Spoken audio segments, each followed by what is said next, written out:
I actually transmigrated, something I never could have imagined. I had merely dozed off during class, only to open my eyes and find myself in the Eastern Realm's profound heaven sect. Staring at the reflection in the lake, a weathered old face with white hair trailing down to the waist, draped in black robes, I trembled with rage. Is there no justice in this damn world? I cried out in grief and indignation. Others who transmigrate are either talented youngsters from prominent families, holy sons of sacred grounds, or at the very least ordinary-looking fellows, but I ended up as a rotten old man reeking of decrepitude. Through the memories of this body, I learned that this world is called Kunlun Realm, where cultivators reign supreme, effortlessly riding swords through the skies and moving mountains to fill oceans. The original owner held the position of peak master at ethereal peak of the Xiantian sect. Once possessing exceptional talent, he had achieved the golden core stage at a remarkably young age. Yet during an operation to purge heretical cultivators, he suffered a sneak attack that shattered his dantian, stripped him of all cultivation, and reduced him to a cripple. For the next several decades, he muddled through life in a daze, indifferent to worldly affairs. What terrified me even more was that this body was already 110 years old. Though the original cultivator had taken life-extending elixirs to survive this long, by mortal standards, I was already on death's doorstep. No way. Am I really going to die right after transmigrating here? But based on my years of reading web novels, I figured my cheat system should be arriving any moment now. Leaning on my cane and stomping it loudly against the ground, I proudly shouted into the empty air, "System, your father is here. Why aren't you coming out to pay your respects?" There was no response from my surroundings. I tried calling out to the system with every possible name,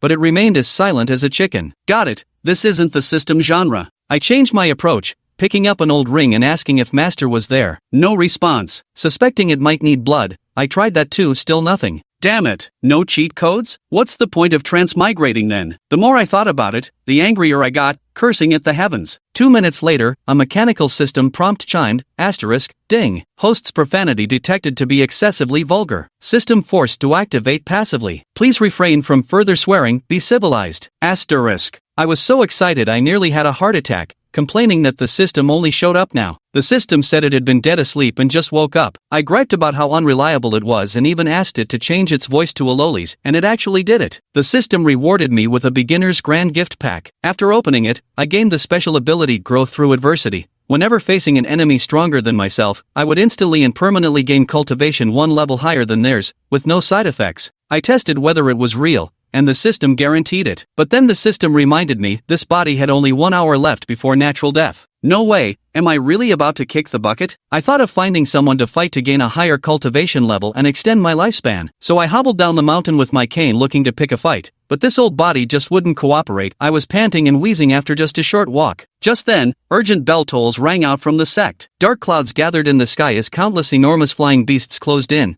their terrifying demonic aura sweeping across the land. It was the Green Rock Demon King launching an attack. 10 years ago he'd been severely wounded by Sect Master Su Yunyan, but now he'd broken through to the nascent soul level and came to wipe out the Xiantian sect. Su Yunyan and all the peak masters came out to meet the enemy, and battle was joined. I stood there dumbstruck until suddenly I realized my chance. Wildly waving my cane, I shouted urgently, "Hey, anybody, just hit me. Hit me now." But no one paid me any attention. Everyone was busy fighting, and my feeble voice was naturally drowned out by the clamor of battle. Ding! The system kindly reminds you that the host currently has only 20 minutes of lifespan left. Please take remedial measures as soon as possible. Seriously? Are you in such a hurry to get reincarnated? I angrily threw my cane to the ground, never expecting time to pass so quickly. Could it be that my path to immortality hasn't even begun before it's about to end? In the sky, the thunderous explosions were ceaseless, and powerful spells crisscrossed the heavens, bursting into dazzling multicolored lights. One after another, the corpses of demonic birds plummeted from the sky, their shrill cries echoing through the valley. Charge! Countless disciples and elders fought desperately, some forming mystic seals to cast spells,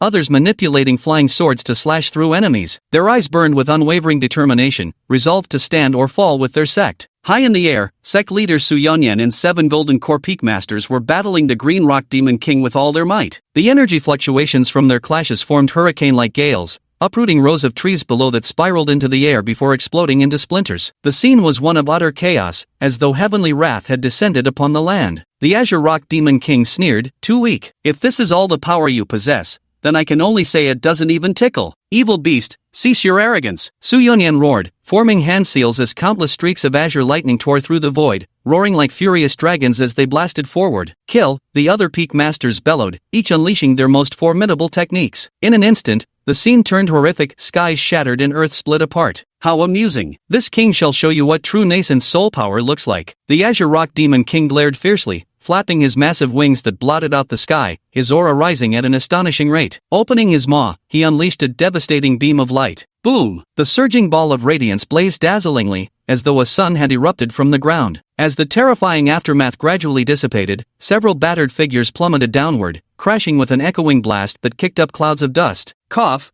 Cough! Su Yanyan and the other sect leaders wiped blood from their lips, struggling to their feet, their eyes brimming with grief and fury. There's no way around it, the gap between the Golden Core stage and the nascent soul realm is simply too vast. Ha ha ha, who else dares to resist? Just obediently accept your deaths, the Green Rock Demon King laughed triumphantly. No, as they watched the strongest experts of the Profound Heaven sect being effortlessly crushed by the Green Rock Demon King, countless disciples and elders wore expressions of utter despair. The atmosphere grew unbearably oppressive, with death looming over the entire sect. Suddenly, I raised my voice at the top of my lungs. Hey, you giant dumb bird, over here. Stop looking around, I'm talking to you. The Green Rock Demon King froze, then turned toward the source of the voice. It spotted me standing atop a mist-cloaked peak not far away, wielding a megaphone as I hurled insults at it defiantly. Damn human, how dare you insult me? The Azure Rock Demon King couldn't believe his ears. It could clearly see I had no cultivation base and was weakened by failing vitality, exactly the type on the verge of death. Yi junior brother? Su Yanyan and the 7 Peak Masters gaped in shock, never expecting that me, the reclusive and indifferent master of Misty Peak who never interfered with worldly affairs, would make an appearance at this critical moment. At this very instant, waving my walking stick while holding a megaphone, I arrogantly shouted with unbridled provocation, "Big stupid bird, if you're unhappy then come fight me. I'll be right here waiting, young master." Frustrated by the lack of time to descend the mountain and with no one paying attention,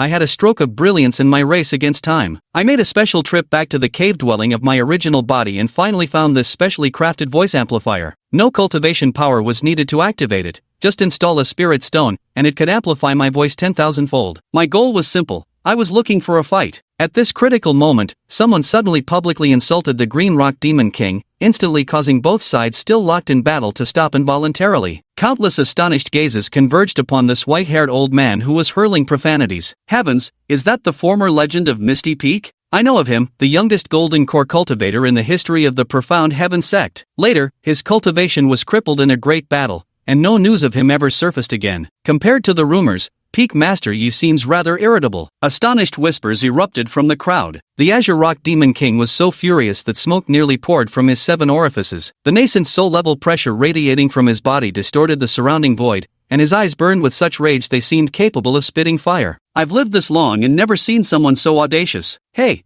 today you're gonna see it. I lifted my chin, putting on a jerk-face expression, but beads of sweat trickled down my forehead, my aged body growing weaker by the second, my vision beginning to blur with double images. Ding, system reminder, host has approximately 10 seconds before dropping dead on the spot. Countdown initiated, 10, 9, 8, 7. Damn it, why isn't this idiot hitting me yet? SOS. I wailed internally, feeling like I was about to meet my great-grandma in the afterlife. Arrogant. This king will reduce you to ashes right now. Rage overpowered reason as the verdant rock demon king resolved to unleash his full power and erase me from this world. Boom! It opened its mouth, unleashing a terrifying beam of energy that tore through the sky with devastating force. This was a full-powered strike from a nascent soul-level monster, one that none of the cultivators present could hope to withstand. Junior brother Yi, Su Yanyan and the others were grief-stricken. To think that the one who died with the most dignity in the Profound Heaven sect was still me, the once unparalleled prodigy who shattered the Golden Core breakthrough record. Wow, finally here, facing the terrifying attack of a nascent soul-level demon king. Instead of feeling fear, an excited smile spread across my face. Ding! Detected host being attacked by an early-stage nascent soul realm enemy. Triggering the passive effect stronger against stronger opponents obtained mid-stage nascent soul realm cultivation. The next second, formidable cultivation energy erupted from within. The originally decrepit and aged body suddenly bloomed with vigorous vitality. The age spots on the skin completely vanished as the complexion turned fair and smooth. The elderly facial features rapidly transformed, finally settling into the appearance of a youth. His sword-like eyebrows slanted sharply towards the temples, eyes deep as starry skies, facial features exquisitely handsome and dignified. Strangely, that waist-length white hair didn't transform into normal jet-black color, instead becoming increasingly silver and radiant, like a dazzling Milky Way cascading down. I've reached the nascent soul stage just like that? Feeling the terrifying energy within my body, My face showed a mix of shock and delight. Ding, of course. This system is absolutely professional. A soft, machi-like lowly voice rang in my ears, the kind that would make countless otakus' hearts itch. Boom, the apocalyptic light beam suddenly veered off course as if struck by an even more powerful energy, shooting toward the sky where it exploded with deafening force. The terrifying pressure spread like surging tides, making everyone present feel their scalps nearly burst with horror, their souls trembling in fear. Azure Rock Demon King's fury seemed doused by icy water, his eyes flashing with surprise. You've also reached the nascent soul stage? He never expected a nascent soul cultivator to be present here. What's more, this one's cultivation seemed even more profound than his own. Under countless astonished gazes, I slowly ascended with my hands clasped behind my back. My silver-white hair danced wildly in the wind as terrifying divine radiance flashed in my eyes, an aura that could suppress all things radiating from my black-robed figure. How is this possible? Junior Brother Yi is actually a nascent soul realm powerhouse. Su Yanyan and the others felt as if struck by lightning, utterly stunned with wildly complicated expressions. Are you kidding me? While appearing to have lost all his cultivation and become an ordinary mortal, he had actually secretly broken through to the nascent soul realm without anyone noticing? So all these years of apparent self-abandonment were just a smokescreen. Turns out I'm the sneaky mastermind here. Am I seeing this right? The Master of Misty Peaks is actually a nascent soul realm cultivator. That's the nascent soul realm. There can't be more than a handful in the entire desolate province. And now our profound heaven sect has produced one. Glory to our profound heaven sect. You fiends are done for. When they witnessed me unleashing nascent soul realm cultivation, the entire sect erupted in ecstatic cheers. You must understand, cultivators have distinct realm divisions: Chi refining, Foundation establishment, Golden Core, Nascent Soul, Spirit Transformation, Soul Union, Great Ascension, Tribulation Crossing, and True Immortality. Among the 14 provinces of the Eastern Realm,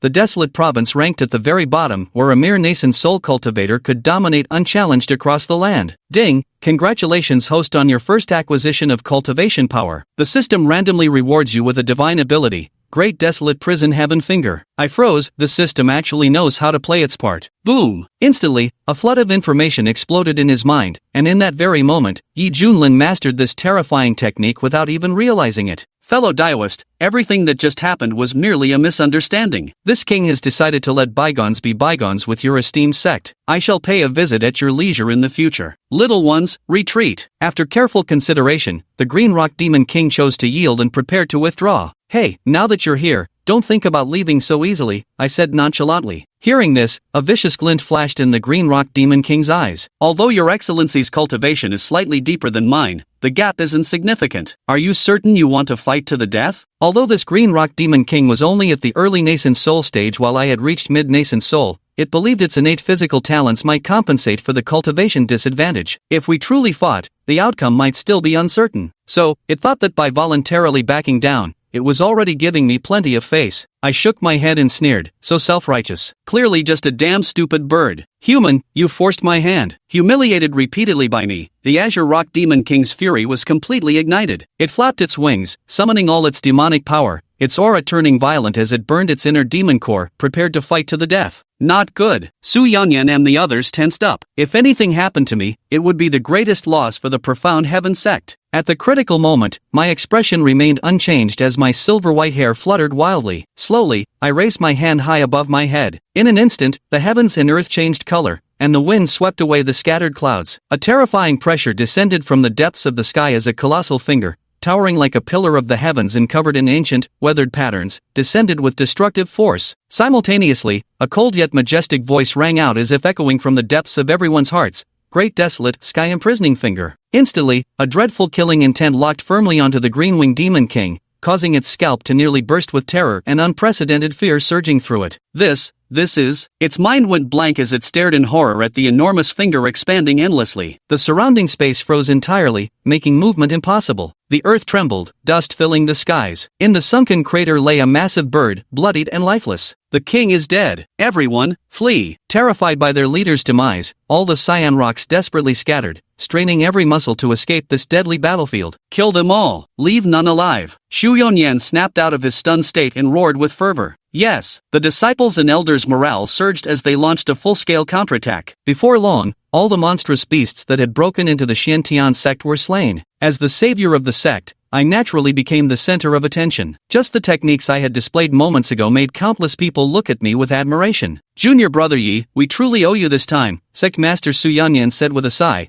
cupping his hands respectfully. Previously, we thought your cultivation had been crippled and that you would never recover. Who would have guessed that in secret, you'd already broken through to the nascent soul stage? You, the master of Tsangjian Peak, a middle-aged man with a scruffy beard, forced a bitter smile, his expression complicated. You blockhead. What do you know? Junior brother Yi is simply being modest, keeping a low profile while silently safeguarding our sect. The heavenly fragrance peak master covered her mouth with a light chuckle, her voluptuous figure exuding mature charm. Gazing at my handsome face, her eyes held a hint of adoration. Damn, everyone's quite the imaginative one, I muttered to myself. But since they've already jumped to conclusions, it saves me the trouble of explaining. Reporting to the sect master, a grave misfortune has occurred. At that moment, the urgent voice of an elder rang out. Su Yanyan's face darkened slightly. What happened? Speak. Just moments ago, the Wind Thunder sect launched a sudden attack, aggressively seizing the spiritual minds and veins belonging to our sect. The disciples stationed there resisted desperately, but were nearly annihilated. As soon as the words were spoken, fury burned in everyone's hearts. I frowned, recalling through memory that the Wind Thunder sect was one of the 6 great sects of the Desolate Province and the closest sect to the Profound Heaven sect. There had been some conflicts before, but they had all been kept within manageable limits. However, this time the Wind Thunder sect launched a full-scale attack precisely at this crucial moment, clearly taking advantage of the demon tribe's momentum to strike when we were vulnerable. Their intentions were utterly despicable. Ding! Sign-in mission triggered. Please complete sign-in at the Wind Thunder sect. Host will receive unimaginable rewards. A sweet, lowly-like voice chimed out. I felt somewhat curious. It seemed both reason and sentiment demanded I make a trip there. Damn it all. The Wind Thunder sect has gone too far this time. Everyone, follow me to reclaim our resource lands. Su Yonyan said angrily. Then, looking at me tentatively, he asked, I wonder what Brother Yi thinks of this. In the cultivation world, the strong ruled supreme. Now in the entire Xiantian sect, I possessed the highest cultivation base. Even as the sect master, he had to seek my opinion when it truly mattered. You all do your thing. I'll just go ahead and storm the Wind and Thunder sect first. I waved my hand dismissively. With my current ability to grow stronger when facing stronger opponents, plus the assistance of top-tier cultivation techniques, I naturally had the confidence to say something like this. Moreover, the Wind and Thunder sect just happened to cross me at this exact moment, might as well make an example out of them. Damn right. Junior brother Yi, you're truly fucking badass. Su Yanyan was startled for a moment before excitedly giving a thumbs up. Everyone felt extremely excited. How many years had it been since the Mystic Heaven sect last showed such dominance? This time,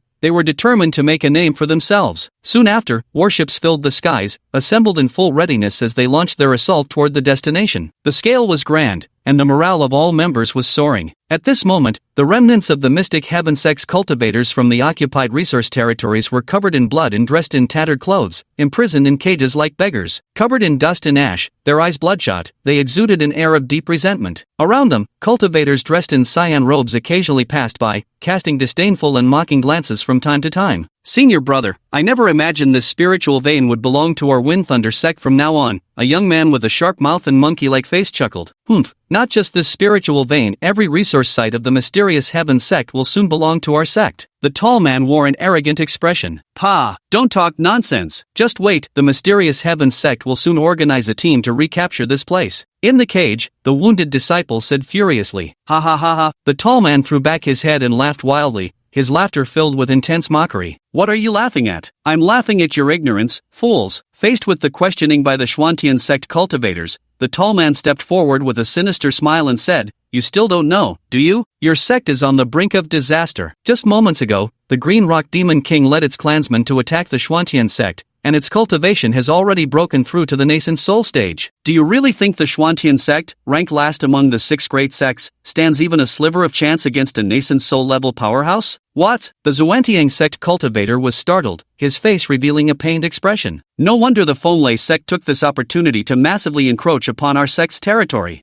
Judging by what you're saying, after that beast destroys our Xuantian sect, do you really think its appetite would spare your Fonlei sect? Don't forget your Fonlei sect is the closest to our Xuantian sect, a disciple said resentfully, thinking you can emerge unscathed? Dream on. Strangely enough, the tall man didn't get angry upon hearing this. Instead, he smiled and said, Thanks to heaven's favor, our Fonlei sect's young master was accepted as a disciple under the Yuhua sect of Qingzhou many years ago. Due to his exceptional talent and cultivation achievements, he has garnered significant attention from the Yuhua sect. Today, an elder from the Feather Transformation sect paid a special visit to our Wind Thunder sect. With his strength, slaying the Green Rock Demon King would be effortless. Qingzhou, Feather Transformation Sect. The cultivators from the Profound Heaven sect felt their hearts race wildly. The eastern region has a total of 14 Taoist provinces, each vast beyond measure, with numerous kingdoms and aristocratic families scattered across them. If the barren province can be considered a backwater, then Qingzhou is the supreme treasure land of the eastern region. As for the Feather Transformation Sect, it stands as the most renowned top-tier sect in Qingzhou. A nascent soul cultivator who could establish a sect in the barren province might only qualify as a disciple there. If that's really the case, then the Wind Thunder sect has formidable backing. A mere golden-winged demon king like Qingpeng wouldn't even be worth mentioning. It's over, everything is over. These words shattered the convictions of the Xianyuan sect cultivators entirely, their spirits broken. They slumped and muttered listlessly to themselves. "Heh, a few stray mutts still dare to bark? From now on, you'll be mining the spiritual veins here, serving our Wind and Thunder sect like beasts of burden for the rest of your miserable lives." The tall man sneered coldly. Senior brother, look over there." A disciple shouted in terror, pointing frantically. Boom! In the distance, several massive warships pressed forward, the clamor of battle cries growing nearer and fiercer, their fighting spirit soaring. "Disciples of the Profound Heaven sect, heed my command, exterminate all outsiders." As dozens of powerful figures leapt into the air, a terrifying pressure enveloped the surroundings. How is this possible? A Golden Core Realm expert is leading them personally, but the Profound Heaven sect was supposed to have. In an instant, screams of agony, terrified shrieks, and desperate wails erupted across the occupied resource sites. Meanwhile, within the ancient halls of the Storm Thunder sect, Sect Master Chen Yunhai and his core leadership were hosting this distinguished guest who had traveled from afar. "Elder Mu, I've heard my son Chen Xiao has performed exceptionally well at the Ascension Gate and has even been accepted as a true disciple by a certain venerable. Is this true?" Chen Yunhai asked cautiously. Elder Mu stroked his goatee with a kindly smile and replied, "Sect Leader Chen, it is indeed true. Your son has caught the attention of Venerable Zhu Yang and has been taught supreme cultivation techniques. He will likely return to the Storm Thunder sect to visit you soon." The entire hall erupted in murmurs, while Chen Yunhai flushed with excitement. A venerable! Only those who have reached the great ascension realm could bear such a title. His son, Chen Xiao, had actually been taken as a disciple by a great ascension expert. "Sect leader, this is truly cause for celebration," the high-ranking members of the sect fawned obsequiously. Chen Yunhai stroked his goatee smugly and declared, "My son Chen Xiao possesses the makings of an immortal." Watching the crowd's excitement, Old Mu's smile was as gentle as spring breeze, yet a hint of disdain flickered deep in his eyes. "If it weren't for Chen Xiao's high status in the sect and out of respect for Great Solar Venerable, I wouldn't have come to the spirit-barren wasteland at all. Ahem, this is a premium nascent soul formation pill entrusted to me by your honorable son for Patriarch Chen. An infant transformation pill." Sect Master Chen excitedly opened the box, revealing the perfectly round and spiritually vibrant pill that shimmered gloriously before his eyes. "Congratulations, Sect Master. With this pill's assistance, you're certain to break through and become a nascent soul cultivator." The great elders rose to offer their congratulations. "Ha, my son has such a thoughtful heart." Chen Yunhai beamed with joy, his face glowing red. Witnessing this scene, my disdain for Elder Mu grew even stronger. To get so excited over merely reaching the nascent soul stage, truly, what else could one expect from country bumpkins? Elder Mu smiled and clasped his hands, saying, "Allow this old man to first congratulate Sect Master Chen on your breakthrough in advance. If there's nothing else, I shall take my leave now." "Wait," Chen Yunhai said shamelessly, "regarding that beast's matter. This old man will deal with it incidentally." Elder Mu said indifferently. It was his revelation of the Qingping Demon King's cultivation level that had fueled Chen Yunhai's ambition to dispatch troops and seize the Profound Heaven sect's resource lands. "Excellent." Chen Yunhai beamed with joy. Boom! Suddenly, I broke through multiple barrier formations alone and descended within the Wind Thunder sect, instantly causing a tremendous uproar. My silver-white hair billowed as I ignored the terrified disciples and elders around me, curling my lips into an amused smile. "So this is the Wind and Thunder sect?" Just then, a sweet, childish Lolita voice rang in my mind. "Ding! You have arrived at the designated check-in location, Wind and Thunder sect. Will you check in now?" "Check in," I silently commanded, genuinely curious to see what awaited me. Ding! Check-in successful. Congratulations, host, on obtaining the Human King Seal and the Great Void Technique. My eyes lit up with immense joy. After all, in battles between cultivators, strength is the decisive factor. Although extremely rare prodigies can fight across cultivation ranks, until I transcend the heavenly Tao itself, maintaining invincibility still requires relying on my own power. Thus, today's check-in rewards arrived at the perfect moment, each one a supreme divine ability, truly adding wings to a tiger. Senior, may I inquire about the purpose of your visit to our Wind Thunder sect? Chen Yunhai led the sect's senior members out from the Grand Hall upon sensing an unfamiliar presence. When he saw me, his heart skipped a beat. This appearance bore such striking resemblance to that infamous prodigy from the Profound Heaven sect several decades ago. I remember how he reached the Golden Core realm at such a young age back then. I was genuinely worried, fearing the profound heaven sect would soar to unprecedented heights because of him. Fortunately, he was ambushed and lost all his cultivation, later secluding himself in the remote mountains, withdrawing from worldly affairs. After so many years, I thought he had already passed away. Seeing me again now, he was utterly shocked. With a sardonic smile, I said, playing dumb, "Are you? You dare trespass on profound heaven sect territory? As severe punishment, the Wind Thunder sect shall cease to exist from this day forward." Boom! My words sent the entire Wind Thunder sect into panic. So, the Azure Rock Demon King was killed after all. Your profound heaven sect has hidden its depths well. Shen Yunhai's face darkened with dread. To think that the once promising prodigy of the profound heaven sect not only didn't fall from grace but silently advanced to the nascent soul realm. In the past, he would have been terrified enough to kneel and beg for mercy. Fortunately, today he had someone to rely on, the expert who had come all the way from the Ascendant Feather sect. His gaze turned to the composed elderly man, and his heart settled slightly. "Elder Mu,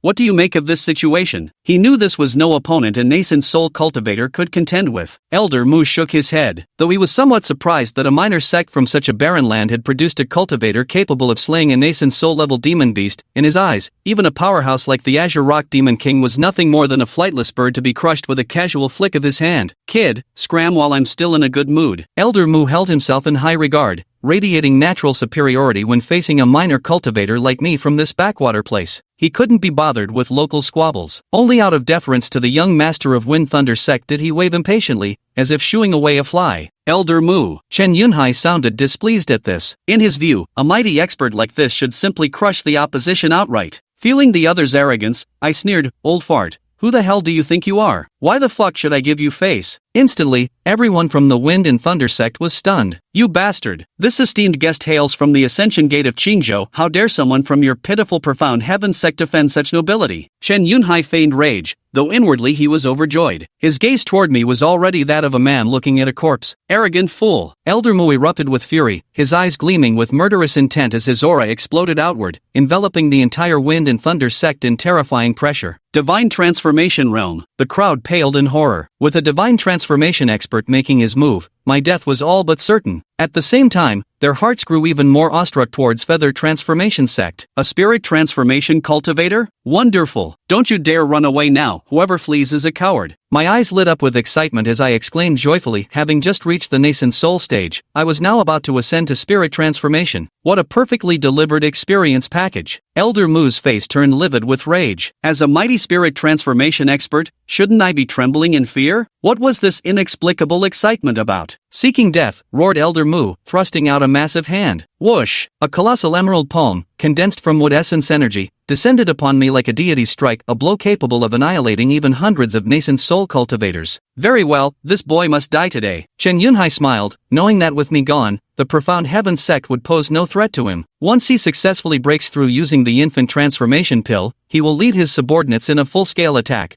leveling the profound heaven sect to the ground. Ding! Detected host under attack from a late-stage divine transformation realm enemy. Triggering the stronger they are, the stronger I become. Passive effect. Granted peak divine transformation realm cultivation. In an instant, an even mightier surge of cultivation energy rampaged through my body. The terrifying aura emanating from me caused the expressions of everyone present to change dramatically. Boom! The massive azure hand resembling a mountain was effortlessly shattered by my casual wave, dissolving into countless streams of starlight cascading down, a truly spectacular sight. You've also reached the divine transformation realm?" Old Mu was utterly stunned, staring at me with disbelief in his eyes. In his eyes, I, who had originally been at the nascent soul stage, suddenly erupted with an aura of divine transformation, even more profound than his own. How could this be possible? In this barren and desolate land, a native actually managed to cultivate all the way to divine transformation? This is impossible. Chen Yunhai's smile vanished instantly, replaced by terror as his voice turned shrill like a woman's scream. He was genuinely frightened, his heart nearly stopping. How could the insignificant Xiantian sect possibly have a divine transformation grandmaster guarding it? At this moment, the Fenglai sect members didn't dare even breathe loudly, staring at me in horror. In the barren province, a nascent soul cultivator was already considered exceptionally powerful, typically a founding ancestor or patriarch capable of sustaining a sect's glory for millennia. As for the nascent soul and those above who reach the divine transformation stage, they can live for 10,000 years and possess the power to destroy heaven and earth. So, when they saw me reveal my cultivation, they lost their composure completely. "Elder Mu, What should we do now? Chen Yunhai pleaded in a desperate tone. Had he known that the Mystic Heaven sect had a divine transformation expert,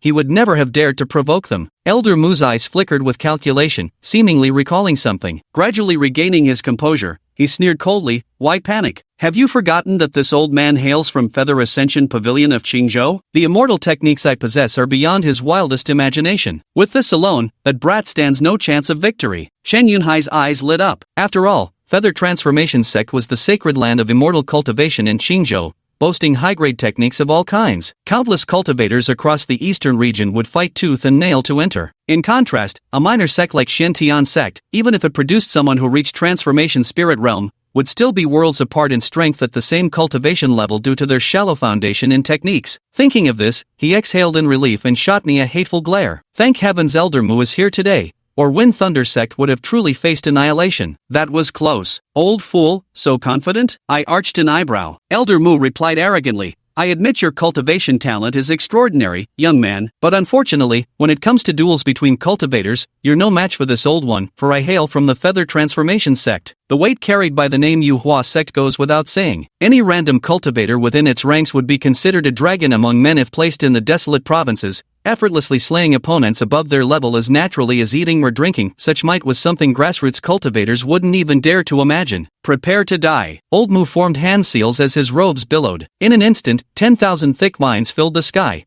transforming into titanic hands that reached toward me. This is the Heaven Tier Supreme Divine Ability, the Supreme Azure Wood Palm. In the cultivation world, techniques are classified into ranks: Mortal Tier, Spirit Tier, Mystic Tier, Earth Tier, Heaven Tier, Venerable Tier, Immortal Tier, and Sage Tier. In the Desolate Province, cultivators capable of practicing spirit rank techniques were exceedingly rare. Even a single spirit tier technique could be revered as a sect's ancestral treasure. Now Elder Mu had directly unleashed a top-tier earth-grade divine ability, showcasing just how profound the Yuhua sect's heritage truly was. "Kid, to die by this old man's hand is an honor for a cultivator from a third-rate sect like you." Elder Mu was soaring with pride and confidence. This was his signature divine ability, one that had earned him fearsome renown among the outer court elders. Humph, mere child's play. I thrust out my hand, forming mystic seals. With an earth-shaking boom, an immense figure towering between heaven and earth materialized behind me, a sovereign ruler mighty enough to suppress all living beings. What is this? Old Mu's forehead beaded with sweat as large as beans, his pupils constricting to pinpoints. Goosebumps rose across his entire body, leaving him utterly terrified. He had never witnessed such an overwhelmingly domineering divine ability. Just one glance filled his heart with an instinct to submit. Human sovereign seal. My clear voice rang through the heavens, carrying an aura of supreme majesty. Under countless shocked gazes, I raised my hand to unleash the human sovereign seal, its momentum sufficient to overturn sun and moon, to disorder the very heavens. Boom! The moment the two collided, the supreme greenwood palm was instantly annihilated. The human king seal hovered above Old Mu's head before pressing down to suppress him. Disaster! Old Mu hurriedly summoned artifact after artifact and talisman after talisman in a desperate attempt to resist this terrifying killing strike. Yet beneath the human king seal, these treasures shattered one after another. Feeling his body on the verge of being obliterated, he cried out in despair and terror, "Wait, for the sake of Feathering Sect, I beg you, senior, spare my life." I sneered coldly, "Feathering Sect is nothing. If they dare provoke me, I'll wipe them out myself." "You!" Old Mu was both shocked and enraged, never expecting such arrogance from me. A soul transformation cultivator could dominate the barren state, but in Verdant State's Feather Transformation Sect, they were merely mediocre at best. As a top-tier cultivation force in the Eastern Domain, how could a minor sect cultivator like me dare to offend the Feather Transformation Sect? If I die here, your sect will face utter annihilation, and you, the instigator, will suffer an even worse fate. Feeling his body on the verge of collapse, Old Mu screamed desperately, sweat pouring down his forehead. He, still daring to threaten me now? I raised my hand and pressed down, coldly shouting, "Die!" Ah! Amid the screams, the human king seal erupted with dazzling divine light, instantly crushing Elder Mu into dust, annihilating him on the spot. At this moment, the Wind Lightning sect fell into deathly silence. Chen Yunhai collapsed to his knees with a thud, drenched in cold sweat, his body trembling uncontrollably. He looked at me, voice quivering, "Divine Lord Yi, it was all a misunderstanding. Our Wind Lightning sect is willing to submit and serve you faithfully. Worthy of being my dogs? You think you qualify?" I scoffed contemptuously. Chen Yunhai's body trembled as he slowly raised his head, his eyes bloodshot and teeth clenched. Divine Lord Yi, he spat, my son Chen Xiao possesses the potential to ascend to immortality. He has even been accepted as a personal disciple by the Venerable One at the Feathering Sect. Do you truly dare to provoke us? Do not bring about your own doom. Oh, I replied with amusement. Potential to ascend? That's quite the boast. Even if he does achieve immortality in the future, I can still slay him right before your eyes. With my ability to grow stronger against stronger foes, I wouldn't fear even the legendary immortal emperor himself. You! Chen Yunhai glared with such fury it seemed his eyes would burst, nearly coughing up blood in rage. In his mind, I was nothing but a madman, an utter lunatic. At this moment, numerous warships appeared in the sky above, sweeping towards the Wind and Thunder sect with overwhelming momentum. Junior brother Yi, we're here. A brilliant blue lightning streak, like a meteor piercing the heavens, revealed the figure of sect master Su Yanyan, with the 7 peak masters following closely behind, their eyes blazing with fighting spirit. It's the people from the profound heaven sect. We're finished. There's no hope. Run for your lives. The Wind and Thunder sect descended into chaos. Oomph. Had you known today would come, why provoke trouble in the first place? Kill them all. Su Yanyan growled in a deep voice. Battleships fired dazzling beams of light, bombarding wildly as flames soared skyward and smoke filled the air. Countless profound heaven sect cultivators surged forward with magic artifacts in hand, their battle cries shaking heaven and earth. Chen Yunhai glared at me, his eyes brimming with resentment. He believed that if I hadn't deliberately concealed my cultivation level, he would never have provoked the profound heaven sect. You just wait. My son possesses immortal potential. The humiliation we suffered today will be repaid 1,000-fold, no, 1,000,000-fold. Chen Yunhai roared frantically, his emotions spiraling out of control. Idiot! Disdainfully, I flicked my finger, and with a loud bang, Chen Yunhai's head exploded like a watermelon, his headless corpse collapsing into a pool of blood. The other few golden core cultivators tried to flee, but I casually swatted them all to death. Soon after, with everyone joining the assault, the Wind Thunder sect was completely eradicated, their various pills and spoils of war hauled onto our battleship.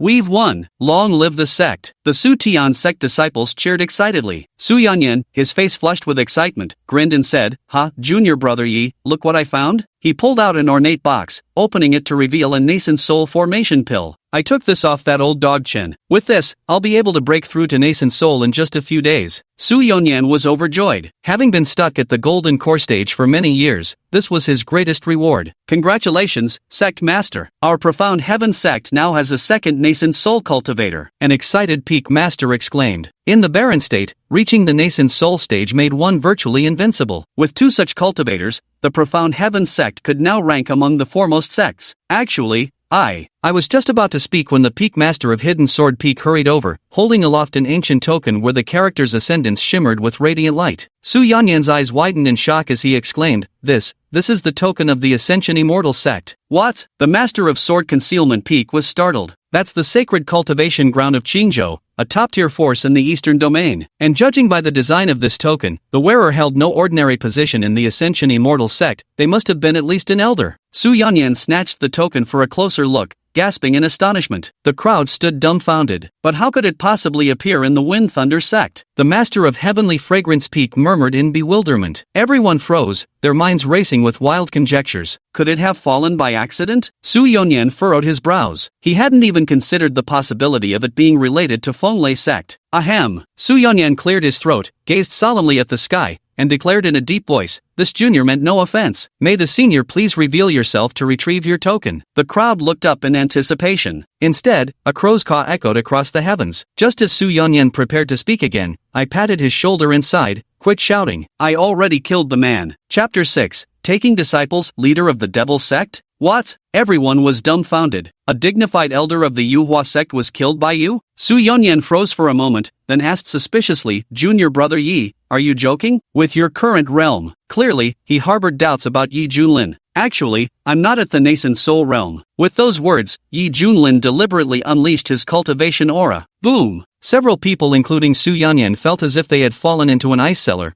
their hearts filled with terror. Before this overwhelming pressure, they realized how insignificant they were. And nascent soul? Their eyes flashed with utmost shock, expressions brimming with disbelief. If golden core cultivators could dominate the 8 directions in barren state, then nascent soul experts were invincible behemoths who could walk sideways without restraint. Even throughout the entire eastern region, one could receive preferential treatment from all major factions. Su Yanyan had initially been thrilled, but the moment he saw the token in his hand, his joy instantly dissipated, replaced by profound worry. Junior brother Yi, What exactly happened? Why did you kill someone from the Ascension sect? A behemoth like that could make the entire eastern region tremble with just a casual stomp of its feet. The profound heaven sect was but a speck of dust before it. This is what happened. Yi Junlin didn't hold anything back, recounting the entire sequence of events. What? That old dog Chen's son was actually accepted as a personal disciple by a venerable from the Ascension Gate? No wonder an elder came all this way. The Storm Thunder sect truly stumbled upon a stroke of incredible luck. It's over. With the Wind Thunder sect annihilated and you killing a Zenith Gate elder, this matter absolutely cannot be peacefully resolved. After learning the full circumstances,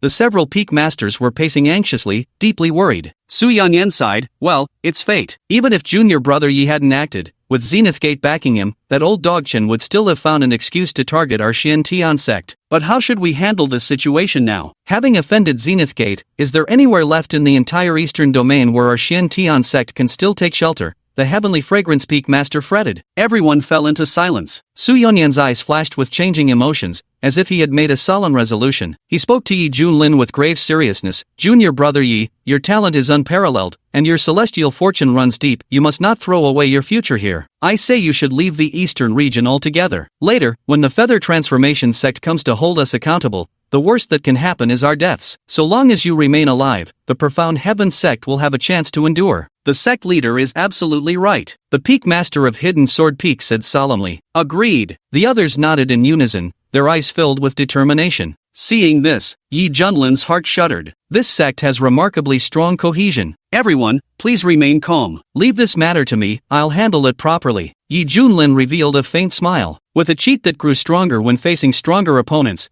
he was actually hoping for the Feather Transformation sect to come looking for trouble. With the usual sign-in rewards added to his gains, Yi Junlin was confident his strength would make another leap forward. Ding! Detected a suitable disciple candidate within a 100-mile radius, suspected to be the demon sect leader at the true immortal level. Will the host go and take them as a disciple? Completion will reward you with unimaginable benefits. At this moment, a sweet, lowly-like voice sounded in his mind. Yi Junlin froze in place. What's going on? The system actually wants him to take in a disciple, and the target is the demon sect leader at the true immortal level? How could such a high-level existence appear in the wasteland state? Wait, if I deliberately provoke them into attacking me, I could instantly reach true immortal realm by cheating with this golden finger. Holy shit, we're taking off. Even if I'm not taking disciples, I definitely have to go for this. But, at this moment, Su Yanyan's face showed reluctance as he wanted to speak up and persuade them further, but unexpectedly Yi Junlin waved his hand to interrupt. Everyone, suit yourselves. I'll take my leave now. Then, he performed the Great Void technique and vanished on the spot,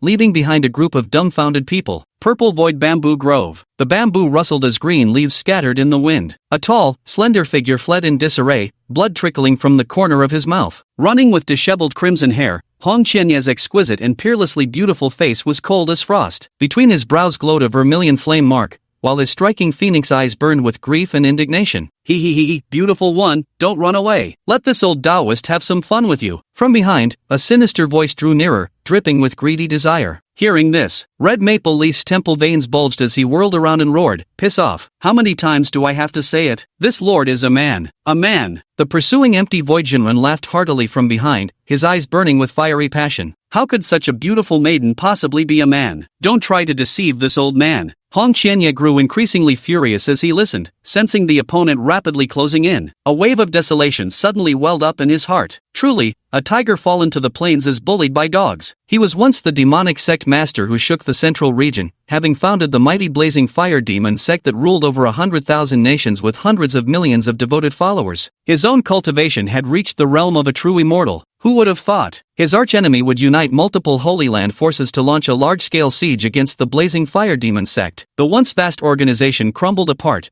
with formerly loyal factions betraying them on the battlefield. Even the sect leader, Hong Qianye, became the chief target of their crusade. That day, countless immortals descended from the heavens, seeking his life. Hong Qianye unleashed an unparalleled secret technique, risking the complete dissipation of his cultivation, and forcefully broke through the encirclement. After enduring immense hardship, he fled to the eastern region and hid in this desolate and backward province. Now, Hong Qianye no longer possesses the cultivation level of a true immortal. His power had long since fallen to the early stages of the Foundation Establishment realm. He had hoped to rebuild his strength through cultivation techniques and return to the central region for revenge. Yet before he could hide for more than a few days, he encountered a perverted lunatic. This bastard insisted on capturing him for vile purposes. After all, he was once the leader of the demon sect, an existence that had attained immortality. If he were to be defiled by such an insignificant ant, his Tao heart would likely shatter. How could he even think of revenge then? Pretty girl, run faster, run even faster. This Taoist master is about to catch you. When you fall into my hands, he. Empty void. True man's dark circles were heavy, as if from excessive indulgence. At this moment, he rode a golden light across the bamboo forest, greedily staring at the fleeing figure while shrieking bizarrely. As a golden core realm cultivator, capturing someone at foundation establishment level should be effortless, shouldn't it? Soon, several brown nails flew out, aiming to pin down Hong Qianya's limbs. Hearing the whistling sound, Hong Qianya sensed danger and quickly formed hand seals to summon a crimson flame barrier to intercept the nails. However, the barrier shattered as well, forcing a grunt from him as he was sent flying backward, crashing through several bamboo stalks before hitting the ground. Suppressing the urge to vomit blood, Hong Qianya had no time to recover before attempting to flee, only to find the surrounding space already sealed off by several half-foot-long nails. Heh, you're just a measly foundation establishment cultivator, yet you sure know how to put up a fight. Master Kongshu thought inwardly with surprise. He's at the late-stage golden core realm, and even those several nails he just unleashed were 5th-grade magical artifacts from his arsenal. Yet in such circumstances, he still couldn't overpower his opponent instantly? This is truly astonishing. Such formidable strength, could he be some proud prodigy from a major sect wandering the world? Whatever, no point dwelling on it. After he had his fill of pleasure, he killed the woman outright and disposed of the body. Damnable cur! Red Maple gritted her teeth in fury, her exquisitely cold and beautiful face filled with rage. If only she hadn't exhausted all her talismans in battle, hadn't lost every magic treasure, how could she possibly be fleeing like this from a mere golden core cultivator? Don't resist, beauty. This old Taoist's patience has limits. Be good now. Bear with it a little longer. Master Voidwalker leered creepily as he slowly closed in. Several nails pointed directly at Red Maple Leaf, emanating a terrifying aura. Cornered with no way out, Red Maple Leaf could endure no more. Tearing open his collar with both hands to reveal a firm chest, he roared on the verge of emotional collapse. Fuck your ancestors. Open your damned eyes and see clearly. This lord is a man. A man, damn it. This moment, the bamboo forest fell eerily silent. Elder Void's eyeballs nearly popped out of their sockets, his face filled with utter disbelief. Holy shit, he's actually a man? Chased for so long, all for nothing. See clearly now? He's male just like you. Stop pursuing me relentlessly. Hong Qianya adjusted his robes, thinking that now that he'd clarified his gender, he could finally leave. What a world we live in these days. He'd have to be more careful next time to avoid getting entangled with dirty old men like this again. Wait! Suddenly, the hollow voice of Elder Xiankong echoed eerily, sending goosebumps crawling all over Hong Qianya's skin. In truth, even a man isn't entirely unacceptable. Chapter 7, The Desperate Demon Sect Leader. What? Hong Qianya was stunned, feeling a chill of disgust run through him. Looking like this, I'd accept you even if you're a man. Be good and lie down. This Taoist can't wait to taste you. Pervert Jinren leered with unabashed desire in his eyes. Scram! This venerable one would rather die than surrender. Hong Qianya roared furiously, channeling every last ounce of his magic power as his fingers flew through complex hand seals. Above his head bloomed a blazing flame in vivid tangerine hues, resembling a magnificent lotus flower brimming with terrifying energy. The surrounding temperature skyrocketed, causing the scattered leaves on the ground to burst into flames.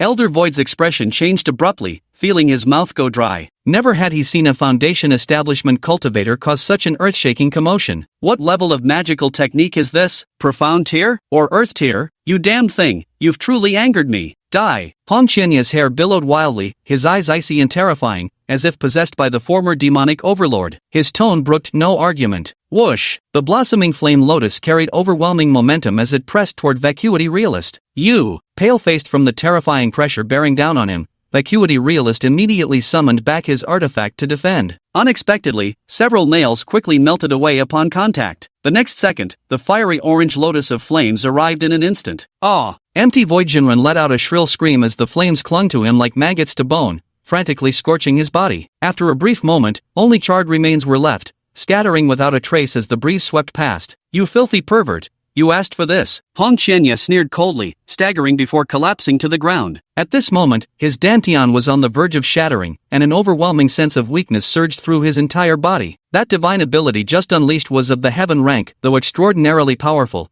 the backlash was unbearable for someone at the foundation establishment stage. If this move fails to take down the opponent, Hong Qianye would truly have no other tricks left. There was no help for it, with his cultivation level drastically fallen. Even though he commanded all manner of powerful divine abilities, he lacked the necessary strength to execute them. In the past, a mere glance from him could have annihilated such insects. Now, Hong Qianye's inner mana was utterly depleted, his physical condition critically dire, as weak and helpless as a lamb waiting for slaughter. Running into this kind of trouble is just my rotten luck. This venerable one must leave immediately and find a place to recuperate before making further plans. Hong Qianye struggled to his feet with great difficulty. Heh, that pervert got what he deserved. Turns out you've got quite the background. Suddenly, an abrupt voice rang out, causing Hong Qianye, who had just let his guard down, to feel his heart leap to his throat. A disheveled beggar with a red nose and a gourd of wine in his hand ambled out from the bamboo grove, his eyes glinting with sly mischief. And who the hell are you? Hong Qianye's expression darkened. Was this never going to end? Don't overthink it, young friend. This old man simply happened to pass by and witnessed this amusing scene. Although I am acquainted with vacuous Taoist, our acquaintance is rather shallow. As for his death, I won't pursue the matter. The old beggar smiled warmly. Furthermore, this old man has perfectly normal inclinations, so you can set your mind at ease. That's a relief. Hong Qianye exhaled in relief, clasping his hands respectfully. In that case, fellow cultivator, if fate wills it, we may meet again. Farewell. His intuition told him that this old beggar was very dangerous. As Hong Qianye turned around, a gust of wind swept past his face. The old beggar suddenly appeared before him, his matted hair framing grinning yellow teeth as he said eerily, "But compared to that last fellow, old me finds the secrets on your person far more intriguing." Boom! In an instant, the oppressive aura of golden core realm cultivation enveloped Hong Qianye, forcing him to one knee as his bones creaked ominously and his eyes grew bloodshot with a terrifying intensity. You! Hong Qianye's eyes nearly cracked from fury, knowing full well this calamity would likely be inescapable. After all, he had once been a titan of the demonic path, clawing his way through tribulations to ascend as an immortal. No one understood the treacherous schemes between cultivators better than he did. This old bastard wants to steal his immortal fortune. Hee, let this old man see what's in your brain, how you mastered such powerful divine abilities. The beggar's ancient eyes flashed with cold brilliance as he slowly extended his withered hand. Your ancestor, I'll wreck you. Hong Qianye gritted his teeth, his heart burning with anxiety. In his current state, he was like fish on a chopping block, utterly at the mercy of others. Could it be that his path of cultivation would end here and now? At this moment, the old beggar smiled faintly, his palm already pressed against Hong Qianye's head, ready to recklessly perform a soul search. I refuse to accept this. I absolutely refuse to accept this. Hong Qianye screamed inwardly, a wave of shame surging through his entire body. Boom! At this very moment, a terrifying pressure instantly descended, as if the entire world were about to collapse. Who's there? The beggar's face drastically changed as overwhelming fear surged within him, forcing him to turn his head in terror. Meanwhile, ripples spread across the void, and a black-robed youth with an ethereal aura stepped forward with his hands clasped behind his back. Silver-white hair flew wildly in disarray, his face strikingly handsome, eyes gleaming like two icy flashes that abruptly pierced forward. The beggarly old man dared not move, beads of sweat the size of peas oozing from his forehead, his lips trembling uncontrollably. SS Senior. Yi Junlin furrowed his brows, shifting his gaze from the beggarly old man to rest on Hong Qianye, who was half kneeling on the ground. Yi Junlin's expression suddenly became extremely peculiar. System, come here. You're telling me this is the demon sect leader? At True Immortal Realm? This is just a puny foundation establishment weakling. Are you trying to fool a ghost? Ding, this system isn't deceiving you. This individual was indeed the True Immortal Realm demon sect leader before his cultivation level plummeted. Ding, heavenly eye ability activated for host. The next second, Hong Qianye's personal information formed a virtual panel, appearing before Yi Junlin's eyes. Name, Hong Qianye. Gender, male. Cultivation early stage foundation establishment. Talent immortal grade fire spiritual root, damaged. Identity former leader of the Sunfire demonic sect, transcendent true immortal through heavenly tribulation. Holy shit, it's really true. Yi Junlin was utterly astonished. Never would he have imagined that someone who used to be so formidable could now be so down on their luck, a phoenix reduced to being worse than a chicken. Hold on, this is actually a man? Yi Junlin stared in shock at the gender column, then scrutinized Hong Qianye once more, his gaze flashing with a hint of awe. Snow-white skin smooth as silk, delicate features picturesque as a painting, those captivating phoenix eyes alone seemed capable of stealing souls. The vermilion flame mark between his brows added a unique charm and grace. With looks like these, how many women would feel utterly outshone? Ahem, and this turns out to be a man? Yi Junlin had initially suspected this might be a cross-dressing enthusiast, but judging by the way the other person's attire naturally flowed, there was clearly no deliberate attempt at disguise. This was genuine, innate beauty. Combined with that cascade of long hair, anyone would mistake their gender at first glance. Though they're only at the foundation establishment stage now, with such innate talent for cultivation, surely they can regain their former heights. Taking them as a disciple, this deal is definitely worth it, Yi Junlin thought to himself in quiet satisfaction. What's more, being able to command a demon sect leader, a once lofty immortal, just thinking about it feels exhilarating. It's over. The opponent is a soul transformation cultivator. I'm doomed today. Hong Qianye's face revealed despair, feeling no joy at Yi Junlin's arrival. In his view, the secrets he carried were enough to throw the entire cultivation world into turmoil,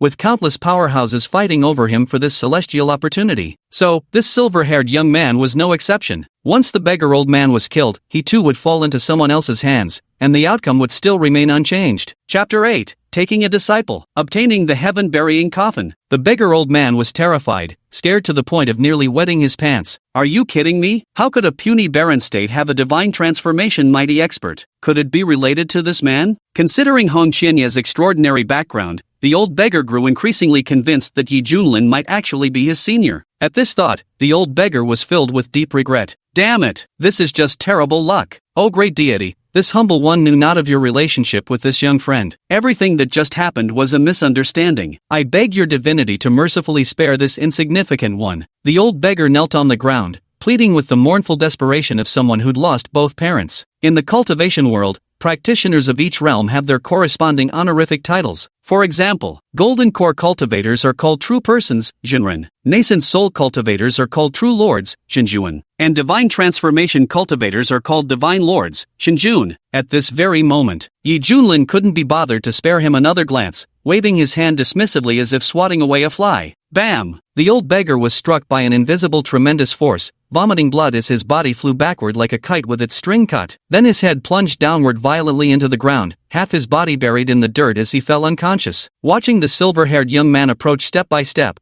Hong Qianye wore a desolate smile on his face. In the end, there was no escape. Just as he was overwhelmed with grief and indignation, a voice casually drifted into his ears. Your bones are extraordinary, truly a rare talent for immortal cultivation. Starting today, I've decided to take you as my disciple. What do you say? The voice wasn't loud, yet it struck like thunder, leaving Hong Qianye's head buzzing from the shock. What? Hong Qianye couldn't believe his ears. He lifted his head to stare at the silver-haired young man who spoke with such gravity, his mind racing with thoughts. Humph, a mere transformation god cultivator dares presume to take this venerable one as his disciple? Could it be he's coveting the secrets I possess, seeking to uncover them? But if so, why not simply perform a soul search? Or perhaps he's changing tactics, trying to make me feel grateful so I'll repay him when I regain my peak power. In truth, Hong Qianye's suspicions were understandable. As a former demonic path overlord who had survived countless brutal struggles before achieving immortality and establishing his fearsome reputation throughout the central region, that kind of hypocritical righteousness Hong Qianye had seen more than he could count. Compared to the decisive cruelty and mercilessness of demonic cultivators, the feigned affection and double-faced hypocrisy of righteous cultivators disgusted him even more. Of course, one shouldn't generalize about everything, but Hong Qianye felt that the kindness Yi Junlin showed was more in line with his own suspicions and perceptions. You don't want to? Yi Junlin gave a half-smile. Noticing the change in the other's tone, Hong Qianye's heart skipped a beat. Whatever. As long as the Green Mountains endure, there'll always be firewood to burn. Once his cultivation is restored, he'll be able to turn the tables. After all, playing humble now is the wisest course of action. It's just an act anyway, going through the motions. Disciple Hong Qianye pays respects to master. To be accepted into your esteemed tutelage is the greatest honor of this disciple's life. Hong Qianye thudded to his knees, performing a proper apprentice bowing ritual as he said with sincere gratitude. Ah, my good disciple, rise quickly. Hong Qianye, what a fine name. From now on, this master shall call you Little Red. Yi Junlin suppressed his laughter. He knew this demon sect leader's submission wasn't genuine, but it didn't matter. He just wanted to add new members to his Misty Peak while conveniently completing the system's assigned mission. As for whether his restored cultivation would betray him later, Yi Junlin didn't give it a second thought because his power would only continue growing stronger. Xiao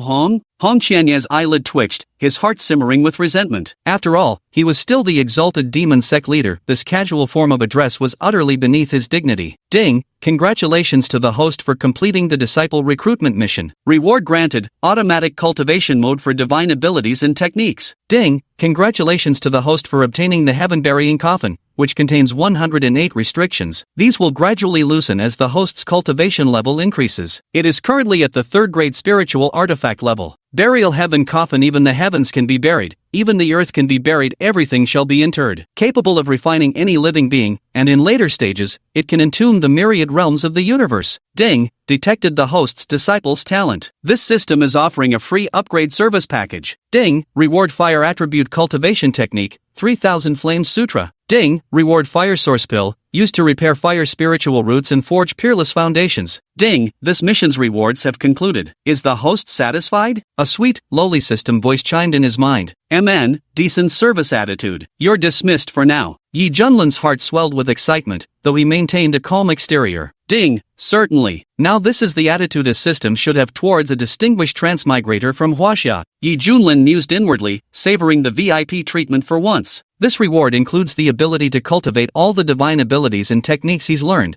which undoubtedly saves him a tremendous amount of time. From now on, he can blissfully kick back and relax. It's important to know that divine abilities and techniques all have cultivation progress, which directly affects the power a practitioner can unleash. The stages are Novice, Minor Mastery, Major Mastery, Perfection, and Transcendence. At each stage, the unleashed power and effects can vary by up to 10-fold, or even 100-fold. Cultivation level is undoubtedly important, but with formidable personal strength, one can still achieve unexpected victories against stronger opponents. Then there's this heaven-burying coffin gifted by the system. Just hearing its name radiates domineering majesty, giving the impression it could bury the heavenly Tao at the slightest disagreement. With this magic treasure alone, currently at the spirit artifact tier, he already possesses the capital to dominate the entire eastern domain. After all, magical treasures are generally categorized as magical weapons, precious weapons, spiritual weapons, mystic weapons, immortal weapons, and saint weapons. They are further divided into grades 1 to 9, with 9 being the pinnacle. For most cultivators in the Kunlun realm, merely reaching the threshold of precious weapons in their lifetime is already an extraordinary achievement. Needless to say, spiritual weapons are reserved exclusively for the mighty and powerful. Moreover, the heaven-burying coffin could continue to unlock corresponding seals and gradually restore its grade as his cultivation level advanced. Ultimately, Yi Junlin was eager to see what astonishing power this supreme treasure could ultimately achieve. Master, Master! Hong Qianye's voice snapped Yi Junlin out of his thoughts. Seeing that exquisitely beautiful face bearing a hint of peculiarity, Yi Junlin realized he had momentarily spaced out. Ahem, Xiaohong, as a master's gift to his disciple,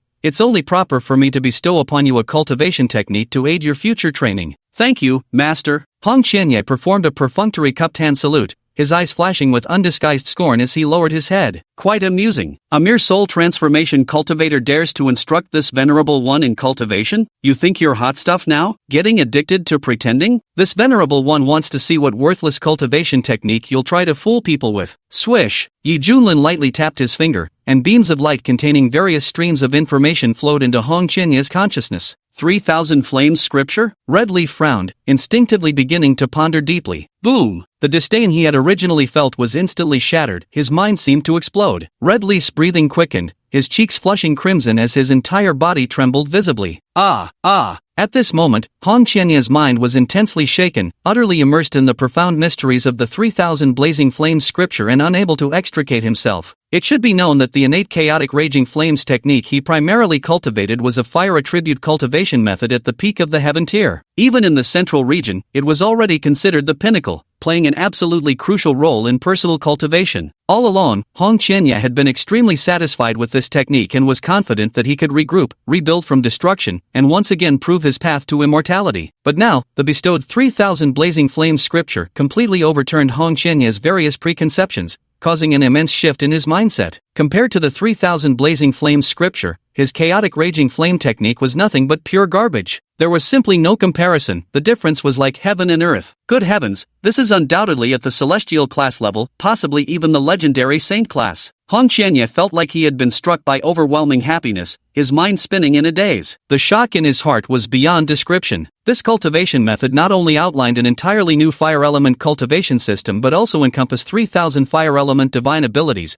with the higher-ranked ones being exponentially more powerful. With the aid of this technique, his cultivation speed would skyrocket, and his strength would soar beyond imagination. Return to true immortal realm? No! Be even bolder. As Hong Qianye was lost in thought, Yi Junlin tossed him another smooth crimson elixir, and this, for you. This is... Holding the crimson elixir in his hand, Hong Qianye was thunderstruck, his face filled with disbelief as he screamed. Fire source pill? Chapter 9, found it by chance. Oh, so you recognize it, Yi Junlin said. Hong Qianye's heart was in turmoil like raging waves. Given his former status and extensive experience, he was no stranger to the fire source pill. For cultivators who specialize in fire-based techniques, this is nothing short of a celestial elixir bestowed by the heavens, capable of delivering extraordinarily potent amplification effects. Its preciousness is such that even immortals would fight fiercely over it. Moreover, ever since he unleashed his secret technique to narrowly escape death, his foundation had already been damaged, affecting his future path of cultivation. The appearance of this fire origin pill was like receiving fuel in snowy weather. All this is for me, Hong Qianye muttered to himself. Never in his life had anyone treated him so kindly before. There exists only schemes and deceit, mutual deception. Now, with Yi Junlin bestowing cultivation techniques and gifting elixirs, all of unimaginably high grade, he not only helped Hong Qianye tremendously but also earned his deep gratitude. Wait, how could someone at the mere nascent soul realm obtain these two treasures? Even in my prime, I wouldn't have been capable of acquiring them. Red Maple Leaf felt utterly bewildered. What on earth was happening these days? Even the most coveted cultivation techniques and immortal pills that drove the top-tier giants of the central region into a frenzy were now being casually produced by a cultivator from some backwater province. Could it be he possesses an even greater celestial fortune? Red Leaf's thoughts swirled wildly, his heart pounding like a drum. After all, neither the 3000 Flame Sutra nor the Fire Source Pill were items that a mere nascent soul cultivator could possess. The only possible explanation was that his opponent had retrieved them from some ancient ruins, but given Red Leaf's current discernment, he couldn't begin to fathom their true value. At this realization, Red Leaf's breathing became ragged with excitement, convinced he'd stumbled upon incredible fortune. Xiao Hong, could it be that you're dissatisfied with what your master has given you? Watching the complex play of emotions on Hong Qianye's face, Yi Junlin found it somewhat amusing. What wild theories was this demon sect leader concocting in that head of his? Snapping out of his thoughts, Hong Qianye's attitude underwent a dramatic shift. He cupped his hands respectfully and said in a solemn voice, "Master, nothing could be further from the truth. To have met you and been accepted as your disciple is the greatest fortune of my 3 lifetimes." In that case, he might as well play along as this man's disciple. While he worked on increasing his cultivation, he'd also unravel the mysteries surrounding this peculiar individual. Here, take this medicinal pill. Master will personally safeguard your cultivation. Thank you, Master. Subsequently, Hong Qianye swallowed the fire source pill, crossed his legs in meditation, and began refining the pill's potency. In an instant, wisps of green smoke rose from the top of his head as his snow-white skin turned fiery red like hot iron. His entire handsome face flushed deep crimson, as if blood might drip from it at any moment, his entire body seemingly on the verge of bursting into flames. Within him, earth-shaking transformations were taking place. Boom! Hong Qianye's aura surged relentlessly higher. Early foundation establishment, middle stage, late stage, peak, perfection. Breaking through to golden core. After a while, Red Maple Leaf's cultivation level stabilized, reaching the early nascent soul stage. The immortal great fire spiritual root within him had fully recovered, and his foundation became extremely solid. From now on, his cultivation would progress at an astonishing pace with no obstacles whatsoever. Within just half an hour, he had advanced from foundation establishment all the way to nascent soul. Such an exaggerated breakthrough speed would be unheard of even in the central region. But in Yi Junlin's eyes, this guy was simply a true immortal restarting his cultivation with suitable techniques and elixirs aiding him. Taking off like this was perfectly normal. Hong Qianye sensed the changes within his body and was so thrilled that he couldn't help but roar skyward, venting the exhilaration in his heart. The howl brimmed with lofty aspirations and heroic spirit, shaking the vast bamboo forest and startling countless birds into fleeing in all directions. Just you wait. When this venerable one returns to the central domain, I shall surely wash away the previous humiliation with blood. When he noticed the silver-haired young man's somewhat peculiar expression, Hong Qianye realized his earlier lapse in composure. Clearing his throat, he cupped his hands respectfully and said, "Master, this disciple was impudent." "No matter. Come with your master back to the sect to meet your martial uncles and aunts." Yi Junlin waved his hand dismissively. Yes, Xiantian sect. The atmosphere was electric. Smiles radiated from every face. Having just won a great victory, their hearts swelled with pride. Thanks to Peak Master Yi being here, otherwise it would have been our profound heaven sect that was wiped out. That's right, Peak Master Yi is our savior. Ah, what a pity we were blind back then and missed the chance to join Misty Peak. Otherwise, I'd be a disciple of Misty Peak by now. If only I could join Misty Peak, then I'd get to see the handsome Peak Master Yi every day. Elder Yi is now the strongest in the profound heaven sect. His standards for accepting disciples must be incredibly high. I wonder who could possibly catch his eye. Throughout the sect, countless whispers arose as innumerable gazes turned toward Misty Peak, filled with intense yearning. In the past, everyone believed Yi Junlin had lost all his cultivation and avoided Misty Peak like the plague, fearing they might be implicated and ruin their own futures. Now, with a single finger, Yi Junlin slew a nascent soul cultivator, shocking the entire sect. Only then did everyone realize what a golden opportunity they had missed. Quick, look, Peak Master Yi is back, a disciple shouted. Instantly, countless gazes converged in that direction. Yi Junlin descended from the heavens, his silver hair dancing in the wind, robes fluttering gracefully. His face bore a divine handsomeness, his ethereal bearing reminiscent of an exiled celestial being. Who's that woman following behind him? Someone exclaimed in astonishment. Hong Qianye was draped in fiery red robes, with waterfall-like black hair cascading down to her waist. Her face was exquisitely beautiful, with a delicately high nose bridge and a flame mark between her eyebrows, radiating an extraordinary aura. Yet, her demeanor was icy cold, as if keeping others at arm's length. So beautiful. Many male disciples mumbled to themselves, their hearts pounding intensely inside their chests. Oh no, this must be the feeling of falling in love. Damn it! Where did this vixen come from? How dare she get so close to Peak Master Yi? The female disciples were practically fuming with jealousy, their hearts filled with envy and resentment. Little Hon, this is Profound Heaven Sect, where your master resides. From now on, you'll be the chief disciple of my ethereal peak. Yi Junlin sighed with emotion. His desolate peak, where even birds wouldn't bother to shit, finally had someone to deal with those weeds. It is an honor to be accepted as your disciple, master. Hong Qianye said respectfully. A trace of disdain flashed through those distinctive phoenix eyes. This so-called immortal cultivation sect was simply too shabby, and the people here were all pathetically weak in cultivation. Compared to the central region, this place is worlds apart. Even if it were just an ordinary disciple from the infernal flame demon sect he once founded, they could easily trample this place underfoot. Forget it. Since this venerable one urgently needs to cultivate, I'll reluctantly stay in this place for a while. Hong Qianye thought to himself, if it weren't for Yi Junlin's sake, I would have left without looking back long ago. To uncover the secrets hidden within this person, he would have to patiently maintain this disguised identity and stay. Junior brother Yi, you were going to. Su Youngyear, who had just stepped out of the Great Hall, glanced at the crimson-robed figure behind them and addressed Yi Junlin with probing words. I picked up a disciple along the way. Little Red, come pay your respects to the sect leader. Yi Junlin beckoned with his hand. Sensing the shallow cultivation of the middle-aged man, Hong Qianye felt somewhat frustrated inside. However, for the sake of decorum, he obediently cupped his hands in salute and said, Disciple Hong Qianye pays his respects to the sect leader. Disciple? Su Yonyan froze in surprise. He had just discussed with the other peak masters about organizing a grand disciple recruitment ceremony for Yi Junlin to select suitable candidates to join the Misty Peak.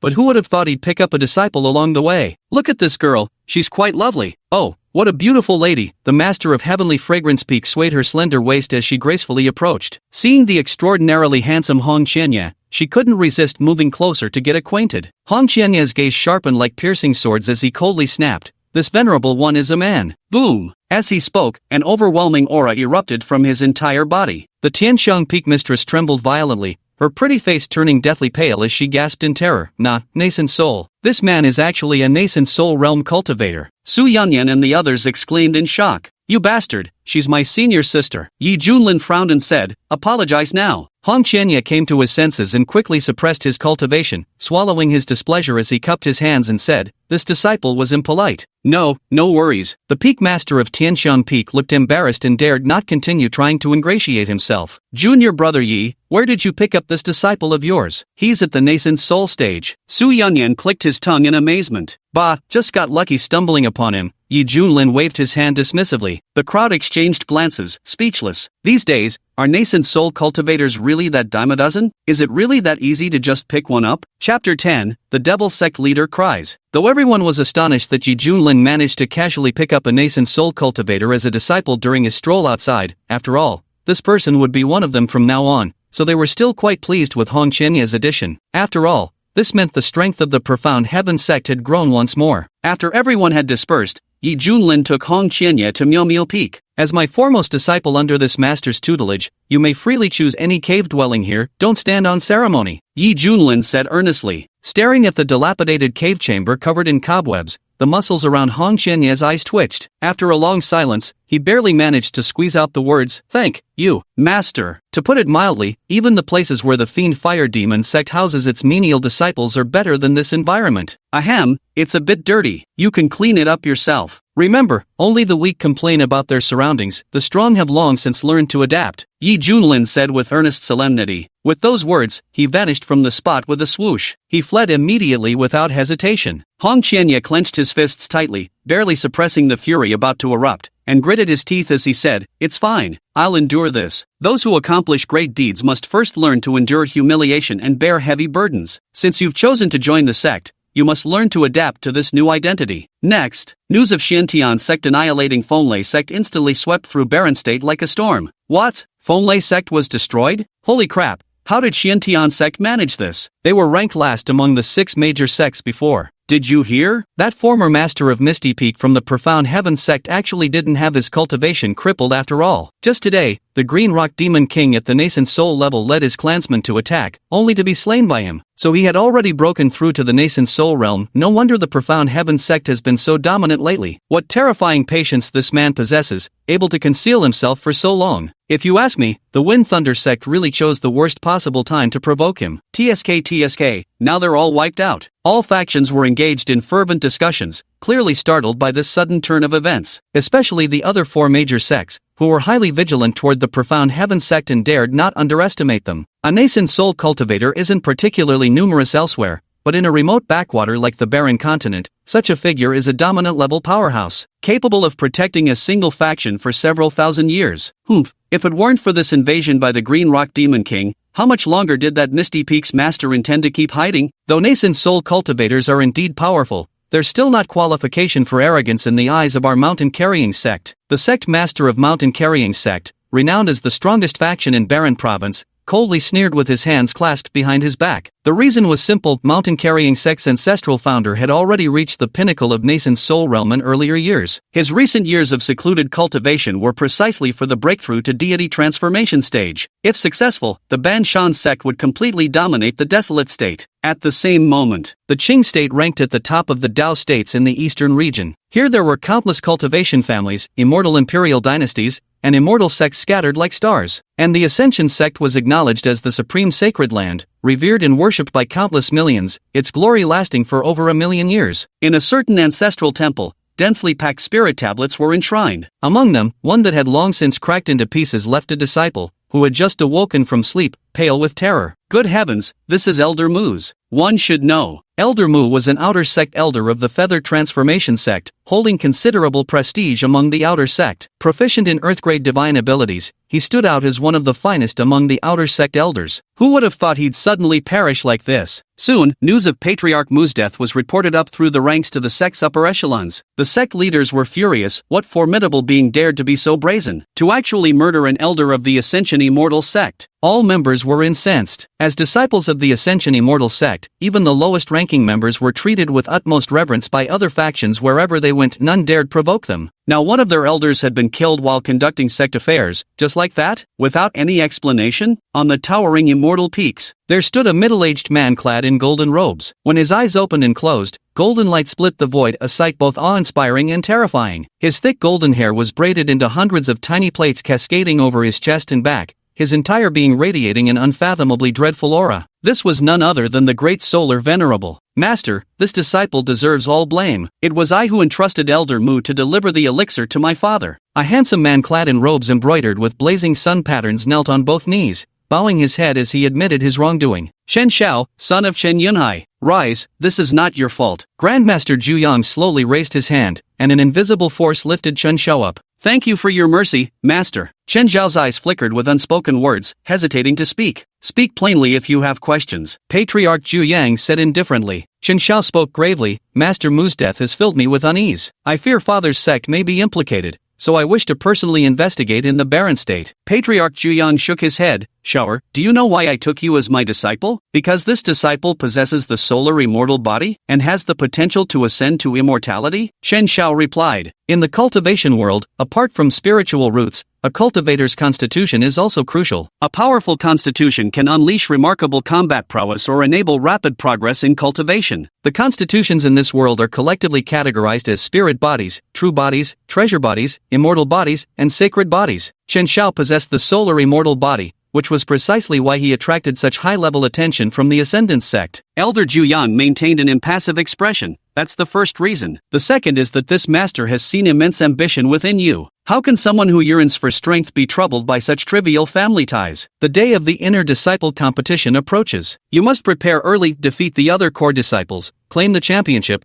and the sect will pour more resources into you. These are tangible benefits. But, no buts. As for Wind Thunder sect, this master will send someone to investigate matters in the barren lands. Hearing this, Chen Xiao had no choice but to suppress his doubts. Clasping his hands in salute, he replied, "This disciple will certainly not disappoint my master's expectations." With that, he turned and departed. The great son Venerable coldly commanded, "Someone, go to the barren state and investigate the situation." From the void came a deep voice in response, "As you command." In the profound heaven sect, atop the misty peak, wispy smoke curled upwards as the rich aroma of roasted meat drifted through the air. Red maple leaf deftly grilled the mutton skewers, skillfully controlling the heat while sprinkling special spices at just the right moment. The skewers roasted to perfection, juicy and sizzling with delicious sounds. Stealing a glance at the silver-haired youth lounging on the recliner behind him, basking in the sun, a dark expression crossed Red Maple Leaf's face. He was once a demonic overlord who wreaked havoc across the central region, controlling the lives of countless beings. Merely the mention of his revered name could silence even the loudest wails of a crying infant. Yet now, here he was, doing menial labor in a third-rate sect. Were his old rivals to find out, they'd surely laugh until tears streamed down their faces. Eat, eat, eat. What's so good about it? This venerable one truly cannot comprehend it. To think a cultivator at the divine transformation realm would indulge in such vulgar cravings for food. How shallow. Hong Qianye muttered to himself. Little Red, are you done yet? This master can't wait any longer. A voice called out from behind. Got it,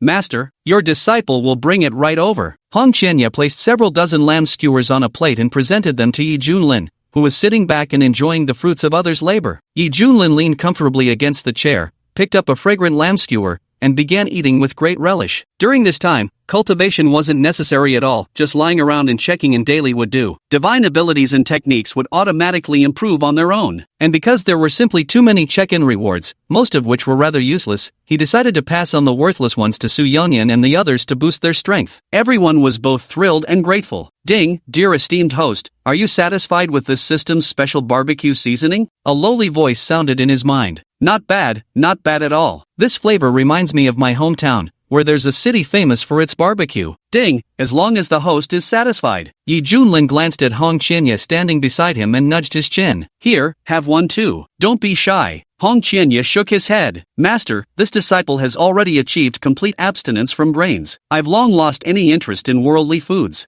If cultivating immortality turns out like this, what's even the point? Listen to your master, eat to your heart's content. Yi Junlin shook his head and said, No, master, this disciple truly has no interest. Hong Qianye felt profound disdain, believing Yi Junlin to be a rare oddity in the cultivation world. Damn, don't give your master any face, huh? If your master says eat, then you eat. No more nonsense. Yi Junlin glared with wide eyes. Little brat, think I can't handle you? Hong Qianye. In the end, under Yi Junlin's insistence, Hong Qianye reluctantly picked up a lamb skewer with inner resistance, sniffed it first, then bit into the meat with visible distaste. Boom! Instantly, an explosively delicious flavor wildly assaulted his taste buds. Hong Qianye chewed carefully, as an indescribably wonderful sensation rippled through his heart. In that fleeting moment, his entire body trembled as if electrified, feeling as though his soul might leave his body an ethereal, transcendent floatiness. For some unknown reason, perhaps triggered by childhood memories buried deep within, the eyes of this merciless demon sect leader who had slaughtered countless individuals actually grew moist. 2 trails of silent tears slipped down unnoticed. So good, so incredibly delicious. Chapter 11, Uncovering the Mastermind Behind It All. Oh shit, is it really worth crying over? Yi Junlin was dumbfounded. He patted Hong Qianye's shoulder sympathetically and said, It's alright, if it's delicious then eat more. He really is pitiful. How long has it been since he last ate meat? A whirlwind of emotions surged in Hong Qianye's heart. Born into humble origins, he had often gone hungry as a child, dreaming of even a single bite of meat. Later, by chance, he stumbled onto the path of cultivation. From then on, he struggled and clawed his way up, seizing cultivation resources by any means necessary, until he ultimately became the cold and ruthless overlord of the demonic path. At this moment, after tasting the exquisite delicacy of the mortal world, Hong Qianye's childhood memories surfaced in his mind. Combined with the tumultuous journey of cultivation in this lifetime, emotions buried deep within his heart erupted like a geyser. Exactly. If cultivating immortality means becoming like an unfeeling clay statue that has forsaken even the most basic human desires like the pleasure of food,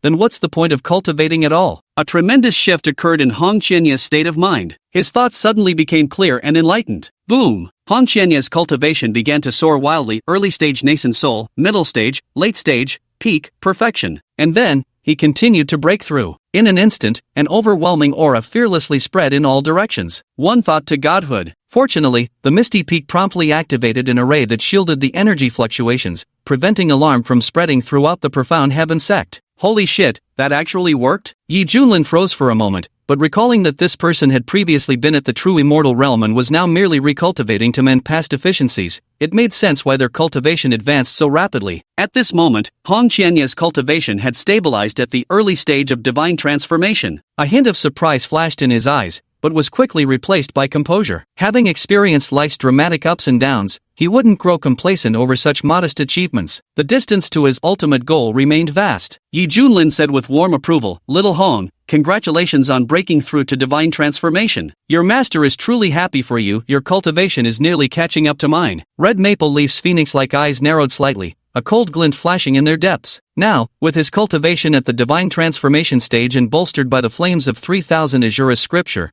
the combat prowess he could unleash was undoubtedly terrifying. Red Maple Leaf was confident that even if he couldn't claim invincibility within his realm, he wouldn't be far from it. Should he turn against them now? Just as Hong Qianye's thoughts were wandering, a voice interrupted his contemplation. "What are you standing there for? Eat!" Yi Junlin picked up a skewer of lamb and handed it over, urging him. Hong Qianye hesitated before taking it, lowering his head silently as he began to eat, while the idea sprouted like weeds in his heart. After finishing the meal, Yi Junlin took out a toothpick and placed it in his mouth. "Little Red, come massage your master's shoulders." Hong Qianye sneered without a word, then walked around behind Yi Junlin. Slowly, he extended his fair hands and began kneading the shoulders. "Didn't eat enough? Use more force. Yes, like that, just like that. Ah, so comfortable." Yi Junlin wore a look of utter contentment, basking freely in the moment. Hong Qianye's eyes flickered rapidly through shifting emotions as his hands stealthily elongated, moving as if to seize the silver-haired youth by the throat. His temperament had never tolerated subjugation beneath another. The sole reason he'd agreed to become Yi Junlin's disciple was circumstance forcing his hand, and chiefly, his burning desire to unravel the secrets hidden within Yi Junlin. Yet throughout this period, aside from the man's peculiar behavioral quirks, he'd found nothing of substance worth deeper investigation. Thus, Hong Qianye, unwilling to be ordered around any longer, decided to simply subdue Yi Junlin and force him to reveal the origin of his cultivation techniques and elixirs. This way, not only would he get the answer, but he could also shed the identity of being a disciple. Of course, after achieving success, Hong Qianye wouldn't kill Yi Junlin either. Though being a demonic cultivator who'd slaughtered countless lives, Yi Junlin had saved his life. At most, he'd cast a spell to make him forget everything that had happened before decisively leaving the Xintian sect to begin a new journey. Yi Junlin continued enjoying himself leisurely, as if unaware of the approaching danger. "Yi, how could a mere transformation soul cultivator like you ever hope to control this exalted one? This ridiculous master-disciple relationship ends today." Hong Qianye's beautiful face was icy with determination. With his characteristic decisiveness, he immediately prepared to strike a vicious blow. Just then, a message-carrying flying sword sliced through the heavens, trailing a brilliant streak of light as it entered Misty Peak. "Junior Brother Yi, please come to the council hall at once. We have an urgent news situation to address." On the voice transmission flying sword, the stern voice of Sect Master Su Yanyan resounded. Yi Junlin opened his eyes, stretched his waist, and loosened his limbs. "It seems I must make a trip." Interrupted in his actions, Hong Qianye hesitated slightly. He could turn hostile right now, but a voice inside kept warning him. He absolutely must not do this. The consequences would be disastrous. Having once transcended mortality, Hong Qianye's vigilance surpassed most cultivators, for sometimes a single decision could alter one's destiny entirely. Now, facing what appeared to be a floridal opponent, Hong Qianye felt alarm bells ringing violently in his mind. Could this guy still have some hidden cards up his sleeve? Hong Qianye hesitated. "Little Hong, I'll go ahead first. Your techniques are quite relaxing. When I return, give me a leg massage. Yi Junlin tossed out this sentence before soaring into the sky and vanishing beyond the horizon. Upon hearing this, Hong Qianqi was so furious his nose nearly twisted. Damn it, you seriously took the sovereign for a servant? He regretted it. I should have been more decisive just now. I should have strangled this shameless bastard right then and there. Mid-air, Yi Junlin's silver hair fluttered wildly as a mischievous smile played at the corners of his lips. As for Hong Qianye's little tricks, Yi Junlin was naturally aware of them, and everything was firmly under his control. You should know, his Grand Void technique had already reached perfection through automatic cultivation. If danger truly arose, Yi Junlin was confident that even at such close proximity, he could instantly break free and then suppress the threat with absolute power. This is precisely why he could maintain such an air of effortless composure throughout the entire ordeal. The council hall. Sect leader Su Yanyan and the various peak masters were deep in discussion. Noticing the silver-haired youth entering the hall, Su Yanyan greeted amiably, "Junior brother Yi, you've arrived." His cultivation had already reached the nascent soul stage, with an increasingly profound aura emanating from his entire body, faint traces of terrifying lightning flickering in his pupils. Su Yanyan was deeply grateful to Yi Junlin. Not only had the other party altered the fate of the profound heaven sect, but he had also gifted him a rare heaven-grade thunder attribute cultivation technique,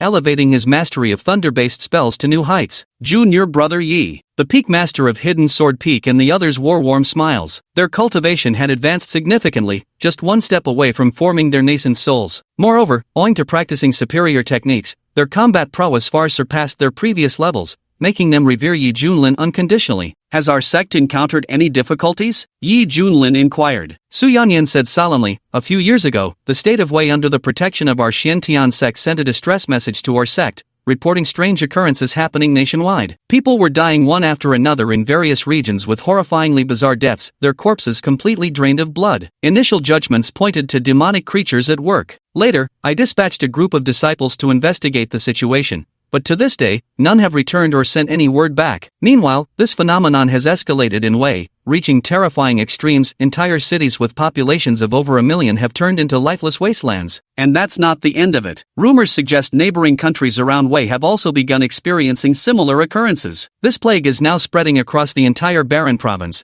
with victims meeting identical fates. I fear if this continues, the Barren province will descend into chaos. In the future, the number of disciples joining our Xiantian sect will inevitably plummet, an outcome none of us wish to see." Hearing this, Yi Junlin furrowed his brows. How bizarre. Didn't anyone see who did it? Su Yanyan shook his head. Those who might have seen it are probably already dead, leaving only a trail of corpses drained of blood. For a cultivation sect, failure to recruit suitable disciples each year would gradually lead to a shortage of talents, slowly marching toward extinction over the long years. Therefore, major sects place great importance on mortal kingdoms, as their source of disciples almost entirely comes from here. With good fortune, they might even select promising seedlings. If left unattended, it would create a vicious cycle. Sect leader Su Yanyan understood this principle best, because 200 years ago, he had come from an ordinary small mountain village. It was purely by chance that he was chosen by an elder from the profound heaven sect, thus embarking on this path of immortality. Yi Junlin pondered and said, "According to what you just mentioned,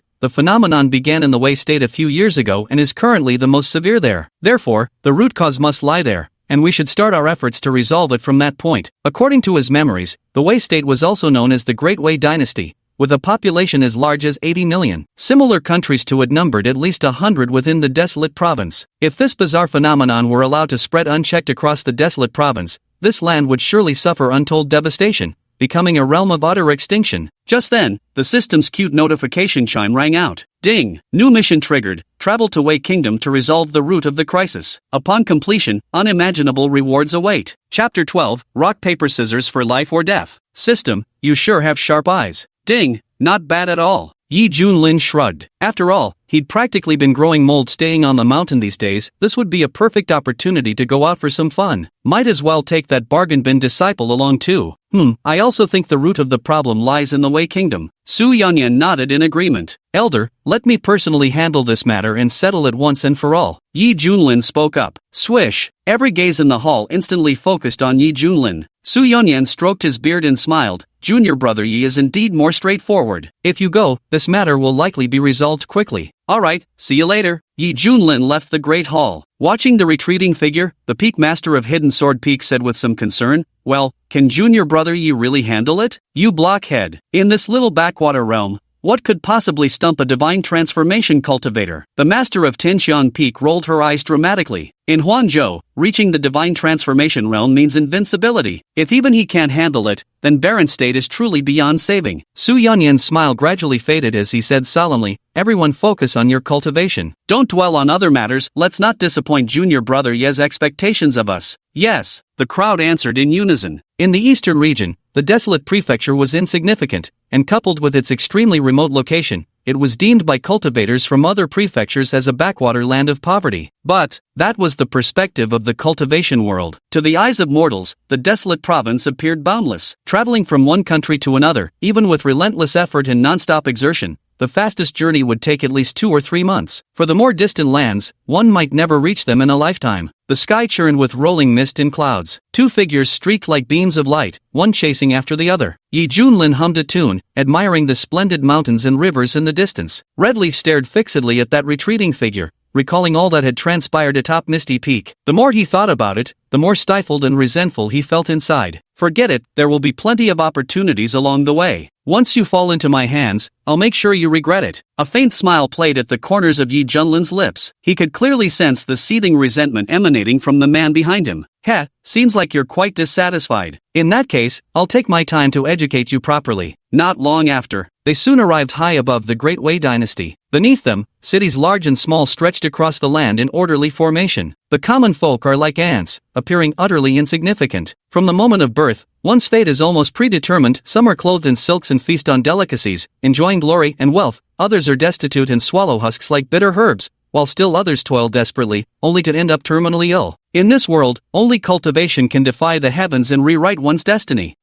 Something seems to be happening down below. Yi Junlin narrowed his eyes. "Ah, looks like a bunch of bandits raiding a village," Hong Qianye remarked casually, glancing over. Such sights were nothing new to him. "Is that so? Let's go check it out." With that, Yi Junlin's expression shifted as he dashed toward the village. Boring. Hong Qianye curled his lips but had no choice except to follow behind. At this moment, Peach Blossom Village. Flames soared into the sky, thick with smoke. Many villagers were herded like livestock by the mounted bandits into the open space at the village center. Those who disobeyed or attempted to flee were mercilessly cut down by the ruthless bandits. Sobs, wails, and pleas for mercy echoed through what was once a peaceful and harmonious village. "Honorable heroes, our village is famously poor. All we have are the chickens, ducks, cattle, and sheep we raise daily. If you wish to take them, please take everything. Just spare the innocent villagers, I beg you." The white-haired village chief of Taohua village stepped forward leaning on his cane to plead. "Get out of here." A mounted bandit impatiently kicked out, sending the chief sprawling with a cry as he collapsed to the ground, spitting blood. The bandit group numbered around 100 men. With savage expressions, they herded several hundred villagers together at knife point,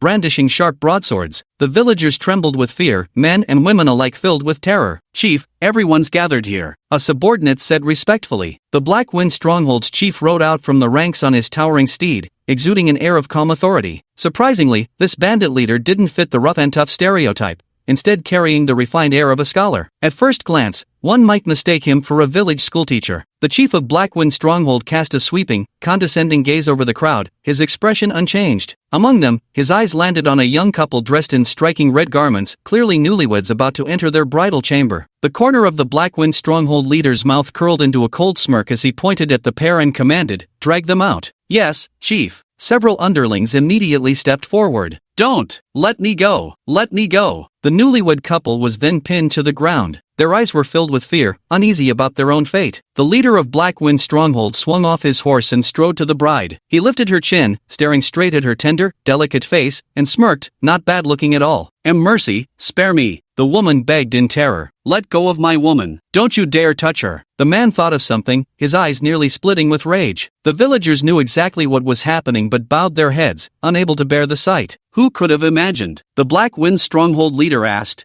"Do you love your man?" The woman froze, never expecting this bandit leader to suddenly pose such a question. She nodded gently, "Yes." The Blackwind Stronghold leader turned to the man, "And do you love her?" The man looked honest and simple-minded. Faced with the Blackwind Stronghold leader's questioning, he shouted emotionally, "Of course I love her. We've been childhood sweethearts since we were kids. When we grew up, I finally got my wish and married her. I swear I'll spend my whole life treating her right." "Brother Taiju," Xiaomei called out with tearful, blurred vision, choking back sobs. The Blackwind Stronghold leader fell silent for a moment, then raised his hand to point at another villager. The subordinate understood implicitly and immediately dragged the villager out. Under countless terrified gazes, he swung his blade and severed the man's neck. Thud! Blood stained the ground as the head rolled away, its face frozen in despair. Ah! The crowd erupted in gasps of shock. The severed head's eyes were wide open, staring blankly in death's resentment. The Black Wind Stronghold's leader smirked as he lightly kicked the head with his foot, sending it rolling before the loving couple. Xiaomei turned deathly pale with fright, too terrified to look at the grisly human head. Taiju's face turned deathly pale, his heart pounding with terror. Gentlemen, I've just had a rather interesting idea. The Black Wind Stronghold leader chuckled lightly. The two of you shall play rock paper scissors, one round decides victory. Whoever loses, must die. But then again, I'll grant you, the time it takes half an incense stick to burn for private discussion. Upon hearing this, Iron Pillar and Xiaomei exchanged puzzled glances, not understanding why they had to do this. The Black Wind Stronghold leader's smile turned cold as his tone suddenly turned vicious. What? Don't want to play? Then you can all die. No, we'll play. Iron Pillar hastily spoke up. Better for one person to die than to drag two down together. Alright, let's begin. The Black Wind village chief waved his hand dismissively. Taiju immediately pulled Xiaomei down to squat by the wall corner. Looking at her earnestly, he said, Xiaomei, I'll throw rock later, you throw paper. That way, you'll survive. Xiaomei's eyes were red as she sobbed, Taiju, don't do this. I don't want you to die. Taiju gave a simple, honest smile and patted the woman's head affectionately. I told ya,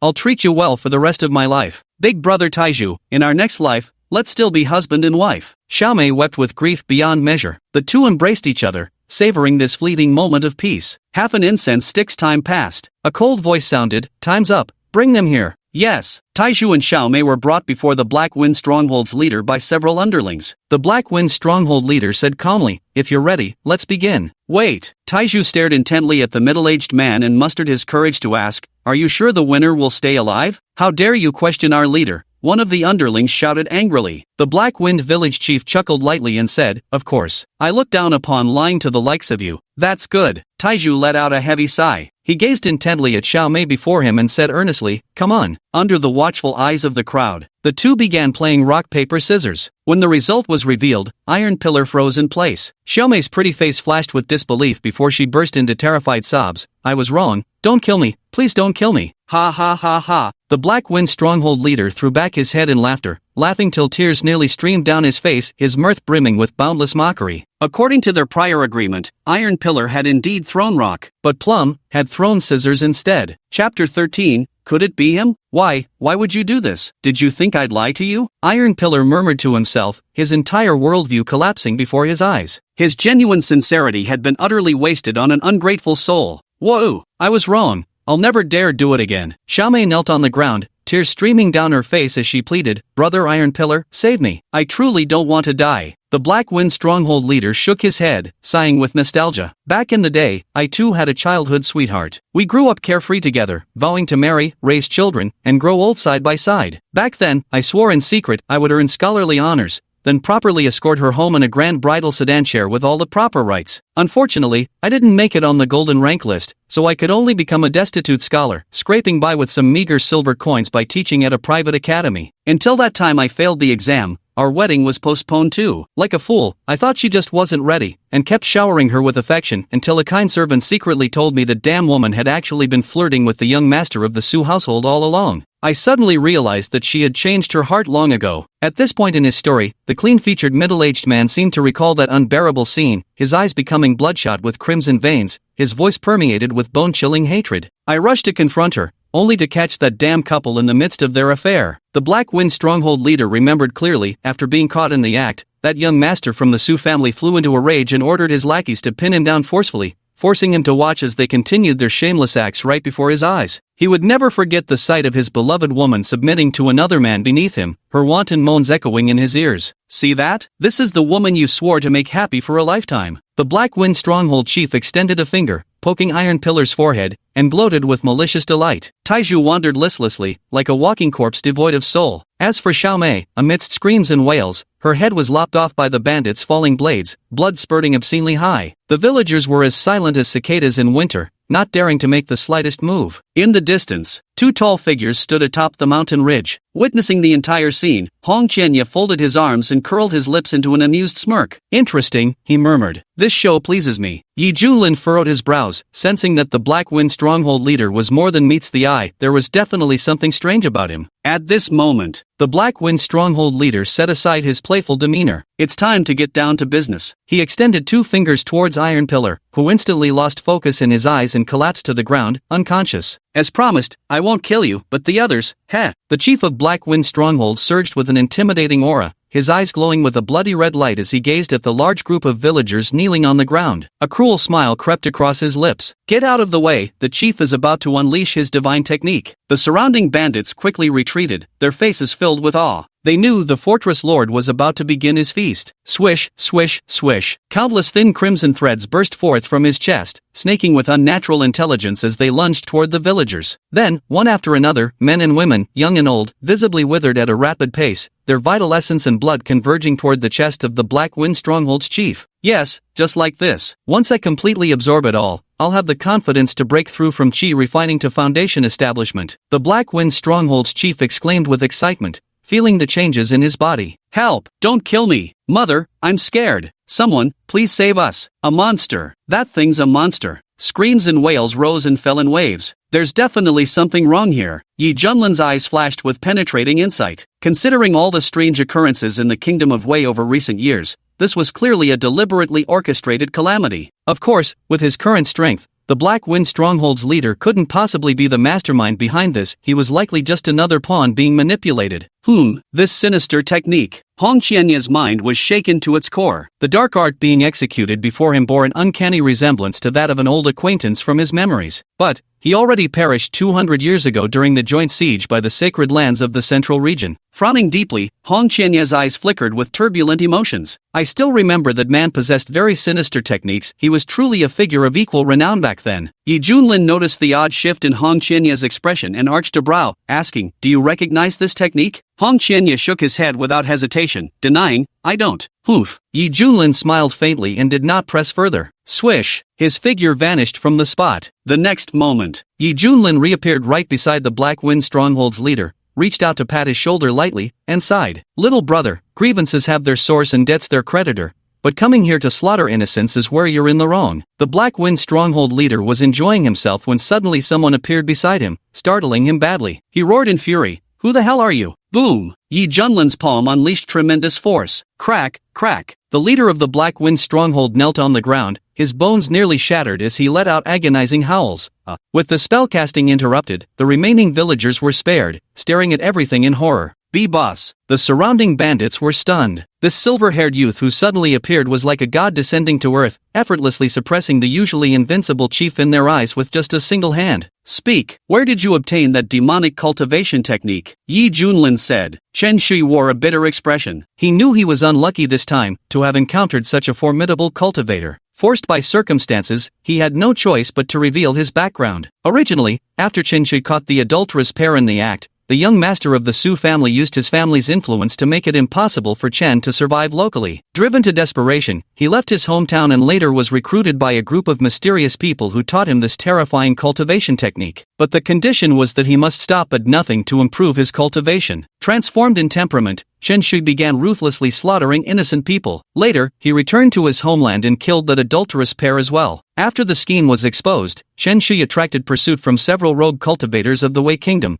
forcing him to flee in disarray and eventually become an outlaw. It appears this is connected to a vast organization behind the scenes. They selflessly impart cultivation techniques to others, with only one simple requirement: recipients must continuously devour vital essence to enhance their cultivation. Little Red, what do you make of this matter? Looking at the crimson-robed figure descending slowly from the sky, Yi Junlin's tone carried profound meaning. The crowd stared at Hong Qianye, their eyes filled with astonishment. What a breathtaking beauty! Just like an immortal fairy. Hong Qianye's face remained calm, but his heart was in turmoil. This snowballing method of imparting knowledge was truly reminiscent of that man's style. Could he still be alive after all? Master, this disciple does not know. Hearing this reply, Yi Junlin shook his head. He raised his hand and placed it on Chen Shu's head. A violent soul search began. Ugh! Chen Shu's face twisted in agony, his eyes rolling back as he felt his brain being sucked dry. Faintly, Yi Junlin caught a glimpse of a scene. Several eerie figures clad in black robes stood solemnly. The leader among them stretched out his hand, imparting cultivation techniques to Chen Shu. Then the vision abruptly ceased, plunging everything into utter darkness. Bang! Chen Shi collapsed on the ground, devoid of any signs of life. "Let's go," Yi Junlin said. Snap! Hong Qianya snapped his fingers. In an instant,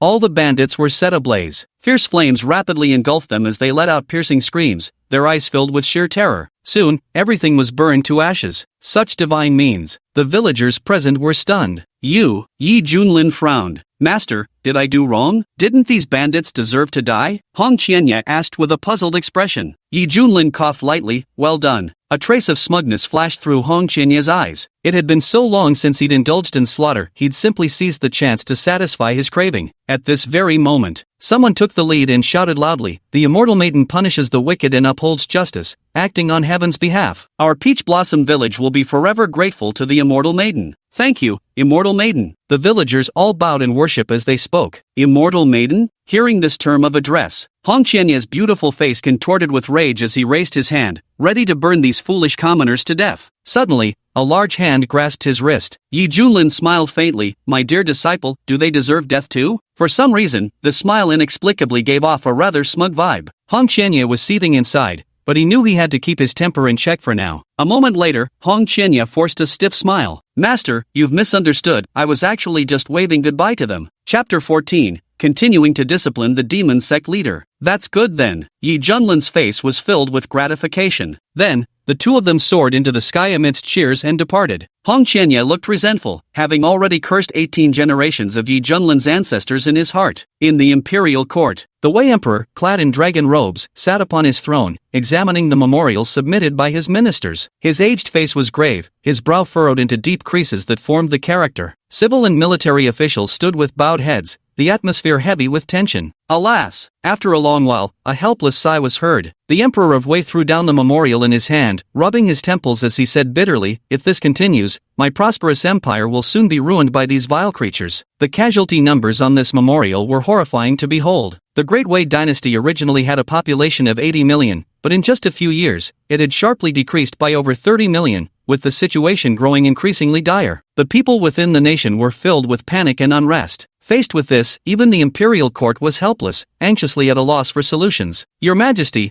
our Wei kingdom leans on the support of the profound heaven sect. Surely the immortal masters there won't stand by and do nothing." A minister offered words of comfort. Xiantian sect. The Wei emperor shook his head with a bitter smile, his face full of disappointment. A few years ago, Xiantian sect had also dispatched a team to investigate the situation, but shortly after arriving in Wei kingdom, that team vanished without a trace. Afterwards, he could only watch helplessly as the situation escalated uncontrollably. As for the Xiantian sect, there had been no further news about them since that incident. Could such a sect still be relied upon by the Wei kingdom? Imperial Father! Imperial Father! A silver bell-like cry rang out. Outside the palace hall, a young princess who looked to be around 13 years old came running in. Her skin was delicate and fair, and judging by her charming little face, she was destined to grow into a stunning beauty. "Linger, how could you?" Emperor Wei voiced his puzzlement. This was his most beloved youngest daughter. Had it been anyone else acting so rashly, they would have been dragged out and beheaded long ago. The little princess waved a letter in her hand, her face radiant with joy. "It's second brother. Second brother has sent word. It's the second prince." The ministers wore expressions of surprise. The second son of Emperor Wei had been selected by an immortal master from the Xiantian sect in his early years and had been staying with the Xiantian sect all these years. This was common knowledge in the imperial court. It must be understood that when immortal sects recruit disciples, they have always prioritized innate talent. Even if you were the descendant of princes, nobles, generals, or imperial clans, it would be pointless if your talent failed to meet the standard. Moreover, the profound heaven sect's disciple selection process is extremely strict, prohibiting all forms of nepotism and backdoor dealings. Therefore, when the second prince was chosen back then, Emperor Wei could hardly contain his joy. That very year he declared a grand amnesty for the entire realm, celebrating throughout the land. However, in recent years, the second prince became obsessed with immortal cultivation and gradually severed ties with the Wei kingdom. Now, suddenly receiving his letter has taken all the court officials by surprise. Quickly let this emperor see what's written in the letter. Emperor Wei took the letter from his daughter's hands and hurriedly opened it to read. When he saw the contents of the letter, Emperor Wei couldn't help but widen his eyes. Excitement rose on his face as he slapped the table and burst into laughter. Ha ha ha, excellent. This move left the ministers exchanging bewildered glances. Your Majesty, what are you? Emperor Wei said excitedly, my son wrote in his letter that the profound heaven sect attaches great importance to the strange phenomena occurring in Wei Kingdom and may even dispatch the master of the Misty Peak to personally resolve it. He advises us to remain calm and wait for good news. Hearing this, the civil and military officials looked exhilarated. Though they were mere mortals, their exalted positions and considerable influence gave them channels to receive information about the conflicts among the major sects of the Barren Lands. Rumors say that the Mystic Heaven sect was able to annihilate the Wind and Thunder sect, all thanks to that Mistwreath Peak's master, Yi Junlin. A mighty nascent soul cultivator, no less. With the terrifying power to move mountains and fill seas, in the eyes of the mortal world, he was no different from an immortal. And now, this very peak master Yi was about to arrive in person to help the Wei Kingdom through their crisis. How could they not be excited? Emperor Wei was overjoyed. This was the most delightful news he had heard in years. Linger, our Wei Kingdom is saved. Emperor Wei picked up the little princess, planting kiss after kiss on her cheeks. He. The little princess smiled until her eyes curved like crescent moons, her expression utterly adorable. Suddenly, a guard rushed in frantically. Your Majesty, 2 celestial beings have descended outside. They must be the immortal masters from the mysterious heaven sect. My esteemed ministers, quickly accompany me to greet them at once. Emperor Wei exclaimed with delighted surprise. Inside the imperial palace, 7-colored auspicious clouds filled the sky, and under countless awestruck gazes, 2 figures bathed in radiant, blissful light descended onto the square. Little Red, don't you think your master's grand entrance carries a certain flair? Yi Junlin clasped his hands behind his back, clearly pleased with himself. He just wanted to make a big scene to lure the snake out of its hole. Hong Qianye gave Yi Junlin a disdainful glance, inwardly sneering, how childish. But on the surface, he courteously cupped his hands and said, Master is wise, this disciple thinks so too. Welcome the arrival of the immortal master. In the palace, Emperor Wei led his ministers and officials out in haste, kneeling in worship before Yi Junlin and Hong Qianye. To them, these were immortals capable of destroying heaven and earth, unbound by any rules of the mortal world. Emperor Wei cautiously observed the silver-haired young man, his heart swelling with even greater joy. According to the letters, the master of the Misty Peak had signature silver-white hair, a perfect match for the figure before him. It seems this is indeed Peak Master Yi. When Emperor Wei's gaze shifted to Hong Qianye, his heart shuddered violently. Even with 3,000 beauties in his harem, they were worlds apart compared to this woman. Truly a peerless beauty in this mortal realm. Emperor Wei sighed inwardly. After all, being by Yi Junlin's side, he dared not entertain any improper thoughts. Even gazing upon her too long felt like a desecration of this celestial beauty. Ahem! Yi Junlin cleared her throat, her authoritative voice amplified by magic power as it reverberated in all directions. This immortal has come precisely to resolve Wei Kingdom's crisis. You need not live in fear any longer. This emperor, on behalf of Wei Kingdom's people, proffers deepest gratitude to the immortal. The Wei Emperor exclaimed excitedly. Within the imperial palace, all eyes were bowed in reverence, their hopes pinned upon Yi Junlin. All of you, rise. Yi Junlin raised his hand, an invisible force spreading out, gently lifting the Wei Emperor and his retinue from the ground. Immortal Master, please command us as you wish, the Wei Emperor said respectfully. Arrange a place for my disciple and me to stay. This way, please. Emperor Wei stretched out his hand while secretly glancing at Hong Qianye passing by. So this fairy was the immortal's disciple. The little princess hid behind Emperor Wei, gazing at Hong Qianye's breathtakingly beautiful face, thinking to herself, this sister is so beautiful. I wish I could grow up to be as pretty as her. From beginning to end, Hong Qianye's face remained icy cold, never even deigning to glance at these people. In his eyes, Emperor Wei and all the civil and military officials, indeed, even the common people of the entire Wei Kingdom were mere ants, utterly indistinguishable. The only reason he accompanied them was to uncover the true identity of the mastermind behind the scenes. Jingtai Palace. The hall was resplendently magnificent, warm in winter and cool in summer. Built by Emperor Wei after spending enormous wealth and years of effort, he had once loved indulging in pleasure here. Now, it was handed over to Yi Junlin and Hong Qianye to reside in. Leave us now. We'll call for you if needed. It is my honor to serve the immortal master. The Wei Emperor dared not linger, promptly taking his leave with reverent words. Creak! The palace gates closed. Yi Junlin plopped down onto the millennium-old Nanmo recliner, plucking grapes from the fruit tray to pop into his mouth, eating with evident relish. His current slouching demeanor starkly contrasted with the authoritative presence he'd displayed moments before. Hong Qianye couldn't bear to look. This was the least reliable supreme being cultivator he'd ever encountered. What frustrated him most was, other cultivators would at least sit cross-legged in meditation, focusing on cultivation or such matters. Yet this fellow was completely immersed in eating, drinking, and amusement, showing not the slightest intention to cultivate seriously. How did someone so weary and lazy manage to cultivate all the way to God transformation? Fine. At this rate, I'll soon surpass him in cultivation level, making my move much more assured. Hong Qianye thought to himself. Had Yi Junlin heard his inner thoughts, he would have uncontrollably burst into goose-like laughter. Working hard to cultivate? Screw that. I'll just lie flat. My cultivation realm will depend entirely on provoking others, and my techniques will automatically level up on their own. Tell me, is hard work really useful? Moreover, isn't the ability to persist in lying flat also a kind of effort? At this moment, Yi Junlin removed the cloud-patterned battle boots from his feet, and a wooden basin suddenly appeared beneath him, filled with steaming hot water. He gently dipped his feet into it, letting out a soft, contented groan. Just as Hong Qianye's disdain deepened, a voice slowly reached his ears. "Little Red, come quickly and wash your master's feet." Hong Qianye's face froze in shock, almost doubting his own ears. Veins instantly bulged on his forehead as furious flames of rage surged in his heart. "What did you say? As the dignified leader of the revered Blazing Demon sect, am I supposed to wash the feet of trash like you? Don't push people too far." Hong Qianye's eyes brimmed with icy coldness as he stood unmoving, paying no heed. Yi Junlin raised his eyebrows. "Where's everyone? Come here. And why should I?" Facing questioning, Yi Junlin sighed and said, "A teacher for a day is a father for life. Isn't that enough? Be good, son. Come wash your father's feet." Chapter 15, Killing a Nascent Soul with a Snap. "You!" Red Thousand Leaves laughed in extreme anger, his palms erupting with dark crimson flames that scorched the void, sending ripples radiating through space. "How dare you repeatedly test this venerable one's limits? Do you truly believe I have no temper?" Yi Junlin met the furious young man's gaze with a smile. "How thoughtful of you, my disciple. Perfect timing to heat this master's water." Seeing the silver-haired youth shamelessly disregard all propriety, Red Thousand Leaves could endure no longer. He resolved to tear off all pretenses here and now. "Listen,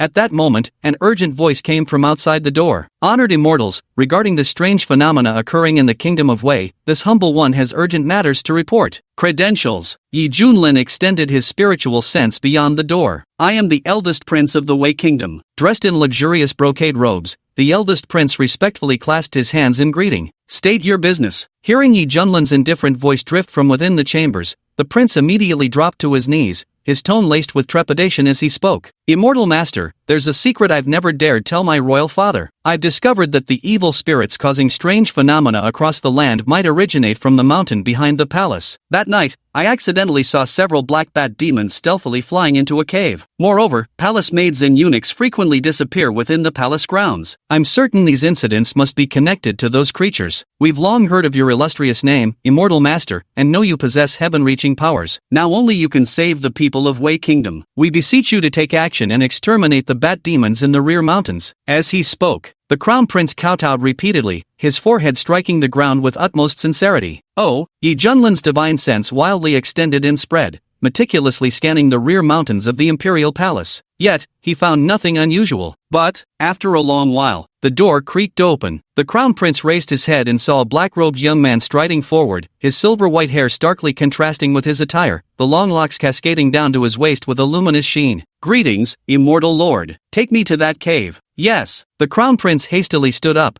his eyes holding a barely perceptible chill. Yet when his gaze fell upon Hong Qianye, that coldness was replaced by a trace of greed. After what had just transpired, Hong Qianye's face was as cold as frost, and the crimson flame mark between his brows grew even more eerie. Watching Yi Junlin's retreating figure, Hong Qianye sneered inwardly. "Very well, this venerable one will settle the score with you later." In the corridor, the little princess hid behind the pillar, peeking her head out to watch the scene unfold. When she witnessed the crown prince's actions, the little princess's pretty face filled with disbelief. How could Big Brother, only she, as his younger sister, knew just how despicable her elder brother's usual conduct was. He was the one their imperial father was most dissatisfied with. Now, how dare this notoriously problematic elder brother secretly meet with the two immortals from the profound heaven sect? "I must hurry and inform Father Emperor," the little princess said as she scurried away like a wisp of smoke. On the back mountain, overgrown weeds and jagged rocks littered the landscape. The eldest prince led the way, while Yi Junlin walked with an air of calm indifference. Hong Qianye frowned, sensing something was amiss. "We're here." The eldest prince turned around, his face bearing an eerie smile. "Where's the bat demon's cave?" Yi Junlin asked coolly. "You fool, there's no bat demon here. This is your grave," the crown prince shouted with a frenzied expression. He pulled out a jade slip and crushed it instantly. Swish! A blood-red pentagram array emerged from the ground, radiating waves of terrifying energy. Protected by a cocoon of light, the Crown Prince was instantly teleported away. He steadied his stance and said smugly, "Elders, it's your turn now." Whoosh! The space rippled with distorted fluctuations. 5 figures shrouded in black robes emerged, darting to various points of the pentagram array, surrounding Yi Junlin and Red Maple Leaf within its confines. Beneath the brims of their hats, their faces were sinister, their lips curling with cruel smiles. "The peak master Yi of Xiantian sect has been stealing the limelight lately, hasn't he?" The one-eyed elder leading them spoke with a raspy voice. "We suspected you'd come in person. An inescapable net has long been laid, even you cannot escape death." On the other side, the elder grinned maliciously. All 5 of them were at the nascent soul realm, with the strongest already at the late nascent soul stage. With this special formation, they were confident they could kill any opponent below the divine transformation realm. Yi Junlin shook his head. "Just call out your leader directly. I can't be bothered to waste words on small fry like you." As for the Crown Prince's little schemes, Yi Junlin had long since noticed, but he didn't care about them one bit. In fact, he was even looking forward to seeing what tricks the mastermind behind the scenes would pull. As a result, only a few nascent soul-old monsters emerged, leaving Yi Junlin feeling somewhat disappointed. "You bastard! How dare you look down on us?" The one-eyed elder roared angrily. The eldest prince crossed his arms as if watching a play, sneering coldly, "Elders, kill that man. As for the woman in red,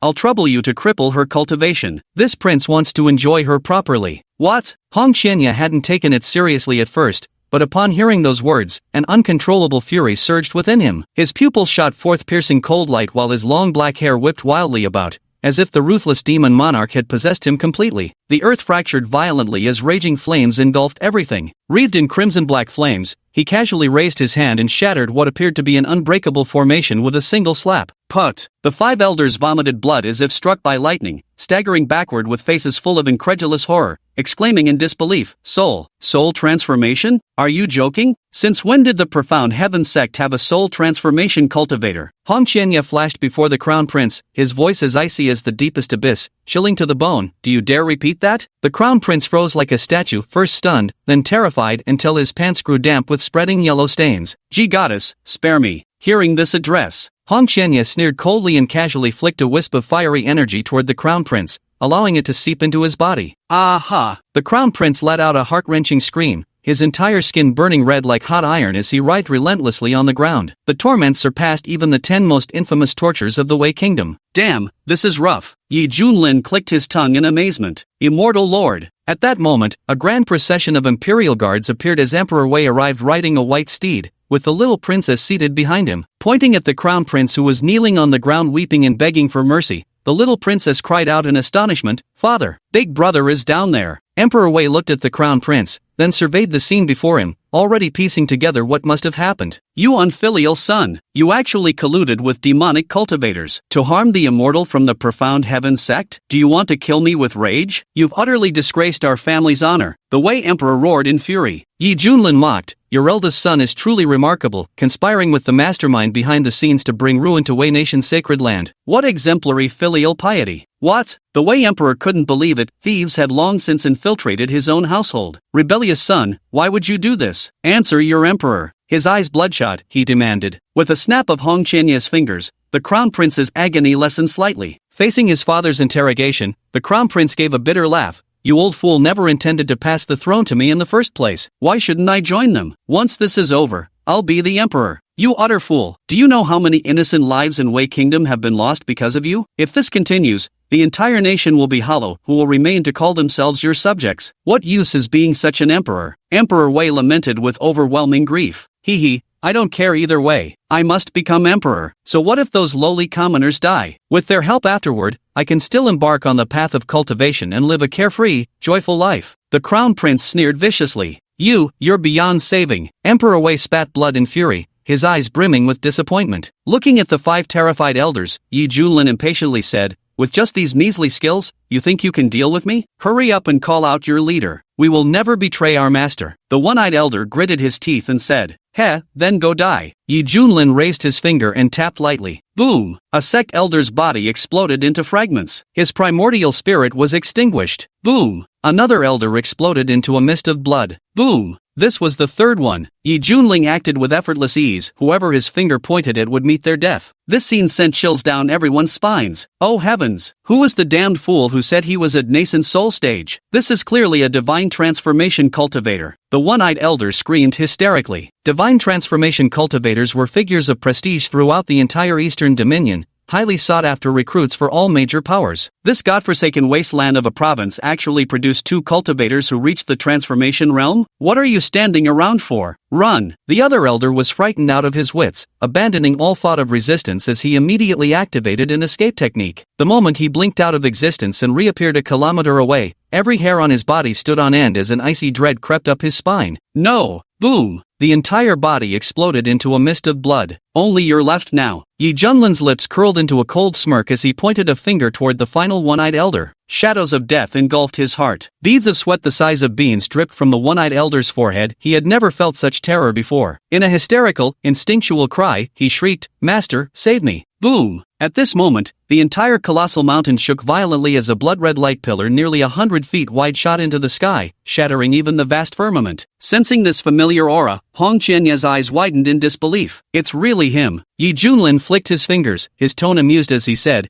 I've been waiting for you. Chapter 16, The Monstrous Blood Fiend. The blood-red light pillar churned the clouds like ripples expanding in all directions. Every soul in the Wei Kingdom's royal capital was terrified by this horrifying spectacle, dropping to their knees in awestruck prostration. Master! The one-eyed elder wept uncontrollably, tears streaming down his face in overwhelming emotion. Within the pillar of light, a majestic and towering figure slowly emerged. His face was stern, with crimson locks dancing wildly, exuding an oppressive aura akin to a primordial beast. His sweeping gaze glanced over, but when it landed on Hong Qianye, 2 blazing beams of light erupted from the man's eyes. His thin lips parted slightly as he uttered a voice tinged with surprise, "You?" Hong Qianye's expression shifted slightly before quickly returning to calm as he said indifferently, "Long time no see, blood demon. I never expected you to still be alive." Sure Tianjue's eyes flickered with a hint of nostalgia as he replied with self-mockery, "The title blood demon, it's been ages since I last heard it." That's right. This was none other than Sure Tianjue, the blood demon who had supposedly perished over 200 years ago after being besieged by the Holy Lands of the Central Region. Like Hong Qianye, he had also ascended to the realm of true immortality. The Blood Nether sect he founded once flourished unrivaled, its prominence even surpassing that of the fire-worshipping demon sect. When it comes to Sure Tianjue's path of cultivation, one could describe it as utterly deranged. Not only did he strengthen himself by madly devouring human blood, but he also imparted his wicked techniques to his followers, indulging them in slaughtering the innocent and wreaking havoc across regions. Then, when the time was ripe, he would turn against these practitioners of his methods, harvesting their cultivation achievements. This snowballing momentum spread like a virus across the central domain. Whether they were from righteous sects or demonic factions, all cultivators suffered greatly under the Blood Nether sect at that time. It was precisely this reason that accelerated his rapid advancement in cultivation. However, his methods were so sinister that he was shunned by both righteous and demonic paths alike. In the end, the combined forces of the top powers launched a crusade. The isolated Blood Nether sect was eradicated, and Sure Tianjue, known as the Blood Fiend, perished in the great battle. Only then did the central domain regain peace for an extended period. Yet who could have imagined that the infamous Blood Fiend, feared throughout the land, had not truly died, and now he appears in the most remote desolate state of the eastern domain. This news, if spread to the central region, would surely cause an enormous uproar. How did you manage to escape? Back then, many witnessed with their own eyes how your colossal body was blasted apart by several immortal artifacts. With even your blood completely evaporated, there was absolutely no possibility of survival. Hong Qianye asked earnestly.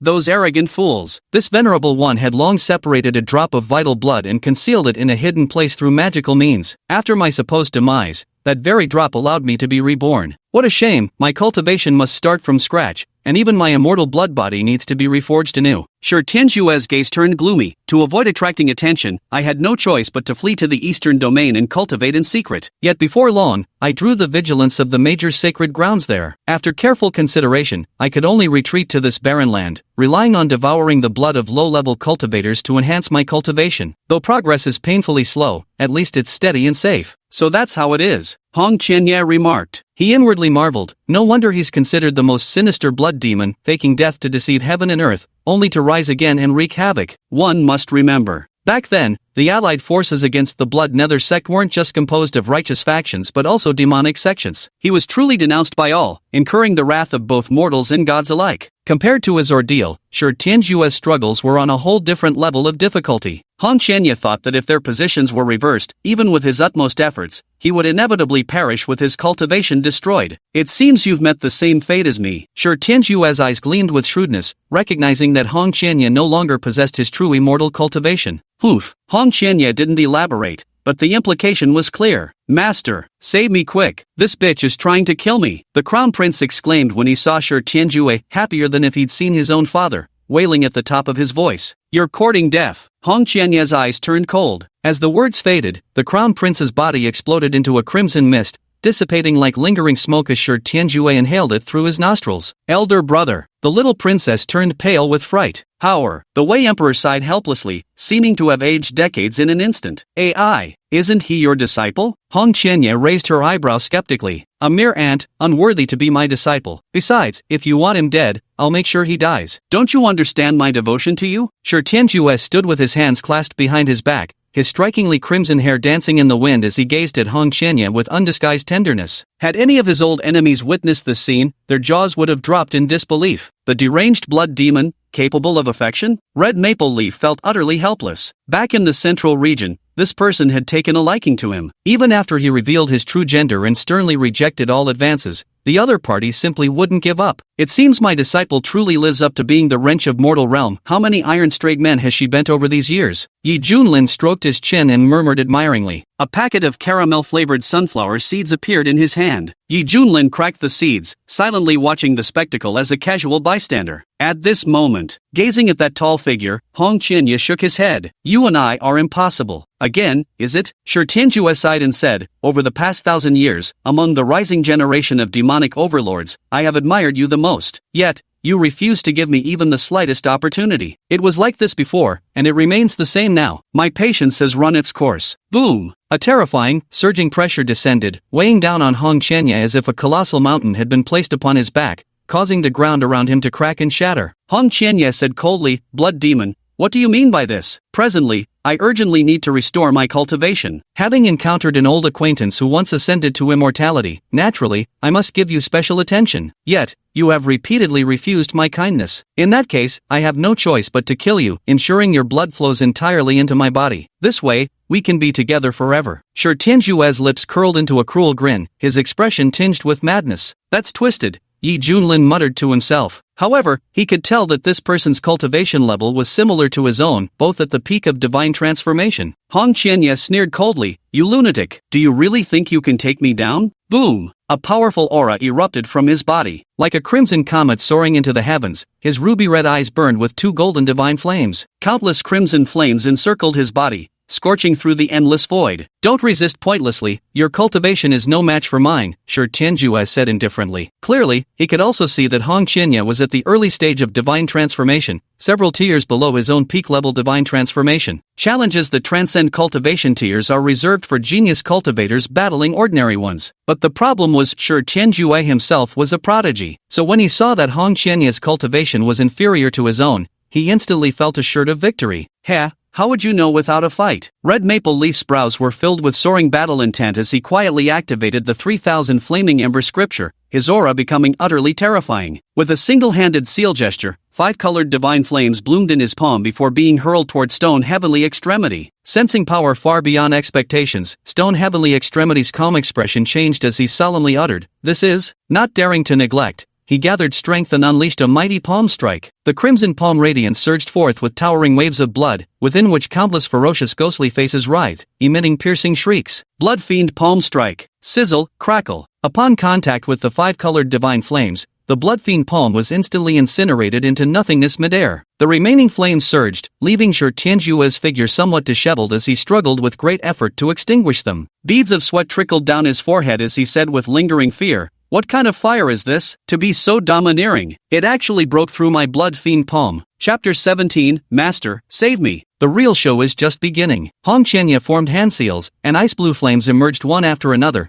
then leapt forward like fairies. The azure flames froze the void, as an icy aura wildly expanded. Shi Tianjue furrowed his brows, summoning a blood-red spear wreathed in crimson whirlpools and thrust it forward fiercely. Crackling sounds filled the air as the entire blood-red spear was encased in frost, even the bloodthirsty aura showing signs of dissipating. A bone-piercing chill traveled up his arm, swiftly invading half of Shi Tianjue's body. What kind of fire is this, so sinister? Extinguish for this sovereign! Shi Tianjue roared, directly dispersing the cold air as his right hand gripped the blood-red war spear to extinguish the icy blue flames. His bloodshot hair flew wildly in disarray, his pupils burning with bloodlust, his entire countenance radiating murderous intent. Swish! The battle spear tore through the void, arriving before Red Thousand Leaves in the blink of an eye. A mass of earth and yellow flames rose up, carrying an indestructible intent like a divine metal-forged shield, blocking the terrifying spear. Clang! Shi Tianjue's face showed astonishment. Zzzt! Crackle! Brilliant lightning flashed as several thunder dragons roared towards him. Focusing his gaze, he realized they were actually flames shaped like lightning. Boom! Amidst billowing smoke, Shi Tianjue struggled free with difficulty, his body bearing scorch marks from thunderous flames. Staring at that peerlessly elegant figure in red, his gaze brimmed with profound shock. Where on earth did you learn this sorcery? Shi Tianjue found it hard to accept being completely overpowered by Hong Qianya. With his cultivation advantage, how could he still not gain the upper hand? Guess. The corners of Hong Qianya's lips curled into a smug arc. Indeed, he is incredibly strong now. With the 3000 Flames scripture empowering him and his unpredictable fire-based divine abilities, even the mighty blood demon who once terrorized the central region is now being suppressed by him. I, Hong Qianya, shall henceforth embark on the path of invincibility. Shi Tianjue remained silent for a long moment before suddenly letting out a chilling laugh. If I'm not mistaken, during your time away from the central domain, you've obtained some heaven-defying fortune. If this continues and you eventually regain your path to immortality, I fear none of those old bastards from before would be a match for you. What a pity! What a pity! Hong Qianya furrowed his brows. Pity what? What a pity that someone like you is about to die by my hands. Shi Tianjue roared with laughter. The words had barely left his mouth. A bizarre force of attraction erupted from his body.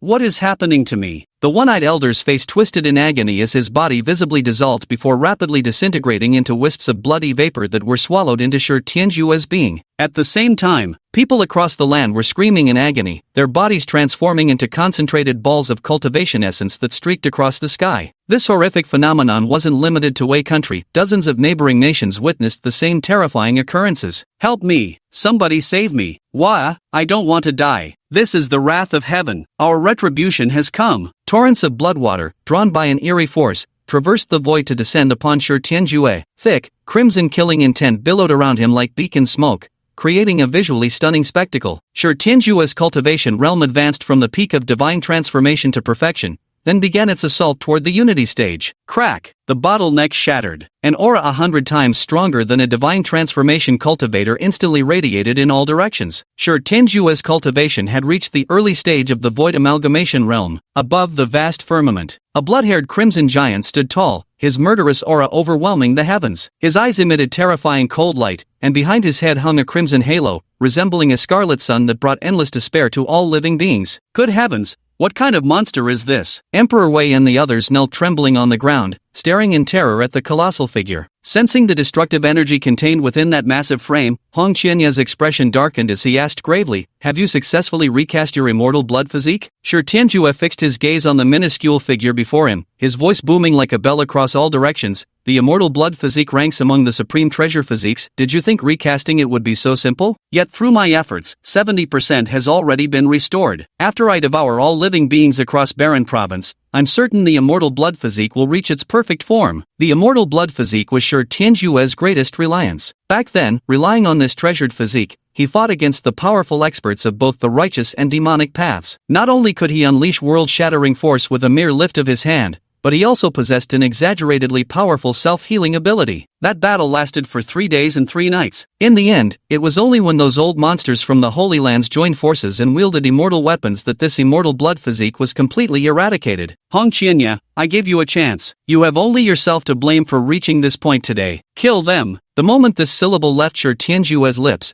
it felt as if the entire sky and earth were about to collapse. A massive crimson palmer descended like a mountain of 5 fingers, enveloping Hong Qianya. Boom! A terrifying, boundless pressure swept forth, compelling all who sensed it to submit. Oh no! With no room to retreat, Hong Qianye's spiritual energy seethed within him as his entire body erupted with towering purple flames. The violet flames burned with an eerie intensity, their terrifying power capable of evaporating an entire ocean in an instant. Suddenly, the two forces collided with devastating impact, unleashing a terrifying storm of chaotic energy. The skies of Wei Kingdom fractured like glass under apocalyptic fury. Countless people watched in awe, their hearts trembling with fear. Hong Qianye gritted his teeth and exerted all his strength, unleashing a barrage of fire attribute divine abilities in succession. Whoosh whoosh, the Crimson Giant was engulfed in a sea of flames, its body riddled with scorching wounds from head to toe. It's useless. Stop resisting pointlessly. A cold, indifferent voice spoke. A bizarre phenomenon occurred, countless wounds rapidly healed as the Blood Colossus became completely renewed, without a single scratch. Die! The Blood Colossus roared, gathering strength before throwing a devastating punch. The massive fist, shrouded in mystical runes, descended like a meteor from the heavens, trailing a bloody crimson light. In an instant, Hong Qianye was enveloped in murderous intent, his entire body chilled to the bone. Without hesitation, his long hair flowing wildly, he formed hand seals with both hands, summoning a golden flame barrier around his body. From afar, it appeared like a great sun suspended in the heavens, radiating an aura that repelled all evil. Boom! A tremendous crushing force instantly surged forth. The fist struck the golden flame barrier, causing the surrounding void to tremble and distort, forming unspeakable vortices. Crunch, crunch, cracks began to spiderweb across the surface of the golden flame barrier. Head, break for me. Shi Tianjue sneered coldly, his crimson fist erupting with even more terrifying force. Boom! The light barrier shattered. Hong Qianye was sent plummeting from the sky by a single punch, crashing straight into the ground with an earth-shaking impact. A cloud of dust billowed into the air. This, in the eyes of Emperor Wei and the others, the scene just now was utterly shocking, like watching someone punch the sun right out of the sky. So terrifying. Is this what it looks like when immortals fight? Ahem. Blood trickled from Hong Qianye's lips as he struggled to rise from the shattered crater, his disheveled hair and dust-streaked face lifted toward the colossal silhouette in the sky. A deep sense of powerlessness surged within him. You are no match for me in the end. Shi Tianjue's gaze swept imperiously downward, looking at the insignificant Hong Qianye on the ground as if observing an ant about to be crushed underfoot. At the body unity realm, his power had increased 100-fold compared to before. With the activation of his undying blood physique, Shi Tianjue was confident he was nearly invincible among cultivators of the same realm. How much more so when dealing with a mere divine transformation realm cultivator? Blood fiend, you rabid dog that bites without reason. Hong Qianye spat out a mouthful of blood and cursed indignantly. Back then, he had gone through countless hardships to evade pursuit, fleeing all the way from the central region to this desolate land, never expecting to ultimately meet his downfall at the hands of an old acquaintance. We cultivators seek immortality. Since you refuse to walk the path of longevity by my side, then after death, merge into my flesh, let me carry your will through our endless immortal journey. The majestic voice resounded like a great temple bell,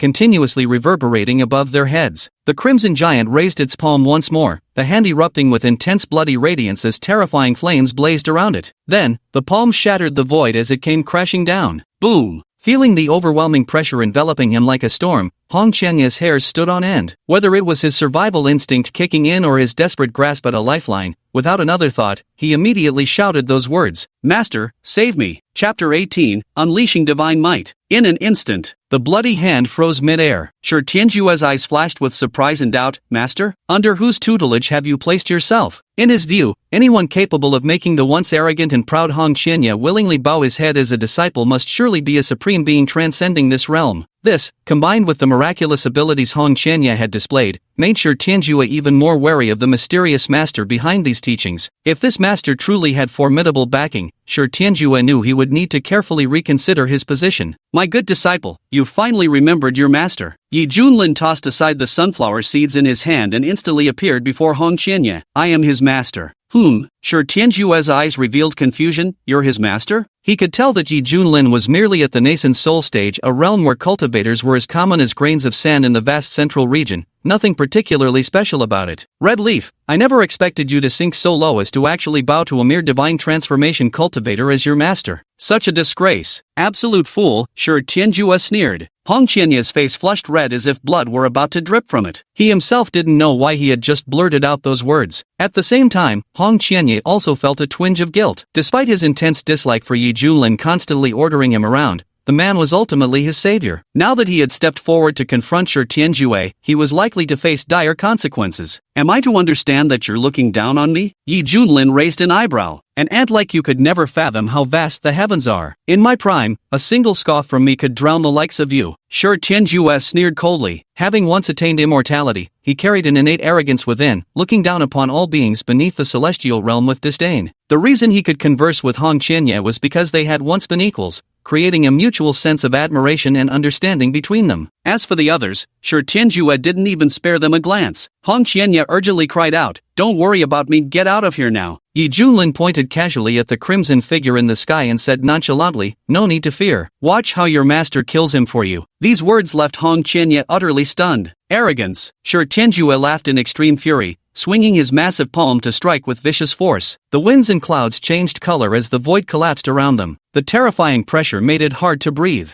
"We're done for." Hong Qianye's face was filled with despair. Ding! Detected that the host is under attack from an early-stage body unity realm enemy. The passive effect, stronger when facing the strong, has been triggered, granting the host mid-stage body unity realm cultivation. A sweet, lowly-like system voice echoed in his mind. Yi Junlin grinned with a smirk, releasing an overwhelmingly powerful cultivation aura, the unmistakable energy signature of mid-stage body unity realm. Rumble! An earth-shattering, deafening explosion erupted. What happened? Shi Tianjue's eyes flashed with shock as his body recoiled several meters as if struck by lightning, staring in disbelief at his nearly severed crimson palm. Just now, an overwhelmingly domineering force had surged through, threatening to shatter his entire arm of immortal blood and flesh. You're not a deity transformation cultivator. You're a unity realm cultivator. Shi Tianjue was utterly astonished. What? But none was more shocked than Hong Qianye. He truly hadn't expected this silver-haired youth to conceal himself so deeply, outwardly posing as a spirit transformation cultivator while secretly being a mighty unity realm expert. That bastard. No wonder he kept provoking me before. So he had unity realm cultivation backing him up. Thank goodness I didn't actually confront him then. Hong Qianye secretly congratulated himself. At that moment, under the astonished gazes of the crowd, the black-robed youth shot up into the sky like a comet, his flowing silver-white hair shimmering with dazzling brilliance. His strikingly handsome face carried an aura of apocalyptic destruction in his every movement. So this is what breaking through to the unity realm feels like. It truly is far more powerful than the divine transformation stage. Yi Junlin felt an all-pervading clarity through his entire being, an exhilaration so intense it was almost euphoric. Humph.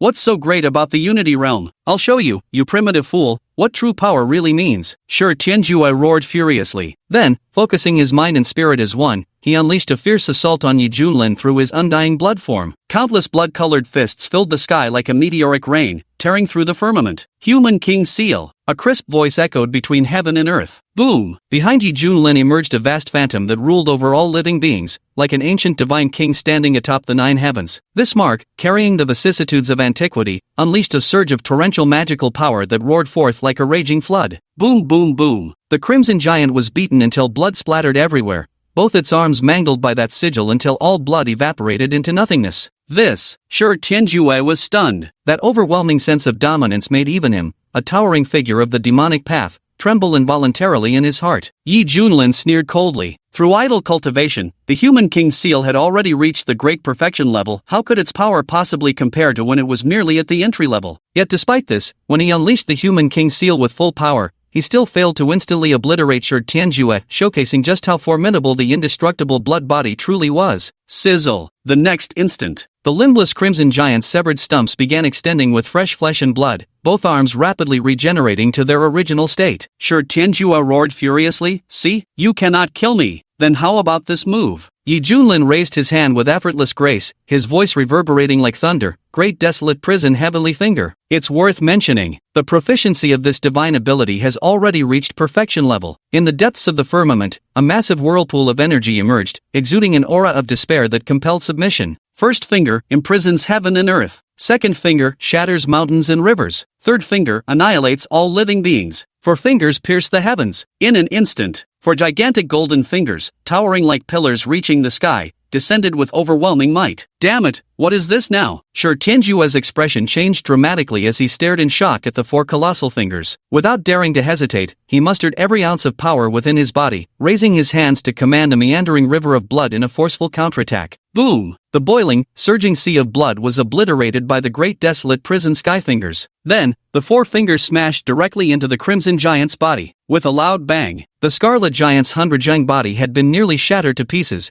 exposing Shi Tianjue within its fractured shell. Disheveled and wild-haired, blood dripped steadily from the corner of his mouth as his eyes brimmed with bone-deep terror. "Impossible," he gasped in horror. "Who the hell are you?" Shi Tian never expected to encounter such a terrifying monster like Yi Junlin in this remote, insignificant barren state. His once proud immortal bloodline body was nearly shattered in an instant. What a joke! Could it be that this venerable one hasn't been out for so long that the geniuses outside have already become this formidable? Hong Qianye's eyes widened in shock, his inner turmoil beyond description. No wonder the other party was so fearless, they simply didn't regard him as a threat at all. If he had openly turned hostile, he would have been effortlessly suppressed. Thinking of this, Hong Qianye grew increasingly horrified the more he reflected on it. It seems his instincts had been quite accurate after all. At least for now, he still had to obediently comply. "I am Yi Junlin, master of the Misty Peak of the Profound Heaven sect." Yi Junlin flicked his fingers as if he had just performed the most trivial of acts. Upon hearing this, Shi Tianjue grew even more frustrated. Having familiarized himself with local sects when hiding in desolate prefecture, he naturally knew the Profound Heaven sect ranked among them. But, how could such entities possibly preside over minor sects like these? This completely defies all reason. "Yi Junlin, I shall remember you." Since matters had come to this point, Shi Tianjue had no choice but to admit defeat. This was the greatest humiliation he had ever suffered in his lifetime. Blood escape art. Whoosh! In an instant, Shi Tianjue's entire body burned with his blood, transforming into a blinding crimson radiance that streaked across the void. Not good, he's trying to escape. Hong Qianye's expression changed drastically. He understood Shi Tianjue's temperament well, with that vindictive nature of his. Allowing him to regroup now would mean greater threats in the future.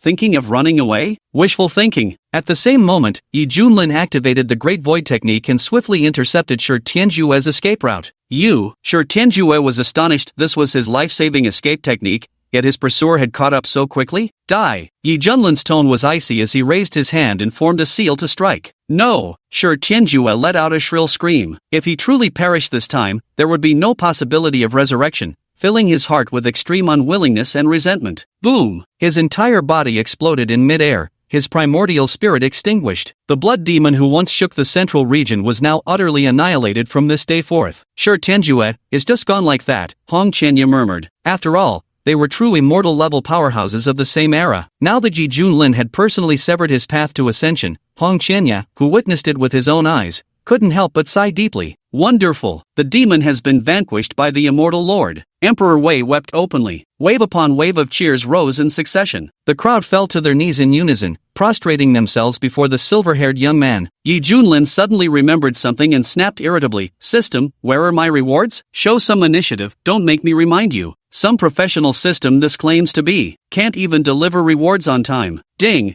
Coming right up. Here's the reward for our dashingly handsome host. Ding! Congratulations host, you have obtained. Chapter 19, Mission Reward, Supreme Bone. Ding! Congratulations host, you've obtained the Supreme Bone. Would you like to bind it now? Supreme Bone, a mysterious bone inscribed with runes that grants its possessor supreme innate physique, destined to become the unparalleled sovereign of fate in the future. Yi Junlin's face lit up with ecstasy as he immediately chanted inwardly, "Bind." In the blink of an eye, his chest erupted into blinding radiance, unleashing a terrifying aura of astonishing power. The brilliant lights intertwined, dazzling like the midday sun. Within Yi Junlin's chest, there now lay a crystal-endowed bone, shimmering with countless enigmatic patterns, pulsating with profoundly mysterious energy. Supreme Bone. Those who possess it will experience a dramatic surge in combat power. Yi Junlin was quite satisfied with this. After all, during his battle with the blood demon Shi Tianjue, he had witnessed firsthand the terrifying power of the immortal blood body. Keep in mind, even this was an incomplete sacred physique. Just imagine how crucial the enhancements from a perfect constitution must be. In this world, there will always be someone greater beyond the mountains, and heavens beyond the sky. There must surely exist freaks with constitutions even more monstrous than Shi Tianjue's. Yi Junlin firmly believed that obtaining the Supreme Bone would grant him the absolute confidence to crush even such formidable foes in the future. What's going on? Sensing the fluctuations emanating from Yi Junlin, Hong Qianye couldn't help but feel a palpitation in his heart. Such powerful qi, what exactly had this guy done now? Having witnessed Yi Junlin's invincible demeanor moments ago,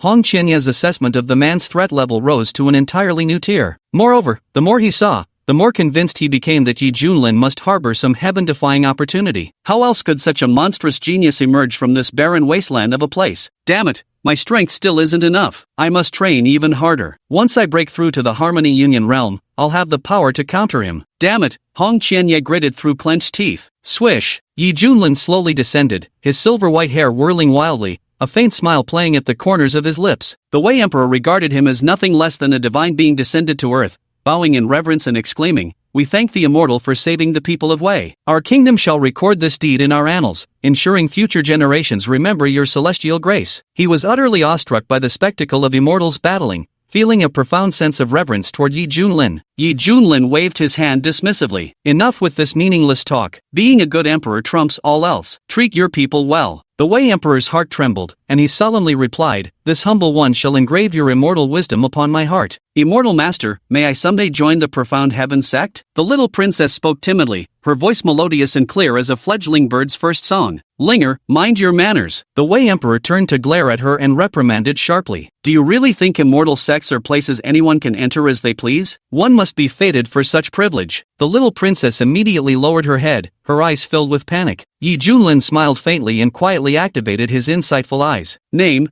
Zhao Linger. Gender, female. Cultivation level, none. Talent, supreme grade water spiritual root. Identity, Princess of Wei.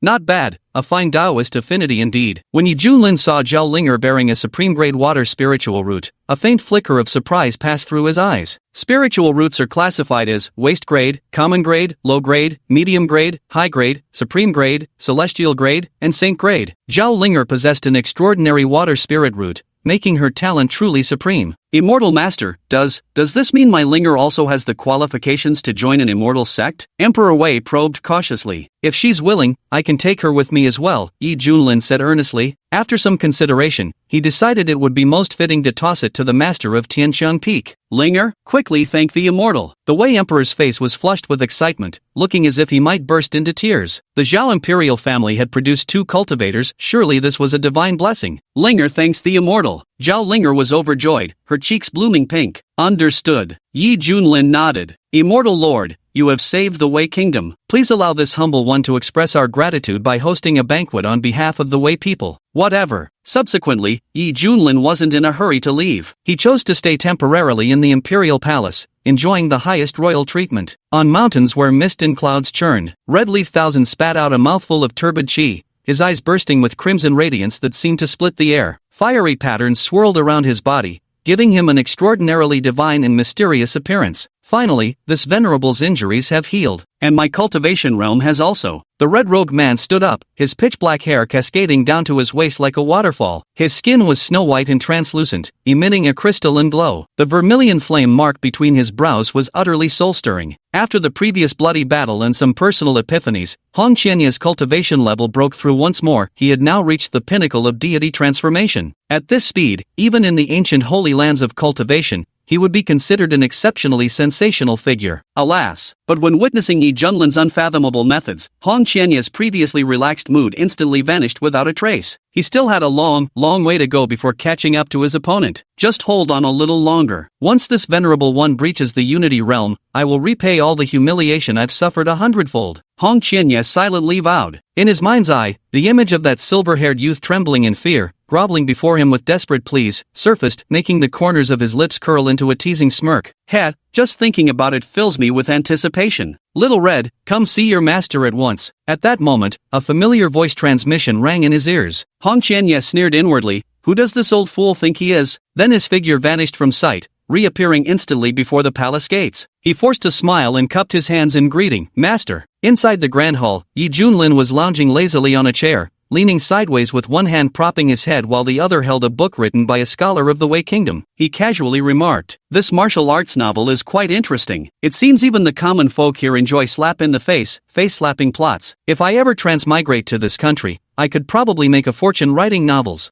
Let's start with Battle Breaks the Skies. It'll surely take the nation by storm. As for the pen name, how about Mad Potato?" Hearing this, Hong Qianye's expression turned odd. What nonsense was this guy spouting now? "Oh, you're here." Yi Junlin straightened up with a wave of his hand, conjuring a wooden basin filled with steaming hot water before him. He rested his feet gently in the basin and commanded Hong Qianye in a domineering tone. "Why are you just standing there? Get to work, you!" Gritting his teeth, Hong Qianye felt a surge of anger rising within. He desperately wanted to tear off all pretense, but his strength simply didn't permit it. Even someone as powerful as the blood demon had been slain by this man. What terrifying brutality. He kept turning it over in his mind. Red Leaf Blade ultimately chose to compromise, forcing his trembling legs to shuffle forward bit by bit until he stood before Yi Junlin. "Kneel and cleanse." Yi Junlin's tone brooked no argument. Red Thousand Leaves shuddered, that humiliating mix of fury and helplessness crawling over his skin like insects. "Your humble servant was the demon sex high priest, one who once stood at the true immortal threshold. The cultivators who've died by my hand number in the millions. And now you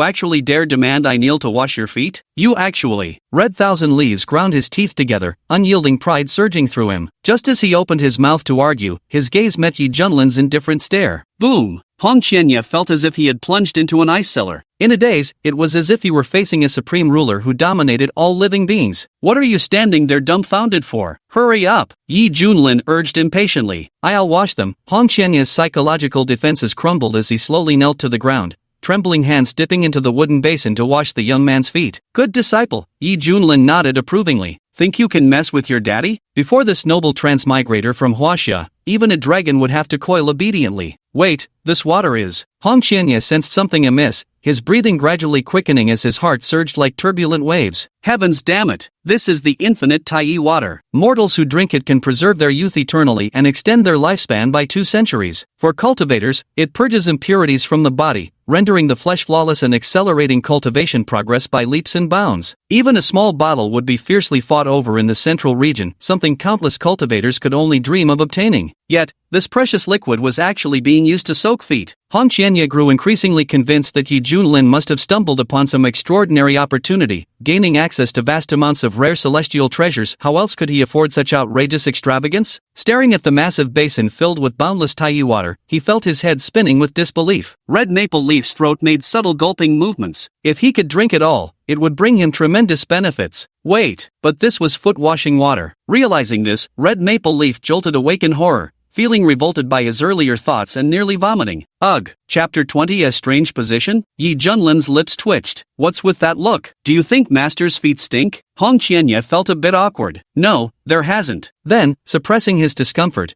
he washed Yi Junlin's feet, feeling an intense sense of absurdity rising within him. Who would have thought that the leader of the Demon Fire sect, who had fought his way through the encirclement of major forces in the central domain, would now obediently scrub someone's toes? What wretched fate! Yi Junlin narrowed his eyes slightly, his expression revealing pure contentment. This is the primordial infinite water rewarded by the system for daily check-ins. Since there's just so much of it, I figured I might as well use it for a foot soak when I'm idle. Quite comfortable, actually, especially with the technique my cheap disciple employs. The water's getting a bit cold. Heat it up. Oh, Hong Qianye said grudgingly. His hands submerged in the water released thermal energy, instantly causing the primordial infinite water in the wooden basin to boil. Ah, so damn good. Yi Junlin felt every pore in his body relax as he tilted his head back in utter contentment, letting out a moan. Hearing these strange noises, Hong Qianye felt second-hand embarrassment for the man. Rolling her eyes dramatically, she cursed inwardly, "Why don't you just die from pleasure?" At that very moment, a petite figure wearing an ornate dress came running excitedly to the doorway. Zhao Linger was overjoyed. Under Yi Junlin's guidance these past days, she had finally sensed the flow of true qi within her body, taking her first step into the qi-refining realm. With her innocent and carefree nature, Zhao Linger couldn't wait to share this news with the esteemed immortal of the Xiantian sect, hoping to hear his praise. Suddenly, Zhao Linger's footsteps halted. Her beautiful eyes were filled with disbelief,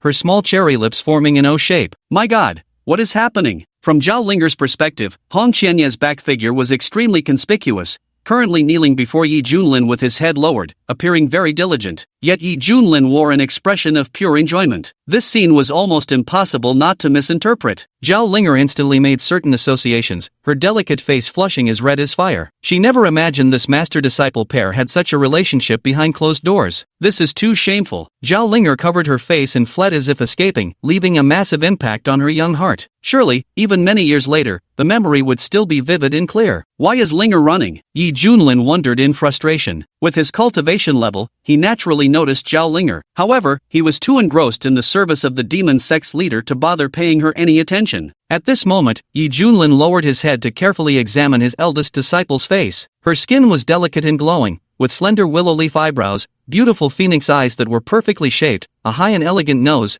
and bright red lips, combined into an exceptionally exquisite face that seemed too flawless to be real. The crimson flame mark between her brows only added to her mesmerizing allure. With a face like this, would you believe it's a man? Yi Junlin sighed. Xiaohong, how come you ended up with that down there? Even your master finds it a pity. Red Leaf was furious. A scholar may be killed but not humiliated. I've obediently been rubbing your feet, and now you want me to chop off my pride? But, bound by the other's overwhelming strength, he could only swallow his rage in silence, lowering his head to continue rubbing the young man's feet while muttering inwardly, "You damned bastard, if I whipped it out, it'd scare you to death." Half an hour later, Yi Junlin felt the voice transmission ring in his bosom vibrate. A message from the sect master. Pulling out the voice transmission ring, he heard the excited yet anxious voice of Su Yunyan, Junior Brother Yi. Return to the sect immediately to discuss countermeasures. A major event seems to be unfolding in the desolate state. There might be an ancient secret realm on the verge of opening. If the Xiantian sect can gain benefits from this, we're bound to rise to unprecedented prosperity. An ancient secret realm? Yi Junlin was somewhat startled. Hong Qianya was even more shocked. Even with his discerning eye, he wouldn't dare underestimate this ancient mystic realm. It's a treasure trove capable of nurtured countless cultivation resources, potent enough to transform the fate of grassroots cultivators like fish leaping through the dragon gate onto the path of immortality. To put it plainly, this should be called an immortal secret realm. If he could seize remarkable opportunities here, combined with the terrifying potential of the 3000 Flame Sutra, his cultivation would undoubtedly break through much faster. Who would have thought such a blessed place existed in this barren desolate province? This is truly good news for its cultivators, Yi Junlin mused with feeling. Hong Qianya sneered inwardly. With his veteran experience, he knew such news of a secret realm's emergence could never be kept hidden. Likely all the major forces from the various Dao provinces of the eastern domain would come to take their share. How could this impoverished and weak barren province possibly stop the incoming tide of foreign cultivators? The local practitioners would be left watching helplessly on the sidelines. In this world, strength commands respect.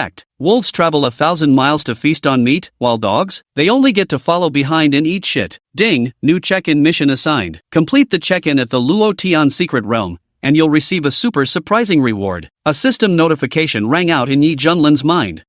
What could it be this time? Ding, hee, not telling you. Mischievous. Yi Junlin curled his lips. Since there's a check-in mission, he might as well take a look at the Luotian secret realm. Hopefully, he'd get some novel rewards. After finishing his foot soak, Yi Junlin called for Zhao Linger and prepared to leave the Wei Kingdom. Say goodbye to your father. You might not be coming back often from now on. In the imperial palace, Yi Junlin softly spoke to the little girl. Zhao Linger looked at her father's graying temples and aging appearance, feeling a sharp pang in her heart. She remembered her childhood scenes of writing on her father's shoulders. Back then, her father hadn't shown these signs of old age at all. Father, I'd rather stay and keep you company, Zhao Linger said tremulously. Nonsense. Emperor Wei grew so furious his beard bristled. Your father isn't on his deathbed, and besides, being accepted into the profound heaven sect is an incredible opportunity many can only dream of. You must cherish this chance and not throw away your future. Oh, Zhao Linger conceded with a reluctant nod, seeing no room for further protest. The Wei Emperor cupped his hands respectfully toward Yi Junlin and said hopefully, Immortal Master, I shall heed your teachings and govern with compassion as a good emperor. I pray the Immortal Master will watch over my daughter with special care. Yi Junlin waved his hand dismissively. Each person has their own destiny. By joining the profound heaven sect, she won't suffer any injustices, but how far she goes depends entirely on herself. The Immortal Master speaks wisely. Thus Zhao Linger stood upon the mist conjured by Yi Junlin's magic. As the mist slowly ascended, she waved farewell with reddened eyes, crying out, Imperial Father, your daughter will return to visit when she finds time. The Emperor of Wei showed a gratified smile, then solemnly led all his ministers to kneel and shout in unison, We reverently send off the transcendent immortal. We reverently send off the transcendent immortal. The cries echoed like rolling waves, reverberating endlessly above the imperial palace grounds. As the state of Wei grew increasingly distant behind her, Zhao Linger wiped her tears and cautiously studied this master-disciple pair. Her gaze lingered especially on Hong Qianya. Those peerlessly beautiful features and aloof demeanor made Zhao Linger sigh inwardly. Sister Hong is so beautiful, if only she'd speak more. Suddenly recalling the scene she'd witnessed earlier, 2 blooms of pink colored her cheeks as she quietly lowered her head. Red Leaf noticed something unusual about the girl, his eyes revealing a trace of confusion, but he couldn't be bothered to inquire further. How utterly baffling. Qingzhou, Yuhua sect. The great Sun Sovereign stood with hands clasped behind his back, his entire body enveloped in a hazy golden mist as his majestic voice resonated lowly. According to scout reports, the Wind and Thunder sect where your father resided has been annihilated by the hand of the Misty Peak master of the mysterious Heaven sect. Boom! The young man clad in robes adorned with sun patterns, his handsome face contorted with fury, veins bulging on his forehead, eyes flashing with sky-splitting killing intent, erupted with a terrifying aura of power. His worst fear had come true, his father had long been dead. Chen Xiao clenched his teeth, his voice dripping with hatred as he growled, "What realm is this person at?" The Great Sun Venerable said, according to rumors from outside, "He's a newly advanced nascent soul cultivator from the barren state." Nascent soul? Chen Xiao laughed in extreme fury. Killing a nascent soul is as easy as slaughtering chickens. Chapter 21. The Might of an Outsider Cultivator. Back before he joined the Feathering sect, he used to think nascent soul cultivators were unattainably lofty beings, all because in the tiny barren province, nascent soul cultivators could be counted on one's fingers. Later, after leaving the barren state and joining the Feather Transformation sect, he came to realize just how vast this world truly was. The nascent soul cultivators he once viewed as lofty and unattainable were now as common as dust here. Day after day of cultivation, Chen Zhao's prowess advanced by leaps and bounds. As his horizons expanded and his status within the sect rose, his disdain for the cultivators of Huangzhou grew increasingly profound. Disgusted by his own origins as a native of that desolate land, he had delayed his return for so many years precisely because of this revulsion. But never did he expect that it would be the nascent soul cultivator of this minor sect who annihilated his father's entire sect. The murder of one's father is an unbearable enmity. Master, what about Elder Mu? Who was behind his death? Chen Xiao asked solemnly, a realization dawning upon him. Because of this incident, which was indirectly connected to him, the senior members of the sect harbored some discontent toward him. This might affect his future prospects, much like a stain on a blank sheet of paper, leaving Chen Xiao feeling deeply frustrated. Venerable Zhu shook his head and said, the situation remains unclear for now, but all evidence seems to point toward the mysterious Heaven sect. The real question is, how could such a minor sect kill Elder Mu? Are they relying solely on that nascent soul realm master of the ethereal peak? So it seems the real killer is someone else, Chen Xiao decisively declared. He never once connected old Mu's death to Yi Junlin, as the disparity in their cultivation levels made such a scenario impossible. One should know. The Feathering sect stands as a premier sacred land for immortal cultivation in the eastern domain. Every cultivator emerging from its halls possesses extraordinary magical abilities. How could natives from the barbaric lands of barren province compare? But regardless of all else, the profound Heaven sect must be exterminated. The sect master of Misty Summit must die as well. Coincidentally, an ancient secret realm has appeared in barren state this time. The sect will assign elders of your level to accompany you. Remember, you represent the Ascension sect. You'll be competing against teams from other major forces, so the matter of revenge can wait until afterward. Your master hopes you'll prioritize correctly, do you understand? The Great Sun Venerable solemnly warned. At this stage of the conversation, Chen Xiao understood the critical importance of the matter and naturally wouldn't dare show the slightest disobedience. His gaze was sharp as he clasped his hands and said, "Your disciple obeys the command. Go forth." Yes. Watching the receding figure of Chen Xiao, the Venerable Zhu Yang nodded in approval. This was his most cherished disciple, who had claimed the top spot in the sect competition. As the master, his own honor was naturally amplified by his students' triumph. With the cultivation resources bestowed by the ancestor this time, I am confident I can break through the great ascension bottleneck and reach the tribulation transcendence realm. As is well known, a god transformation cultivator is addressed as divine sovereign. Reaching the unity realm qualifies one as a celestial lord. The Mahayana realm signifies a venerable or supreme being. As for the tribulation transcendence realm, it earns the title of quasi-immortal. Just imagine, being associated with the character immortal speaks volumes about how terrifyingly formidable this realm truly is. Barren State, this most remote and nearly forgotten Taoist province, suddenly gained tremendous fame across the eastern domain due to the emergence of an ancient mystical realm. Numerous immortal dynasties, cultivation clans, and sects received this shocking news. While astonished, they all burned with fervent desire, itching to take action. Holy shit, Barren State actually has immortal fate? Wasn't that place considered the most backward barbarian land? Must be some insane stroke of luck. The cultivators in Barren State are about to hit the jackpot this time. Ha ha ha, fellow Taoist, you're too naive. The cultivators of Huangzhou have always been impoverished and weak. How could such an immortal opportunity possibly fall into their hands? That's right. Even the top-ranked major forces in the eastern domain are preparing to dispatch teams to plunder the resources. The cultivators of Huangzhou can only watch helplessly. Why waste time talking about this? Let's hurry over there quickly. If we're late, we won't even get a sip of the broth. Across the various grand states of the eastern domain,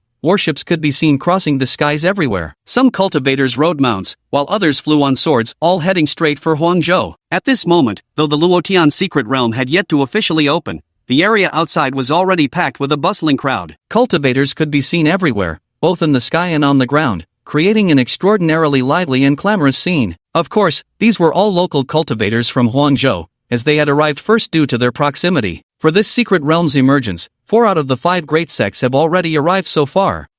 Why hasn't the Xiantian sect arrived? Do they plan to forfeit? That can't be. After all, they annexed the Wind Thunder sect. Their overall strength ranks among the top in Barren State. Suddenly, accompanied by bold, hearty laughter, an overwhelming aura swept through, drawing fearful gazes from many cultivators. Transcendent divinity? Everyone's scalp tingled as if plunged into an icy cellar. The mountain-moving sect's leader exclaimed in delight. The ancestor has emerged from seclusion. High in the sky, an elderly man dressed in flowing robes approached with hands clasped behind his back, his bearing celestial and dignified, his face glowing with vitality. His gaze shone piercing like lightning, too dazzling to meet directly, while the cultivation aura radiating from his body felt overwhelmingly profound. Old me happened to emerge from seclusion today, only to hear of an ancient secret realm in this very place. It seems the heavens will it so. This secret realm expedition shall be led by our mountain-moving sect. Any fellow Daoist present who disagrees may step forward. Old me shall keep you company to the very end. The mountain-moving sect's patriarch Ouyang Feng threw back his head and laughed wildly, the sound waves leaving cultivators within a 100-mile radius dizzy and disoriented. After prolonged closed-door cultivation, he had finally, with great difficulty, broken through to the deity transformation realm. With his spirit soaring, he now harbored ambitions to flex his newfound powers. Ancestral Founder is mighty. Ancestral Founder is invincible. The cultivators of mountain-moving sect cheered with exhilaration,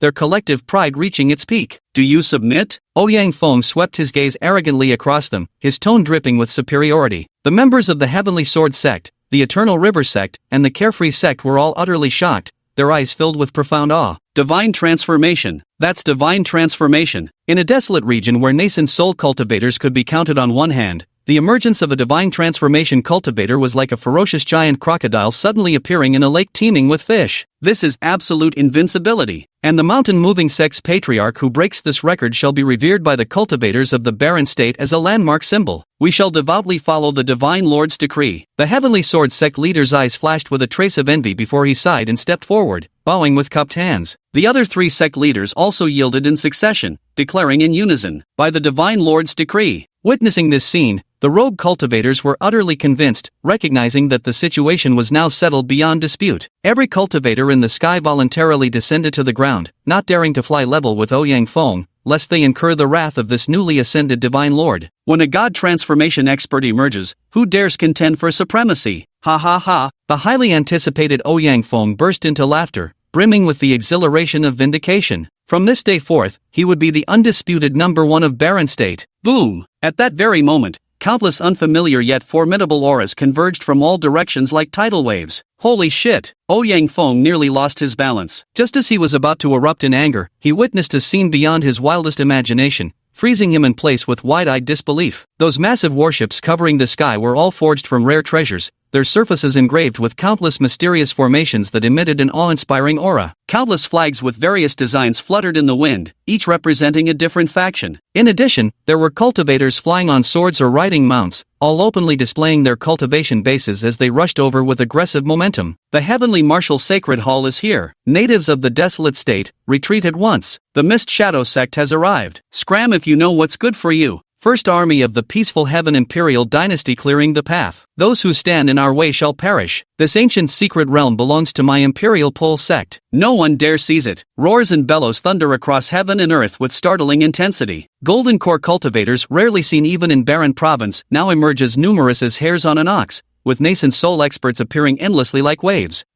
How could barren province possibly have a divine transformation cultivator? A visiting cultivator let out a surprised sound. After all, Ouyang Feng was simply too conspicuous. While all the other natives of the barren province stood firmly on the ground, he alone remained hovering in the sky, an act that felt utterly pretentious. Whoosh, whoosh, whoosh, whoosh. In the blink of an eye, hundreds of immense divine senses converged, all locking tightly onto Ouyang Feng. Beads of sweat the size of soybeans dripped from Ouyang Feng's forehead, every hair on his body standing on end. Divine transformation cultivators. Goddamn, they're all divine transformation cultivators. He screamed internally, his blood running cold as if frozen to the marrow, feeling his entire worldview collapse around him. After all, he'd painstakingly broken through to divine transformation himself, ranked among the most notable figures in Barren Province for the past 100,000 years. Just as he was brimming with heroic spirit and invincible confidence, hundreds of these foreign cultivators who had barged into Barren State were at the divine transformation stage. Anyone in his position would have their mentality shattered, right? At this moment, Ouyang Feng turned pale with fright, trembling as he raised his hands respectfully. Forcing a smile, he stammered, "My esteemed fellow Taoists,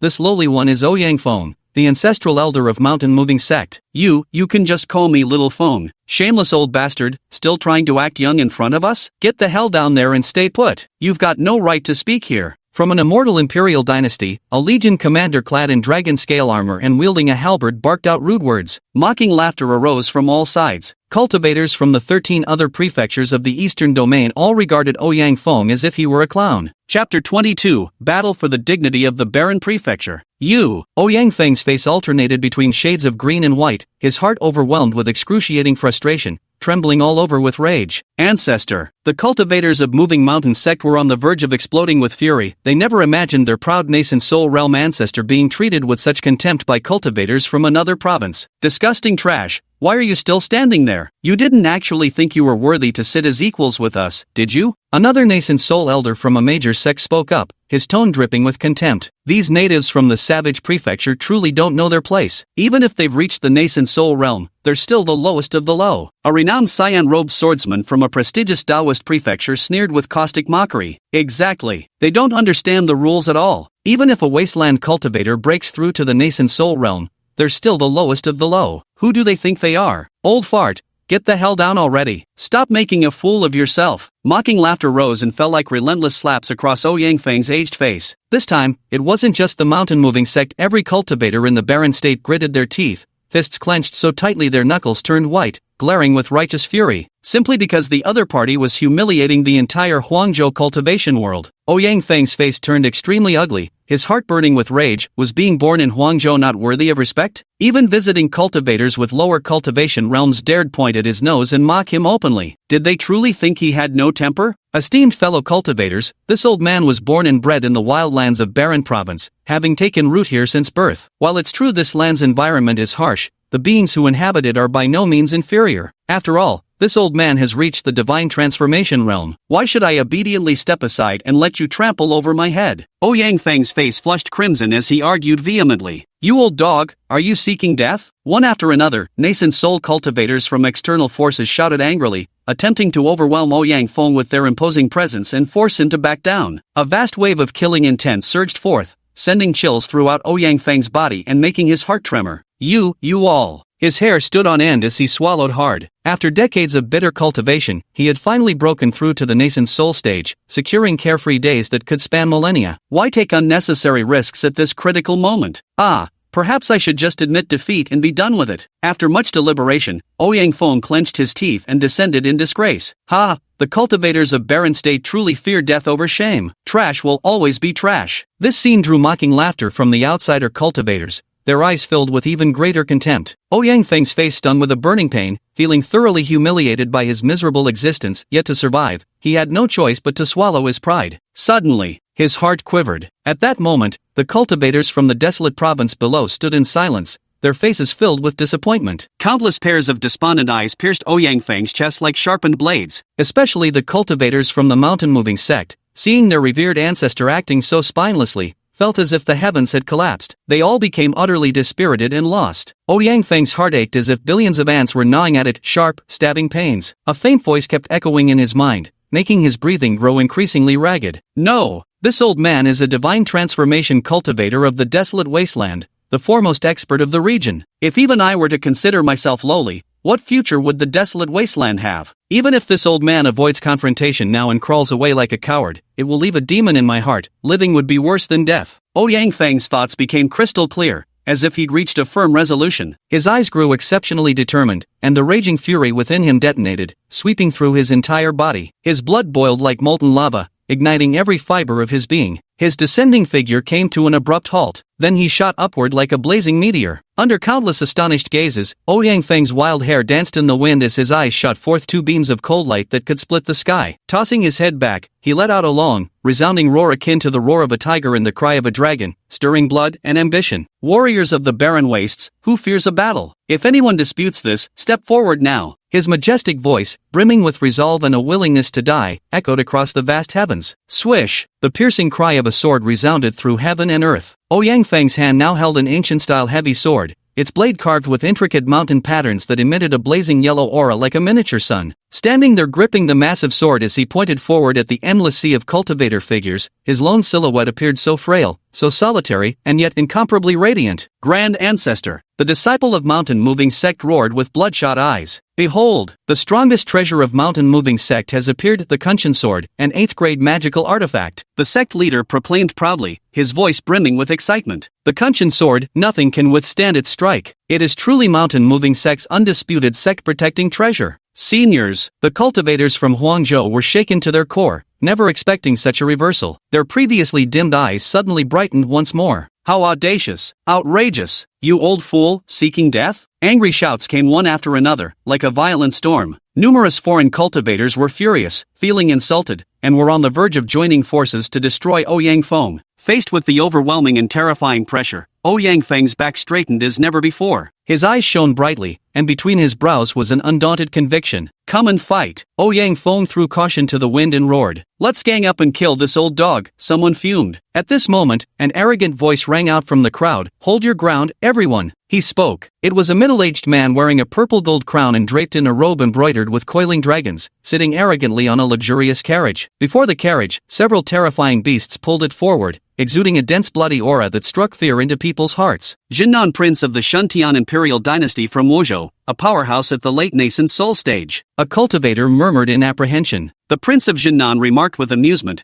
this old fool is just a mere cultivator from the desolate wastelands. If word got out that so many of us took action against him, we'd become a laughingstock. In that case, I'll humbly offer to suppress him with just one hand. Hearing this, the crowd deemed it reasonable and chose to watch with cold indifference. Old dog, let me show you the vast gap between you and us. The southern king sneered, raising his hand in a lightning-fast strike. Boom! Torrents of magical power coalesced into a colossal palm that blotted out the sky, thundering toward Ouyang Feng with overwhelming force. Die! Ouyang Feng roared furiously, swinging the Kunshin sword in a devastating arc. An immensely powerful earthen yellow sword aura shattered the void, its momentum overwhelmingly terrifying. Boom! The explosion shook heaven and earth. As the smoke cleared, Ouyang Feng stood unyielding with his heavy sword still in hand. A trail of blood trickled from the corner of his mouth. You actually blocked it? The southern frontier prince's smile vanished, his gaze piercing as if searching for prey to devour. In a flash, he disappeared from the carriage and reappeared right before Ouyang Feng. His raised hand curled like a dragon's claw. Heaven rank peak divine ability, soaring dragon claw. In an instant, a terrifying, overwhelming pressure surged forth. Ouyang Feng gritted his teeth and swung the Kunshin sword to block. The magical energy within his body surged like a raging torrent, pouring out wildly. Clang! The metallic clash of swords shook heaven and earth. An elderly figure plummeted downward, crashing to the ground with a thunderous boom. His hair was disheveled, blood trickling from the corner of his mouth. Clutching the Kunshin sword, he struggled to stand, his eyes filled with resentment and unwillingness. Oomph!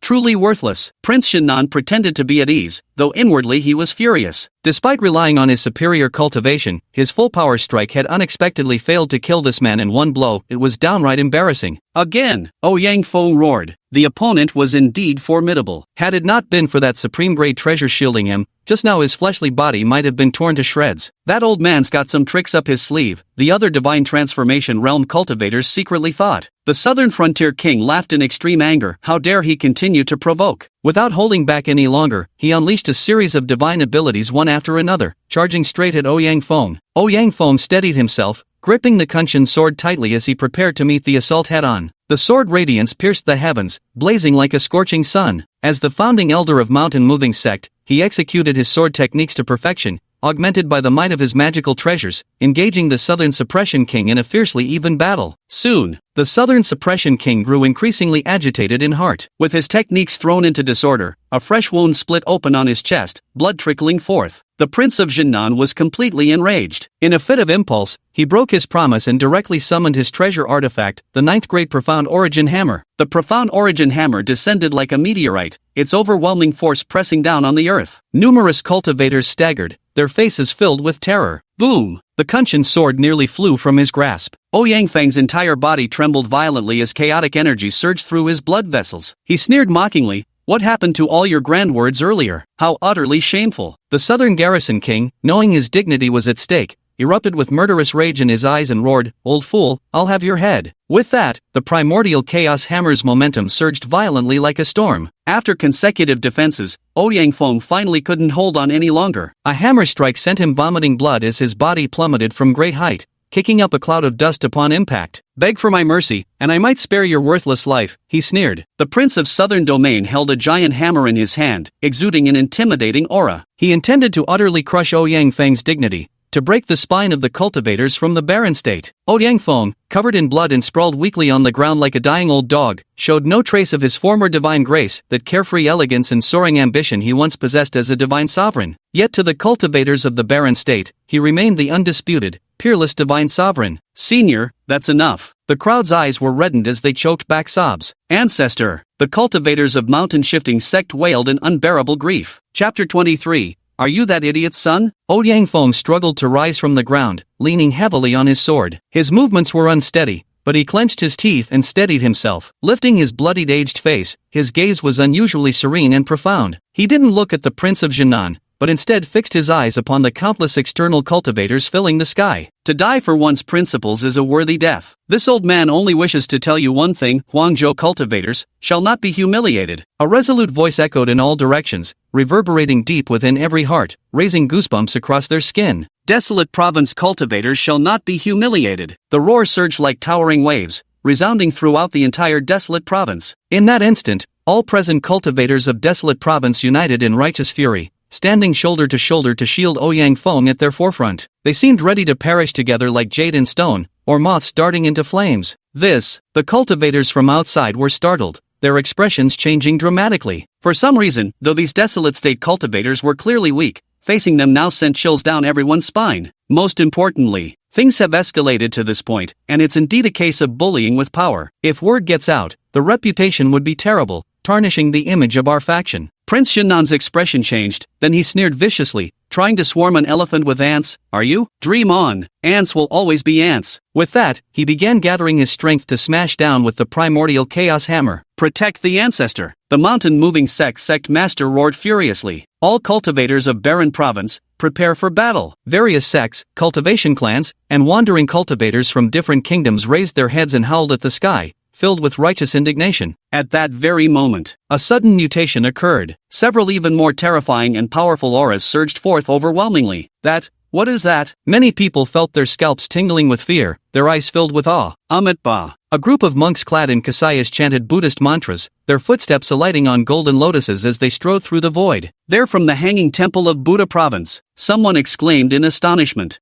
What a lively gathering today." A sinisterly handsome man in brocade robes appeared, his deep purple hair cascading down to his waist, casually waving a white fan with an air of effortless elegance. He sat upright on an azure gold war chariot pulled forward by 9 giant dragons, each radiating terrifying auras, every single one at the nascent soul transformation realm. Using nascent soul-level dragon steeds, what a display of formidable lineage. Surrounding him were elite guardians dispatched by his clan, their gazes sharp as lightning and auras profoundly powerful. The strongest among the 3 guard captains was unfathomably powerful, slaying divine transformation experts like butchering dogs. That's Shui Tianyi, the young master of the Shui family, renowned as the #1 cultivation clan in Lingzhou. Someone gasped in shock. Boom! At that moment, the final group arrived, blatantly exuding pressure that crushed the other 2 factions, instantly drawing countless shocked gazes. Abbot Jingchan of the Hanging Temple had a trace of fear flash through his eyes as he pressed his palms together in silent prayer. The young master of the Shui family, Shui Tianyi, wore an unhappy expression but forcefully restrained himself from lashing out. Heavens! Even the Ascension Gate from Qingzhou has sent people. The crowd erupted in gasps. The Feather Transform sect is the foremost power in the eastern region. Its unshakable status over the past million years has rightfully earned it the title of a sacred land for cultivating immortality. On the golden flying vessel stood a group of Feather Transform sect cultivators, among whom emanated several formidable auras, precisely those of the 9 inner sect elders. "Young lord,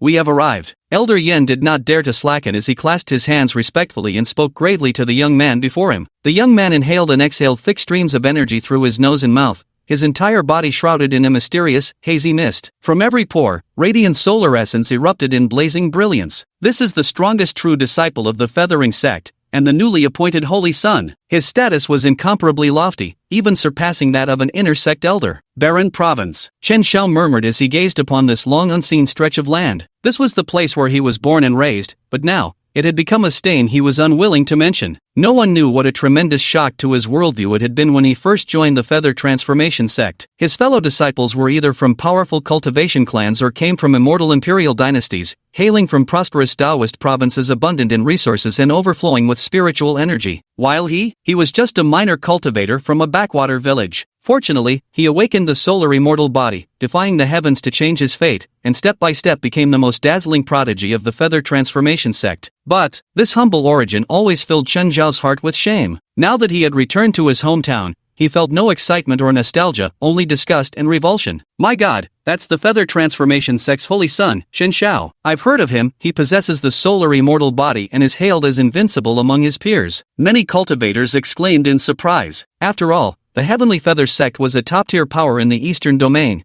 and any internal upheaval would inevitably affect the broader regional landscape. Everyone knew about that talented youth named Chen Xiao from the Heavenly Feather sect, who had surpassed all core disciples in the sect's tournament and was crowned as the current Holy Son. Without a doubt, he was destined to become the Eastern Domain's most dazzling rising star in the coming years. For the next 100,000 years, he shall compose new legends, simply because this boy possesses the makings of an immortal. Suddenly, gradually, cultivators from Barren State came to their senses, exclaiming in shock, "Chen Xiao? Isn't that the young master of the Wind Thunder sect? He's one of our own from Barren State." These words instantly caused an uproar across the entire gathering. What? The Holy Son of the Feather Transformation sect actually hails from this barren, backward land of savages? How is this possible? How could such a peerless genius emerge from this wretched place? This is troublesome. What if the cultivators we humiliated from Barren State? The cultivators from the other 13 provinces all cast astonished glances. It was clear that the Holy Son of Feather Transformation sect's background had left them utterly shocked. Chen Xiao maintained a composed facade under the scrutiny of countless peculiar gazes,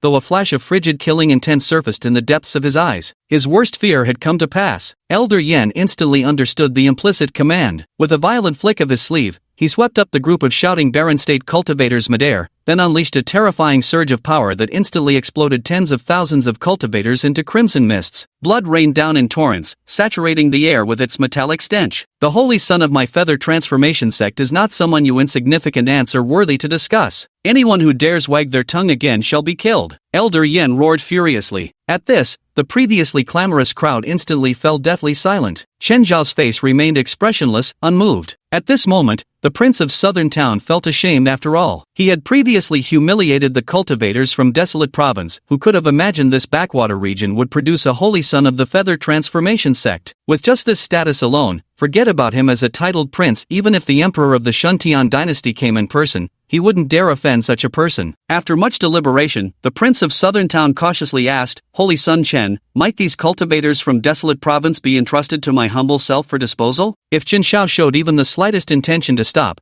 the Southern Prince wouldn't hesitate to withdraw immediately. Chen Xiao cast him a faint glance, his thin lips parting slightly as he uttered two words, "As you wish." Seeing this, the Southern Prince was overjoyed in his heart and cupped his hands respectfully. "Many thanks, Sacred Sun Chen." With that said, he turned toward Ouyang Feng with a sinister grin, raising his origin hammer with full force about to strike. "No!" The cultivator from the Barren State stared with despair in his eyes, the last flicker of hope in his heart extinguished. Ouyang Feng gave a bitter smile, shaking his head without saying a word. Staggering to his feet, he wanted to deliver one final sword strike, the same proud, spirited slash of his youth. In response, Chen Xiao paid no heed, for in his eyes, these were all lowly natives. He had long since shed his humble origins, ascending to stand far above the masses. "Sect Master, that's the young master of the Wind Thunder sect. What should we do?" On an inconspicuous distant hilltop, the Peak Master of Hidden Sword Peak said with grave concern, As I suspected, with the mystic realm's emergence, that old dog Chen's son would definitely come running. Luckily, our profound heaven sect didn't recklessly show ourselves. Sect Master Su Yanyan said with lingering fear. Sect Master, while they're busy fighting over the mystic realm,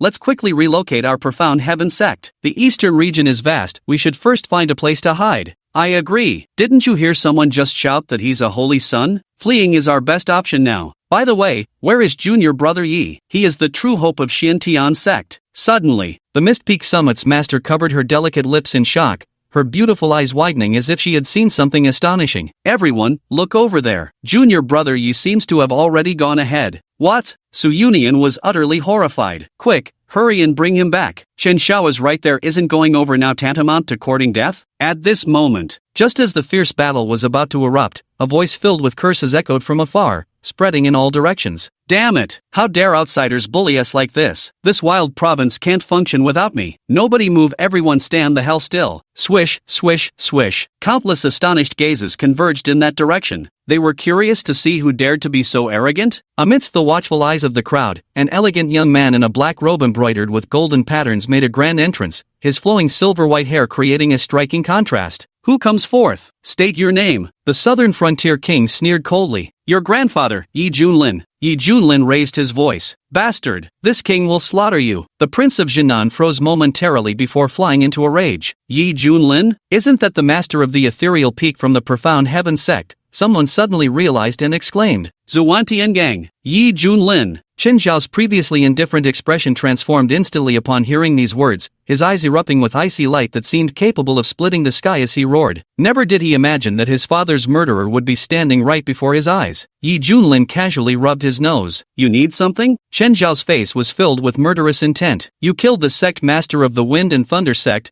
didn't you? Oh, you mean that idiot? I remember him. He kept bragging about how his son had the potential to become an immortal. May I ask, are you his? Yi Junlin probed tentatively. I am his son. Chen Zhao's eyes were bloodshot as he gritted his teeth and spoke. Holy shit, so you're that idiot's son. Yi Junlin put on a look of exaggerated surprise. Boom! A terrifying aura erupted like a volcanic vent as Chen Xiu trembled uncontrollably with rage. The fiery wrath in his chest surged through his entire body, and he roared furiously. I want you dead. Chapter 24. Chen Xiao questions his life choices. The crowd trembled with fear, looking at Yi Junlin as if he were a complete madman, daring to provoke the holy son of the Ascension Feather sect? Have you got a death wish or something? The southern frontier prince's eyes nearly popped out of his head. Then, as if struck by inspiration, he volunteered, Holy Sun Chen, let me capture this fool who doesn't value his life and deliver him to you for judgment. He wanted to seize the opportunity to show off and curry favor with this strongest prodigy of the Yuhua sect. Suddenly, a fierce wind tore through the void as Jinan charged toward Yi Junlin, his face twisted into a ferocious snarl as he roared, Kid, you're going to suffer now. Swish! At this moment, a tall figure in fiery red appeared, causing the surrounding temperature to skyrocket instantly. Hong Qianye stood with a cold expression,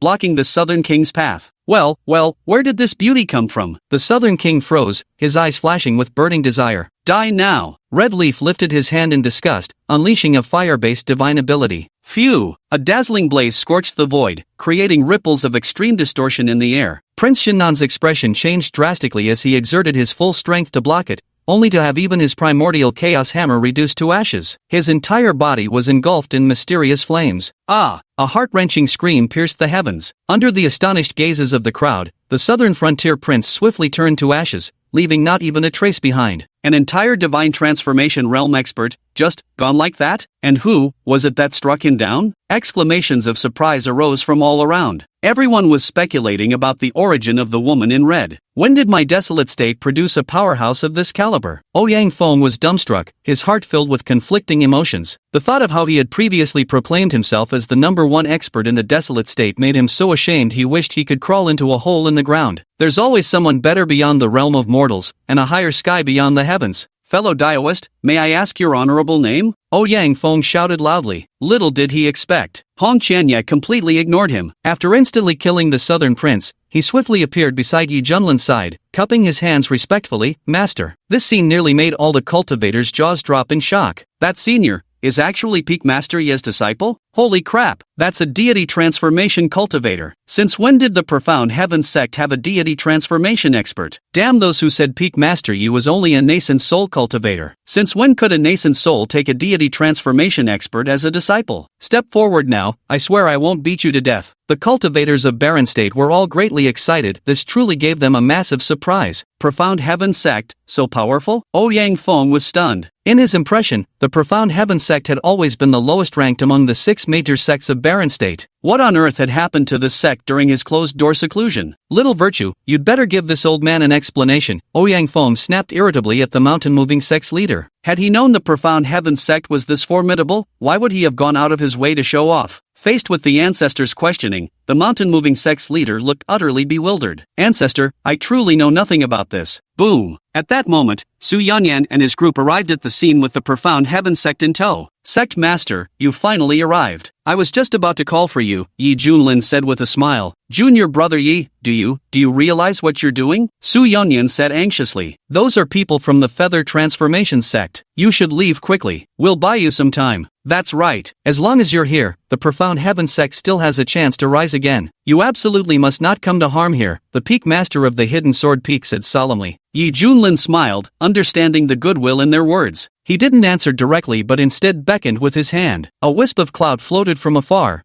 bearing a little girl who stood nervously atop it. Cupping her hands respectfully, she greeted, Zhao Linger pays respects to all esteemed seniors. What is this? The crowd was astonished. A promising seedling I recruited after resolving Wei Kingdom's troubles. She's the Wei Emperor's daughter, possessing a supreme-grade water spirit root. I thought she'd be perfect for the Tianxiang Peak. Yi Junlin explained. The master of Tianxiang Peak's eyes lit up, growing fonder the more she looked. Zhao Linger, from now on you'll be joining Tianxiang Peak. Quickly, address me as Master. Master. Zhao Linger was very sensible, performing the formal apprenticeship rites with perfect decorum. This little girl truly has remarkable spiritual aptitude. The master of Tianxiang Peak was delighted. Congratulations on acquiring such an exceptional disciple, the other peak masters said, cupping their hands in salute. Su Yanyan smiled at first, but then abruptly stamped his foot in agitation, nearly frantic as he exclaimed, Junior brother Yi, how can you still be fooling around at a time like this? Do you even realize how serious the situation is? Just as Yi Junlin was about to speak, a terrifying killing intent swept over them,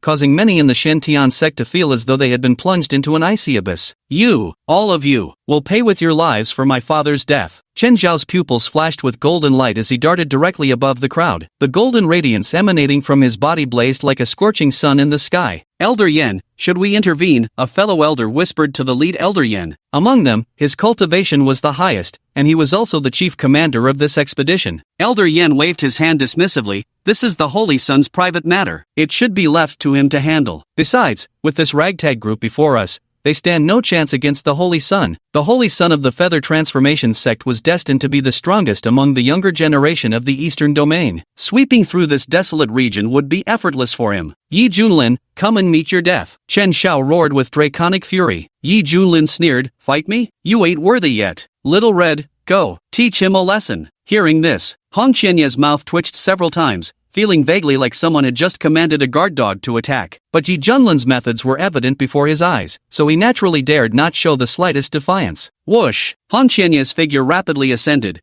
trailing brilliant flames behind him like a phoenix soaring to the heavens, a truly spectacular sight. Ha, coward! Chen Xiao sneered. Dealing with you doesn't require my master's intervention, Hong Qianye said, gazing at this heaven-defyingly beautiful face. Even though Chen Xiao had seen countless beauties in Ascension Gate, he found himself utterly captivated by both her looks and aura. In that moment, pity stirred within him. He spoke gravely, with your abilities, why waste away in this minor sect? If you're willing to pledge allegiance, I, the Holy Sun, guarantee Ascension Gate will offer you exceptional treatment. Cultivators from major forces wore strange expressions, realizing Chen Xiao had taken a liking to that woman in red. Yet such conditions were truly enticing. After all, the Profound Heaven sect was doomed to perish today. It was only natural to seek an escape route. No interest, Hong Qianye remarked impassively. Miss, are you really not going to reconsider? Chen Zhao's expression turned ugly, never expecting the other party to be so resolute. Hearing this form of address, Hong Qianye's eyes flashed with disdain as she sneered. My master was right, your father's an idiot, and so are you, an idiot. Hearing this, veins bulged on Chen Zhao's forehead as overwhelming murderous aura erupted from his body. His voice turned icy. Good, very good, all of you, die. Boom! The fist imprint, imbued with a blinding golden light, shattered the void as it struck out fiercely, its surging magical power billowing and transforming into a golden dragon that coiled around. Hong Qianya formed a one-handed seal and flicked his sleeve as he turned to leave, filling the sky with falling flames that resembled a meteor shower. Pitter-patter. The golden fist imprint was instantly obliterated. Chen Xiao was slightly surprised. Had his opponent just broken through his technique so effortlessly? That's it? Hong Qianya scoffed in disdain. Don't celebrate too soon. This is only the beginning. Chen Xiao's face darkened with fury as his body became wreathed in blazing golden light, resembling a scorching sun suspended in the heavens, striking awe into all who beheld him. The perfected divine transformation realm was on full display. Boom boom boom boom. The crisscrossing golden fist imprints resembled countless suns emerging, unleashing overwhelming oppressive force. So powerful. Ouyang Feng's face was filled with shock. Under attacks of this magnitude, he'd be pulverized in the first exchange. Not just him, even a divine transformation cultivator from the outside world was terrified by Qin Zhao's lethal strike, feeling a deep-seated fear from the very core of their being. The Holy Sun truly possesses extraordinary talent. With this top-tier heaven-grade solar god fist, combined with his solar immortal physique, forget about annihilating a divine transformation practitioner. Even an ordinary Unity Realm expert would likely fall victim. Elder Yen said with a chuckle. A deafening explosion erupted, shattering the sky for tens of thousands of miles into fragments. You forced me to do this, Chen Xiao sneered, but the next moment, his smile froze on his face, his pupils contracting like needles. Ahead, out of nowhere, a dazzling multicolored flame lotus appeared, its petals rustling as they bloomed. Standing unharmed within it, Hong Qianya gazed at Chen Xiao with mocking amusement in his eyes. How is this possible? Chen Xiao's mind was shaken to the core. Back then, he had used this very move to sweep through all the core disciples effortlessly, invincible within the same realm. Yet, surprisingly, his opponent had blocked it? I refuse to believe it. I have the makings of an immortal. I am unrivaled in my realm. Chen Xiao roared wildly, activating his solar immortal body to its limits as an even more terrifying aura erupted from his body. In an instant, he charged forward with overwhelming momentum, tearing through the void with fearless determination. You frog at the bottom of a well, I'll show you what true invincibility within the same realm looks like. Hong Qianya sneered coldly, an evil idea suddenly flashing through his mind. He decided to thoroughly crush his opponent's dignity in his own way. Chapter 25. Are you playing games with us? Facing Chen Zhao's furious onslaught, Hong Qianya remained composed, effortlessly countering every move with practiced ease. The heavens roared as if the sky were about to collapse. The two combatants flashed like alternating rays of light, dazzling to behold. The energy currents generated between them tore through the surrounding void like a hurricane. How is this possible? Chen Xiao grew increasingly alarmed with each exchanged blow. He felt as though all his techniques were effortlessly neutralized, like punching cotton, utterly ineffective. I'd never seen such combat experience and reflexes even in the Feather Transformation sect. How could a minor sect like the Profound Heaven sect possibly have such a disciple? Chen Xiao was beaten to the point of questioning his existence. Little did he know, he was actually facing a veteran who had crawled and climbed his way through the immortal cultivation path, rising from obscurity to ultimately become a demonic path overlord. That kind of accumulated experience over the years, the reflex responses ingrained in muscle memory, and the acute combat thinking were simply beyond what a fledgling like him from the Feather Transformation sect could compare with. That's because you're too weak. Trash. Hong Qianya sneered, precisely finding the opening before gathering strength to unleash a palm strike. The palm wind surged like scorching waves. Put! Chen Xiao spat out blood as his figure was sent flying hundreds of feet backward. His eyes were filled with bewilderment and confusion. The newest holy son of Feather Transformation sect is actually being suppressed by a disciple of Profound Heaven sect. Various factions erupted in uproar. Elder Yen, this. The elder's eyes flickered with astonishment. Elder Yan's expression darkened. This humiliation was being dealt to the entire Feather Transformation sect. Is this Profound Heaven sect really a minor sect? Why is every random disciple here so ridiculously strong? Holy Son, don't doubt yourself, you're the supreme genius handpicked from thousands by the Ascendant Feather sect. You have the makings of an immortal. Elder Yen proclaimed solemnly. I, the Holy Son, possess the potential to attain immortality. Chen Xiao murmured to himself. His previously crumbling Dao heart was now restored to perfection. His gaze grew increasingly resolute. I'm not defeated yet. Chen Xiao roared towards the heavens, his eyes erupting with golden beams that split the sky. His body shone like divine crystal, radiating brilliant splendor as if enveloped by a blazing sun, its dazzling light illuminating everything. The great sun hung in the sky, scorching all creation. Suddenly, an utterly terrifying heat energy gathered and firmly locked onto Hong Qianye's position. Childish. Red Maple Leaf looked at Chen Xiao with disdain, dismissing his outburst as the impotent rage of a weakling. Die! Chen Xiao roared furiously. A golden light pillar spanning nearly 300 meters shattered the void as it pierced through the heavens and descended upon them. Supreme tier primary divine ability, solar eclipse. Even Unity Realm experts would struggle to comprehend this technique, yet Chen Xiao has already grasped it at an entry-level mastery. When combined with the power of his solar immortal physique, it's more than sufficient to annihilate early-stage Unity Realm cultivators. It must be said, Chen Xiao was truly formidable, absolutely one of the Eastern Domain's most supreme prodigies. Even if cast into the Central Domain, such a man would earn immense renown. How unfortunate. He had wretched luck meeting Hong Qianye. A venerable true immortal cultivator possessed a celestial-grade fire spiritual root and cultivated an incomparably fitting supreme technique. Multiple layers of buffs stacked together created a terrifying and astonishing effect. Ha! Hong Qianye raised his hand and unleashed a strike. The seven-colored flames surged like a hurricane, containing the terrifying power to scorch heavens and boil seas. When the two sides erupted into their final confrontation, the surging energy currents seemed capable of tearing apart the entire firmament. Is this truly the power of a soul transformation cultivator? Ouyang Feng clicked his tongue in disbelief. By comparison, he must be a counterfeit. The other soul transformation cultivators also trembled with fear. Such terrifying power could probably even annihilate Divine Connection realm experts. Just as the explosive fluctuations began to steadily weaken,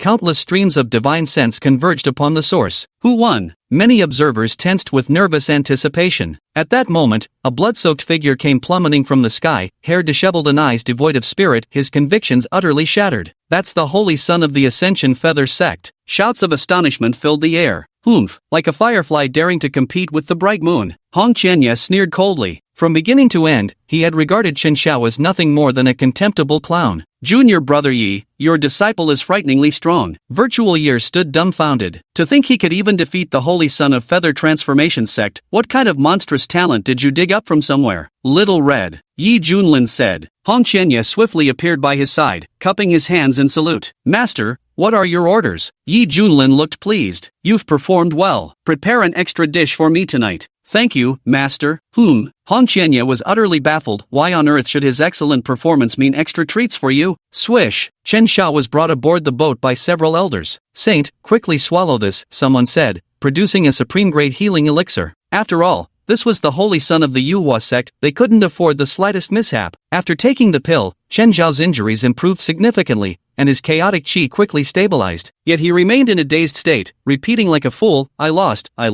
His mentality had completely collapsed. Elder Yan's heart ached with frustration. With reddened eyes, he shouted, Holy Son, snap out of it. The voice carried a peculiar calming effect, causing Chen Zhao's body to shudder as his eyes gradually regained clarity. Gritting his teeth with difficulty, Chen Xiao said, Elder Yan, I've lost. I'm not invincible within my realm. I've brought shame upon the Feather Transformation Sect. Holy Son, you mustn't dwell on this. You still have a bright future ahead. You possess the makings of an immortal. Elder Yan cautioned solemnly. Watching Chen Zhao's despondent appearance, Elder Yan sighed inwardly before turning his gaze back toward that fiery red figure. Deep within those profound eyes flashed a sharp, chilling gleam. Harming our feathering sex saint child, this matter demands an explanation. The words had barely left his mouth. All the feathering sect elders present erupted with the formidable aura of their cultivation prowess, all uniformly at the merged spirit stage. Heavenly monarchs, they're all heavenly monarchs, Ouyang Feng exclaimed in disbelief. Upon reaching the merged spirit stage, one could be bestowed the title of Heavenly Monarch. The designation Heavenly Monarch carries the meaning of sharing heaven's longevity. This fully demonstrates how transcendent cultivators at this level are. Now, the fact that all 9 dispatched elders reached the soul formation realm shows just how profound hidden immortal sect's heritage runs. Both the Sky-Hanging Monastery and the Shui clan representatives visibly paled, their expressions filled with unprecedented wariness. This was clearly a display of overwhelming force. Which of you will go capture and execute him? Elder Yan said coldly. Me. A burly elder stepped forward, his figure flashing away. The overwhelming might of a mid-stage Unity Realm cultivator pressed down from above. Master. Hong Qianye wore a troubled expression. His meaning was clear. This situation was beyond his ability to handle. No problem, leave it to me. Yi Junling took a casual step forward, unleashing an overwhelming aura from his body. Boom! In an instant, everyone's ears buzzed. Senior Yi from the Profound Heaven sect is at the Unity Realm? The cultivators from Huangzhou were dumbfounded. Huangzhou, actually has a heavenly sovereign, Ouyang Feng exclaimed excitedly. The most shocked ones were undoubtedly Su Yunyan and his companions. They never imagined that Yi Junlin was actually a fusion stage grandmaster. First we thought he was at nascent soul stage, then we suspected divine transformation, and now he turns out to be at fusion stage? Su Yunyan looked frustrated. Junior brother Yi, are you playing games with us? Chapter 26, Heaven's Tribulation Light. Unity Realm? So what? Do you really think you can stand against me? The elder froze momentarily before his eyes flashed like lightning, his hands forming seals to manifest divine abilities. Within the void, it was as if a massive millstone groaned and rumbled forward,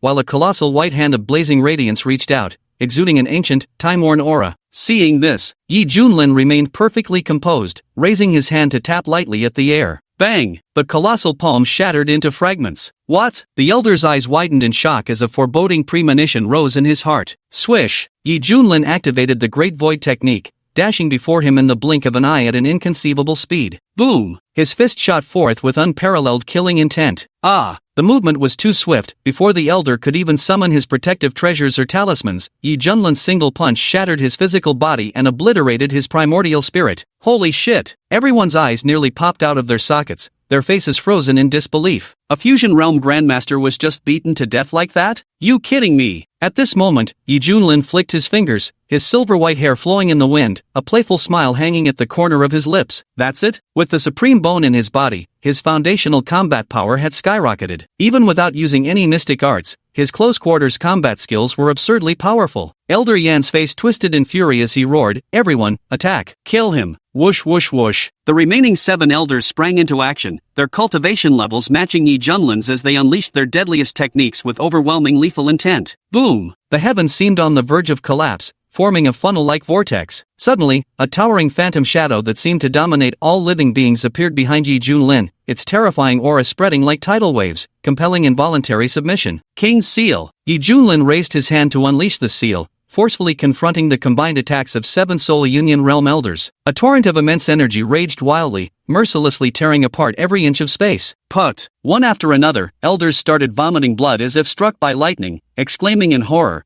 "What level of divine ability is this? So domineering and unrivaled, far surpassing any mystical art of the Tranquil Ascension sect." Yi Junlin sneered and raised his hand to deliver a fierce strike. Shield of Ruin. A certain elder's body hair stood on end as he swiftly summoned his life-bound treasure. Instantly, a radiant shield flew out, its surface swirling with mysterious runes. This was unmistakably a first-grade spiritual artifact. Bang! The meteor shield sustained heavy blows, showing some cracks on its surface, but fortunately remained intact and saved his life. This youngster's strength is terrifying. Everyone, quickly unleash your magic treasures to suppress and kill him. That elder seized the opportunity to retreat, bellowing hoarsely, "Kill!" The other elders roared in unison while unleashing their magical treasures. All of them are first-grade spiritual artifacts. Geo Sword Technique. A white-browed elder shouted sternly, wielding a 3-foot green blade as a dazzling sword light erupted, enveloping Yi Junlin. Before this assault could settle, several other elders unleashed the full might of their magical artifacts, boosting their lethality 100-fold as they charged forward with terrifying momentum. As for the outside forces, all of them eagerly wished for Yi Junlin's demise. After all, in their eyes, the barren state was nothing more than a savage land. How could a mere native from such a place be this powerful? Those who offend the feather transformed sect deserve to be strangled at birth. Amitba, mercy mercy. Master Jingchan, leader of the Hanging Temple contingent, wore a look of compassion with his palms pressed together. Witnessing this, Shuetiani, young master of the Shui family, curled his lips in disdain. What a hypocritical old bald donkey. He watched the figures clashing on the battlefield, green-eyed with jealousy,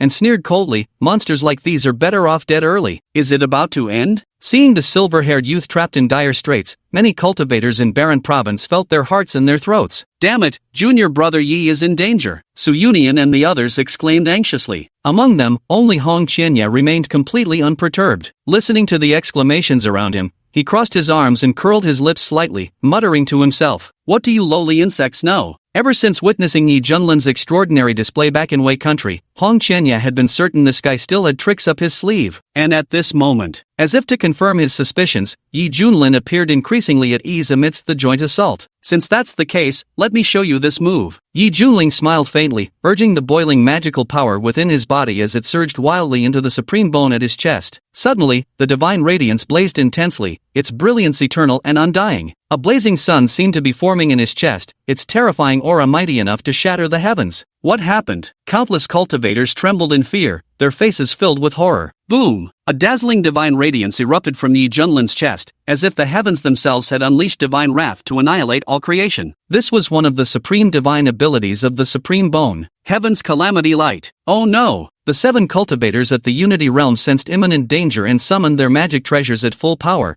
desperately trying to block this terrifying divine light of annihilation. Ah! Screams of agony rose in waves. Under the terrifying Heaven's Calamity Light, the low-grade spiritual artifacts in their hands shattered into pieces with crisp cracking sounds. Without the protection of their treasures, the 7 elders cried out in terror, "Elder Yen, save us!" At the head of the group, Elder Yen could no longer remain composed. He had to act to save his fellow elders. How could he possibly explain their loss upon returning? Boom! The peak power of the Unity Realm erupted instantaneously. Whoosh! An ancient bronze pagoda materialized, radiating an incomparably dreadful aura. Third-grade spiritual artifact, the Pagoda of Floating Death. Though it's only 2 tiers above a first-grade spiritual artifact, its power exceeds the latter's by more than 1,000-fold. Elder Yen relies on this very pagoda to command immense respect among the inner sect elders. Destroy them! Elder Yen lifted the Pagoda of Floating Souls, unleashing a torrent of energy to counter the lingering divine calamity light. Had perfect timing, Yi Junlin remarked with playful amusement. Ding! Host detected under attack from a peak fusion realm expert, triggering a stronger when challenged passive effect, now obtaining full fusion realm cultivation. With a thunderous boom, Yi Junlin's aura exploded with even greater majesty, leaping directly from mid-fusion realm to the full fusion realm. In an instant,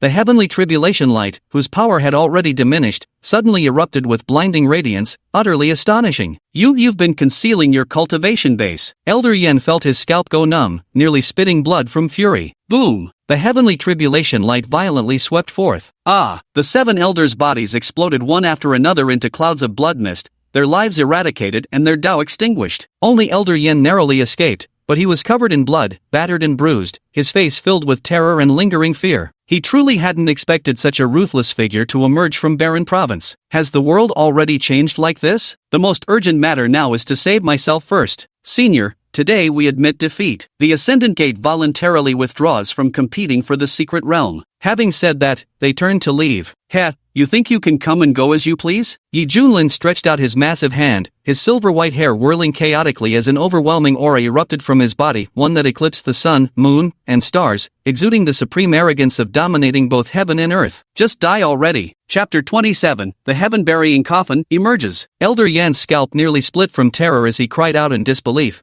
How dare you act so ruthlessly? Aren't you afraid of the feather transformation sect's wrath? Suddenly, as if struck by realization, he exclaimed, wait, I understand now. The Wood Elder from the outer sect, his death was your doing after all. Exactly. Since I've already crossed the line, why not liven things up with a few more killings? Yi Junlin roared with laughter. Boom! The already cracked Buddha pagoda stood on the verge of complete collapse. Elder Yen, his aura faint, roared at the golden arc. Take the holy sun and leave. Now! Elder Yen! Chen Zhao's face turned deathly pale aboard the golden arc, his heart surging with towering waves of shock. Never had he imagined his father's murderer would be this powerful. How could such a powerhouse emerge from this tiny desolate province? Heaven isn't fair. Hurry, take the holy sun and flee. The disciples of Yuhua sect panicked as they desperately tried to activate this flying treasure. Think you can escape? Perish, all of you! Hong Qianya sneered and instantly charged forward, his palm wreathed in raging flames that transformed into a fiery phoenix, smashing toward the flying vessel. This master and disciple have truly gone mad. Witnessing this scene, many cultivators broke out in cold sweat,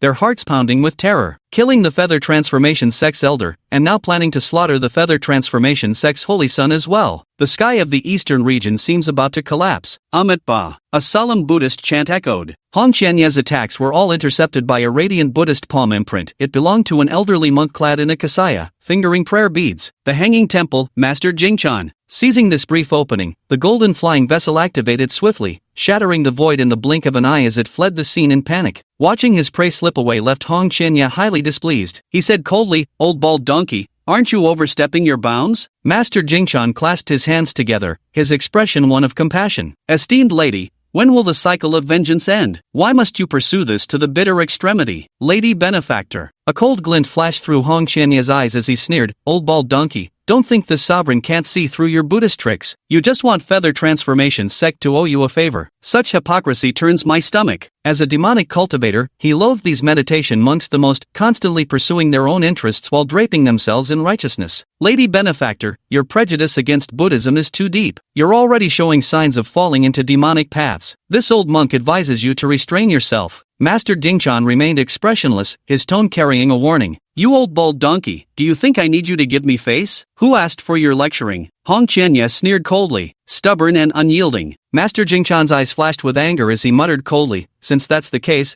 let this old monk enlighten you. Boom! A powerful oppressive force instantly enveloped the surroundings. Hong Qianya's expression drastically changed. This bald donkey had reached the peak of the Unity Realm cultivation. Ah! A shrill scream rang out as Elder Yen was crushed in midair by the massive hand, his spirit weapon shattering and his soul utterly annihilated. You want to bully my disciple? Yi Junlin swiftly appeared in front of Hong Qianya, glaring at Master Jingchan with an unfriendly expression. Seeing Yi Junlin, Master Jingchan withdrew his imposing aura and smiled warmly. Patron Yi, this is all a misunderstanding. I merely wish to offer some guidance to this junior. Guidance? You think you're qualified? Yi Junlin sneered in disdain. A reborn true immortal needs guidance from some bald donkey like you? Hong Qianya bowed with cupped hands and said, Master, this disciple originally intended to intercept that flying ship, but this old bald donkey intervened and blocked my path, allowing the ship to escape successfully. Ba, very well, very well. This old monk merely felt this matter had gone too far, hence I intervened on your behalf to remedy it. If you insist on blaming me, this old monk has nothing more to say. Farewell. With that, Master Gingchan turned to leave. Damn it, you think you can just show off and run away? Stop right there. Yi Junlin roared furiously. Master Gingchan narrowed his eyes slightly. Patron Yi, what do you mean by this? Heh, I must say you bald donkey is quite cunning, letting me play the villain while you pose as the righteous one. If you're so good at scheming, why not calculate when you'll die? Yi Junlin sneered coldly. Master Jingchan's expression darkened. Patron Yi, that was uncalled for. He thought to himself that he represented the Sky Hanging Temple, a top-tier Buddhist sect in the eastern region. Yi Junlin had just offended the Feather Transformation sect moments ago. No matter what, he wouldn't dare to offend the Sky Hanging Temple as well, right? Boom! A terrifying fist imprint came smashing down. You! Master Gingchan was both horrified and enraged, reluctantly forming hand seals to defend himself. The golden bell shield materialized, resonating with ethereal Buddhist chants. With a violent explosion, the golden bell shield shattered into fragments as Master Gingchan was sent flying dozens of feet back. Steadying himself, blood trickled from the corner of his mouth as he growled, You go too far. Do you truly believe my hanging temple is easy prey? Whoosh whoosh whoosh. A group of monks swiftly gathered behind him, each wielding different magical artifacts, their eyes blazing with fury, their presence as formidable as dragons. With a clang, Master Jingchan's hands now grasped a 9-ringed golden staff, erupting with radiance as blinding as the sun when clenched in his grip. At the same moment, rows of monks chanted Buddhist mantras in unison, each channeling their spiritual power to reinforce Master Jingchan's might. In an instant, a terrifying wave of energy surged in all directions. Master Jingchan's cultivation had advanced to the peak of the Unity Realm, his eyes blazing with golden light, exuding formidable dignity without the need for anger. Boom! A towering Buddha Dharma form, 500 zhang high, appeared in the heavens, radiating solemn dignity and inviolable sanctity. Note, Zhang is a traditional Chinese unit of length almost equals 3.3 meters, retained as a cultural term. The translation preserves the majestic scale and sacred tone through descriptive phrasing while maintaining the original paragraph structure. This is the divine Dharmakaya technique of the suspended mountain temple. Everyone's faces were filled with shock. Shuetiani sneered, Is this surnamed Yi an idiot? How dare he offend the suspended temple? Does he think his life is too long? He harbored hostility toward Yi Junlin and eagerly wished for the latter to take a nasty fall. Benefactor Yi, this old monk has given you a chance, Master Gingchan said coldly. With the Buddhist joint attack formation and the enhancement of a third-grade spiritual artifact,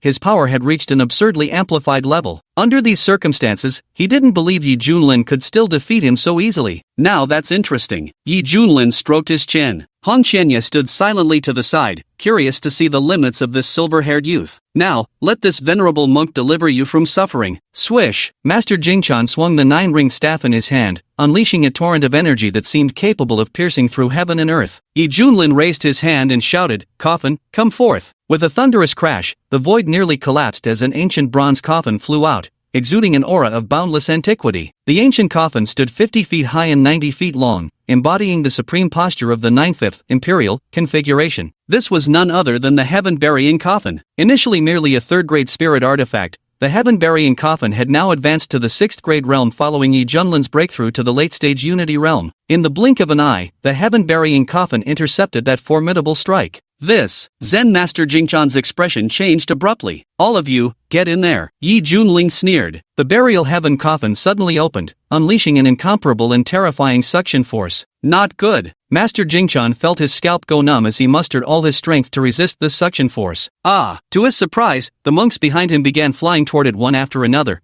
their faces twisted in terror as they screamed, "Save us, Master!" Then, after being sucked in, there was no further movement or sound. Evil sorcery. Your profound heaven sect actually harbors such evil. Whether it was due to fury or terror, Master Jingchan's entire body trembled visibly. Bang! The Buddha's Dharma form dissipated into nothingness. Master Jingchan's face turned deathly pale as he sensed the approach of death. In desperation, he cried out, "Everyone, this man is an evil cultivator. Quickly attack and eliminate him." Damn, that's some serious blame shifting. Everyone secretly thought to themselves, who would dare lend a hand at a time like this? Get your ass in there now, Yi Junlin roared, channeling his magical power to activate the bronze coffin. Buzz, buzz. An even more tremendous suction force violently yanked Master Jingchan forward. No! Grandmaster Jingchan cried out in despair before being finally sucked into the heaven-burying coffin. The coffin lid closed, plunging everything into silence. At this moment, under the disbelieving gazes of the crowd, Yi Junlin stood with his silver-white hair wildly dancing in the wind. He held the heaven-burying coffin aloft with an air of absolute dominance, his sweeping gaze contemptuous of all around him as his voice boomed like heavenly thunder, echoing throughout the firmament. Those 3 simple words radiated an indomitable conviction.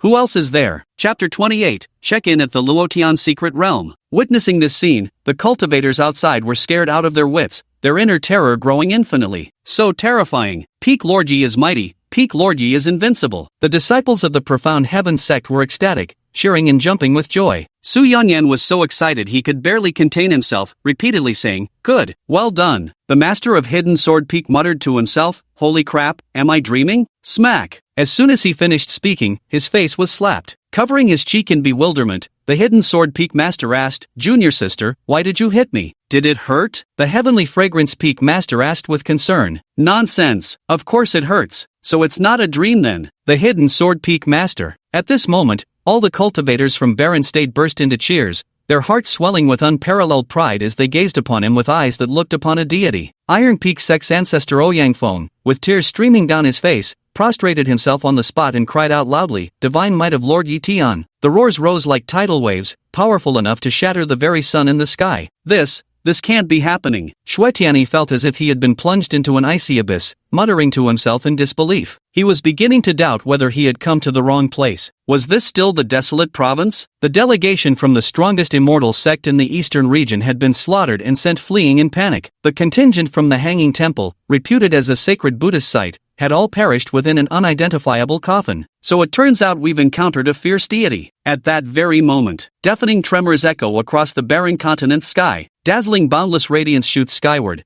piercing through the vast cloud layers in an overwhelmingly spectacular display. The secret realm has opened. Gasps of surprise rose and fell in waves. The Luotian secret realm officially opened, concealing an extraordinary opportunity within. Cultivators from various factions were restless with fervent anticipation, yet upon remembering something, none dared to step forward. Countless people watched with eager eyes, seemingly awaiting Yi Junlin's response. "All right, just enter and sign in," Yi Junlin thought to himself. Sensing the subtle atmosphere around him, a thought flashed through his mind as his tone brooked no argument. "Any disciple from my barren state has the right to enter and explore. As for those irrelevant people, scram!" A single stone stirred up 1,000 waves. The cultivators of Barren Province were overjoyed, all cheering at the wisdom of Lord Yi Tian. After waiting for so long, they finally had a peerless powerhouse emerge whose brilliance could lead the cultivators of Barren Province out of their plight. The cultivators from outside showed displeasure on their faces. But after what had just happened, who would dare step forward and resist? Shuetiani's face turned livid with rage, fuming so hard it seemed smoke might pour from his 7 orifices. "Young master, let's leave," the lead guard sighed. Is there really no way to deal with him? Shuetiani couldn't reconcile himself to this outcome. The guard captain said, "Young master, this man is audacious beyond measure. Having offended both the Feather Transformation sect and the Hanging Temple in succession, his crimes are truly unforgivable. What awaits him will be unprecedented retribution. Now he may be riding high on success, but his fall will be all the more crushing. There's no need for us to oppose a man marked for death. Hearing this, Xuetiany's eyes glinted sharply as he sneered coldly, "You're right, if you want to destroy someone, first let them grow mad with arrogance. Someone this tyrannical won't live much longer. Retreat, back to Lingzhou." "Yes, young master." Then, the Xue family's convoy turned around and departed. Seeing even the strongest faction, the Xue family, backing down at this moment, the other cultivation forces from various regions had no choice but to give up as well, gradually packing up and returning home. They intend to bring this news back to their hometowns. One can imagine how sensational it will be when the news reaches the eastern region. Soon, only the cultivators from the barren states remained on the scene. Watching these arrogant outsiders now slinking back with their tails between their legs filled everyone's hearts with indescribable satisfaction. Of course, none of them dared to rush in first. Knowing their place, they lined up behind the Xiantian sect, content to scoop up whatever leftovers might remain. "Let's go." Yi Junlin led the entire cultivation force as they marched majestically into the Luotian secret realm. With a flash of light before his eyes, the scenery transformed in an instant. Inside, it was a hidden world, shocking like an entirely new realm, giving off a distinctly prehistoric jungle vibe. The towering ancient trees reached heights of over 1,000 meters, their dense branches heavy with verdant foliage and cascading vines thick enough to encircle 100 men. Most importantly, the spiritual energy here was extraordinarily concentrated, vastly surpassing that of the wildlands. The environment here is truly wonderful. Yi Junlin sighed with admiration. Ding! Detected check-in location, Luotian's secret realm. Would you like to claim the check-in rewards? A playful notification sounded in his mind. Claim. Ding! Congratulations to the host for successfully signing in and obtaining the Divine Emperor's avatar. Divine Emperor's avatar, the user can directly summon the avatar, greatly enhancing their own strength and granting access to an attached divine ability. Oh, this is quite something. Yi Junlin nodded. He had witnessed the Buddha Dharma form of Master Jingchan, which indeed provided an extremely powerful amplification effect. Had he not used the burial heaven coffin, he likely would have endured an intense and fierce battle. Having completed the sign-in mission, Yi Junlin initially thought about returning directly. However, the various sites within the Luotian secret realm sparked his interest to continue exploring. Fine, let's go see what's going on. Yi Junlin set off abruptly, darting through this ancient forest. Whoosh! A wildly ferocious nascent soul-level man-eating flower, large as a thatched hut, opened its blood-red maw, poised to strike. Do you need something? Yi Junlin unleashed his cultivation aura, frightening the man-eating flower into hurriedly closing its mouth and cowering in the corner, trembling with fear. Behind him, Su Yanyan looked around excitedly and exclaimed, "Heavenly spirit grass, purple crystal vine, golden ginseng, and even a 10,000-year blood Ganoderma. Such treasures, all priceless treasures. Quick, take them all away." "Yes, sect master." The profound heaven sect cultivators scattered excitedly in all directions, gathering various rare spiritual herbs that grew nearby. Boom! Suddenly, a massive golden core stage worm burst through the earth, saliva flying everywhere as it devoured dozens of rogue cultivators before mysteriously burrowing back underground and disappearing. This caused quite a commotion among the cultivators of Baron Province. Many were still shaken, their eyes flashing with a trace of disappointment. They had originally hoped to follow in the profound heaven sect's footsteps, thinking they could at least get scraps if not a feast, but reality proved brutally harsh. Not even qualified to sip the soup. Without strength yet stubbornly forcing your way forward, this is the consequence. Hong Qianya showed not a shred of sympathy for the fallen cultivator, his expression icy cold. Rohar! At that moment, dense howls of apes erupted from the forest as swarms of white-furred monkeys swung wildly on vines, descending upon them in waves. The powerful demonic aura spread like tidal waves, sending chills down the spines of many cultivators. Look out! Enemy attack! Someone roared hoarsely. These white apes had bloodshot eyes, their hides and flesh incomparably tough as they withstood the cultivators' magic weapon assaults, then reached out with massive hands to tear people apart one by one. Blood dyed the earth red, the scent of blood lingering in the air. As expected of a secret realm's demonic beasts starting at the golden core level, with the stronger ones even reaching nascent soul. Ah, run for it, they're coming, over here. Help! Someone save me! Panicked shouts erupted from all directions. The most ridiculous part was, these white apes have a particular fondness for young female cultivators. Whenever they catch one, they tear at her clothes and roar as if in heat. Woo-woo, someone save me! A female disciple of the profound heaven sect was unlucky enough to be caught by one of these white apes. Her robes were ripped away, revealing pale, delicate skin. "Let her go, you beast!" a male disciple roared, hurling his flying sword at the ape. The blade struck the creature's hide with a metallic clang but failed to leave even a scratch. "No, don't do this." The female disciple's face was filled with despair as she felt the scorching breath behind her. Bang! Suddenly, the white ape was swept up into the air and quickly burned to ashes by raging flames. Hong Qianye in crimson robes approached, his face cold as he asked, "Are you all right?" He thought to himself, "Women are nothing but trouble." The female disciple sobbed, "Thank you, Thank you, Senior Sister Hong. Hong Qianye. Roar! The leader of the white apes leaped forward, pointing at Hong Qianye with its finger while letting out excited cries. The meaning was simple, it had taken a fancy to this woman. In an instant, the white apes all rushed toward Hong Qianye, each scrambling to win merit. You're asking for death. Hong Qianye's hair danced wildly as her crimson robe stood out vividly like fresh blood. Her murderous gaze carried the overwhelming aura of a demon sovereign descending upon the world. Boom! Endless flames swept through, annihilating the hordes of charging white apes. The Ape King was so terrified he nearly pissed himself, turning to flee. The next instant, flames erupted across his back as his entire body was engulfed in raging fire. Amidst the piercing shrieks, the White Ape King at the Divine Transformation Realm was utterly annihilated. Senior Sister Hong is awe-inspiring. Senior Sister Hong is indeed formidable, having inherited the legacy of Peak Master Yi. Fairy Hong is as beautiful as she is kind-hearted. One after another, cultivators came forward flattering him. Hong Qianye's face grew darker with each word until it was practically black. He glared coldly and snapped, "All of you, shut your mouths." This. The crowd stood frozen like wooden chickens, clueless as to how they'd offended him. Hong Qianye gradually calmed his emotions and instinctively scanned his surroundings, a flicker of confusion crossing his face. Where did that guy go? At this moment, Yi Junlin was on his way into the depths of the forest. System, are you sure the abnormal energy fluctuation you mentioned is in this direction? Ding, in response to the host, it's in this direction. Yi Junlin's eyes flickered with uncertainty. Just now, the system announced that a certain place was filled with special energy fluctuations, which piqued his interest to go investigate. Chapter 29, The Emergence of the Great Luo Immortal Body. At the same time, at the top of a giant immortal tree, a golden light cluster floated, resplendent as a miniature sun, emitting extremely surging energy waves. 6 mighty beings stood there, their eyes brimming with profound fury. Each bore distinct appearances, all being chieftains of different races. Damn you! Who would have thought, after all our careful calculations, we'd be outmaneuvered by a mere white-furred rat? The avian clan's leader gnashed his teeth as he spoke. It's all because the fruit ripened so suddenly, none of us could react in time. The Scale clan leader fumed with rage, his lantern-sized eyes burning with resentment. There's nothing to be done. Now that it's devoured the immortal fruit and gained the Great Luo Immortal Tree's recognition, none of us can attack it during this period without suffering the tree's retaliation. It seems we'll have to wait until it fully digests the immortal fruit. Then we'll join forces to capture it, refine its essence through secret arts, and divide its flesh, still imbued with medicinal properties, into 6 equal portions. This way, our sharing will be fair and proper.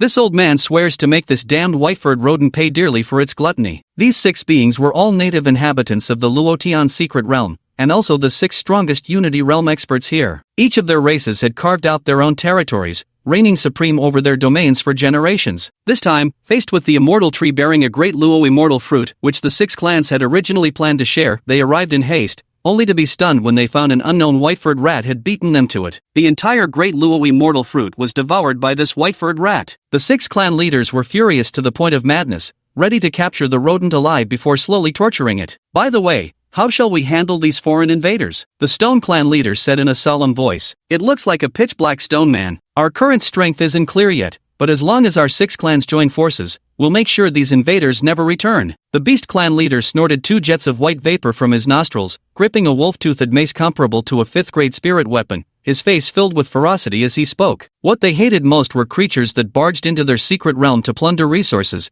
as this caused tremendous disturbances to the realm's balance. So, what we're about to do next, besides capturing that white-furred rat alive, is unite to resist the outsiders. Quick! Look, there's movement. Buzz, buzz, buzz. The golden glowing sphere kept shrinking, its dazzling brilliance gradually fading to reveal a snow-white rat measuring 1.5 meters tall. The white-furred mouse sat cross-legged like a human, now opening its ruby-red eyes with a satisfied, honeyed smile curling at its lips. It looked utterly ridiculous. Get it! Capture it now! The 6 clan leaders leapt into action simultaneously, roaring furiously. Screech! Sensing the murderous aura rushing toward it, the white-furred mouse was startled awake in an instant. Its pair of crimson eyes widened in terror before it swiftly tore through the void to escape. Filthy rat, don't even think about slipping away from us, the Feather clan chief roared. Its speed was astonishing, every feather on its body sharp as a sword, as if capable of piercing through all things in this world. The 6 clan leaders joined forces to cast an inescapable net, determined to capture this white-furred rodent. Fortunately, after devouring the great Luo immortal fruit, the white-haired mouse's cultivation had advanced from foundation establishment to the early stage of divine transformation, unleashing combat power far surpassing peers of the same realm. Time and again it escaped deadly peril, leaving the 6 clan leaders watching with eyes nearly bursting from anger. Rumble! Squeak! The white-haired mouse desperately broke through layers of encirclement, swiftly fleeing into the distance. Damn it! After it! It's injured and won't last much longer. The 6 clan leaders erupted with overwhelming momentum, roaring furiously. In the lightning-fast chase, the white-furred rat's aura gradually weakened. A horrifying wound stretched across its lower abdomen, from which golden blood oozed, dripping steadily onto the ground. Stop running, just accept your fate. Since you chose to steal the immortal fruit, you ought to be prepared to be devoured by us. Esteemed fellow cultivators, this old man suggests we gather some honeyed pulp later. It will make our feast even sweeter and more delightful to the palate. Go ahead, it's your choice. I'm making grilled rat meat anyway, hee hee. The voices from behind drifted into the white-furred rat's ears, making every hair on its body stand on end. Its little heart could hardly bear the terror. No, the little mouse doesn't want to be eaten. The little mouse must survive no matter what. The white-haired mouse wailed inwardly. Humph, time to end this. The Stone Clan leader growled, thrusting forth a massive hand formed from solid rock. A terrifying ripple of power instantly spread through the air, forcibly attempting to halt the albino rat. Boom! An explosion erupted. The white-furred mouse narrowly dodged, its eyes burning with indignation. You damn stone, you're downright vicious. The clan leaders of other races secretly sneered, each unleashing lethal techniques to seal off the white-furred mouse's escape routes. Boom! Boom! Boom! Boom! The surrounding earth shook and mountains trembled as if the heavens themselves were enraged. Facing the joint pursuit of 6 perfected Unity Realm experts, it was already remarkable for the early Divine Transformation Realm white-furred rat to achieve this much. But this is where it ends. Boom! The white-furred rat was struck as if by lightning, sent flying like a broken kite, only stopping after smashing through an ancient towering tree. Blood trickled from the corner of his mouth, the pain making him grimace. Run! Why aren't you running now? Ha ha ha, mocked the Feather Tribe's leader. A dead rat like you dares covet the great Luo immortal fruit? Do you know how precious this is? How could someone of your status ever be worthy of consuming it? The Scale Clan patriarch roared in fury. Since ancient times, a legend has circulated through the Great Luo Secret Realm. The Great Luo Immortal tree supporting the entire Secret Realm would one day bear a Great Luo Immortal fruit. Anyone who consumed it would obtain the Great Luo Immortal body. The undisputed Supreme Constitution ranked first on Kunlun Realm's immortal body rankings. After enduring endless years, outliving hundreds of clan patriarchs, they had finally glimpsed the shadow of their wish coming true, the appearance of the Great Luo Immortal fruit. The current leaders of the 6 clans couldn't monopolize it for themselves, so they opted for a fair division. Absorbing it would undoubtedly give birth to Great Luo bloodline within them,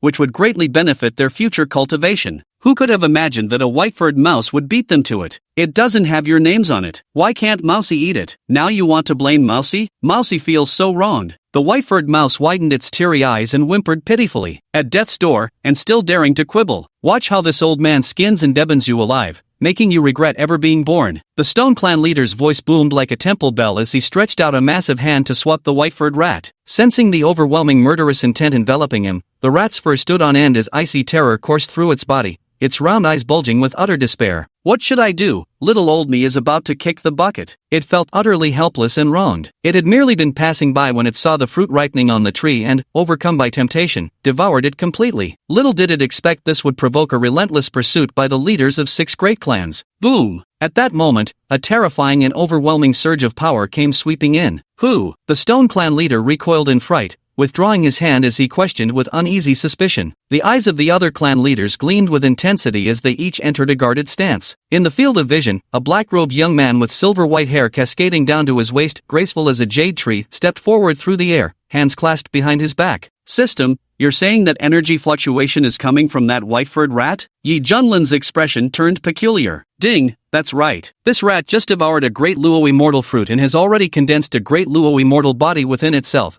possessing immense cultivation potential. Ding, disciple recruitment mission issued. Successfully recruit the white-haired rat as your disciple to receive an amazing reward. The system notification shined. Yi Junling stroked his chin. Great Luo Immortal physique? That's rather intriguing. Ever since taking in that cheap disciple Hong Chenya, all the dirty and hard work could be handed over to him. Life was indeed comfortable, but somehow it still felt like something was missing, some kind of fun. After much deliberation, Yi Junlin decided he really should keep a pet. As it happened, this white-furred mouse was quite suitable. Be careful, this person is an outsider, the Feather Clan leader said gravely. Sir, have you also come to seize the Great Luo Immortal body? The Scale Clan leader asked in a hostile tone. Yi Junlin swept a glance at them and uttered impassively, this rat belongs to me. Scram! Ridiculous! Who do you think you are? A clan leader roared in fury. Yi Junlin's tone had provoked all 6 clan leaders. In their eyes, this outsider was utterly arrogant, daring to disregard them so completely. Had a great Ascension Realm expert arrived, the 6 clan leaders might have hesitated to act. But the problem was, the newcomer's cultivation level matched theirs, nearly perfected Unity Realm like themselves. What right did he have to speak such words? Another villain coming to eat poor little mouse. The white-furred mouse felt feeble and helpless, never imagining itself to be so sought after. Chapter 30, The Heavenly Emperor's Avatar Unleashes Its Might. Enough idle chatter with this brat. Look at his delicate skin and tender flesh, better to slaughter him and feast directly. The Beast Clan's chieftain said with a savage expression. Oh, Yi Junling's lips curved with an amused yet inscrutable smile as his figure vanished from where he stood. Swish! A heavy punch shattered the void, creating rippling distortions in its wake. You, roared the Beast Clan chieftain in fury, violently swinging his spiked club with overwhelming, tsunami-like force. Boom! The Beast Clan's patriarch was sent flying dozens of yards away. The massive hand gripping his spiked cudgel trembled violently as his face twisted in agony until he could no longer contain it, spurting out a mouthful of blood with a retching cough. Its eyes were filled with profound shock. His plain, unadorned punch actually almost severely wounded me? Bear in mind, as one of the 6 great royal clans within the Secret Realm, the Beast Clan is most renowned for its sheer physical strength. Yet despite this, I'd been outmatched in this aspect. Human, you're courting death. The Beast Clan leader had a volatile temper. After being forced back by a single punch, he let out a furious roar in his rage. Ancient runes instantly swirled around his entire body, unleashing a towering aura of bloodthirsty ferocity. Then, he charged forward with unstoppable momentum. Attack together, kill him. The other clan leaders' faces were filled with murderous intent as they either unleashed their innate supernatural abilities or summoned their ancestral magical treasures. Roar! In that instant, a monstrous surge of energy swept across the land, shaking the mountain forests for 10,000 miles around. At this moment, Yi Junlin stood alone, locked in fierce combat with the 6 clan leaders. Among them, the leader of the winged clan had eyes cold as ice, his entire body covered in gleaming silver feathers that shone like indestructible divine weapons. With a whoosh, its figure darted swift as the wind, swinging its wing to slash Yi Junling in half. Clang! The metallic clash rang piercingly. Yi Junling's expression remained unchanged as he raised his palm and swept it forward, driving back the winged clan's patriarch with overwhelming force. Then he swiftly threw a punch, the dazzling fist aura brimming with surging mana essence, pressing down on the clan leaders until they could barely breathe. This old man will block you. The Stone Clan leader roared in fury. Dark black radiance flared violently across his body's surface,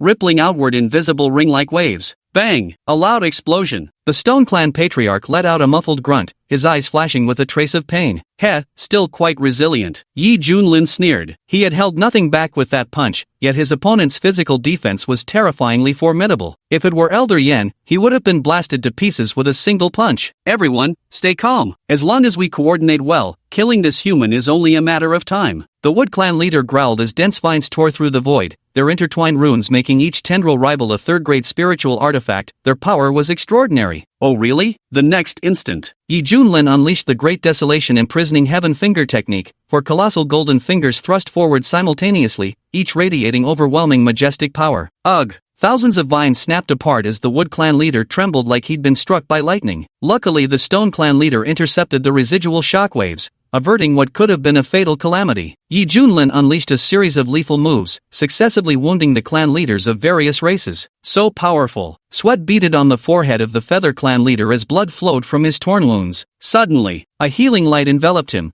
rapidly mending all his injuries. Looking down on our 6 clans will cost you dearly. The Horn Tribe's chieftain resembled a rhinoceros monster, with a sharp single horn atop its head. The horn flickered with golden holy light, emanating an aura of tranquility and serenity. Buzz. Soon, the chieftains of other tribes bathed in this radiance. Not only were their injuries healed, but their spirits were also fully rejuvenated. Oh, does it come with its own healer for HP recovery? Yi Junlin was somewhat surprised. These 6 clan leaders represented the pinnacle of combat prowess within the Luotian secret realm, each possessing inherited bloodlines from ancient times along with their clan's unique survival talents and treasured techniques. Working in concert, they complemented each other's strengths and weaknesses, launching an impenetrable offensive with virtually no flaws. Faced with such coordinated might, even a Mahayana realm powerhouse would likely find the situation quite troublesome. Perhaps this is precisely why they're so confident. See that? You're no match for us. Submit to your death willingly. The Beast Clan patriarch sneered, trying to crush Yi Junlin's fighting spirit. If it were any other harmonization realm expert,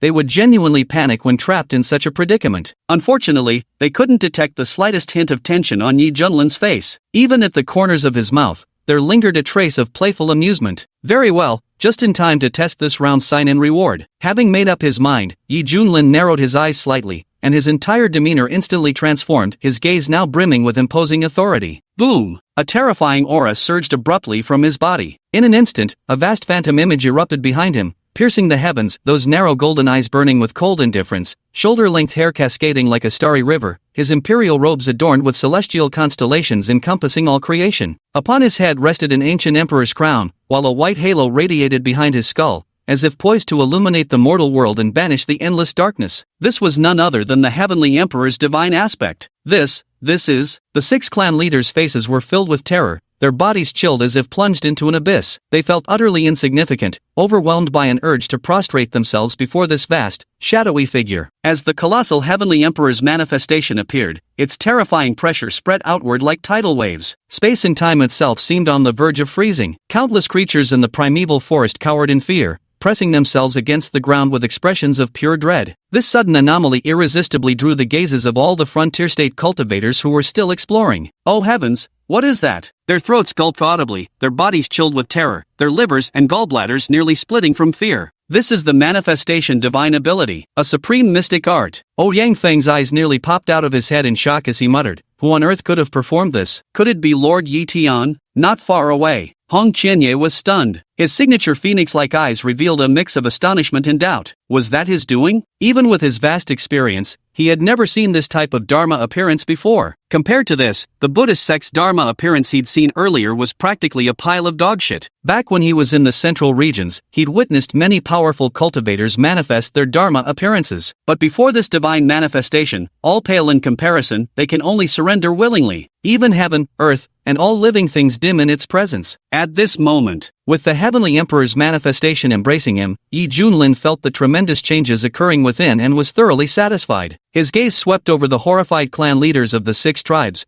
a cold smile curling at the corners of his lips. Humph! Yi Junlin violently flicked his sleeve, and a mighty gale erupted from the ground. Swish! The winged tribe's leader was sent spiraling upward, desperately struggling to escape, yet quickly realizing a terrifying force had enveloped his entire body. Help me! Save me! Ah! With a loud bang, the leader of the Feather Clan shattered into pieces under the grip of an invisible hand, blood splattering everywhere. The leaders of the various clans stared dumbfounded. Just like that, he was fucking dead? Oh no! The Beast Clan leader's hair stood on end. When he noticed Yi Junlin's gaze sweeping toward him, he immediately felt the ominous threat of impending doom. Die, you bastard! Yi Junlin unleashed a punch, its golden brilliance piercing through heaven and earth. Ah! The Beast Clan chief still tried to put up desperate resistance, but was instantly reduced to a mist of blood that dispersed in the air. Run! Run for your lives! The remaining 4 clan leaders were scared out of their wits, resorting to secret techniques in desperate attempts to flee even at the cost of burning their own life force. Still trying to run? All of you shall die. Yi Junlin, with the Celestial Emperor's manifestation towering behind him, wielded earth-shattering divine power. With a violent pull of his palm,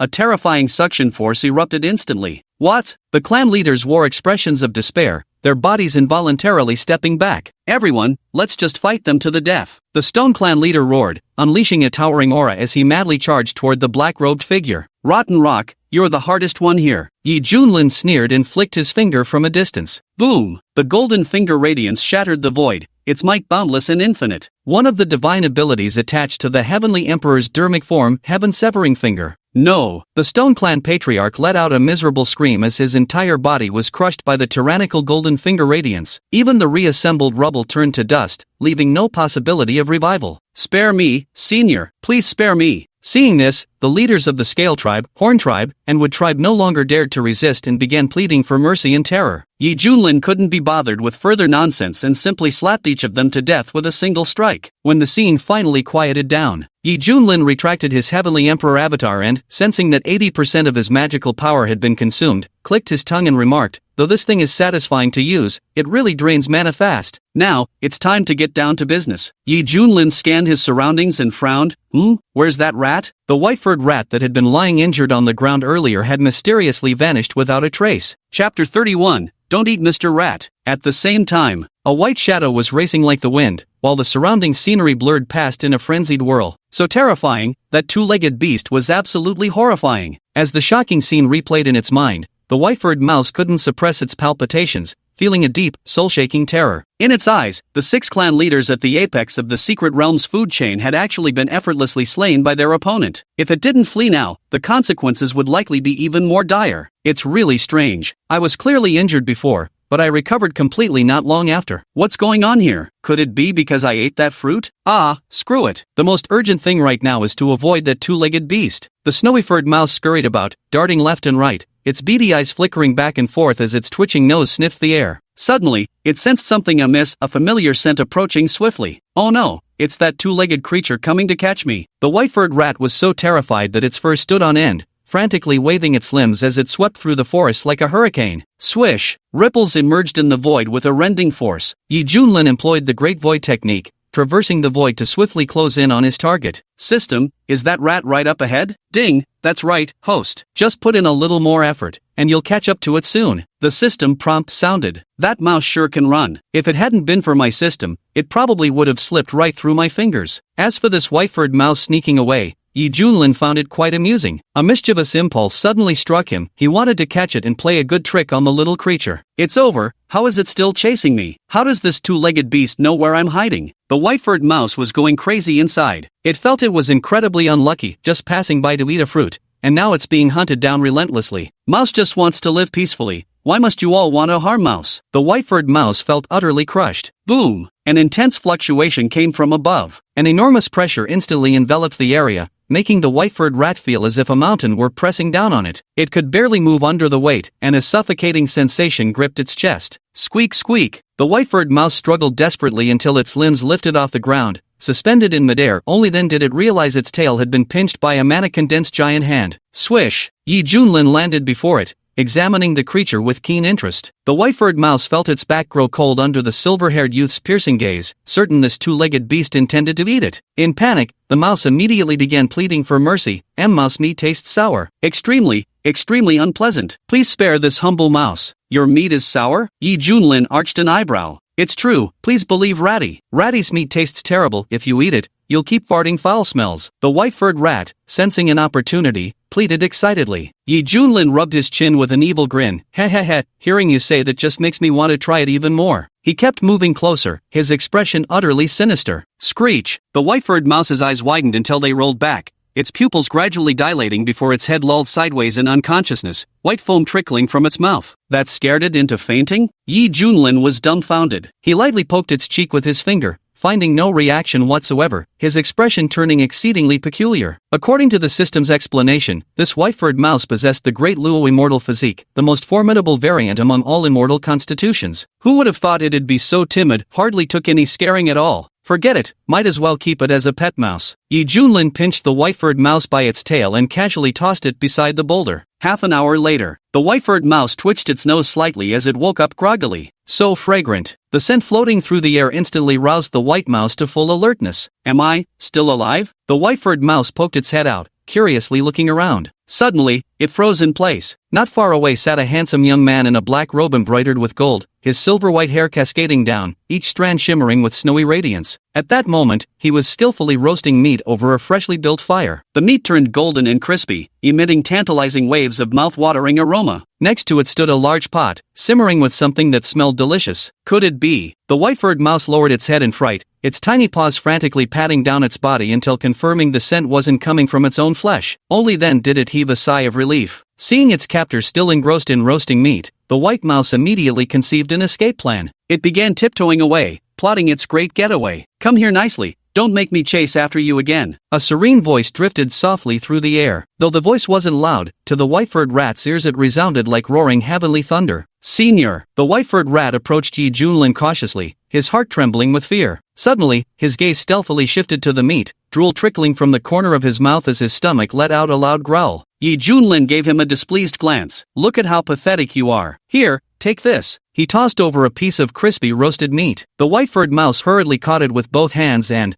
without a second thought, began wolfing it down ravenously. Crispy, succulent, bursting with juice. The white-furred mouse's eyes sparkled like little stars while its heart instantly brimmed with overwhelming happiness, its tail wagging so vigorously behind that it nearly lifted off into the sky. "What kind of meat is this? I've never tasted anything like it before," Yi Junlin said gloomily. "Rat meat." The white-furred rat. Looking at the utterly shocked rodent, Yi Junlin burst into laughter and flicked its forehead. "Silly thing, it's rabbit meat." So it was rabbit meat. The white-furred mouse licked its lips. Poor little bunnies, but oh so delicious. Remembering something, it tentatively asked, "Senior, you truly wouldn't eat a little mouse like me, would you?" Regarding Yi Junlin's motives, the white-furred mouse still harbored doubts in its heart. Yi Junlin chuckled. "Why would I eat you? If I really meant you harm, you'd already be stewing in that pot by now." He reached out and pointed at the large pot where crispy meat was bobbing and simmering on the boiling surface. Seeing this, the white-furred mouse gulped, feeling the weight lift from its heart. "Senior, this humble mouse believes in you. Could you spare another bite of meat for this little mouse?" Hearing this, Yi Junlin smiled and said, "Sure, but on one condition, you must become my disciple." "Are you willing?" The white-haired rat froze. "Taking it as a disciple? This is even more surprising than devouring it." "Senior, wouldn't being your disciple be quite dangerous?" the white-furred mouse asked hesitantly. It simply wanted to stay in the forest, living carefree. Yi Junling cleared his throat and said earnestly, "Be my disciple, and you can eat whatever delicacies you want. Plus, if danger comes your way, I'll stand up for you." "Such a great deal, are you sure you don't want it?" Hearing this, white-haired mouse was utterly tempted. "Yes, yes, yes, Mousy wants to be Senior's disciple." It raised its tiny paws excitedly and declared, "Then why aren't you paying respects to your master?" Yi Junlin's expression turned stern. "Disciple by Xiaoxi greets master." The white-furred mouse prostrated on the ground like a human, speaking excitedly. Rise." Yi Junlin nodded in satisfaction. At that moment, a system notification echoed in his mind. Ding, congratulations host for completing the disciple acceptance mission. Reward. Chapter 32, Secret Realm Collapse. Ding, congratulations host for completing the disciple acceptance mission. Reward, Supreme Divine Ability 5 Extremes Reincarnation Annihilation Art. 5 Extremes Reincarnation Annihilation Technique, nothing cannot be destroyed, nothing cannot be shattered. Capable of causing massive area of effect damage. Yet another killing move, nice. Yi Junlin nodded. After all, one can never have too many skills. The system notification continued to chime. Ding! Detected Disciples Qualifications. The system is gifting 1 volume of the Great Luo Dao Scripture. Ding! All rewards for this time have been distributed. Hope the host and disciple get along well. Please don't mistreat small animals. Yi Junlin grumbled, "System, you're worrying over nothing. With my noble character, how could I possibly do such a thing?" System. Master, are you talking to this humble mouse? Bai Xiaoxi raised her head with a puzzled expression. Yi Junlin rubbed his nose and coughed lightly. Ahem.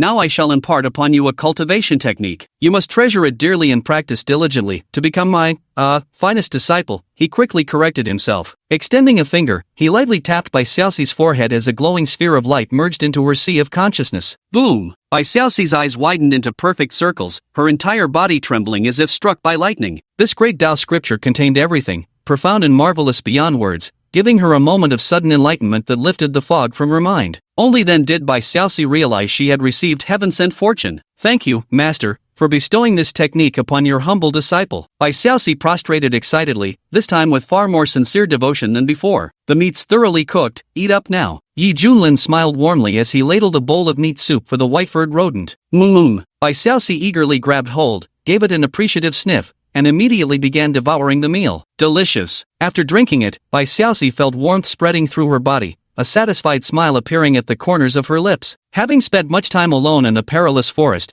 she seldom experienced such a relaxed and comfortable moment. Master is so good to this little mouse. Being Master's disciple is such a blessing. This mouse vows to repay Master's kindness in the future. Bai Xiaoxi silently swore to herself. Suddenly, the entire Luotian secret realm trembled with violent shaking. The unrealistically azure sky overhead visibly shattered into pieces before their eyes. What's happening? Yi Junlin stood up in startled alarm. Ding! It has been detected that the Great Luo Immortal Tree's lifespan has reached its end and can no longer sustain the operation of the secret realm. The secret realm is now collapsing. Host, please leave as soon as possible. Master, Shushu feels so sad inside. Bai Xiaoxi was also startled. Strangely enough, it didn't feel panic but rather an overwhelming sorrow in its heart, its eyes turning red as 2 lines of tears streamed down. Yi Junlin furrowed his brows, sensing that Bai Xiaoxi's behavior was rather unusual. But the urgent matter is to quickly get out. Let's go. Whoosh! Yi Junlin tore through the void with it, swiftly heading toward the secret realm's exit. The scenery along the way changed rapidly, revealing crumbling mountains and rows of towering trees collapsing. The earth was brutally torn apart, and the sky resembled a shattered mirror. This ancient secret realm, which had endured for unknown millennia, finally reached the end of its destiny today. Roar! From all directions,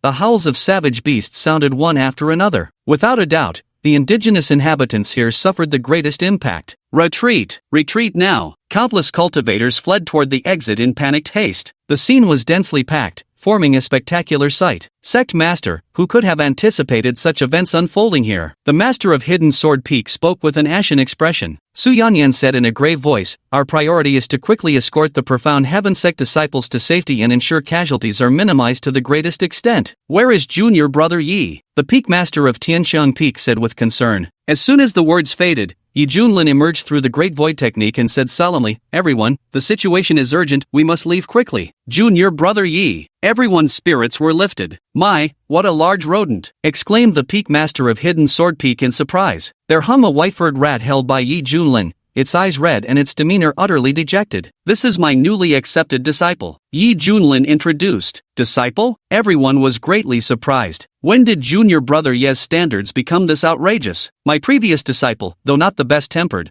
was stunningly beautiful and extraordinarily gifted. Now this white-furred mouse is utterly ordinary and silly-looking. What virtue does it possess to be deemed worthy of becoming my disciple? All right, let's hurry up and go. Su Yunyan suppressed the confusion in his heart and spoke solemnly. At this moment, a large number of cultivators from Huangzhou hastily retreated, including the native inhabitants of the secret realm. Driven by their survival instincts and led by their clan elders, they all rushed toward the exit. Rumble! The heavens collapsed and the earth split asunder, as if doomsday had arrived. After successfully breaking out of the secret realm, the surviving cultivators who had narrowly escaped remained terrified and unsettled. Damn! What lousy luck! Dressed in striking crimson robes, Hong Qianya hovered midair with his arms crossed, feeling deeply displeased. Fortunately, he managed to gather some rare heavenly treasures in time, enough to help him attempt the Unity Realm in the future. This could still be considered a worthwhile gain. Among the team, Ouyang Feng was particularly triumphant among them. He had found an opportunity within the ruins and reaped bountiful rewards, instantly feeling he was back on top again. Thanks to the heavens' favor, this old man is destined to ascend 90,000 miles into the sky. Ouyang Feng stroked his beard, his face glowing with emotion. At that moment, he caught sight of that fiery red figure and remembered its domineering, slaughterous demeanor from before. Suddenly, he felt an inexplicable sense of being charmed by its allure. Suppressing the fervor in his heart, Ouyang Feng retrieved a comb crafted from thousand-year spiritual wood from his robe and meticulously groomed his hair. Then, feigning composure, he stepped forward and respectfully clasped his hands, saying, "Esteemed senior, this lowly one is the ancestral elder of Banshan sect, Ouyang. Get lost." Bloody Maple sneered coldly. Now his temper is considered good. If it were back in the Central Region days, anyone who approached him with ulterior motives would have been killed without hesitation. Ouyang Feng felt quite awkward and could only retreat resentfully. Swish, swish, swish. Outside the secret realm, a group of figures appeared. Celestial Lord Yi Tian is coming out. Ya Tian Jun! Shouts erupted from all directions. Hong Qianya tactically flickered forward and cupped his hands respectfully. Master. Yi Junlin nodded and tossed Bai Xiaoxi over, saying, "This is my newly accepted disciple. From now on, you should get along well with each other, understand?" What? Staring at the white-furred mouse before him, Hong Qianya's eyes flashed with a flicker of astonishment, as an instinctive sense of revulsion arose in his heart. But given the circumstances, Hong Qianya gritted his teeth and replied, "Yes, master. Where am I?" Squeak. Bai Xiaoxi opened her eyes wide, taking in the surroundings outside with both wonder and a hint of unease in her heart. Then, as if remembering something, she turned toward the secret realm and said sorrowfully, "Mouse's home is gone." Boom! At that very moment, numerous bizarre-looking creatures surged forth from the secret realm. Their overwhelming aura swept through like a storm, causing the faces of the Huangzhou cultivators present to pale instantly. "According to ancient rumors, is this the world beyond the secret realm?" muttered a horned creature in a muffled voice. "Why is the spiritual energy here so thin?" complained a serpentine creature with disdain. "Enough! Since we've arrived in a new environment, we must learn to adapt," declared another powerful being. "I propose we first conquer this land, then redistribute the territories anew." Are these two-legged creatures the human race recorded in the texts? Their cultivation seems so weak. Let's enslave them first. The natives who escaped from the Luotian secret realm, upon arriving in the outside world, felt their primal instincts awaken within them. They glared greedily, their hearts seething with restless desire. Not good, they're about to attack us. Ouyang Feng was terrified. In the Kunlun world, countless races thrived, with an unimaginable diversity of living beings. Those who survived and multiplied in the Luotian secret realm all possessed some trace of ancient bloodline heritage. Combined with the secret realm's natural environment perfectly suited for cultivation, this has given rise to a group of extraordinarily powerful non-human creatures. For example, Ouyang Feng could clearly sense that within this group, there were thousands of aura signatures at the soul transformation stage alone, with over 60 more at the unity stage. Beyond these, countless more were at the nascent soul and golden core stages. If these non-human creatures united as one force, they could rival any of the Eastern Domain's top 10 cultivation sects. Don't be afraid, everyone. We have Lord Yi Tian by our side. Someone shouted. Swish, swish, swish. Countless fervent gazes converged upon that silver-haired youth. After all, among them, only Yi Junlin had reached the fusion realm, and his previously displayed invincible prowess had been witnessed by all. Can this guy handle it? As the thought crossed his mind, Hong Qianye glanced sidelong at Yi Junlin, watching as he stood with hands clasped behind his back, his expression calm and unruffled, as if everything was under his control. Looks like there won't be any issue. At this moment, Yi Junlin appeared as steady as an old dog on the surface, but internally, his mind was racing wildly. Damn, damn, damn, damn. What the hell is going on? Damn it, I've got less than 10% of my mana left right now. Why the hell are you pests causing trouble at this exact moment? Yi Junlin never anticipated such a massive crisis would be waiting for him. Ding! New mission triggered. Have 100,000 native inhabitants of Luotian secret realm join the Xiantian sect. Host will receive desired rewards. The system notification chimed. Yi Junlin froze, so furious he nearly spat blood. System, do you think this is realistic? Yi Tianjun? Who the hell is Yi Tianjun? Roared a formidable silver-winged creature. Him. Countless people spoke in unison, stretching out their fingers to point at Yi Junlin. Yi Junlin. Chapter 33, The Surrender of 100,000 Natives. So you're the Yi Tianjun they speak of? The strongest fighter here? The silver-winged creature's expression darkened. Boom! Yi Junlin didn't say a word, just took a step forward and unleashed the aura of his Mahayana realm great perfection cultivation. Without a doubt, it thoroughly intimidated these alien races. After all, Mahayana realm great perfection represented the absolute ceiling of cultivation within the Luotian secret realm. What are you afraid of? He's just one man, a soul formation realm creature shouted. That's right. Over 60 soul formation realm creatures stepped forward,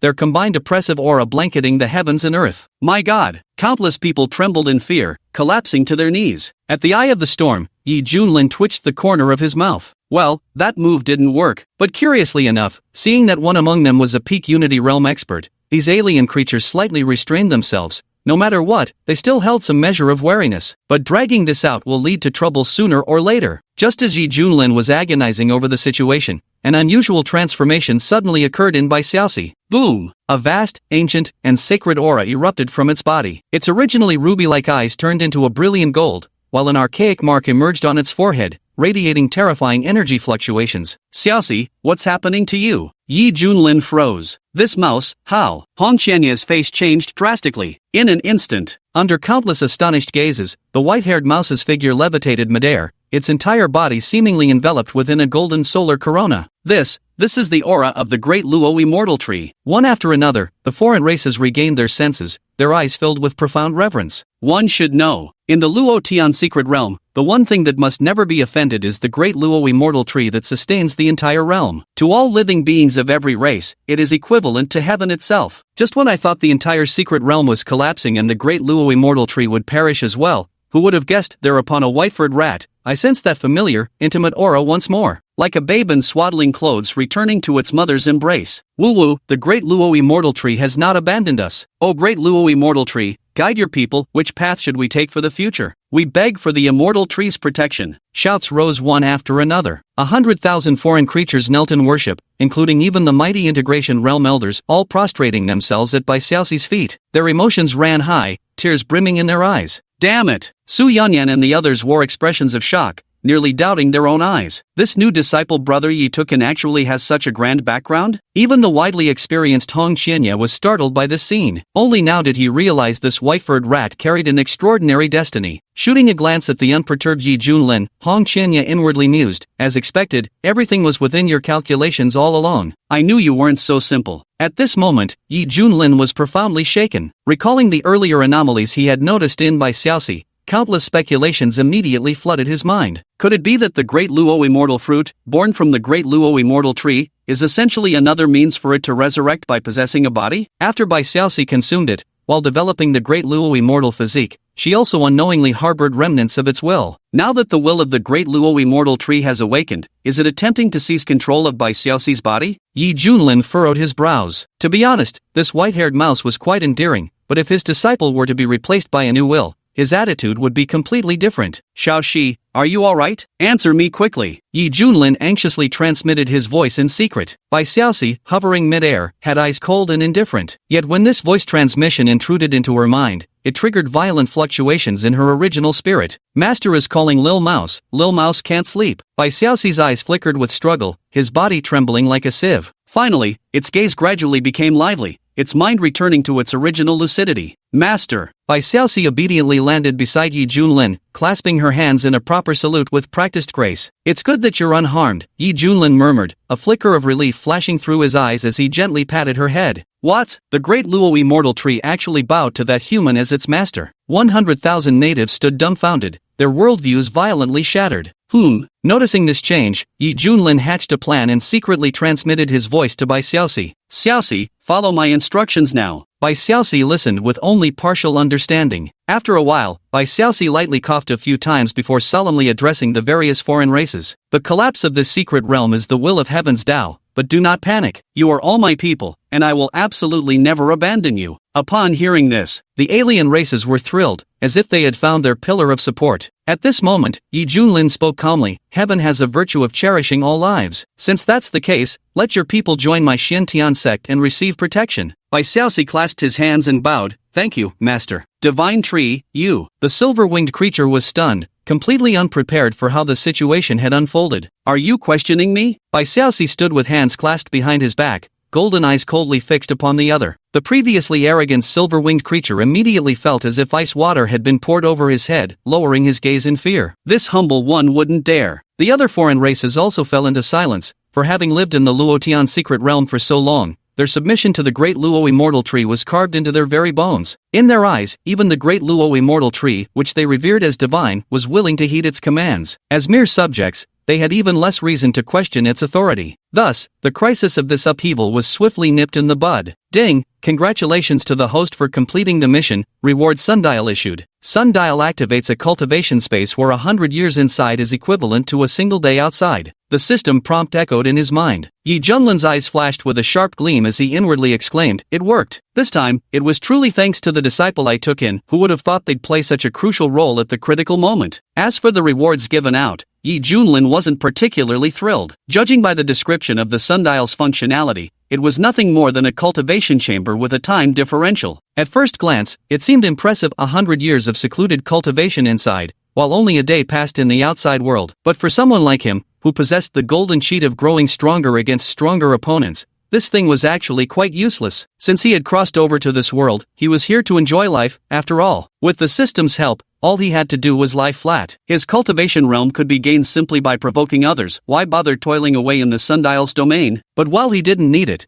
that didn't mean others didn't. Yi Junlin had made up his mind the sundial could be used by those around him, since his own cultivation would always surpass theirs. Am I dreaming? These powerful beings wish to join the Xiantian sect? Sect leader Su Yanyan was nearly overwhelmed by sheer joy, his hands trembling with excitement and his eyes brimming with tears. There are over 1,000 cultivators at the divine transformation stage, more than 60 at the unity realm, with the remaining being countless nascent soul experts and golden cores as abundant as rain. Will such a massive force all be incorporated into the Profound Heaven sect today? Sect Master, from this day forth, our Profound Heaven sect will stand among the 10 great immortal sects of the Eastern region. A peak lord exclaimed with uncontained excitement. The disciples of the Profound Heaven sect were ecstatic, as this meant their sect would flourish beyond measure. This actually works? Ouyang Feng was dumbfounded, utterly shocked by the sudden and massive surge in the Profound Heaven sect's overall strength. So powerful. I knew Lord Yi Tianjun could resolve the crisis. The cultivators of Wild Province were utterly awestruck. Even the mighty beings from foreign races obeyed without question, yet they were merely disciples of Lord Yi Tianjun. Such superiority commands absolute admiration. Master, Ratus did it. They all truly listen to Ratus now. Bai Xiaoxi secretly transmitted with excitement. Well done, my disciple. I am very pleased. Yi Junlin asked with concern, speaking of which, does the will of the Great Luo immortal tree still affect you now? Bai Xiaoxi replied, not at all. After I woke up,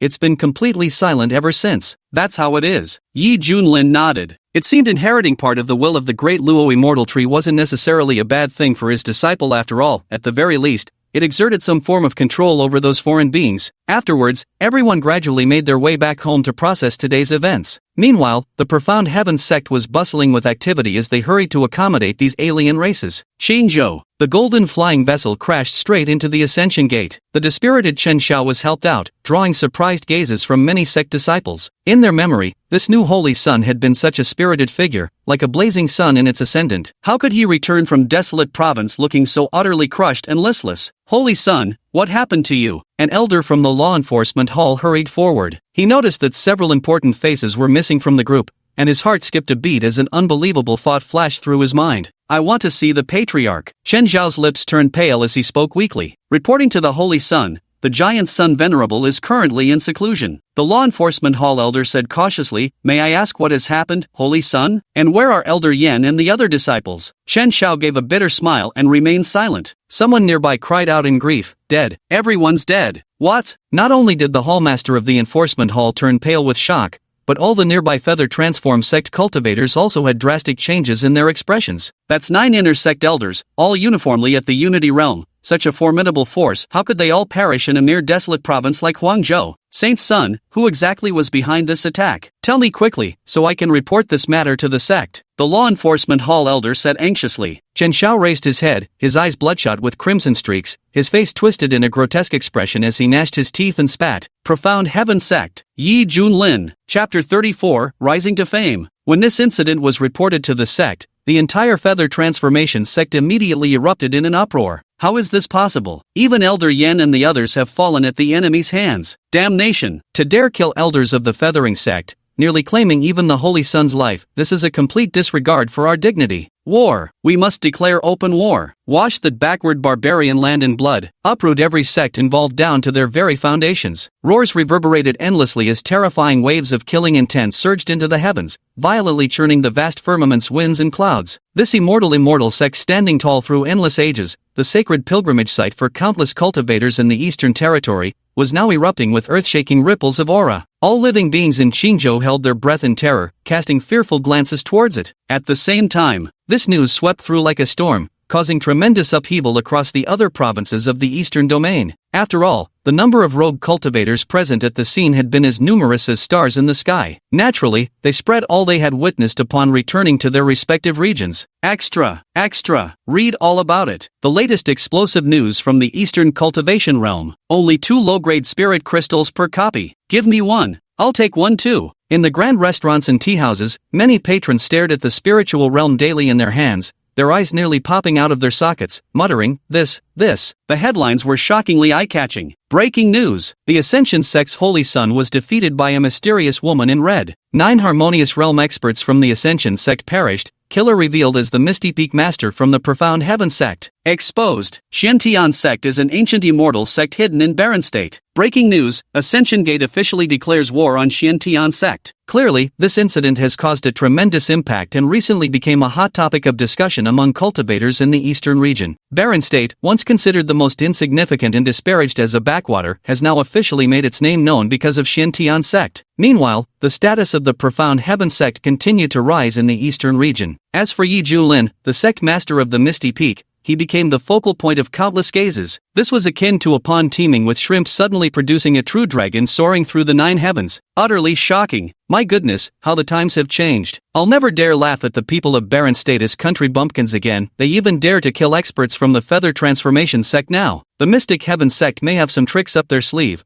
but if they go up against the Feather Transformation sect, I see no uncertainty in this battle's outcome. Indeed, that's a top-tier cultivation force we're talking about, an eternal sacred land that gave birth to true immortals in ancient times. Their foundation is terrifying beyond measure. All the various sects, imperial dynasties, noble families, and even rogue cultivators unanimously agreed that the Mystic Heaven sect was doomed to perish, and that fellow called Yi Junlin would meet an absolutely miserable end. In the 14 prefectures of the Eastern Domain, no one can withstand the wrath of the Feather Transformation sect. Fo Zhou, Buddha Prefecture. Hanging Monastery. A group of core monks sat cross-legged with their palms pressed together in prayer. Their auras were ethereal and otherworldly, carrying the Zen-like awareness of perfect enlightenment. Amit Ba. Since the Ascension sect has declared war, our Hanging Temple must also punish evil and promote virtue, ensuring the Profound Heaven sect repays blood with blood. The Buddha's mercy be upon all. Soon, the Hanging Temple also released an official statement to the outside world. They outright declared the Xiantian sect to be a heretical faction, branding Yi Junlin as the white-haired demon king, and called upon all righteous cultivators to rise up and vanquish him. As Florida's top Zen cultivation force, their influence was undeniable. Many Zen practitioners, fueled by righteous indignation, prepared to slay the demon and prove their Tao. Eastern Domain brimmed with intense battle intent, leaving countless cultivators trembling in fear. They were about to witness a large-scale war so rare it occurred only once every 100,000 years. Barren Province. Ever since the collapse of the Luotian secret realm, highly concentrated spiritual energy has been wildly dissipating. As the saying goes, when a whale falls, all things flourish. This once desolate and barren Dao province began to radiate with vibrant vitality. Many living beings benefited from this, with their cultivation advancing by leaps and bounds. After all, the spiritual energy in Huangzhou had previously been sparse, resulting in the generally low cultivation levels of practitioners here. Few could even reach the golden core stage, let alone the nascent soul stage. Those who did were as rare as phoenix feathers and unicorn horns. However, in the future, this situation would undergo a dramatic transformation. The Xiantian sect. Since incorporating the 100,000 foreign creatures into the sect, our overall strength had skyrocketed on the surface, like a malnourished person suddenly bloating into an obese one. However, upon learning the news from the outside world, the upper echelons of the Profound Heaven sect were all clouded in gloom. This is basically roasting them over an open flame. In just a few more days, the Feather Transformation sect will launch their attack, and those bald donkeys from the Hanging Temple actually label us as heretical demons? Truly despicable. Strange, it's been several days without seeing the sect master and the peak lords. Where could they have gone? They say they're in seclusion practicing cultivation. Peak Master Yi is already so powerful, yet he still cultivates with such diligence. It's all for our Xiantian sect's sake. Our Xiantian sect is truly fortunate to have Peak Master Yi. Many people exclaimed in admiration. Misty Peak. A young man in black robes lounged lazily on a reclining chair, his silver-white hair disheveled and cascading down to his waist. His eyes were hidden behind sunglasses, creating an oddly modern yet ancient aesthetic. At this moment, he was resting with his eyes closed, quietly enjoying the sunlight. Behind the workstation, a 1.5-meter-tall white-furred mouse was enthusiastically tinkering with something. When it finished, it sniffed the creation with its nose and revealed a satisfied smile. Master Mouse was successful. The supreme invincible boba milk tea you wanted is finally ready. Bai Xiaoxi exclaimed, holding the milk tea in her hands as she excitedly scampered over on her tiny feet. Yi Junlin's expression lit up. Quick, put the straw in. Here you go. Bai Xiaoxi inserted a straw and handed it over. Yi Junlin took a sip of the milk tea and made an appreciative sound. Refreshing. This is exactly the right flavor. Recently, after completing the system's daily check-in task, he had obtained a complete guide to milk tea making. There are exactly 99,999 different recipes for various types of milk tea. In my previous life, these would absolutely be considered top-tier commercial secrets. Just think, you could start a world-class milk tea brand in minutes. Even the Snow King would come offering you a cigarette, willingly playing second fiddle. Yi Junlin was nearly beside himself with joy and immediately put his second disciple, Bai Xiaoxi, to work experimenting with them. Bai Xiaoxi found it all very novel. Having prepared the ingredients listed in the recipe, she started following the steps and finally succeeded in making an authentic-tasting milk tea. Take this supreme invincible boba milk tea for example, it's one of the more challenging variants to make among them. Slurp. Yi Junlin took another sip of his milk tea. Nice job, Xiaoxi. As your master, I grant you permission to make 50 new concoctions, but this time, you may pick any one of them as your reward. Is it true? Thank you so much, master. Bai Xiaoxi was overjoyed, scampering off excitedly to make milk tea. TCH. Witnessing this scene, Hong Qianya sneered inwardly. That little mouse is too foolish. One day she'll get sold and still help count the money for her betrayers. Little Hong, look at how motivated Xiaoxi is. You're not even as good as a mouse. Yi Junlin shouted, where's my spicy grilled squid skewers? Why aren't they ready yet? Hong Qianya's eyes flashed with displeasure momentarily before being replaced by a smile. Master, your disciple will bring it to you right away. Then, carrying the entire plate of spicy grilled squid skewers, Hong Qianya approached Yi Junlin and knelt on one knee. Please enjoy, master. Yi Junlin leisurely picked up a skewer and began eating it noisily, his lips smacking with each bite. Watching his table manners, Hong Qianya silently criticized in his heart. Yet his face maintained a polite smile. Master, is the heat to your liking? Should I adjust the spiciness? Yi Junlin replied calmly, maintain it as it is. Yes, master. Hong Qianya pondered for a moment before venturing tentatively, Master, might you grant this undeserving disciple permission to cultivate at the sundial? Your disciple truly longs to improve. This was the 5th time he had spoken up. Ever since learning about the sundial's formidable capabilities, and how even the sect master and others had gone to cultivate within its inner realm, thoughts had been sprouting like weeds in his mind. His entire being burned with urgency to enter and enhance his cultivation. Yet, his requests had been repeatedly denied. Fury raged through Hong Qianya until he wanted to claw at his own skin. If it weren't for being unable to defeat him, Hong Qianya would absolutely tear all pretense and seize it by force. Unfortunately, such thoughts could only exist in fantasy for now. He still had to endure humiliation and bide his time, developing cautiously. Faced with the humble request of his chief disciple, Yi Junlin slurped a sip of milk tea and said irritably, "Look at you, always in such a hurry." Chapter 35, by Xiaoxi's human form? I soar. Master, I want to become stronger so I can protect the sect, Hong Qianya pleaded. It's fine, I've got the sect. Then I must become stronger too, to share Master's burdens. Come off it. Red Leaf could clearly see the other party was doing this deliberately,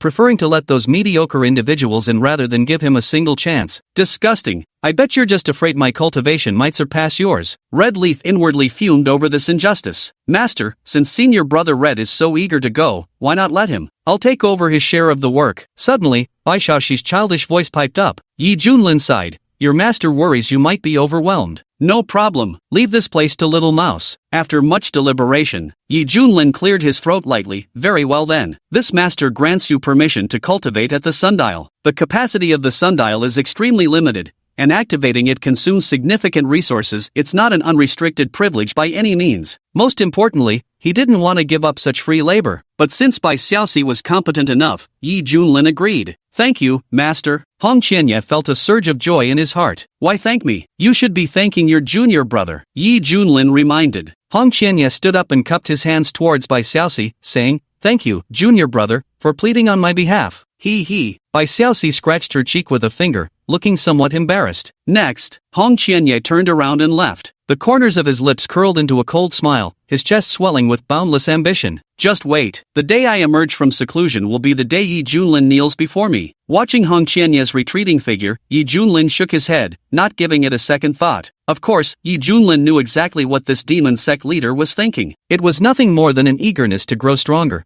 then perform the classic drama of the oppressed rising to power. Unfortunately for him, opponents only made Yi Junlin stronger. No need to worry at all. Mousy finally finished making 50 cups of the new product. Which one should I pick to reward myself? Let's go with this grass jelly one. Bai Xiaoxi picked up a cup of milk tea, inserted a straw and took a sip, her face showing a satisfied expression. Xiaoxi, come here and let your master give you a pat. All right. The 1.5 meter tall white-furred mouse eagerly moved closer. Feeling the soft, fluffy texture under his fingers, Yi Junlin couldn't help but sigh. Everyone else gets to pet cats, but here I am petting a mouse. Cats? Where are the cats? Mousy is terrified of them, Bai Xiaoxi exclaimed, jerking her head around in a comically panicked manner. Yi Junlin couldn't hold back a chuckle. Such a waste of the great Luo immortal physique on you. And with all those underlings you have, why would you even fear cats? Possessing the strongest immortal physique across all realms, with the allegiance of 100,000 elite warriors from exotic races, these conditions would launch anyone directly onto an invincible path of domination. Mousy is just scared. Bai Xiaoxi scratched his head. Yi Junlin rubbed his chin. Why not join the sundial cultivation? A century inside is merely a day in the outside world. Bai Xiaoxi replied. Mousy refuses. Even if only a day passes outside, Mousy would spend 100 years inside without seeing Master. Mousy would be too sad. And besides, cultivation is really boring. This little mouse loves following Master to eat delicious food. Hearing these words, Yi Junlin burst into laughter. This white-furred mouse truly suited his temperament. Unlike that scheming demon sect leader who's always plotting to usurp his position. By the way, Yi Junlin suddenly thought of something. Isn't it said that when demonic beasts cultivate to the divine transformation stage, they can all shapeshift? Why have I never seen you take human form? Though he didn't particularly care, that didn't mean he wasn't curious. Yi Junlin was still curious to see what this silly white-haired mouse would look like after transforming into human form. Bai Xiaoxi froze, because this little mouse forgot. It had always maintained its original form. Combined with the fact that its cultivation realm advanced too quickly, its mindset hadn't had time to adjust yet, which was why it had delayed taking human form for so long. Then transform now. Yi Junlin smiled bitterly. What a silly hamster indeed. All right, Bai Xiaoxi obediently complied. Swish! A milky white radiance burst forth from it, and within the halo of this light, a petite figure clad in a white spaghetti-strap dress gradually materialized. Yi Junlin had just taken a sip of milk tea when he clearly saw the figure, causing him to spew it out with a pft. His expression was stunned as he exclaimed, "What the hell is this?" Her delicate, petite frame was soft and supple, with skin as smooth and fair as fresh milk. Her slender, jade-like legs stood straight, emanating an aura of youthful vitality, classic petite Lolita proportions through and through. Back in his previous life, this would have been at minimum a life sentence, worst case the death penalty. But now, Yi Junlin felt an extremely uncomfortable sensation in his heart. Before him stood a petite and delicate Lolita-like figure, yet atop its neck was a rat's head, round, beady eyes darting nervously as it spoke in a tense, childish voice. "Does Ratty not look good?" Yi Junlin. Not good was an understatement. This was downright terrifying. Such a perfectly adorable lowly body, yet crowned with the head of a rat. Even if one could tell it's female, by human aesthetic standards, this was downright grotesque. "Xiao Shi, are you deliberately messing with your master?" Yi Junlin said gloomily. "Absolutely not. Shushu has been trying really hard to change." Bai Xiaoxi hastily waved her hands in denial. Then it lowered its head somewhat dejectedly. "But for some reason this is the only form I can maintain. Shushu feels really wronged inside." The corners of Yi Junlin's mouth twitched several times. "It seems this cheap apprentice of mine is truly missing a screw in his head. There's no point having too high expectations for it. And no problem, then change back." Yi Junlin rubbed his aching temples. In this state, it'd be better to just remain in original form. Bai Xiaoxi clenched her delicate pink fist and took a deep breath. Half an incense stick's time later, the cawing of crows echoed across the sky. "Change back already!" Yi Junlin screamed in despair. Bai Xiaoxi pouted miserably. "Master, this little mouse suddenly doesn't know how anymore." "Yi Junlin, are you sure your original form is a mouse, not a pig? This IQ, truly pathetic." "Master, don't worry, this humble mouse will try harder these coming days. I'm certain I can change back." "Ah, do your best then." Yi Junlin felt utterly exhausted. He shouldn't have started this chain reaction. Who could have predicted the outcome would be so absurd? "Master, do you still want to keep petting the mouse?" Bai Xiaoxi proactively leaned closer, her bright, round eyes brimming with anticipation. As he gazed at this freakish creature with a mouse's head and a human body standing before him, Yi Junlin suddenly thought even the milk tea in his hand didn't taste so good anymore. "Go away. I want some quiet time." "Ah." Bai Xiaoxi felt deeply hurt inside, as if she were being looked down upon. It could only scurry all the way to the lakeside, carefully examining its reflection in the water. The tiny, delicate paws scratched its mouse-like head as it muttered in confusion, "That's odd, don't I look rather charming like this?" For the next 2 days, Yi Junlin had no choice but to reluctantly accept Bai Xiaoxi's new appearance. "You'll get used to it. The more you look at this little thing, the more unique it becomes." Secretly, Yi Junlin comforted himself with this thought. Boom! At that moment, the entire eastern domain was thrown into upheaval. Countless cultivators turned their astonished gazes toward the overwhelming fleet of battleships that blotted out the sky, an unstoppable, mighty force advancing toward Barren State, targeting Su Tian sect. Without a doubt, the once-in-a-100 millennium large-scale battle officially began at this moment. Chapter 36, Is Hong Qianye rebelling? Boom! Like a school of swimming carps, warships darted through the void, shredding the billowing clouds into fragments. As far as the eye could see, dense forests of battle flags fluttered noisily in the wind. Every warship in this fleet was at least a 9th-grade treasure artifact, housing multiple powerful formations that radiated dazzling brilliance from bow to stern. A single charged energy cannon blast could vaporize a nascent soul cultivator instantly, while even divine transformation experts would barely survive its wrath. Every battleship was packed with cultivators from the feathering sect standing in full battle array, their numbers dense beyond measure, exuding a terrifying aura of solemn killing intent. An overwhelming pressure enveloped the surroundings, making all living beings across the entire barren continent tremble in fear. How terrifying! This was the Feathering Sect's punitive expedition force. It seemed to silently declare to the world, "Those who dare stand in my way shall perish." Ha ha ha, the Dawn Heaven sect is finished. No one in the Eastern Realm can withstand the wrath of the #1 immortal sect. That arrogant bastard surnamed Ji who acted so high and mighty back then, this time he'll die an even more miserable death. He's probably pissing himself with fear right now. The natives of Barren Province should now understand that some people are simply not meant to be offended. Heated discussions spread like wildfire, with factions across the Eastern Realm closely monitoring the situation. Spirit Province. In a lavish chamber, accompanied by heart-wrenching screams, an entire bed began shaking violently. Within the white drapes, 2 human silhouettes could faintly be seen. Scattered around on the ground lay women who looked like limp rag dolls, completely naked and emaciated to the point of skin and bones. their vital essence completely drained. Young master, they're fighting. There's a fight outside. A frantic shout came from outside the chambers. The attendant eagerly pushed open the door, only to jump in fright at the sight of the unconscious female cultivator slumped on the floor. Clicking his tongue in awe, he murmured to himself, "The young master really is formidable." The scream was abruptly cut short. From behind the curtain came an angry voice, "You worthless dog. You'd better explain clearly who's fighting outside. Otherwise, this young master will twist your head off and toss it into the latrine to feed the maggots." The attendant's scalp tingled with fear as he hastily replied, It's the Yuhua sect. Just now, the Yuhua sect's forces have already invaded Huangzhou." "What did you say?" The curtain was swept aside by a large hand as Xue Tianyi stepped out, his face brimming with excitement. As the young master of the Xue family and one of the top playboys in the eastern Lingzhou region, ever since his humiliating defeat in the desolate province, he had harbored a secret grudge against Yi Junlin, wishing nothing more than to see him take a spectacular fall. "It's absolutely true, young master. The news is spreading like wildfire. The feather transformation sect is serious this time,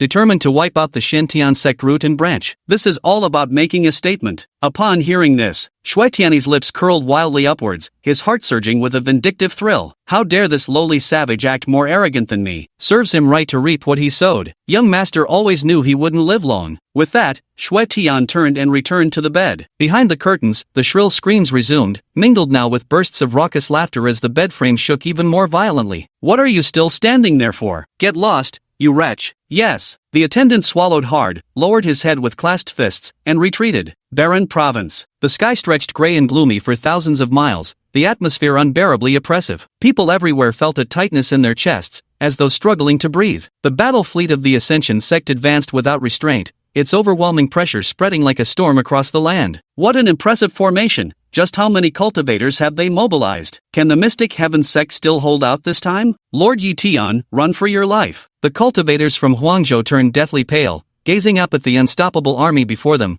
their blood feeling as if it had frozen in their bones. Although rumors had long circulated, witnessing the overwhelming might of Yuhua sect firsthand shattered whatever illusions they held, replaced now by profound dread and despair. Mountain-moving sect. Ouyang Feng's pupils contracted, his aged face a portrait of shock, his hands trembling slightly. Deep within, there arose an unprecedented fear. Dare one ask, faced with such an overwhelmingly massive marching force, would he still dare to confront it alone, sword in hand, as calmly as last time? Ouyang Feng dared not imagine it. "Lord Yi Tian, this old man begs you not to try proving your strength this time. If it comes to it, let's just flee." In the eyes of everyone, Yi Junlin was the strongest cultivator in Barren State, the spiritual leader of all local practitioners. If he were to be wiped out just like that, it would undoubtedly be a tremendous loss. Even if one flees in disgrace, clinging to life ignobly, it can still be understood. Thud, thud, thud, thud. The drumbeat resounded like heavenly thunder, echoing across millions of miles. The mighty fleet of warships, carrying an unstoppable momentum, soon breached the territory under the rule of the profound heaven sect. Clang, clang, clang. The urgent tolling of the Dao bell reverberated throughout the sect. The enemy has arrived. All units, prepare for battle. Long-prepared disciples suppressed the tremors in their hearts as they gripped their magic treasures,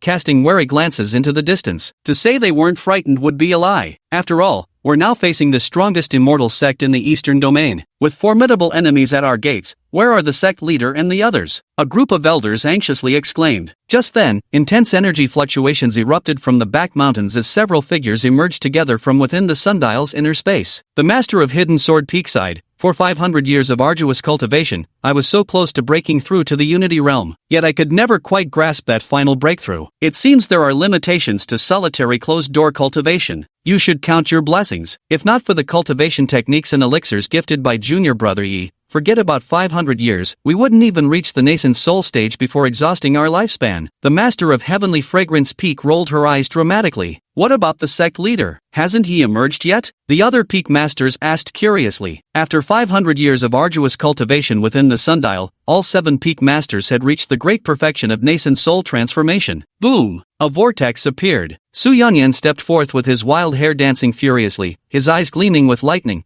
while terrifying bolts of electricity coiled around his entire body. His cultivation had already reached the early stage of the Unity realm. Elder, you've broken through to the soul formation realm, the crowd exclaimed in joy.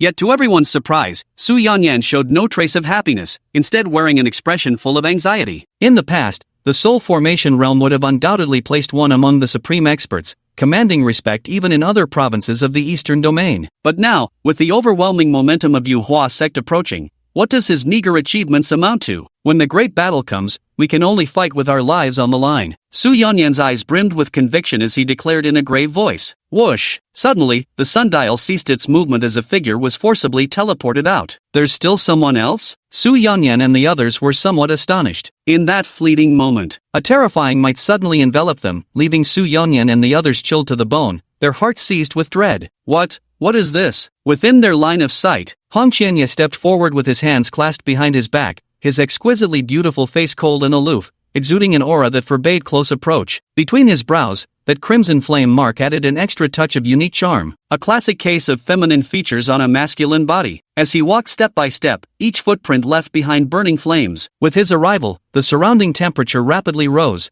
creating a sensation as if one were standing amidst molten lava.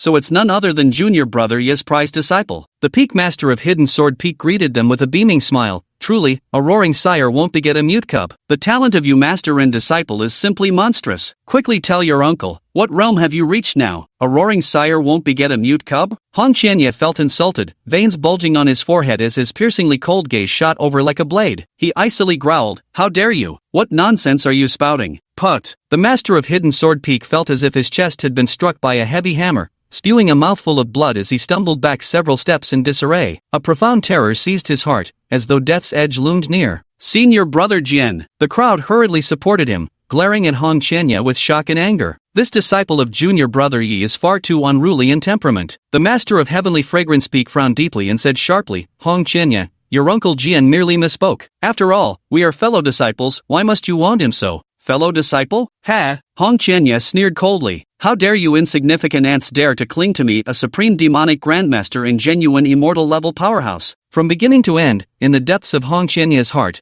the only person in the entire Xiantian sect worthy of respect was Yi Junlin. All others were utterly insignificant minor characters. If it weren't for that guy, he wouldn't still be here putting up with these false pleasantries. What kind of attitude is this? Be careful or I'll report you to junior brother Yi. The peak master of Tianshan Peak stamped her foot in anger, her chest heaving wildly. Suit yourself. I don't take him seriously at all anyway, that guy can't even protect himself right now. Hong Qianya crossed his arms, a mocking smile playing at the corners of his lips. Such treasonous words left everyone present exchanging glances, their eyes reflecting mutual astonishment. Was this still the usually obedient disciple who followed every word of junior brother Yi? Chapter 37, You have quite the taste. Su Yanyan's face was filled with solemn gravity. Though currently at the early stage body unity realm, facing Hong Qianya made him feel like a small fish confronting a leviathan. Coupled with Hong Qianya's uncharacteristic words and actions, an ominous premonition arose deep in Su Yanyan's heart. Hong Qianya couldn't be bothered with these people. Turning his head toward the depths of the forbidden zone, his eyes flashed with a piercing, frosty brilliance. Such a supreme treasure is better entrusted to me than left here to waste. As he spoke, he abruptly stretched out his hand, forming a giant crimson flame hand that sought to seize the sundial within the forbidden grounds. Audacious! What are you doing? This scene provoked furious and shocked protests from everyone present. Scram, all of you! A voice as cold and merciless as frost erupted, accompanied by an immediate surge of terrifying cultivation pressure. You! Several peak masters paled in horror, pressed flat against the ground under the overwhelming force. Despite being divine transformation cultivators,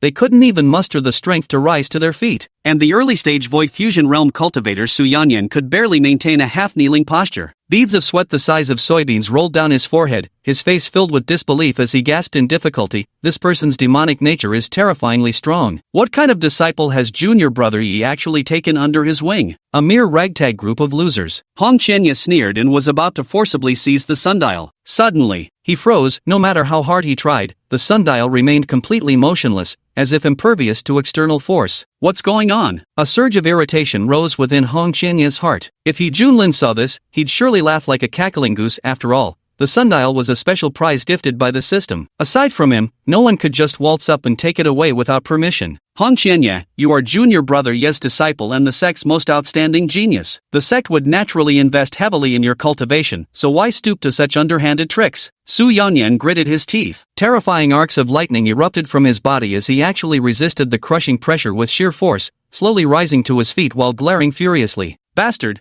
Who the hell are you to lecture me? Hong Qianya waved his sleeve impatiently and snapped. Boom! Su Yunyan's figure slid backward several dozen feet before he knelt on one knee, clutching his chest. Blood flowed freely from the corner of his mouth, his eyes filled with shock. What level of cultivation is this? With just a casual strike, he didn't even have a chance to fight back. At this moment, Su Yunyan gazed at that fiery red figure, his heart trembling with fear. Too terrifying. Compared to before entering the sundial, the current opponent is utterly unfathomable. Sect Master. The crowd shouted anxiously. They never expected junior brother Ye's disciple would betray them at this critical moment. Mere ants daring to point fingers at me? The greatest mercy I've shown is not having killed you all just now. Hong Qianye's voice was icy and merciless, his eyes filled with disdain, his demeanor aloof as if all living beings were nothing but dust in his sight. Su Yanyan and the others felt their scalps tingle, as if facing a demonic overlord, panic rising in their hearts. Yet at that very moment, a furious roar filled with killing intent came from outside the sect gates. The forces of Yuhua sect are here. The instigator Yi Junlin, hurry up and come out to meet your doom. Hearing this, Su Yanyan and the others' expressions changed. Hong Qianye sneered coldly, it's time to lay our cards on the table with that guy. Whoosh! He vanished from his original spot. Sect Master, what should we do now? The Sword Concealment Peak Lord asked bitterly. Follow him quickly and see what happens. Su Yanyan couldn't ease his worries and hastily moved to follow. Misty Peak. The silver-haired youth reclined lazily on the bench, propping his head up with his right hand. A long, curled straw dangled from his mouth as he took vigorous sips, drawing the milk tea from the table through the tube. Those half-lidded eyes radiated pure contentment. Yi Junlin let out a satisfied burp and sighed. Freedom to drink milk tea is simply the best. Swish! Not far away, a figure with an imposing aura flashed into view. Watching Yi Junlin's complete lack of effort,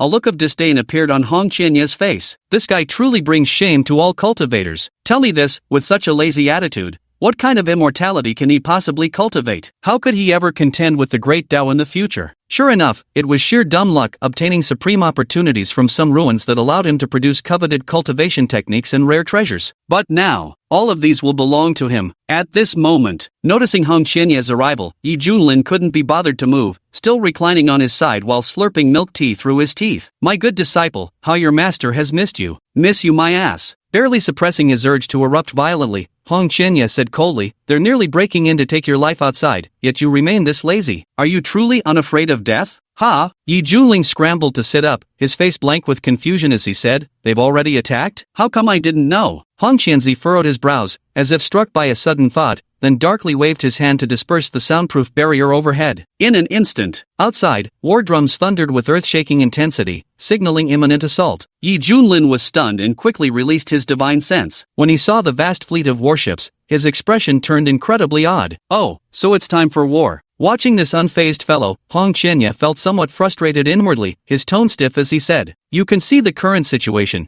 but if you hand over what you've obtained to me, I might consider taking action to spare your life. What the hell? Yi Junlin raised an eyebrow. Don't play dumb with me. We're both intelligent people, so let's speak frankly. Holy shit, what the hell is that? Before Hong Qianye could finish speaking, he caught sight of a strange creature running toward them. His phoenix-shaped eyes widened in shock, and he couldn't help but blurt out profanity. The figure was petite and delicate, wearing a white spaghetti strap dress that revealed smooth, fair skin. Their snow-white arms resembled polished jade, and their slender legs were perfectly proportioned. But perched upon his neck was the utterly incongruous head of a rat. Now it came scurrying forward, holding a plate in both hands while emitting excited squeaks. Master, these are the Orleans chicken wings you asked Ratty to prepare. Spicy flavor too quick. Have a taste. Spotting Hong Qianye present, it scurried over delightedly, exclaiming, oh, senior brother Red, you've emerged from seclusion so quickly. You stay right there. Red Maple Leaf's scalp tingled with terror, involuntarily retreating 2 steps. Is that the white-furred rodent? How did it become like this? What a bizarre appearance. Could it be? As thoughts raced through his mind, Hong Qianye suddenly turned his gaze toward Yi Junlin, a wave of disgust washing over him. Damn it all. I never imagined your taste could be so peculiar. Yi Junlin froze. What in the world did that look mean? Here I stand as a proper gentleman, yet you can twist things this way? Malice, overflowing malice. Senior brother Hong. Bai Xiaoxi lowered her head dejectedly. She knew her current appearance was being scorned. Whoosh whoosh whoosh. Several figures descended upon Misty Peak. Unfilial disciple, what do you think you're doing to your master? Junior brother Yi, be careful. Su Yanyan and the others cried out anxiously. At that moment, their gazes were instantly drawn to that bizarre figure, their eyes nearly popping out of their sockets in shock as they exclaimed in stunned voices, This is. Don't be afraid, everyone, it's just little Omi, Bai Xiaoxi explained. So this is junior brother Ye's second disciple. What a striking appearance. Su Yanyan's expression was peculiar. Junior brother Ye's talent is unparalleled, and even his taste leaves us in the dust, the other peak masters lamented. Well played, truly well played. Ugh. Yi Junlin grew increasingly uneasy as he listened. Why did their words sound like subtle jabs at him? Chapter 38. This lord can spare your life. By the way, what exactly did you mean earlier? Yi Junlin hastily changed the subject,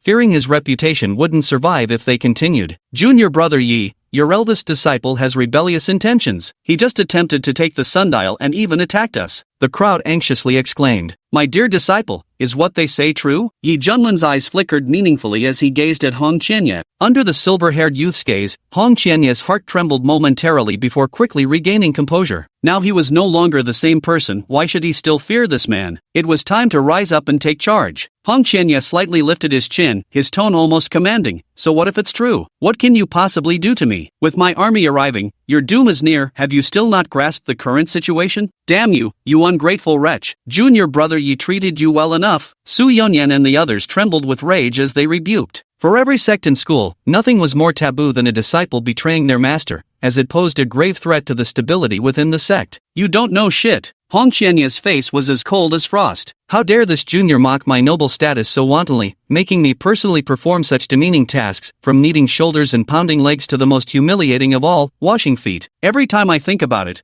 I feel utterly humiliated. This is retribution. All retribution. Faced with such circumstances, Yi Junlin felt utterly devastated, muttering to himself in a dazed state. Don't blame him, it's my fault. I neglected my disciples' feelings in daily life. Everything is my mistake. I truly regret it so much. Yi Junlin's eyes were bloodshot, as he beat his chest in anguish, displaying extreme self-blame and remorse. Master, Bai Xiaoxi's nose tingled with emotion. Junior brother Yi, you. Su Yanyan and the others wore expressions of disbelief, having never seen the silver-haired youth behave like this before. Keep pretending. Hong Qianye's face showed disdain. Had it not been for their time spent together recently, seeing through his true colors, he might have actually been fooled. Xiaohong, Hong, my beloved disciple Qianye, your master truly knows his wrongs now. Can you find it in your heart to forgive me? After all, we share the bond of master and disciple. Let's start anew, shall we? Yi Junlin implored cautiously, his eyes brimming with hope. Hiss. Hong Qianye drew a sharp breath, goosebumps creeping across her entire body. How could there be such a shameless person? This truly broadened his horizons. Don't even think about it.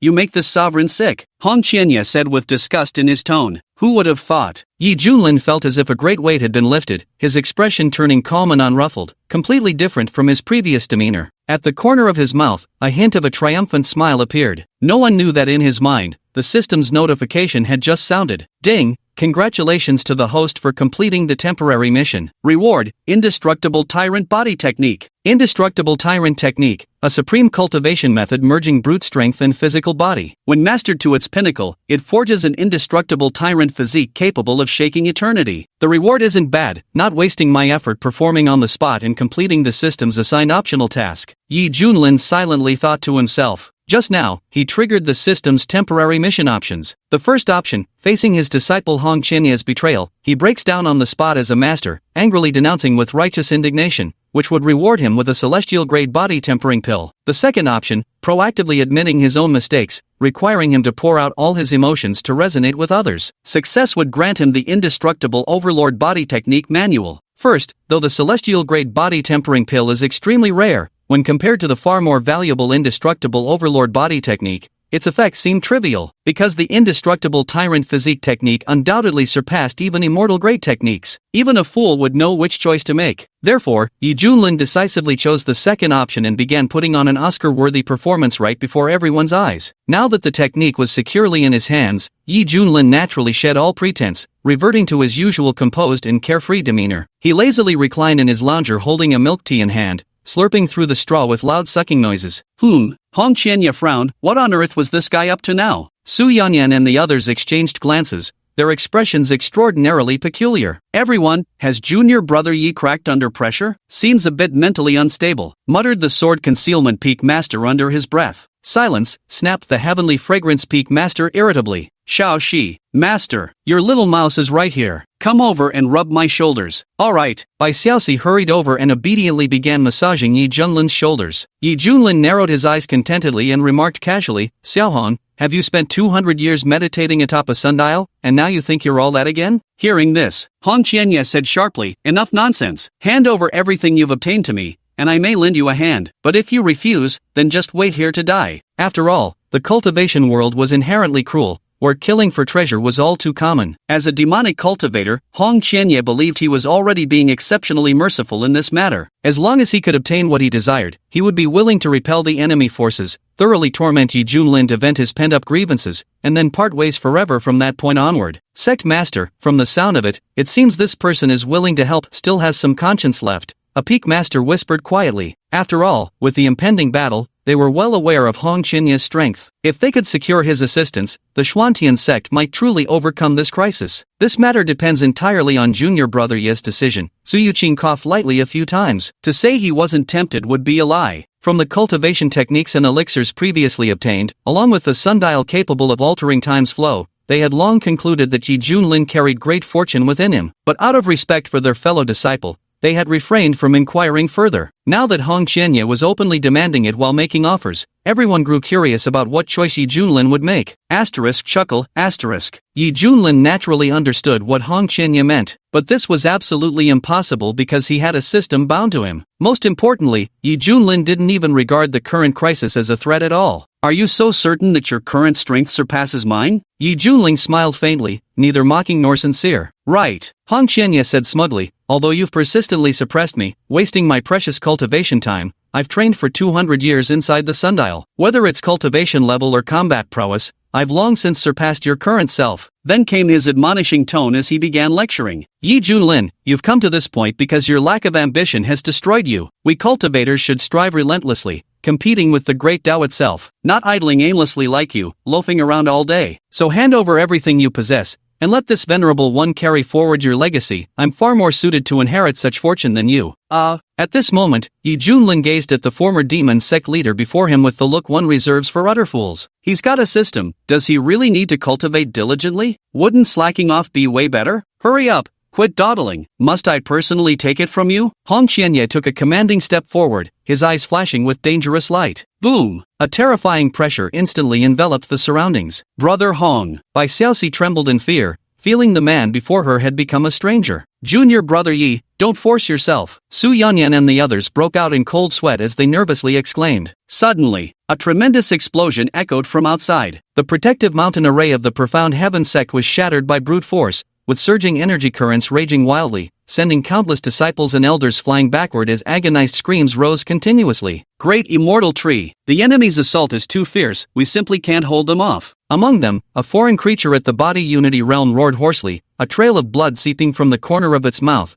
with horrifying wounds covering its entire body. Even with the 100,000 native inhabitants of the Luo Tian secret realm, including over 1,000 divine transformation cultivators and more than 60 unity realm experts, they could barely withstand the onslaught from the forces of the Ascendant sect outside. This alone shows just how dire the situation has become. Bai Xiaoxi's expression turned panicked. Master, what should we do now? Yi Junlin, do you still refuse to hand it over? Or do you simply not believe I'll help you? Hong Qianye's voice turned icy. Boom! At that moment, a terrifying energy beam pierced through the sky, carrying destructive force straight towards Misty Peak. How dare you! Hong Qianye swung his arm violently and roared. Swish! The terrifying energy blast abruptly changed trajectory under some overwhelming external force, bending unnaturally before hurtling toward the sea of human figures. Rumble! A radiant light blossomed, accompanied by blood-curdling screams. Who dares interfere? Show yourself and die! Outraged shouts erupted from all directions as at least several dozen divine union realm spiritual senses swept forth,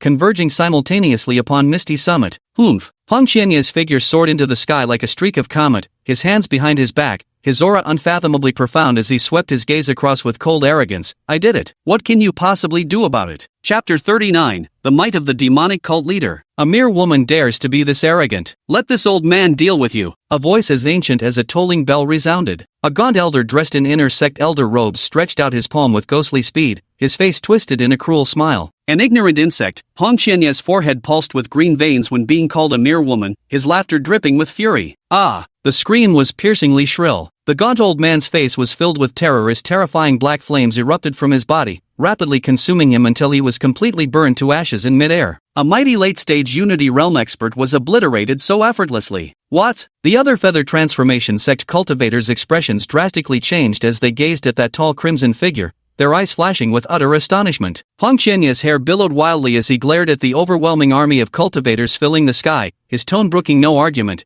You now have half an incense stick's worth of time to withdraw from Barren Province completely, flee or face death. His icy pronouncement kept reverberating, echoing within the depths of their consciousness. Many sect elders initially showed wariness, but what seemed like sudden realization made their expressions twist into murderous intent as they began shouting furiously in response. How utterly arrogant! How dare someone like you issue orders to the Eastern Domain's #1 immortal sect? Everyone, kill this woman. Let the blood wash over Xiantian's sect. Swish, swish, swish. 60 to 70 Unity Realm elders took action, some wielding spiritual artifacts and talismans, while others unleashed their most formidable divine abilities. Since that's the case, this sovereign shall commence unrestricted slaughter. Hong Qianye's eyes turned icy cold as his fingers formed seals. Countless ghostly green flames erupted from his entire body. In an instant, eerie wails and howls filled the air, sending chills down one's spine. Then, a dense formation of skulls rapidly coalesced, each the size of a millstone, roaring forward with piercing shrieks. Mighty and awe-inspiring, like a parade of underworld soldiers. Ah, my hand! Quick,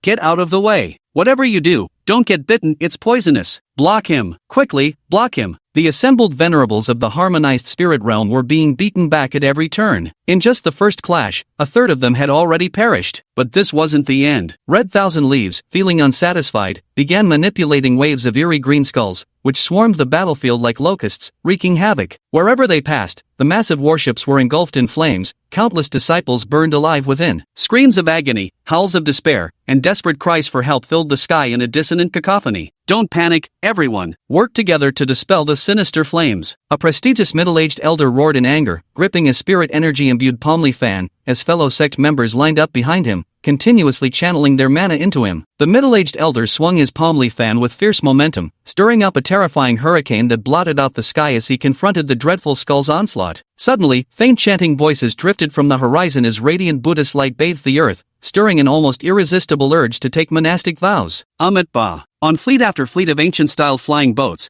countless Zen practitioners clasped their hands together, chanting Buddhist mantras. A powerful monk draped in Kasaya robes solemnly declared, "Esteemed benefactors, the Hanging Temple has come to your aid." Oomph! More lambs to the slaughter. Red Maple Leaf scoffed disdainfully. "You vile demoness, cease your arrogance." The meditating monk soared into the air, forming hand seals to attack. "A bunch of damned bald donkeys." Red Maple Leaf's expression turned frosty as she raised her hand to form spell seals. Swoosh! All the remaining skulls converged like streams flowing into the sea, frantically gathering and then rapidly swelling. With a whoosh, an enormous skull of unimaginable scale emerged, letting out a terrifying hee-hee-hee laugh. Ordinary humans seemed as insignificant as grains of rice before it. A terrifying wave of oppressive force spread out like rolling tides. "Go, entertain them for a while," Hong Qianye sneered coldly. Boom! An enormous skull blotted out the sky like a moving fortress, its body ablaze with ghostly green flames of unimaginable heat. "Damn it to hell, it's coming." Ah! Squeals like slaughtered pigs rose one after another. How laughable! The Zen meditation team of Xiankong Temple suffered devastating losses the moment they appeared. Tens of thousands of monks were devoured by a colossal skull. The sight was utterly horrifying. "You fiend! Buddha will never forgive you," roared Master Hueji, the head guardian monk, his eyes bulging with fury. Having reached the pinnacle of the fusion realm, his entire body radiated boundless golden light as he raised his hand to unleash a blazing Buddha palm,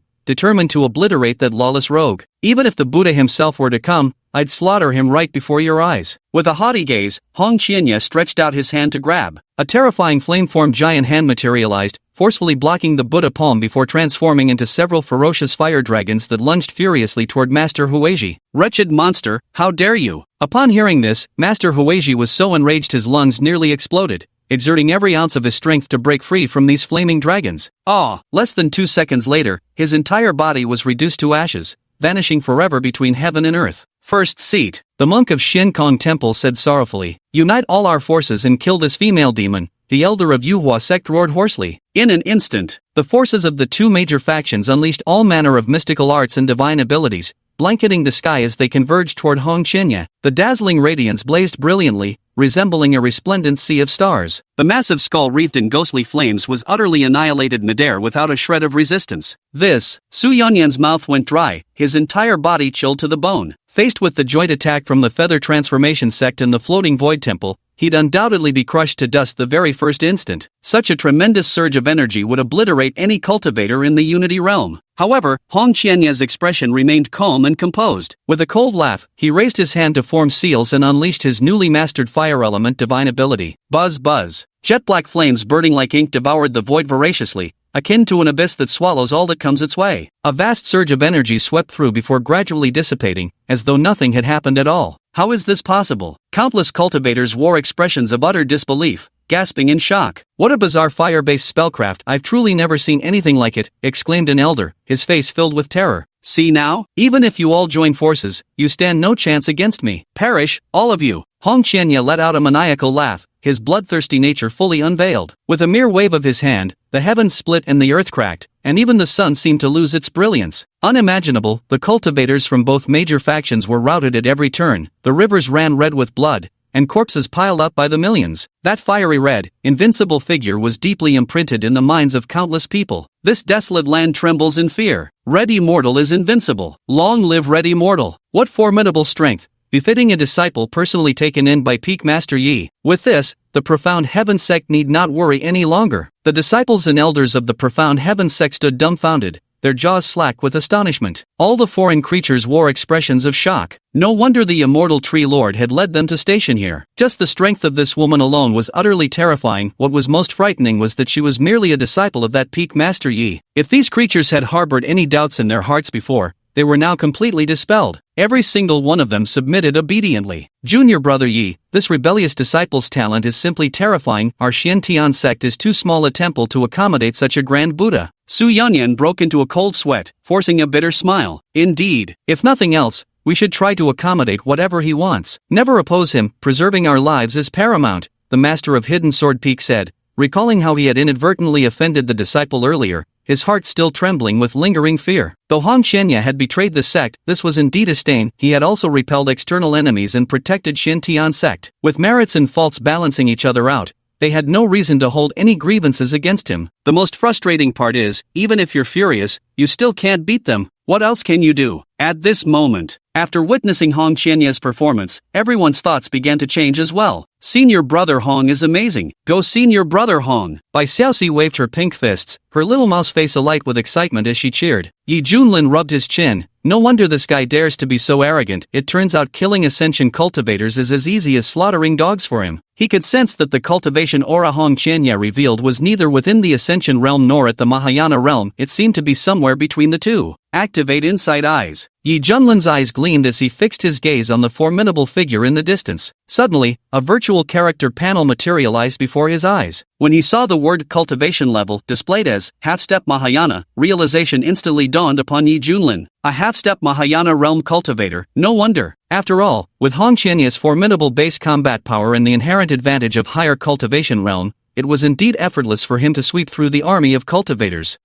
This works too. If he comes for me, wouldn't it be the perfect opportunity for a breakthrough? Yi Junlin mused silently to himself. The leeks have grown fat, time for a harvest, isn't it? Boom! At this very moment, boundless, terrifying auras erupted one after another, instantly projecting onto the battlefield from the depths of the heavens. Whoosh! 18 formidable figures stood with their hands behind their backs in the void, their bodies enveloped in dazzling, radiant light. With each breath, they could stir the spiritual energy of heaven and earth across a radius of 10,000 miles. From afar, they resembled 18 golden suns suspended in the firmament, their blinding radiance illuminating the mortal world. Chapter 40, Yi Junlin, just wait here to die. The cultivators of Yuhua sect looked up as if grasping at a life-saving straw, shouting excitedly, "Look, it's the core elders coming to aid us." Every core elder holds a status as weighty as Mount Tai within the sect. They are the unshakable pillars that support Yuhua sect's indomitable stature, objects of worship for countless disciples. Now, to suppress the Xintian sect and showcase the heritage of the Eastern region's #1 immortal sect to the world, 18 core elders have personally descended. We respectfully welcome all venerable ones. The Soul Formation Realm elders who usually held considerable prestige within the sect now carefully cupped their hands in salute, their eyes filled with awe. Though all held the title of elder, their standings within the feather transformation sect differed as dramatically as heaven from earth. After all, these were the select few closest to the sect's supreme echelons. At this moment, when the 18 formidable figures appeared, the entire barren province fell into silence. Birds and beasts trembled in terror, their hearts filled with unspeakable fear. Upon Misty Peak, Su Yanyan and the others wore expressions of shock, exclaiming in disbelief, "Our revered one?" It must be remembered that a cultivator at the Great Ascension realm is addressed as revered one in the outside world, a title implying supremacy. A Great Ascension cultivator could live 50,000 years. In any other sect, such a figure would be considered a true ancient monster. When compared to the harmonization realm, the difference between them is like that of a firefly to the bright moon. To think the feather transformation sect actually dispatched a full 18 Mahayana experts for this battle. What terrifying hidden reserves they possess. No wonder they're hailed as the eternal indomitable, the strongest immortal sect in the eastern domain. While others paled with terror, Yi Junling's eyes instead shone with excitement. Damn, compared to half-step Mahayana, the real Mahayana realm is definitely far more tempting. Facing feather transformation sect's active delivering a free experience package from 1,000 miles away, Yi Junlin silently gave it a thumbs up. A bunch of useless trash. You've completely humiliated the feather transformation sect. Among them, a short, dwarf-like old man with white hair roared furiously, his face contorted with rage. The thunderous voice boomed like heavenly thunder, leaving the cultivators below dizzy and bewildered. The mighty army of the strongest immortal sect in the eastern region was utterly defeated by a mere girl. If we hadn't personally come to oversee the battle, wouldn't you have become the laughingstock of the entire world? The speaker was a silver-haired old woman clad in golden robes, clutching a snake-headed cane. She glared coldly at Hong Qianya, and upon seeing the other's flawless beauty, a surge of jealousy welled up from the depths of her heart. How infuriating, to actually be more beautiful than I was in my youth. Hong Qianya's eyes turned frosty. Which backwater did this old leak crawl out from? How dare you disrespect this lord? What did you say? The silver-haired crone's voice suddenly rose sharply, her eyes wide with fury. This is an insult to her. Golden Serpent Venerable, there's no need to stoop to arguing with a dying man. A towering middle-aged man, as sturdy as an iron pagoda and radiating an overwhelming aura,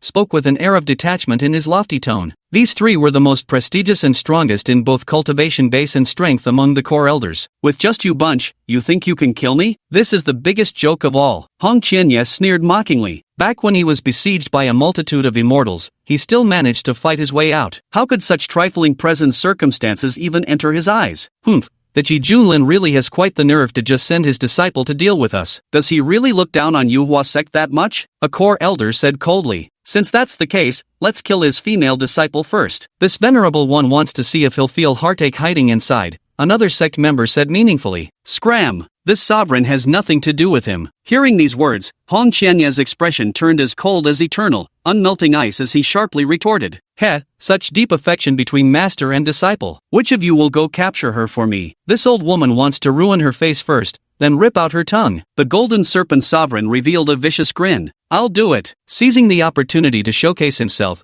a core elder stirred the surging magical power within him and raised his hand to form a seal. With a thunderous rumble, the void seemed to grind like millstones as a massive azure hand emerged, its palm spanning 10,000 meters with crushing oppressive force, descending upon its target. The one who made a move was a powerhouse at the early stage of the Great Ascension realm, determined to suppress Hong Qianya in one fell swoop. Whoosh! Hong Qianya sneered and flicked his sleeve toward the sky. Countless streams of violet flame instantly surged upward, carrying terrifying might that shattered the colossal descending palm above. Splash! Starlight drips continuously. The core elder was stunned, his gaze toward red thousand leaves changing completely. How could it be shattered so effortlessly? Could this person's cultivation truly not be at the Unity realm? Elder Wu, let me assist you. Another sect member made their move, unleashing the golden surge fist technique. Instantly, countless golden fist imprints surged forward like a roaring torrent. With just you? Red Leaf gathered his strength and unleashed a palm strike, a fiery palm imprint blotting out the sky, its scorching heat threatening to melt the very earth. Boom! A massive surge of energy erupted between the two combatants. The golden fist imprint gradually dissipated,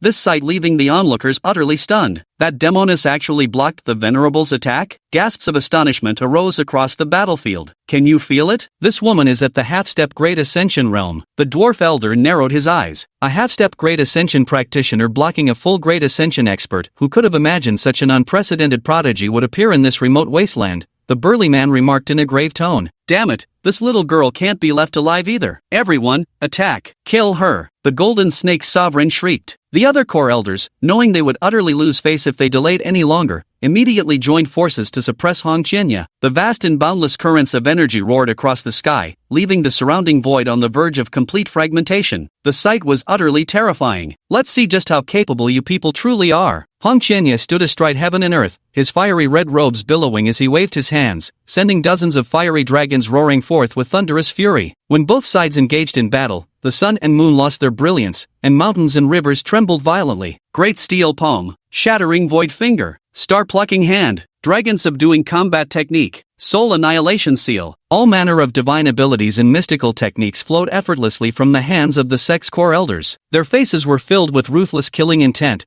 determined to eradicate this formidable foe before them. Boom, boom, boom. Dozens of fire dragons crisscrossed the sky, their roars resounding with majestic fury, only to be extinguished one by one under the hands of these core elders. Among those who struck were 9 early-stage Mahayana cultivators and 6 mid-stage Mahayana cultivators. Red Shenya's gaze turned ice-cold as he scanned the encroaching figures around him. With a frenzied surge of his mana, a sharp schwa sound pierced the air as the crimson flames encircling him darkened into ink-black infernal fire. The black flames emanated eerie trails of dark vapor, presenting an unsettling and sinister spectacle. This is the extinction demonic flame, capable of devouring all things. Kill! Despite the unease churning in their hearts, the crowd stared at this eerie black fire and simultaneously unleashed their killing techniques. Humph! Hong Qianya spread his arms wide as his jet-black hair whipped wildly. The extinction demonic flame surrounding his body abruptly surged like a black hole, swallowing all incoming spells. Buzz buzz. The energy fluctuations were extremely intense, sending chills down one's spine. What? The 15 core elders who had struck instantly changed their expressions. The burly man watching the battle was visibly shaken. Resisting the attacks of 15 venerable ones single-handedly? Can someone at the half-step Mahayana realm really accomplish this? Such innate talent, even I have never witnessed anything like it in all my years, the dwarf elder said gravely. Are you all blind? This is undoubtedly some sinister technique. We must eliminate this demoness as quickly as possible, or the consequences will be endless. Golden Serpent Venerable roared in fury. Gripping his serpent-headed staff, he traced an arcane sigil in the air before pointing it directly at Hong Qianya. With a deafening boom, a thick serpentine beam of light shattered the void as it crashed against the eerie black flames. Now, the other two could no longer restrain themselves and unleashed their own techniques. With those 3 joining in, the pressure skyrocketed 1,000-fold. Damn it! Hong Qianya clenched his teeth,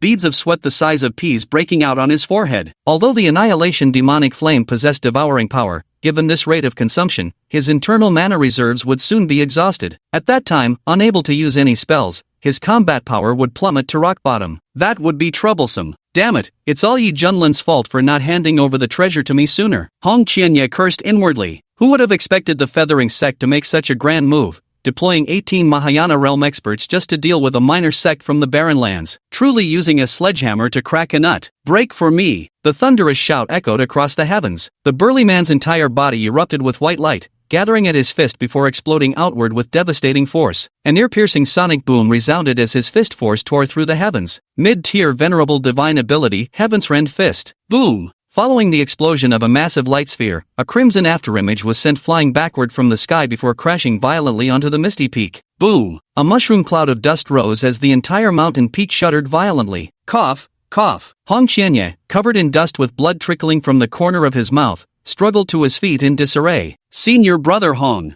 Bai Xiaoxi said with concern. Yi Junlin held an Orleans roasted chicken wing in his hand, shaking his head and sighing. My dear disciple, didn't you promise to drive them back? Why are you now being beaten like a dog? This master is truly, utterly disappointed in you. Hearing this, feeling the sheer mockery in the other's words, Hong Qianya's temples bulged with veins, his face burning with humiliation as he ground his teeth and spat. You still dare to gloat? At worst, I'll escape unscathed, but you? Stay here and rot. With that, he steeled his resolve, preparing to unleash a secret technique and flee far away. After all, the Yuhua sect's main target is this guy. As for these insignificant ants, let them remain as funeral companions for this shameless bastard. Chapter 41. Just how many secrets are you hiding? With this old man here, none of you shall leave this place alive. Suddenly, a bronze compass streaked through the sky like a shooting star, radiating mysterious energy fluctuations as it soared into the firmament. In an instant, this stretch of heaven and earth seemed frozen, with a faintly discernible hazy light barrier forming. The dwarfish old man sneered coldly, just accept your death quietly, don't waste your energy. Gazing at the 18 Mahayana realm experts in the sky, despair rose in the hearts of the Xiantian sect cultivators. How could they possibly fight this? Alas, what a fleeting dream. I truly thought the profound heaven sect would rise from this and embark on a glorious path. Who could have foreseen we'd ultimately fail to escape the fate of annihilation? Su Yanyan sighed deeply to the heavens, his voice filled with desolation. Sect leader, let's fight them to the death, the crowd roared with bloodshot eyes. Hong Qianye's face darkened. Damn it, must I perish alongside these ants? This is unacceptable. Glancing at Yi Junlin, who was happily munching on chicken wings, a thick wave of resentment welled up in his heart. Eat, eat,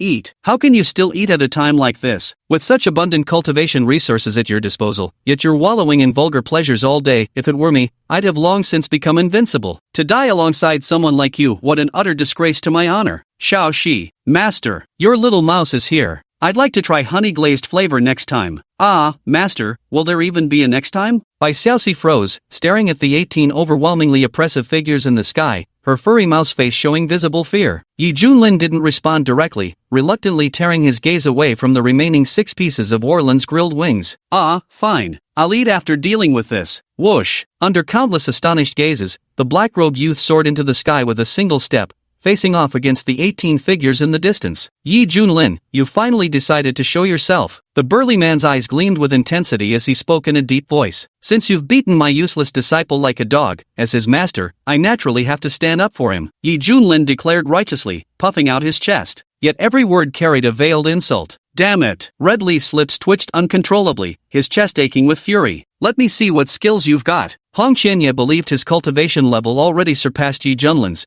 and even Yi had been defeated, this opponent was bound to fare even worse. TSK, your fate is already sealed. This old man will flay you alive, extract your sinews, grind your bones to dust, and scatter your ashes as a warning to others. The dwarf elder said with a cruel smile. The culprit Yi Junlin has appeared. Why aren't you all rushing to capture him yet? The golden snake venerable said with a sinister tone. She was very cautious. Though she could sense Yi Junlin was at the peak harmonization realm, even his disciple had reached half-step Mahayana, could there be intentions to conceal his true strength? The other core elders being ordered around felt somewhat resentful. They all knew this was just using them to test the waters and serve as vanguard. But this silver-haired elderly woman was stronger than them and wielded greater authority within the sect. So even if they were unhappy, they had no choice but to comply. Kill! Roars of fury echoed through the air. Over a dozen core elders sprang into action, channeling their rage into chilling killing intent. Swish! A streak of azure sword light tore through the heavens, slashing fiercely toward Yi Junlin's head. Ding! Detecting host under attack from an early-stage Great Ascension realm opponent. Triggering passive effect.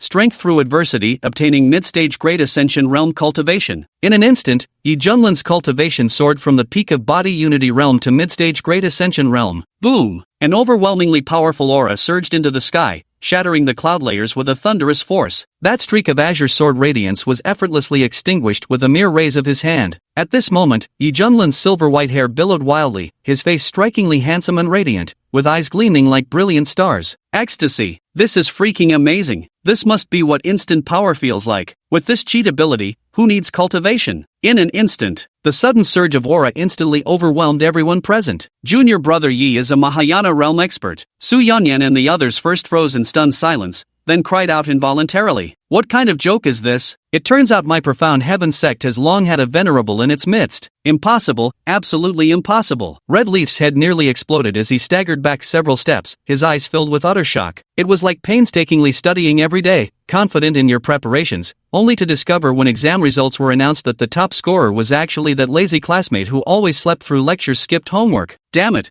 How much cultivation have you been hiding? Since when is this how people spar? Red Thousand Leaves' eyes were bloodshot, his fists clenched so tightly they crackled audibly, his entire body trembling with rage. He suddenly felt as if his intelligence was being ground into the dirt. Never in his life had he encountered someone who reveled so much in hiding their true strength. When they first met, the man was at nascent soul realm and now he'd already reached Mahayana. This hiding has lasted an eternity. Bah, shameless. Dashjang, so you were already Dashjang all along. The group of core elders exclaimed in shock and fury. Sorry to disappoint you, but I'm not at the Unity realm. Yi Junlin mocked. Finished speaking, his figure abruptly vanished. In the next moment, he appeared directly above a core elder. Yi Junlin raised his palm and fiercely struck downward, his wild silver-white hair whipping about as he declared with undeniable authority, "Die, you bastard." Ah! Before the man could even resist, his entire body exploded into a mist of blood with a thunderous boom. Yi Junlin flashed past once more, his fist carrying surging Jinyuan in devastating force as it smashed into another core elder. No! All protective magic treasures were reduced to tattered scraps. The despairing core elder was sent exploding into pieces midair, his primordial spirit extinguished. At this moment, Yi Junlin moved with the ferocity of a primordial beast, his phantom void art making him appear and disappear unpredictably as he tore through the encirclement of over a dozen Mahayana stage cultivators. Every fist strike, palm thrust, kick, or finger jab harnessed the vast spiritual energy between heaven and earth, forming unstoppable killing techniques capable of destroying anything in their path. Core elders fell one after another, some with their bodies pierced clean through, others with their skulls shattered, while still more were smashed into bloody pulp. In the blink of an eye, Yi Junlin single-handedly slaughtered 9 Mahayana experts. The other 6 core elders at the mid-stage Mahayana realm turned ashen-faced, their eyes brimming with terror. They had never witnessed such a crude and violent killing method before. What disturbed them most was that every Mahayana realm expert was a dominant figure who once shook the eastern domain with their might. Even the weakest among them should have been able to struggle and escape. Yet here they were, beaten to death with bare fists. How could such a demon exist in the barren province? Perhaps driven to mental distress, the white-browed elder roared hysterically, manipulating 16 purple gold swords that trailed streaks of light as they whistled through the air. Clang, clang, clang. Yi Junlin's body erupted with massive bursts of sparks. Despite being mere flesh and blood, a series of metallic clashing sounds rang out from him. How is this possible? The gaunt elder cried out in shock. Each of these 16 purple gold swords was a 6th-grade spiritual artifact. If all had struck their target, the devastation would have been unimaginable. Yet who could have imagined they couldn't even pierce the opponent's flesh? Not bad. That kinda hurt, Yi Junlin remarked earnestly. Since obtaining the Eternal Overlord body technique, his physique had undergone countless refinements, he was merely testing its limits earlier. Boom! A vast golden fist radiance flashed brilliantly as the gaunt old man felt every hair on his body stand on end,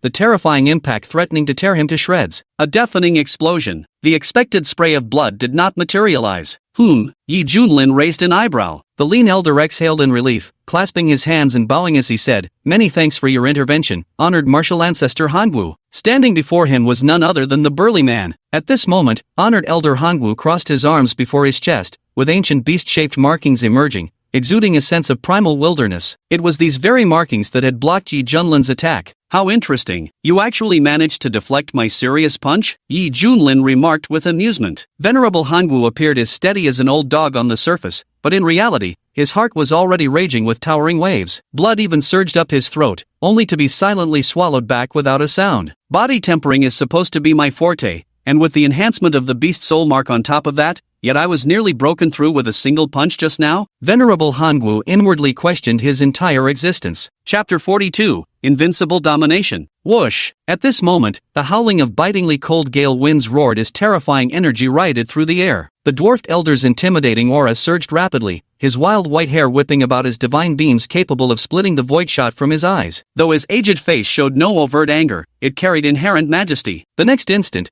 countless enormous white wind blades crisscrossed through the air, each slash tearing vicious cracks through the very fabric of space along their trajectories. That's Wind Sovereign's annihilation breath. The other core elders' faces revealed undisguised fear. This move is a divine ability at the mid-level of the venerable rank, but most crucially, it has been perfected by the dwarf elder to its utmost realm. The unleashed power is thousands of times stronger than that of a novice. It was precisely by relying on this move that he established a formidable reputation among the mighty great Ascension realm experts. This old woman shall also join the fun. Golden Snake Venerable gripped her serpent-headed staff, her golden robes billowing without wind, as terrifying energy gathered at the staff's tip, emitting a soul-shaking, dreadful aura. Suddenly, a massive serpentine shadow materialized, bearing 6 pairs of jet-black eyes, forked tongue hissing, while enormous wings capable of blotting out the sky flapped on its back. Swish! The serpentine phantom twisted its body and surged forward with overwhelming might in an instant, shrouded in unknown toxic black mist. Humph! Seeing his companion take action, Elder Hangwu raised his hand to form an ancient fist seal, his entire body radiating concentric rings of dazzling light. Then, he raised his fist and fiercely blasted forward, the surging fist force like a volcanic eruption, devastating and earth-shattering. Tyrant Fist. In an instant, 3 late-stage Mahayana realm experts joined forces in their assault, aiming to utterly annihilate their target between heaven and earth. Facing the overwhelming deadly intent surging toward him, Yi Junlin showed no trace of fear. Instead, a hint of amusement flickered across his lips. Ding! Host detected under attack by a late-stage Mahayana realm enemy. Passive effect strength against strength triggered. granting peak Mahayana realm cultivation. Boom! Yi Junlin's aura surged once more, becoming even more formidable than before. Not good. His cultivation. The trio of wind venerables turned pale with shock, their eyes filled with disbelief. Heh, Yi Junlin sneered as he raised his palm to strike, a dazzling golden palm radiance blazing brilliantly. Boom! A massive explosion erupted in a flash of light. Under countless horrified gazes, 3 figures were sent flying backward in unison. Barely managing to steady themselves, they each spat out mouthfuls of blood, their auras visibly weakened. Golden Snake Venerable's expression darkened. The sect's intelligence was wrong. Yi Junlin is at the peak Great Ascension realm. Damn it, we've all been fooled. Elder Hanwu cried out in grief and indignation. Elder Feng wiped the blood from the corner of his mouth and gritted his teeth. At this point, we have no choice but to use the sect's secret technique and spare no cost to kill this man. Agreed. We must win this battle. The dignity of Feather Transformation sect is at stake. Hearing this, the core elders behind him seemed to realize something, their faces filled with awe. It seems they intend to use that technique. At this moment, feeling the sudden surge of power within him, Yi Junlin couldn't help but feel immense satisfaction. It turned out that earlier, when Elder Hanwu blocked his attack, the stronger when-facing stronger mechanism wasn't triggered because the activation conditions hadn't been met. For the mechanism to activate successfully, the opponent needed to take the initiative and attack first. Suddenly, Yi Junlin noticed something and frowned. Buzz buzz. At this moment, the auras of Wind Venerable, Hanwu Venerable, and Golden Snake Venerable became profoundly mysterious, releasing even more powerful energy fluctuations than before. Silver runes began emerging across his skin, spreading up to his neck and across his face until finally forming an inverted triangular vertical eye on his forehead. A radiant silver-white glow enveloped his entire body, radiating an aura of divine inviolability. Heavens, what's happened to those 3 revered ones? Could they possibly be using the legendary secret technique of the Ascendant Feather Sect, the Ascendant Heavenly Flight Art? I know, I heard this secret technique can only be cultivated by those with potential from the core elder lineage. This secret technique was created by our founding patriarch. It's the very foundation of the Ascendant Feather Sect. Those who execute the Ascendant Transcendence Art will have their combat power elevated to an entirely new level. The army of cultivators erupted in excitement. This is the everlasting foundation of Yuhua sect through the ages. A solemn expression crossed Hong Qianye's face. Such an arcane secret technique, it could rival even those of the great sects in the central domain. The one who pioneered this method possessed talent akin to that of a monster. Rumble. On the horizon, 3 formidable figures stood proudly against the heavens, their bodies shimmering with sacred silver-white radiance, as if they were about to ascend and become immortals. Could this be the effect of using secret arts? Venerable Hongwu's eyes flickered with excitement. I feel an endless surge of power coursing through my entire body. Hurry up, Venerable Feng said gravely. You're well aware of the consequences the longer we maintain this technique. There's no turning back for us now. If we can wipe out this sect, what does it matter if my cultivation regresses or my foundation is ruined? Venerable Golden Snake roared with a frenzied expression. Kill! A furious roar tore through the sky. With all their might, they launched their offensive, unleashing magical techniques 100 times more powerful than before. Joined by several other core elders, they formed an impenetrable killing formation. Yi Junlin narrowed his eyes slightly. Interesting. Only now did he begin to take the matter somewhat seriously. Boom, boom, boom. A series of dense explosions rang out. Yi Junlin struck with both fists and palms, facing 9 Mahayana experts alone, though most of his focus was on battling the 3 strongest venerables. Yi Junlin clearly felt the pressure instantly intensify. Great Annihilation Technique. Venerable Win's body shimmered with interwoven silver-white runes as he unleashed his ultimate killing move. With a tearing sound, a whirlwind-like surge of white primordial energy rampaged forth, intent on shredding Yi Junlin to pieces. Die! Under the enhancement of the Transcendent Flight Technique, the martial might unleashed by Hanwu Venerable and Golden Snake Venerable seemed divinely empowered as they closed in with terrifying momentum from both sides. Boom! At that moment, an overwhelming pressure surged forth like tidal waves, and behind Yi Junlin loomed a towering phantom shadow that blotted out the sky. He wore an imperial crown upon his head, his eyes indifferent and icy, his hands clasped behind his back as he stood silently, as if suspended upon the river of time. This is. Everyone's face paled with terror, an inexplicable urge to kneel and submit rising from the depths of their hearts. That Dharma manifestation from the secret realm back then. Red Maple Leaf's breathing grew ragged, his phoenix-like eyes widening in shock. Yi Junlin, bearing the celestial majesty of an emperor, instantly exuded an imposing aura, as if he had transformed into someone entirely different. He raised his hand, boundless powers surging forth, instantly shattering all lethal techniques and sending those core elders staggering backward. This is dermic form divine ability. Wind Venerable exclaimed in shock. But I've never seen this kind of dermic form before, Hanwu Venerable said, still visibly shaken. Before this colossal dermic form, they felt as insignificant as ants, almost compelled to bow in worship. Watch closely, the real show is about to begin, Yi Junlin said with effortless ease. Golden Snake Elder suppressed her inner turmoil and growled, "Who do you think you're scaring? What kind of spectacle hasn't this old woman witnessed?" Poof! Yi Junlin smirked coldly as he slowly raised his hand, extending his index finger toward the space between her eyebrows. Boom! The heavens and earth lost their color, leaving only Yi Junlin's finger that contained the essence of the great Tao. Golden Serpent Venerable felt an indescribable terror as the fingertip before her eyes rapidly expanded,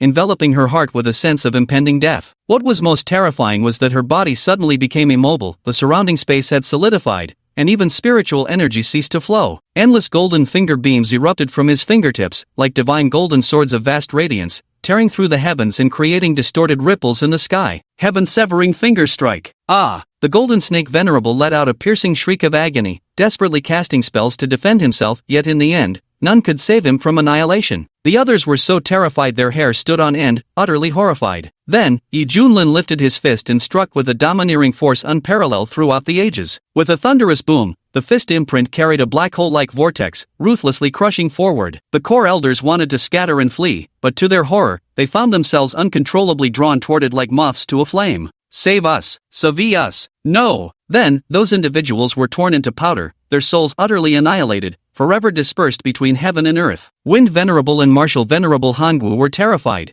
exchanging a glance before turning to flee in opposite directions. The terrifying strength Yi Junlin displayed completely shattered their will to fight. Still think you can escape? A teasing voice echoed across the endless sky. Wind Sovereign and Hangwu Sovereign were horrified to discover that behind each of them, a glowing white giant hand was reaching out to grab them. Spanning 10,000 meters, he seized them directly with his grasp. You demon! The Ascendant Feather Sect will never let you escape. Elder foam bled from all 7 orifices, struggling madly yet helplessly, roaring hoarsely. A great demon has emerged from Barren Province. A great demon! Cursing Sovereign Hangwu shouted with a face full of despair, his voice hysterical. Ah, was this really necessary? Yi Junlin shook his head and clenched his fists tightly. Bang! Bang! These two men were crushed simultaneously. In an instant, countless gazes trembled as they beheld the invincible figure towering under the heavens, along with the immense Dharma manifestation behind him, one that seemed to govern all life. The entire world fell deathly silent. Chapter 43, One Strike to the Soul. After a long pause, exclamations of shock erupted one after another. The battlefield was thrown into tremendous uproar. Gasp! 18 core elders were all slain by Yi Junlin alone. What are we still fighting for? Retreat now! Run for your lives! The vast army of cultivators began an unprecedented, large-scale retreat. Before his eyes were fleeing figures, as if a peerless demon were chasing behind them.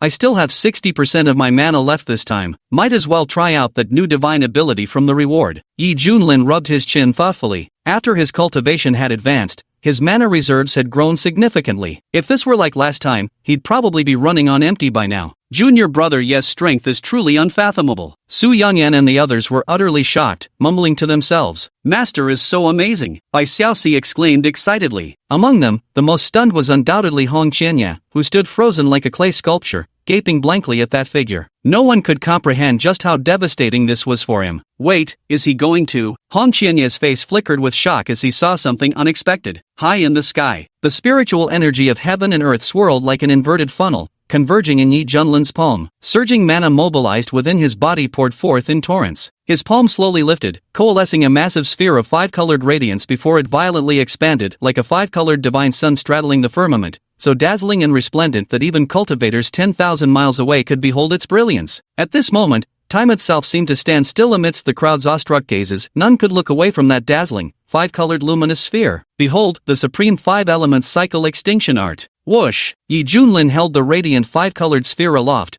then gently tossed it forward. The scene was like a tiny ant lifting a colossal boulder and hurling it away, creating an intense visual impact. Boom, rumble, rumble. The 5-colored light mass exploded amidst the army of cultivators, forming surging waves of energy. The 5 colors intertwined and coiled, resplendent beyond words, evoking the illusion of a 5-colored ocean. Quick, activate the defensive formation now. Massive warships released protective barriers, but under the assault of the 5-colored radiance, they were torn apart like tissue paper. The cultivators inside watched in horror as they were consumed by the blinding light. Countless feather transformation sect cultivators were engulfed, including innumerable golden core, nascent soul, and divine transformation experts, all reduced to ashes in this cataclysm. Amit Ba, we never should have come to our deaths. This demon sovereign is far more terrifying than the rumors suggested. A group of Chan cultivators sat cross-legged on their flying vessel, gazing at the surging five-colored light with bitter laughter. No sooner had they spoken than their entire vessel was devoured, crumbling into dust. Boom boom boom. Under the enveloping might of the five extremes samsara annihilation technique, a million cultivating warriors instantly vanished into thin air. This scene utterly terrified the disciples and elders of the profound heaven sect. Phew! Yi Junlin wiped sweat from his forehead, astonished by the tremendous energy consumption of this technique. Truly a supreme divine art. We won, we've won. After a moment of silence,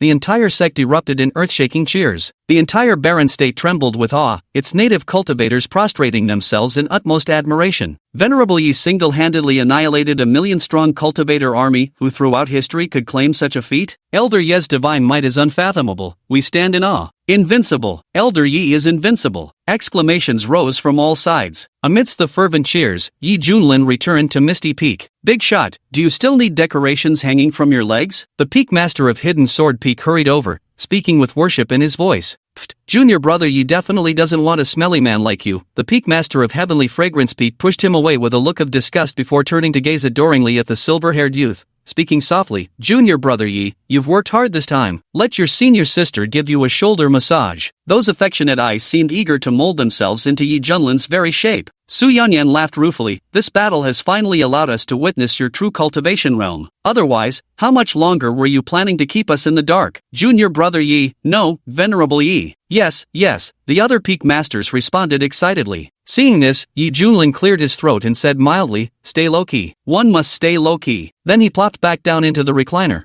picking up the New Orleans-style roast wings and happily chowing down. At this moment, Hong Qianye stood frozen in place, overwhelmed with shame. He had considered fleeing, but given the current situation, could he even escape now? After witnessing Yi Junlin's true power, Hong Qianye felt the gap between them had widened once more, this time, unbearably so. Even if he fights desperately, there's absolutely no way he could win. Besides, he's currently in such poor condition that he can't even compare to a single finger of his opponent. What should I do? What in the world should I do? Damn it, this old fox is truly shameless. With his great perfection cultivation at its peak, he still pretends to be at the body fusion realm. I've never in my life seen such a despicable bastard. Amidst his turbulent thoughts, beads of sweat the size of soybeans formed on Hong Qianye's forehead. The mere thought of the consequences he was about to face sent a chill running through his entire body. He hated himself so much. Why had he been so impulsive? Now things were in ruins. Not only had his ambitions been exposed, but he had also publicly turned against a fellow sect member. Forget trying to salvage his relationship with his master, his very survival was now in question. After polishing off 6 pieces of Orleans-style grilled wings, Yi Junlin took a sip of milk tea with a slurping sound,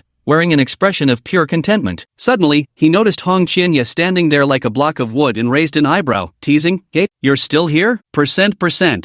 Su Yanyan and the others felt a bit dizzy. This clearly hadn't been taken seriously at all. Hong Qianye froze. Was this matter really being brushed aside just like that? But in the next second, a look of utter despair flashed across his face as his entire body plunged into an icy abyss. Senior brother Jian, could you please chop him into mincemeat right now and use him as fertilizer for the wutong tree in my courtyard? Thanks, Yi Junlin said earnestly. The master of the Hidden Sword Peak was somewhat surprised before nodding. Oh, alright. Then, he promptly drew his sword to slash at Hong Qianye. Thud! Hong Qianye knelt to the ground without hesitation and urgently cried out, "Master, I beg you to spare my life. This unworthy disciple is willing to atone for my crimes, please forgive me." The Peak Master of Hidden Sword Peak halted his steps, glancing at Yi Junlin with hesitation. Yi Junlin smirked, his tone laced with amusement. Weren't you quite the fearless one earlier? What happened to that bravado now? Hong Qianye felt his cheeks burn with humiliation, wishing he could vanish into the ground. Master, it was my arrogance that led me astray. Please, grant this unworthy disciple another chance to repent. Yi Junling said indifferently, slap yourself. Only stop when I say so. Yes. Hong Qianye raised his trembling hand, gritted his teeth, and began slapping himself viciously across the face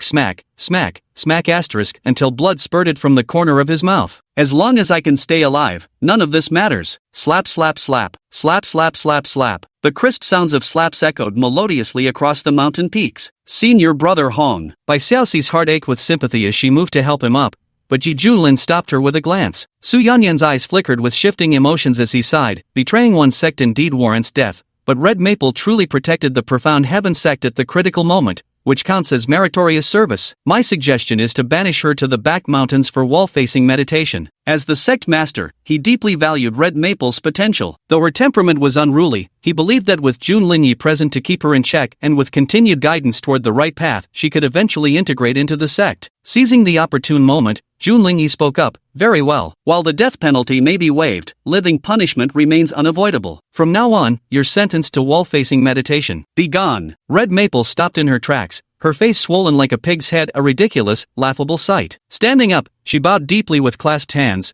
"Your disciple Red Maple thanks her master for your mercy." After speaking, he staggered away from Misty Peak. "This disciple of yours is truly worrisome," Su Yunian said with a shake of his head. "In our sect, only junior brother Yi can keep him in check. Without Yi, he probably wouldn't even spare us a glance." The master of Hidden Sword Peak snorted coldly. "Well, he was naturally gifted to begin with. The only reason our Profound Heaven sect could retain him was entirely due to junior brother Yi." The master of Celestial Fragrance Peak chuckled behind her sleeve. Yi Junlin sighed. "It's all my fault for not disciplining him properly in daily life, allowing him to act so recklessly. Rest assured, everyone, I will continue to train him well." He simply loved watching his disciple, clearly seething with discontent yet forced to swallow his anger and force a smile. "Xiao Shi, Little Mouse is here. Your master wants to eat hot pot." "Alright, Little Mouse is getting started. Junior brother Yi, is hot pot literally a pot burned by fire? Can this thing actually be eaten? Since you're all so curious, why not stay and give it a try?"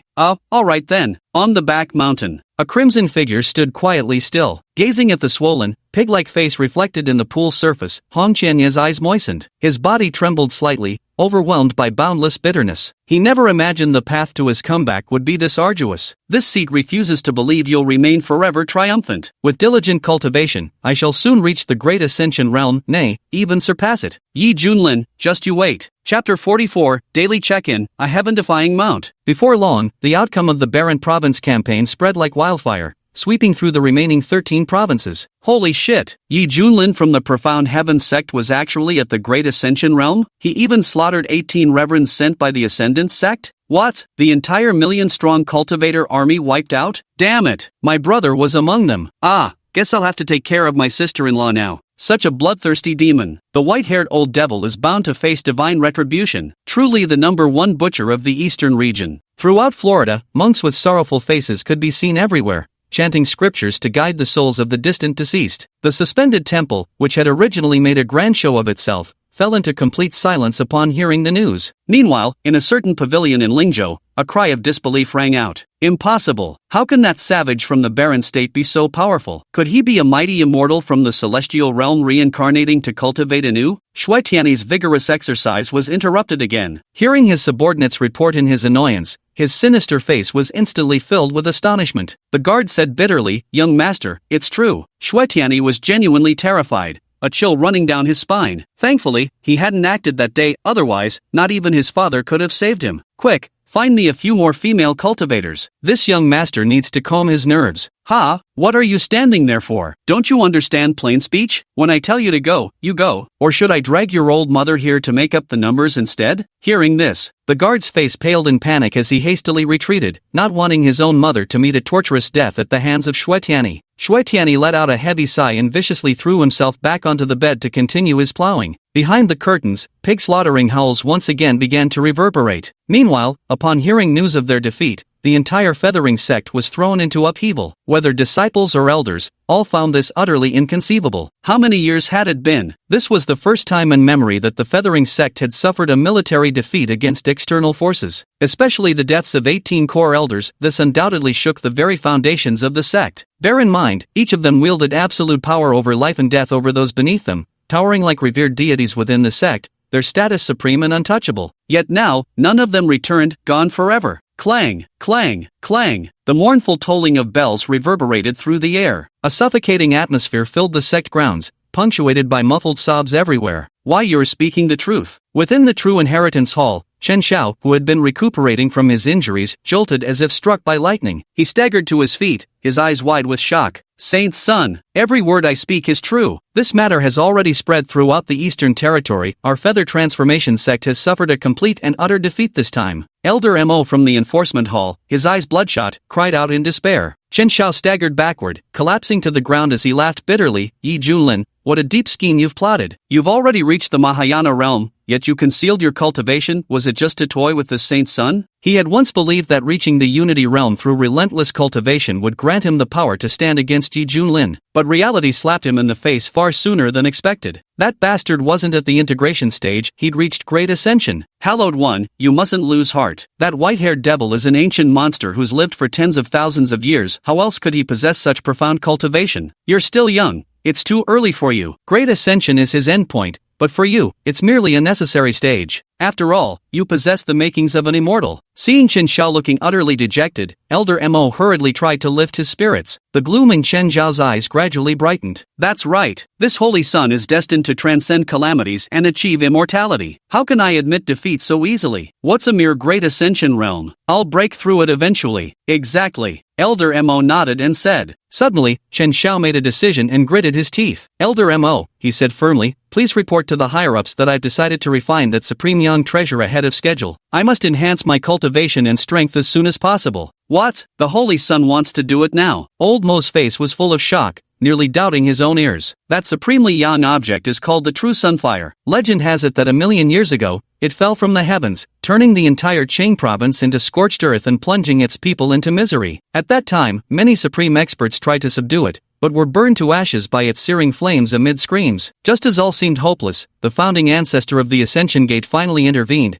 using supreme mystic arts to seal the true sunfire deep within the sect's forbidden grounds. It wasn't until Chen Xiao appeared with his solar immortal physique that the sect's higher-ups remembered this supremely yang object would be perfect for him. However, due to the overwhelmingly domineering nature of this treasure, despite its excellent compatibility with the solar immortal physique, Chen Xiao's current cultivation level was insufficient. Thus, the refinement process had to be postponed. In the eyes of the sect, Chen Xiao would only be trusted to refine it after reaching at least the Great Ascension realm, because the refinement process would be extremely painful and unbearable. With higher cultivation, this sensation would be lessened, increasing the chances of success, but failure would mean certain death from backlash. Now, Chen Xiao, who hadn't even reached the harmony realm, actually proposed refining the sun's true flame. This left Elder Mo feeling deeply torn. After all, Chen Xiao was recognized as the pinnacle of talent and physique in the feather transformation sect for 1,000,000 years, the prime candidate destined to achieve immortality in the future. If any mishap were to occur in this process, the losses would far outweigh the gains. Saint Child, this old man understands your feelings, but you must remain calm. Elder Mo, believe me, all I want now is to grow stronger. The sun's true fire was prepared for me, this is a matter predestined by fate itself. Chen Zhao's eyes burned with determination as he enunciated each word clearly, this saint shall rise reborn from the ashes. Deeply moved by the young man's conviction, Elder Mo felt his heart tremble with admiration. With a sigh full of respect, he said, very well, this old man shall report truthfully. May the saint prepare his resolve. Watching Elder Mo's retreating figure, Chen Xiao resumed his cross-legged position on the meditation mat. His thoughts suddenly flowed unimpeded,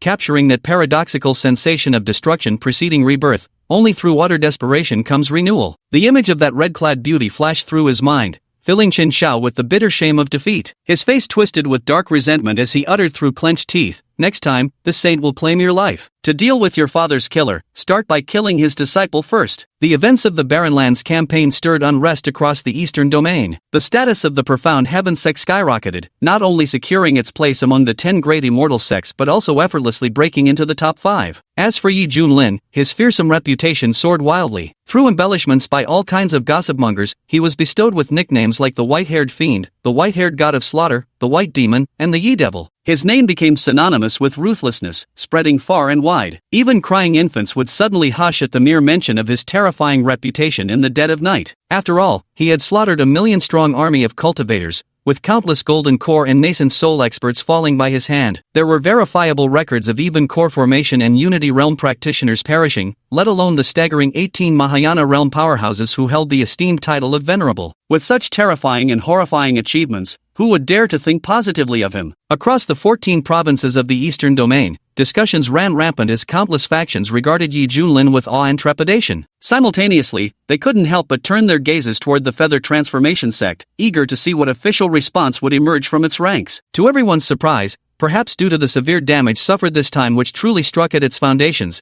the featherization sect didn't take any further retaliatory actions. Several months later, the profound heaven sect, Misty Peak. The sun shone brightly overhead while birds chirped cheerfully. Yi Junlin, sporting a pair of sunglasses, launched comfortably in his deck chair as he picked up a crystal goblet crafted from thousand-year-old colored glaze. Putting on airs, he declared, "Mr. Red, bring me a glass of 82 Lafite." "Very well, Master Yi," Hong Qianye replied with practiced calm, her expression serene as she placed a hand over her chest and gave a slight curtsy. Retrieving an obsidian vial, she poured a thick red liquid with deliberate grace into the goblet before him. The scarlet liquid exuded an intoxicatingly mellow aroma that captivated the senses. This was brewed from 10,000-year-old blood grapes, exceptionally beneficial for a cultivator's physique. Yi Junlin took a delicate sip, his face lighting up with rapture as he exclaimed admiringly, "Very good." Hong Qianye maintained an expression of serenity while inwardly grumbling, "There he goes again, completely deranged. This lunatic's madness knows no bounds. Just how much longer must I endure this wretched existence?" He found Yi Junlin's behavior utterly exasperating, but intimidated by the overwhelming authority, he had no choice but to obediently play along. Yi Junlin completely ignored the look Hong Qianye gave him, the kind one reserves for an imbecile. At this moment, swirling the red wine glass with his eyes closed, he softly hummed a tune, thoroughly immersed in his own world. At this moment, the system's notification sounded, "Ding, today's check-in count has been refreshed. Would the host like to check in now?" Check in. Yi Junlin's heart stirred as he silently thought. Ding! Congratulations to the host for an explosive stroke of luck, obtaining a supreme grade mount. Clink! The cup fell to the ground,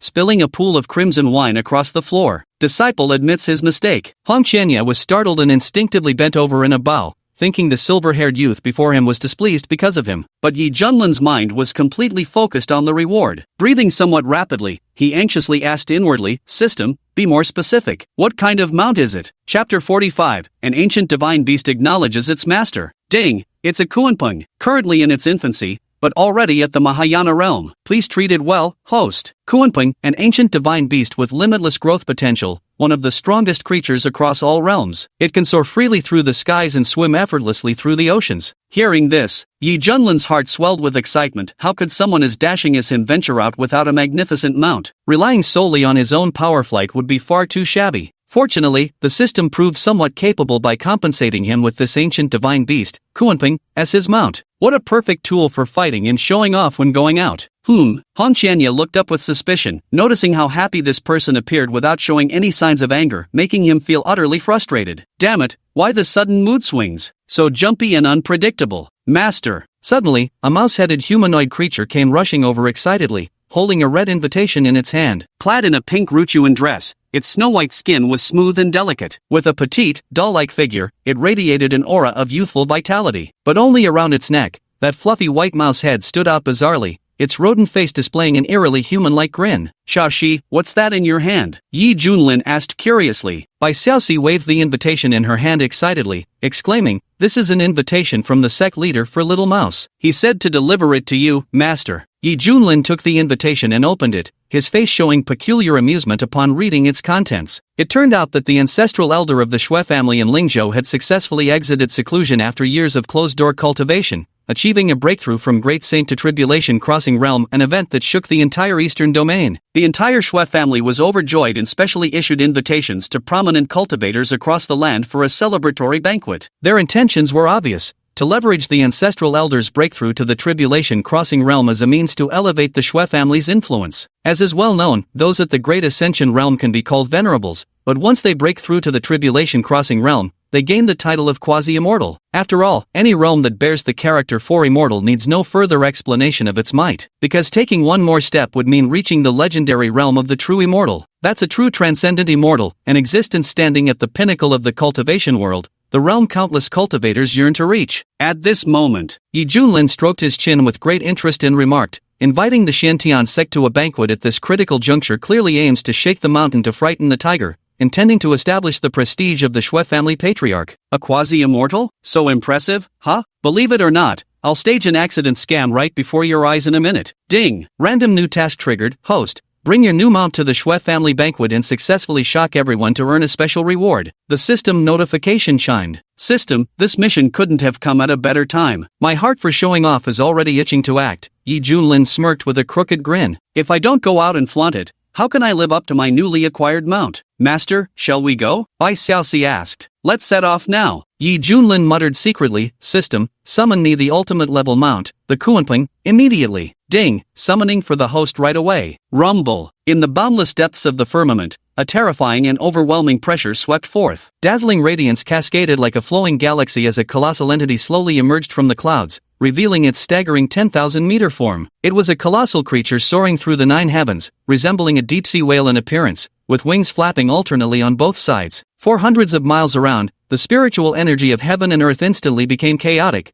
while vast gusts of fierce wind swept across the heavens and the earth. Boom! The profound heaven sect was thrown into a tremendous uproar. All the spiritual beasts being reared lay prostrate on the ground, trembling in unprecedented terror under the suppression of bloodline dominance, their excrement and urine releasing uncontrollably. Countless disciples and elders paled with horror, lifting incredulous gazes toward the sky as if plunged into an icy abyss, their entire bodies overcome with bone-chilling dread. What's going on? Is it a demon beast attacking the sect? Shouts of alarm filled every corner as panic spread like wildfire. Whoosh whoosh whoosh. Suyunian and the others swiftly emerged from the main peaks, their eyes filled with overwhelming shock as they gazed upon the boundless gigantic creature. Elder, this is actually a supreme-level demonic beast at the Mahayana realm. Why would it appear here? Could it have been sent by the Ascension sect? The top priority right now is to activate the sect-protecting Grand Formation. Quick, activate the sect-protecting Grand Formation now, Su Yanyan shouted anxiously. Boom! The protective formation hidden within the profound heaven sect was activated. Countless dazzling rings of light rose like densely packed stars suspended across the firmament. The rings intertwined and circled, forming an unfathomably divine star chart that sought to withstand the approaching colossal creature. Not long ago, after Yi Junlin's modifications, the profound heaven sect's guardian formation had achieved a groundbreaking breakthrough, capable of withstanding ordinary Mahayana-level attacks. Yet now, in the face of that terrifying creature, the guardian formation was visibly trembling,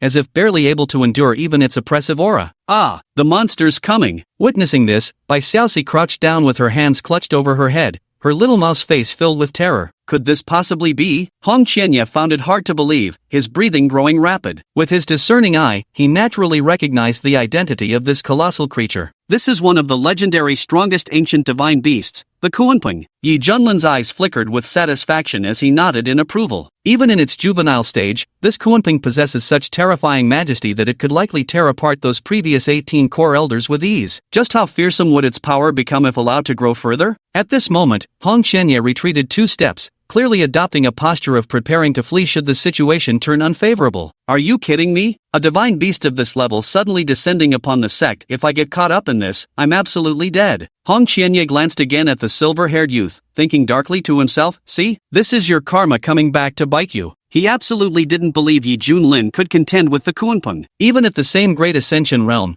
as one of the most powerful ancient divine beasts, its combat prowess was beyond question. Just as panic was spreading among the crowd, Yi Junlin soared into the heavens like a rainbow beam of light. Look quickly, Peak Master Yi is making his move. A disciple shouted in joyous amazement. Junior brother Yi, be careful, Su Yanyan and the others called out nervously. At this moment, the only one who could confront the demonic beast was the Peak Master of Misty Peak, the face of Xintian sect. To everyone's astonishment, Yi Junlin simply waved his hand to dismiss the sect's protective formation, then stood motionless waiting for the Kuanping's arrival. The Kuanping soared through the heavens, emanating an oppressive, kingly aura that subdued all living creatures. Upon spotting Yi Junlin, it abruptly accelerated, charging forward with towering waves of energy. Phew phew phew. As the Kuanping drew closer and closer to Yi Junlin, many onlookers turned pale with horror. Is he trying to kill himself? Murmured Hong Qianye, frozen in shock. The next instant, it seemed as if he had witnessed a sight he would never forget in this lifetime. Hong Qianye's pupils constricted violently, trembling intensely as he gasped in disbelief.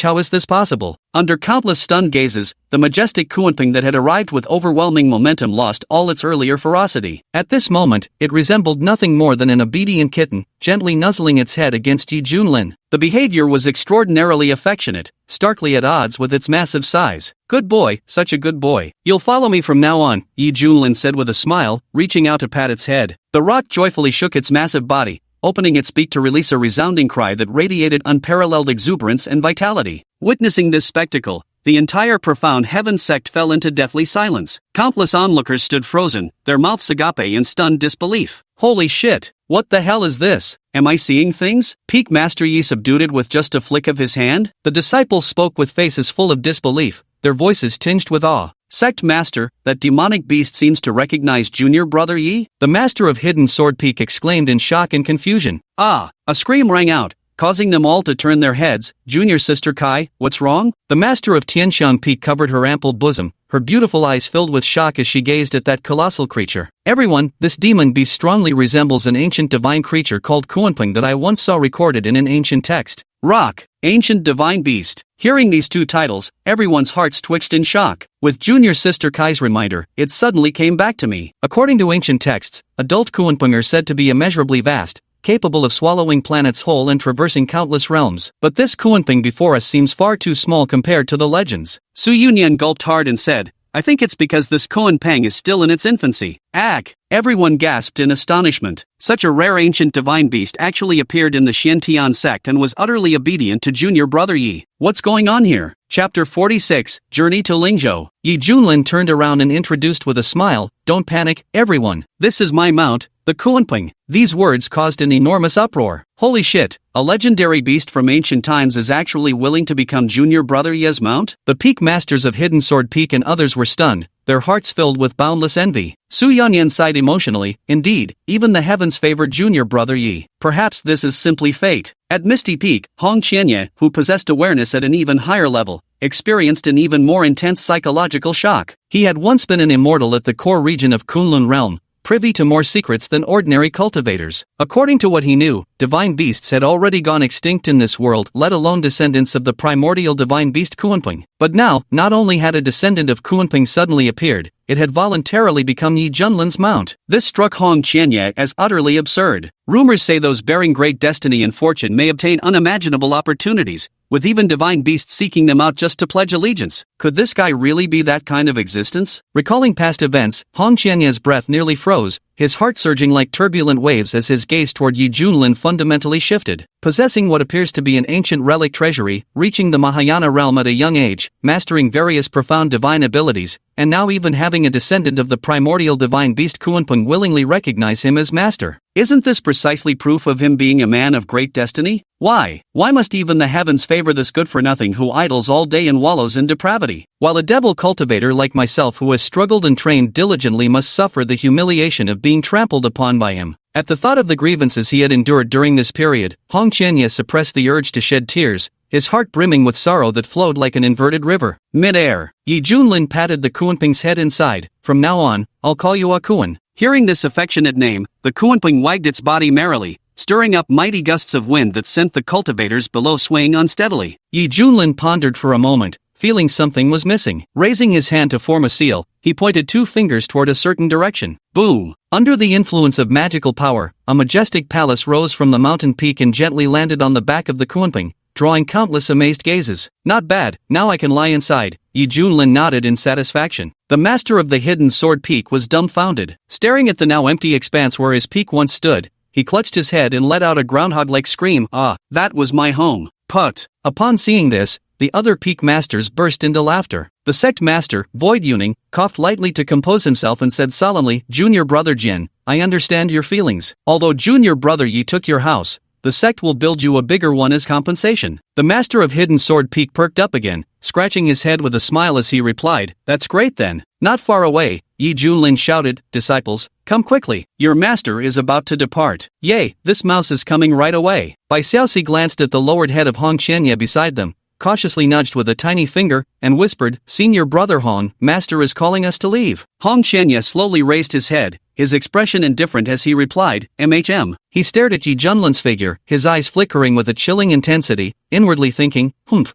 I admit those born with great fortune are indeed formidable, but I refuse to believe I must forever live under someone else's roof. As long as I remain patient, sooner or later, I will seize your fortune and make it my own. No wonder Hong Qianye thought this way. Starting as nothing but a starving, freezing little beggar, he had relied on sheer determination to rise step by step, eventually becoming the infamous devil cult leader who struck fear across the land. In his eyes, relentless training and indomitable struggle meant anything was possible as long as one refused to accept defeat. Rumble! The Kuanping flapped its massive wings, riding mighty air currents as it soared toward the heavens, vanishing from everyone's sight. Speaking of which, will Junior Brother Yi really be alright attending the Shueclan's banquet? After all, the progenitor of the Shueclan is a void immortal. The master of Tianshan Peak voiced her concern. Don't worry, with an ancient divine beast by our side, What does a void immortal matter? As long as junior brother Yi doesn't cause any trouble, I'll thank heaven and earth. Su Yanyan clasped his hands behind his back, a meaningful smile playing on his lips. The Xue family foolishly tried to frighten the tiger by beating the mountain,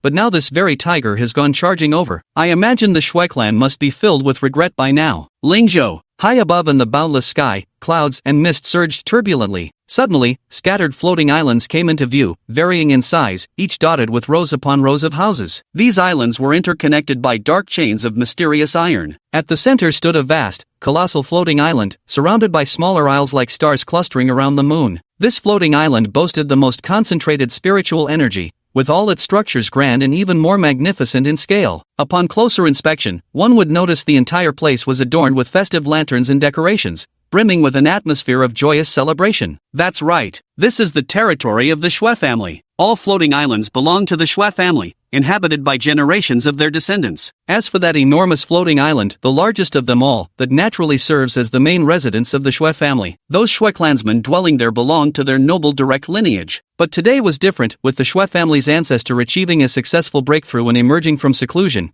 The clan specially held a grand banquet, allowing even the branch members of the Xue family the privilege to visit the main island and share in the auspicious celebration. Swish, swish, swish. In the sky, countless streaks of multicolored light streaked across the void, all heading toward the majestic floating island. Male and female cultivators in varied attire arrived for the banquet either on flying boats, standing upon flying swords, or riding aerial war beasts, having journeyed from various grand regions across the eastern domain at the invitation. It should be noted that old ancestor Xue's ascension to the void immortal realm also signaled the rising status of the Xue clan, whose members consequently enjoyed newfound prominence, like dogs and chickens ascending to heaven alongside their master. Originally bearing the title of the foremost cultivation family in Lingzhou, the Xue clan now had their position further cemented by this event. Regardless of their motives, major powers felt compelled to show deference, not daring to offend the Xue clan in its current meteoric rise. Xue family's main residence. Guests streamed in endlessly, creating a sea of bustling activity. Congratulations! The Xue family has produced a pseudo-immortal. With such protection for the next 300,000 years, we can't help but envy you. A grand elder from a certain sect clasped his hands in salute as he offered his felicitations. Hey, what kind of talk is that? Don't just say it's a pseudo-immortal now, there's no telling when he might break through to become a true immortal, an existence that could live for millions of years. Young Master Xue,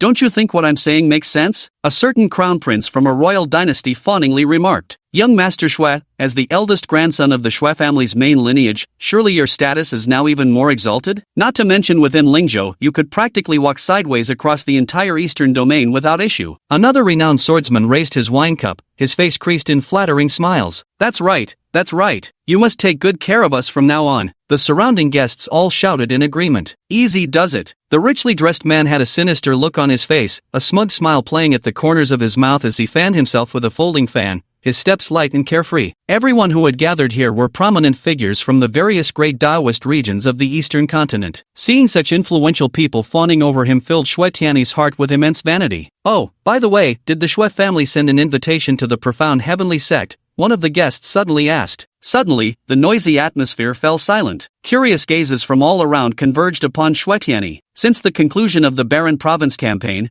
the name of the profound heaven sect now rang loudest across the entire eastern territories. Even the Ascension Gate had suffered massive losses due to faulty intelligence. Millions of cultivators had perished on the battlefield, with numerous elders meeting their demise because of this. Who could have known that Yi Junlin was actually a venerable? If even the people from Xiantian sect were to attend this banquet, the significance would be extraordinary. Xue Tianyi's eyes gleamed as he chuckled coldly. Of course there is, though I wonder if the Xiantian sect dares to send anyone worthy to answer our challenge. They'd better not try to pass off some nameless nobody to fool our Xue family, otherwise, they won't even get past the gates. What if Yi Junlin himself comes? One of the guests shouted. At the mention of that name, Xue Tianyi couldn't help sweating at the thought of that black-robed figure, but his face still wore an arrogant expression as he gently fanned himself. Hee, let this country bumpkin from the countryside witness the heritage of my Lingzhou Xue family. Chapter 47, Awkward. Young Master Xue, such dominance. Hearing this, the crowd enthusiastically gave him the thumbs up. One guest flattered, although Yi Junlin is a revered one, upon seeing our young Master Xue, he'd still obediently come over to toast. After all, young Master Xue's ancestor is a void immortal. No matter how formidable a revered one is,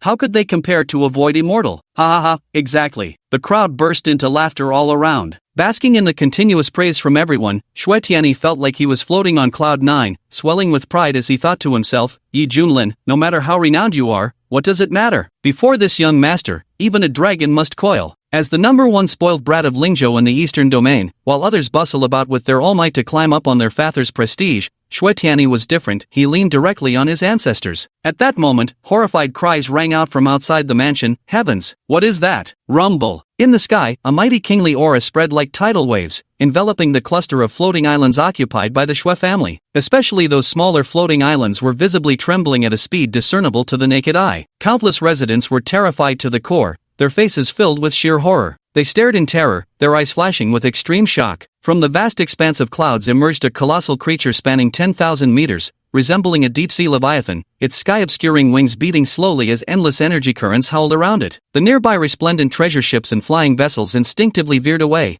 while the cultivators aboard stood gaping, staring intently in stunned silence. What kind of demon beast is this? I sense the aura of a venerable one, someone exclaimed in terror. Among them, an old man in green robes seated on the back of a giant rock stared at the colossal creature as if struck by lightning, gasping, This is a Kuanping. A Kuanping? I've heard of it. That's one of the legendary ancient divine beasts rumored to have vanished long ago. Many cultivators who knew of its origins wore expressions of awe. For the Xue family to host such a grand banquet, only for a Kuanping to appear, could this be an auspicious sign? Wait, look closely, there's a palace on its back. This Kuanping has an owner, someone suddenly shouted. Instantly, hissing gasps of astonishment rose from all directions. Using a Kuanping as a mount? Just who is this supreme expert? Percent. Is there anyone in the entire eastern domain this formidable? Just as exclamations erupted everywhere, the Kuanping soared with overwhelming majesty directly toward the Xue family's main manor on the colossal island. Every member of the Xue clan on the island, men and women, young and old, was terrified by the sudden appearance of this immensely powerful divine beast. Young Master Xue, look over there. A supreme expert is riding on a Kuanping to attend the banquet. Holy moly, using a supreme-grade divine beast as a mount? That's just too damn impressive. Who on earth is this person? Could they have some connection with the Xue family's ancestor? The guests began murmuring speculations. Xue Tianyi's face went blank for a moment before he suddenly seemed to remember something, clearing his throat. Indeed, this distinguished guest once had ties with my ancestors. My parents told me that when I was born, he personally appeared wanting to adopt me as his godson. However, my parents felt this karma was too great to accept, so they politely declined. Thinking back on it now, such nostalgic memories. As he spoke, Xue Tianyi gazed in the direction of the Kuanping, his eyes brimming with nostalgic remembrance. There's more to this. Hearing these words, everyone's expressions drastically changed, and their awe toward the Xue family deepened considerably. Even someone as mighty as this senior who rides a Kuanping as his mount has ties to the Xue family, to the extent that he even wanted to adopt Xue Tianyi as his godson in his early years. The sheer power of the Xue family is truly terrifying. Might I ask which fellow Taoist has traveled thousands of miles to attend this banquet? Your kindness is deeply appreciated.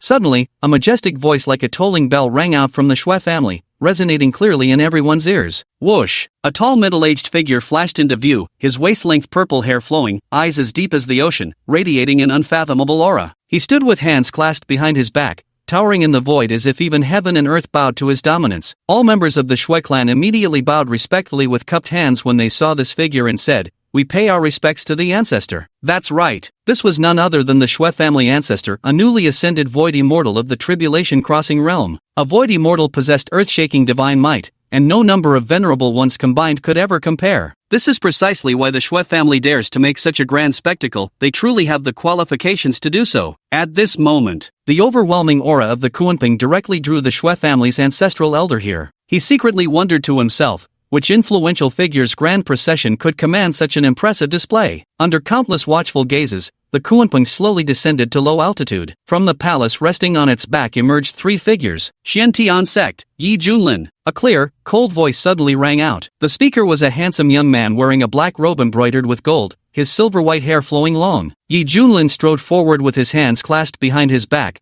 the picture of calm composure. Boom! In an instant, the entire venue erupted into a frenzy of excitement. As the saying goes, a man's reputation is like a tree's shadow. The recent shocking battle in Huangzhou that shook the eastern region was masterminded by none other than the man before us. Now that this lord has personally appeared, riding nothing less than a supreme-class Kuanping, he's practically stealing all the spotlight from the Xue family. Rumors say the Xiantian sect is an ancient sect. I had doubts before, but now I truly believe it. Even using a Kuanping as a mount, just imagine how terrifying their heritage must be. Someone couldn't help but comment, This this can't be. The most astonished one was undoubtedly Xue Tianyi. When he saw Yi Junlin step off the Kunpeng's back, his head nearly exploded from shock. Then, an unprecedented surge of humiliation and fury erupted from the depths of his heart. After all, he had just been pontificating with righteous conviction, spinning tales of his connection with this esteemed figure. Who could have imagined that this very figure would turn out to be Yi Junlin? Master Xue, just now you. Many of the guests wore odd expressions, with some even desperately covering their mouths to suppress their laughter,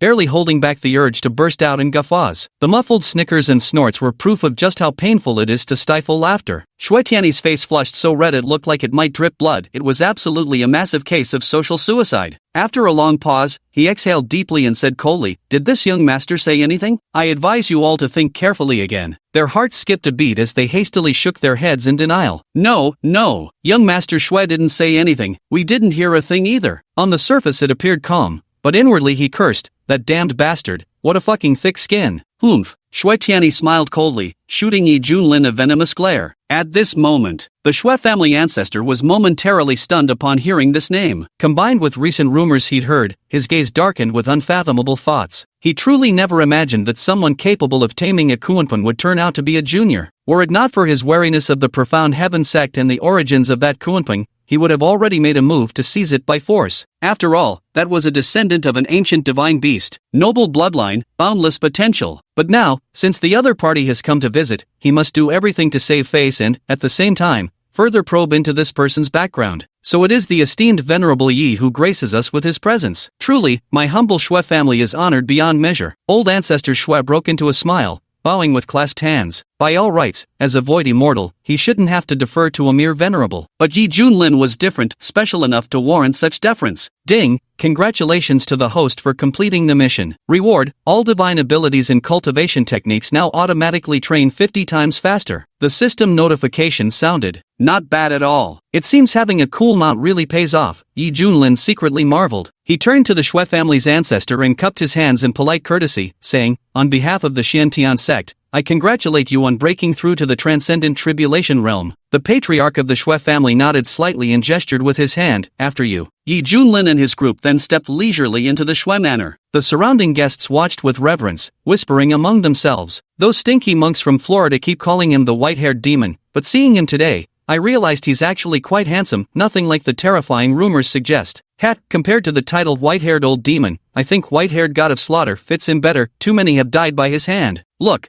that woman in red standing nearby is Yi Junlin's eldest disciple. The world knows her as the Scarlet Immortal. Good heavens, she's beautiful and absolute transcendent beauty." At first, most of the guests' attention was focused on Yi Junlin, but later it shifted towards Hong Qianye. After all, with his eye-catching crimson robes, uniquely aloof temperament, and that flawlessly exquisite face, Hong Qianye simply couldn't avoid drawing attention. As for Bai Xiaoxi, since the mouse feared being pointed at and whispered about, it deliberately wore a veiled hat this time, completely covering its rodent head, leaving only a petite and delicate body visible. Because it followed closely behind Yi Junlin, people assumed it was a personal attendant child. Peering through the hat's gauzy curtains, Bai Xiaoxi's beady eyes darted about excitedly. When it spotted the assortment of precious fruits and pastries, it waved its tiny paws in exhilaration. "Wow, so many delicious treats. Senior brother Hong, look over here quickly." The corners of Hong Qianye's mouth twitched a few times, utterly exasperated by this scatterbrained rodent. Yi Junlin chuckled, "Xiaoxi, if you want to eat it then go ahead." "Really? Then this little mouse won't stand on ceremony." Bai Xiaoxi's eyes sparkled as she scampered over excitedly. At that moment, Xue Tianyi narrowed his eyes slightly, deciding to take the initiative to reclaim his dignity. Then, he shook the fan in his hand and walked over with effortless grace, a smile playing at his lips. "Brother Yi, long time no see." Yi Junlin turned his head to look at him, his expression odd as he scrutinized him from head to toe. "Who the hell is this idiot? Are we that close?" he thought to himself. Chapter 48. The show is about to begin. Seeing no reaction from the other party, Xue Tianyi's smile stiffened slightly. He cleared his throat awkwardly and added, "I am the young master of the Xue family, of the same direct lineage as the Xue family's ancestor." The unspoken message was, "This young master's status is noble, so shouldn't you hurry up and flatter me?" Yi Junlin said with sudden realization, "Ah, I see. No worries, It's not too late to know now. Shui Tianyi smiled, preparing to receive the expected words of flattery. None of your damn business. Yi Junlin tossed out these words without so much as a backward glance as he walked away. Shui Tianyi's smile vanished instantly, his molars grinding together as he stared at Yi Junlin's retreating figure. Crimson veins surged across his bloodshot eyes while his mind screamed with frenzied rage. I am the young master of the Shui family, the future heir of the Shui clan. Our family patriarch is a void immortal. How dare this backwater trash show me such disrespect? How dare he? The witnessing guests appeared utterly astonished. This is absolutely humiliating. After hitting a wall, Shui Tianyi had no choice but to suppress his rage for the sake of the occasion and recompose himself. His gaze involuntarily fell upon Hong Qianye. It's her, the unparalleled genius who defeated the holy son of the feather transformation sect that day, also the chief disciple under Yi Junlin's throne. Since this gathering was held at a banquet, Shui Tianyi had ample time to admire it slowly. The more he looked, the more fascinated he became, his heart pounded like a startled deer. How beautiful! With such looks and temperament, she's leagues ahead of those common powder and paint girls I've toyed with. This young master is irresistibly charming. Countless female cultivators have fallen hopelessly for me. I'm certain that with just one approach, my natural charisma will win her over. Shui Tianyi murmured to himself. Having played with too many women and conquered even the most aloof female cultivators,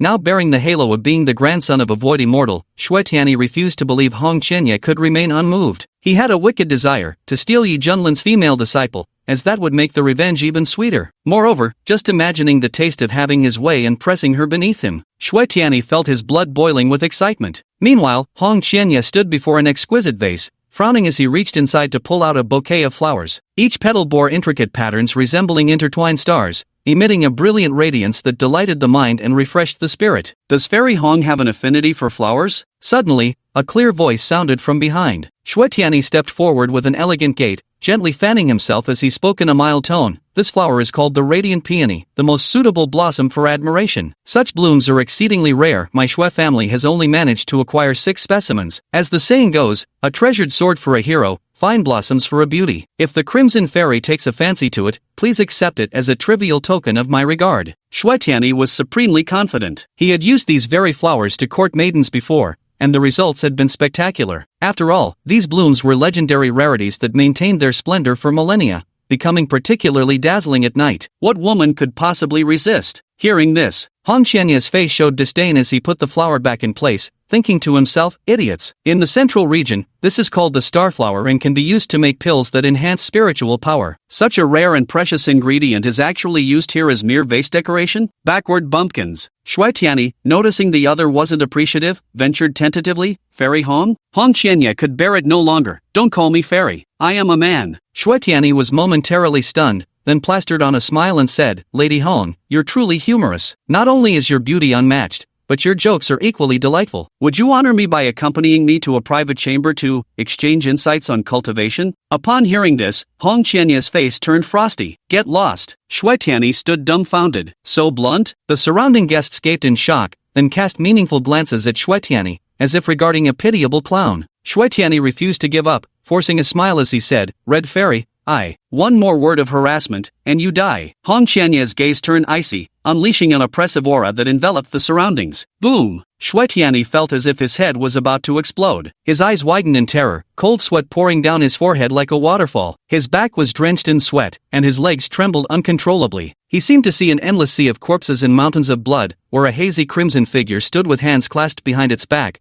surrounded by apocalyptic demonic flames that exuded a soul-shattering aura of oppression. Thud! Shui Tianyi's knees gave way, and he collapsed to his knees in front of everyone. Damn it! The guests exclaimed in surprise. Master Shui has gone mad. He actually knelt before Fairy Hong. Is this the newest courtship method these days? A female cultivator covered her mouth in astonishment. The crowd pointed and commented. Shui Tianyi remained deaf to his surroundings, his entire body trembling uncontrollably as he struggled to free himself from the haunting grip of those terrifying visions. He felt that before that indistinct crimson figure, even the void immortal level patriarch of the Shui family was nothing more than an ant. You disgraceful son! You shamed the entire Shui family. The head of the Shui family strode forward with a darkened face, reprimanding angrily. The thunderous voice rang in Shui Tianyi's ears like a sudden clap of lightning. Shui Tianyi jolted awake, trembling as he stood up, his lips quivering fearfully. Father, slap! A resounding slap echoed through the air. Shui Tianyi's face swelled instantly, burning with searing pain. Disgraceful wretch! The Shui family patriarch spat through gritted teeth, his voice thick with disappointed fury. As a great Ascension Realm powerhouse, had he truly exerted his strength, this single slap would have reduced the divine transformation realm Shuetiani to a corpse.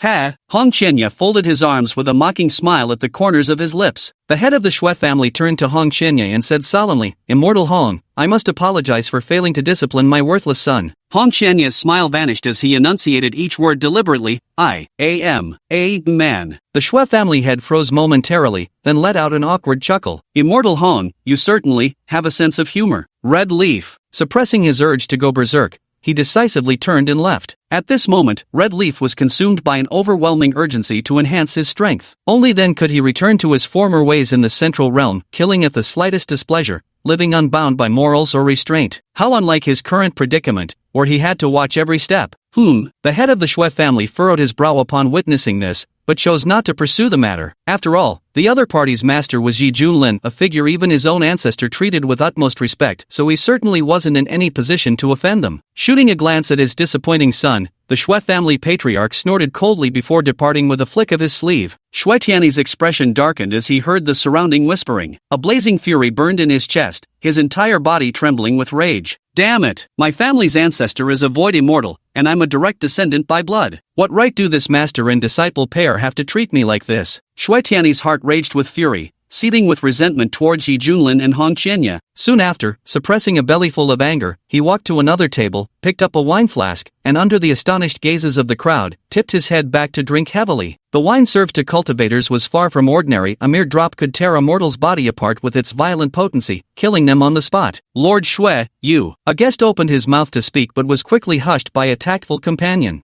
Lord Shui is drowning his sorrows in wine, best not provoke his ill temper now. At that moment, a commotion erupted from another direction. Everyone turned to look, exclaiming in astonishment, "Holy shit, what the hell is that?"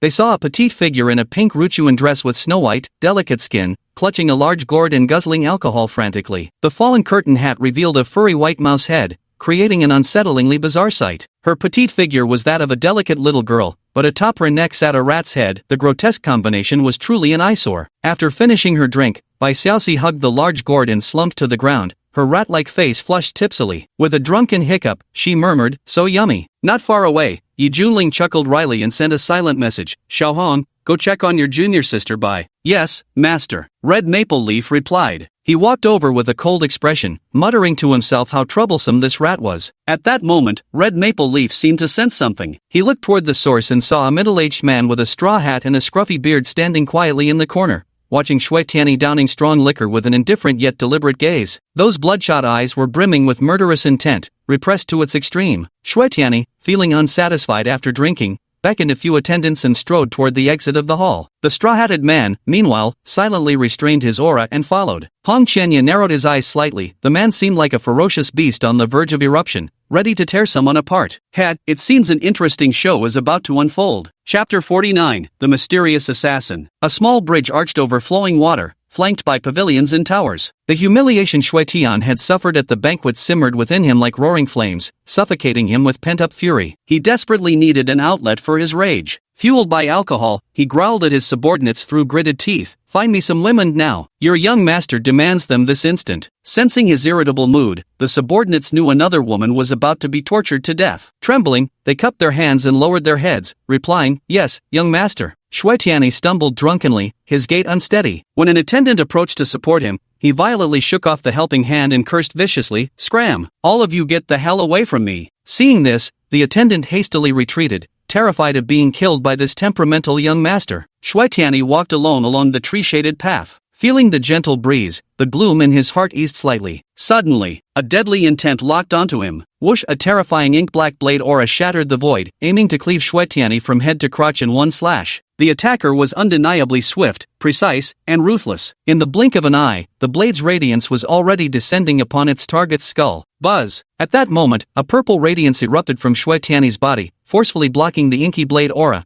and even forming a domineering force that counterattacked the attacker. Arg! A muffled grunt sounded. The man spat out a large amount of blood as he was sent flying back several meters, his eyes filled with extreme unwillingness. "Who's there?" Startled by the sudden attack, Shuetiani's previously muddled mind was instantly jolted awake. He whirled around to look. It was a middle-aged man wearing a bamboo hat, his face covered in unkempt stubble. His gaze was as sharp as an eagle's, fixed intently on Shuetiani with undisguised hatred. At this moment, tumultuous waves of shock surged within the hat-wearing man. He hadn't expected Shuetiani to possess some hidden treasure capable of saving his life at a critical moment. To think that as an early-stage Unity Realm cultivator, crushing a Divine Transformation cultivator should have been effortless, yet instead of killing his target, he ended up grievously wounded himself. You've got some nerve, you damn mutt. How dare you assault this young master in the Shui family's territory? Shuetiani raged, both shocked and furious. This was Shui family territory, protected by their void immortal ancestor. Who could have imagined someone would be mad enough to attempt assassination here? Does this fool have a death wish? At the same time, the commotion here also caught the attention of the Shui family's guards. Whoosh, whoosh, whoosh. From all directions, densely packed spiritual senses converged, accompanied by the rapid approach of numerous powerful auras. Who dares cause trouble here? Angry shouts erupted one after another. Seeing the guards arriving, Shuetiani sneered coldly a few times. Just as he was about to say something more, suddenly goosebumps broke out all over his body, and a chilling cold swept through him. The man wearing the bamboo hat before him now emanated an exceptionally terrifying aura. A low voice, as if rising from the depths of hell, carried boundless killing intent. Even if it means I'll never be reincarnated, so what? As long as I can butcher this beast like you. Boom! As if activating some forbidden technique,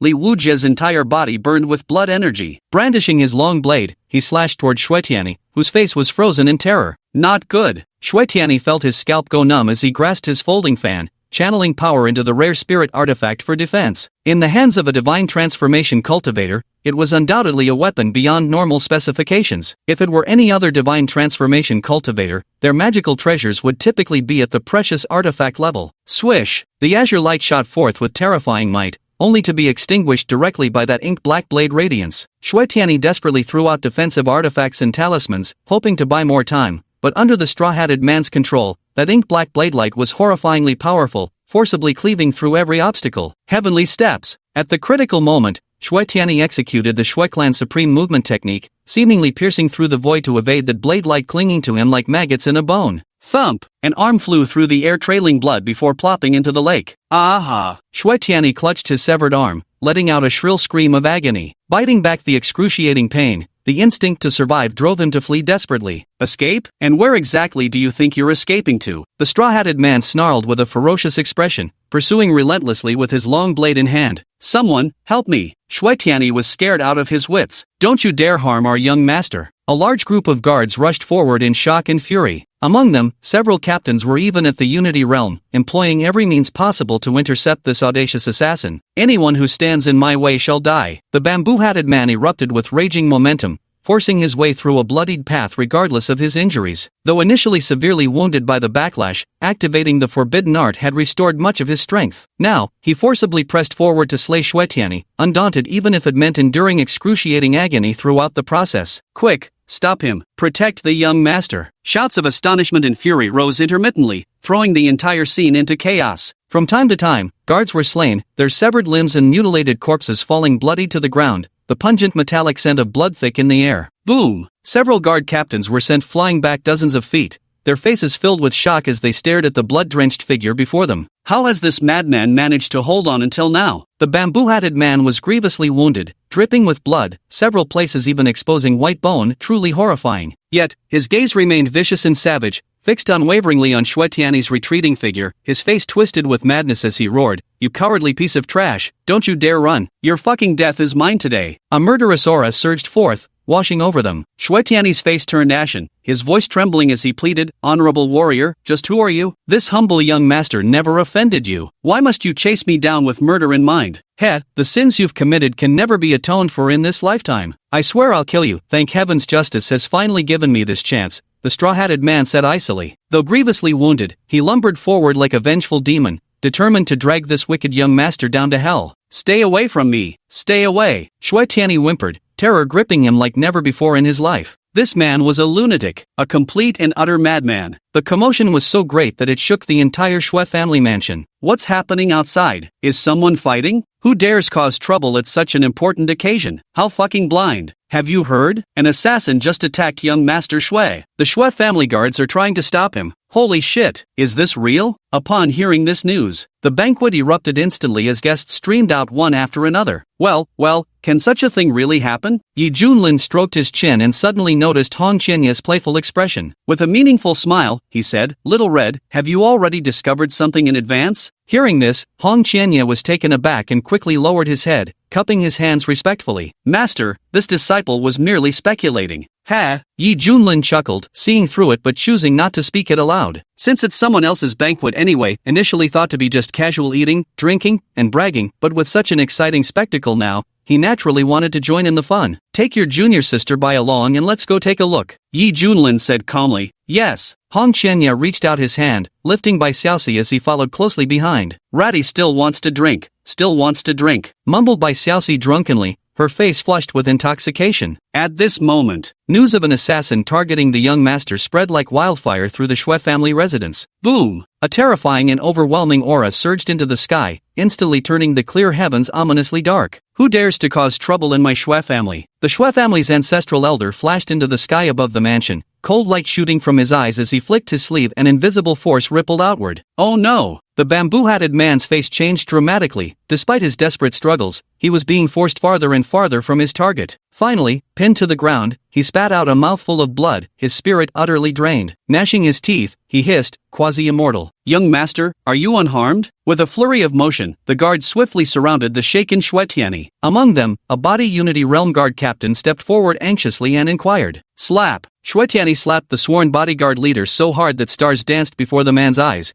cursing vehemently, "Damn your mother. Can't you see this young master almost died, and lost an arm too? Blind as bats, you useless dogs." The man lowered his head, not daring to resist. "And the rest of you, all useless. I'll settle scores with you later." Hearing this, the guards' faces turned bitter, inwardly groaning in distress. "Tian'er, how are you?" The head of the Shui family dashed over in a flash, urgently stepping forward with concerned inquiry. Shuetiani's voice trembled as he said, "Father, your son is fine, but my hand." Chapter 50, The Blade Demon, Li Wujie. The head of the Shui family gazed at his son's bloodied severed arm and said heartbrokenly, "As long as you're alive, that's what matters. We'll just have to find your arm and reattach it. Where is your young master's arm? Answer me." The Shui family head turned and demanded of his subordinates. Reporting to the family head, "The young master's arm seems to have fallen into the lake," the subordinate replied, his voice trembling. "What are you standing there for? Go find him now." "Yes." The head of the Shui family wore a gloomy expression as he gazed at the battered, blood-soaked man in the straw hat who was barely clinging to life. The hatred in the other man's eyes made his heart skip a beat. Whoosh! The Shui family ancestor folded his hands behind his back and approached, saying coldly, "Were it not for my intervention, your useless son would already be dead." "Greetings, ancestor." The Shui family head bowed respectfully with clasped hands. "Thank you for saving my life, ancestor. Tiani will remember this grace forever." Shui Tiani exclaimed excitedly. "Enough, we're all on the same side here." Old ancestor Shui waved his hand, his icy gaze fixed on the straw-hatted man as his voice carried an irresistible authority. "Speak, who sent you? How dare you cause trouble at my banquet? Do you take me for a fool?" He'd just broken through to the void immortal realm and announced it to the world, yet someone had the audacity to attempt assassinating his direct grandson at this precise moment? This is outright provocation. No matter which faction is orchestrating this behind the scenes, he is determined to retaliate with thunderous force. "Who sent you? Ha ha ha." The straw-hatted man laughed maniacally, his laughter dripping with mockery. Mixed within it was also a hint of sorrow. "That bastard has committed countless evils, unforgivable by heaven. Pity you intervened, or I'd have surely slaughtered him," the straw-hatted man roared. Clearly, this was a personal grudge. The Shui family ancestor frowned. "Tiani, do you know him?" Shui Tiani answered indignantly, "Ancestor, this is that lunatic. I don't even know him. Damned bastard's got a screw loose, won't stop till he's hacked me to death." To Shui Tiani, this was nothing short of an undeserved calamity. "Humph, my son doesn't know you. Who the hell are you?" The Shui family head angrily flicked his sleeves and demanded. The bamboo-hatted man spat a bloody mouthful and growled viciously, "Listen well boy, your granddaddy changes neither his name when traveling nor his surname when sitting. I am Li Wujie, What? You're Li Wujie? The crowd watching from the sidelines erupted in exclamations of shock. One guest murmured in astonishment, he's the Blade Demon, Li Wujie. The name Blade Demon Li Wujie carried considerable fame across several provinces in the eastern region. His blade techniques were renowned for their speed and precision, and he operated entirely without rules. Anyone who displeased him would face his drawn blade, regardless of their background or status. During his time in Yun province, he behaved like a madman, hunting down powerful opponents everywhere to hone his blade path. Those unfortunate enough to be targeted by him almost invariably met with utter ruin and disgrace. For a long time, this had left many cultivators in Yunzhou in a state of panic,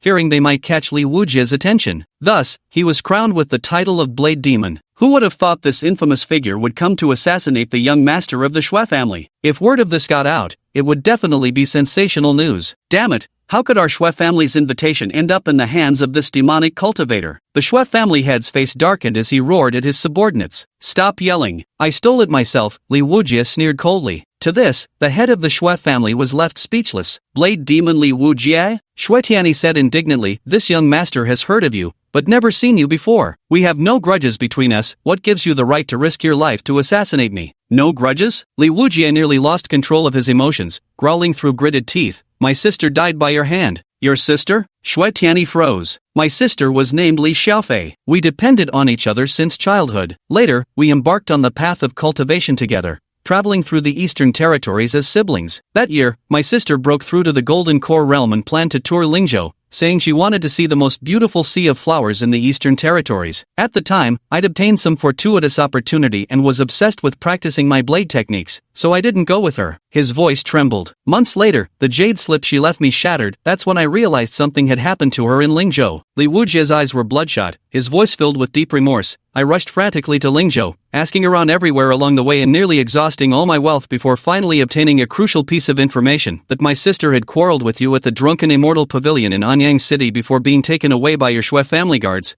never to be seen again. Everyone in Anyang City knows that you, Xue Tianyi, the young master of the Xue family, are obsessively lustful toward women. There are even rumors that you secretly practice sinister cultivation techniques of nurturing yin to nourish yang, tormenting countless innocent female cultivators to death, and my sister, a golden core cultivator, must have fallen into your clutches during that time. I can't begin to imagine what inhumane abuse my sister suffered before her death. And all because of you, Xue Tianyi. From that moment, I swore to exact revenge, no matter the cost. Afterward, I endured even harsher training, seeking sparring partners everywhere to improve my strength, until I finally broke through to the body unity realm over a century ago. Then I began waiting for my chance to strike, but every time you traveled, you were surrounded by formidable guards. If I had acted rashly, I surely would have failed. So I laid low, biding my time for the right opportunity. And this banquet hosted by your Xue family became my perfect chance to assassinate you. As the saying goes, the most dangerous place is the safest. I deliberately struck against you on Xue family territory because that's when you'd be least vigilant. My chances of success would be higher. But I never expected. At this point, Li Wujie roared unwillingly through gritted teeth, you damned beast are hard to kill. So damn hard to kill. I was just short, just a little short. Hearing the full story, many guests showed expressions of sudden realization while looking at Li Wujie with awe-filled eyes. Everyone knew the Xue family's young master had earned himself a notorious reputation outside,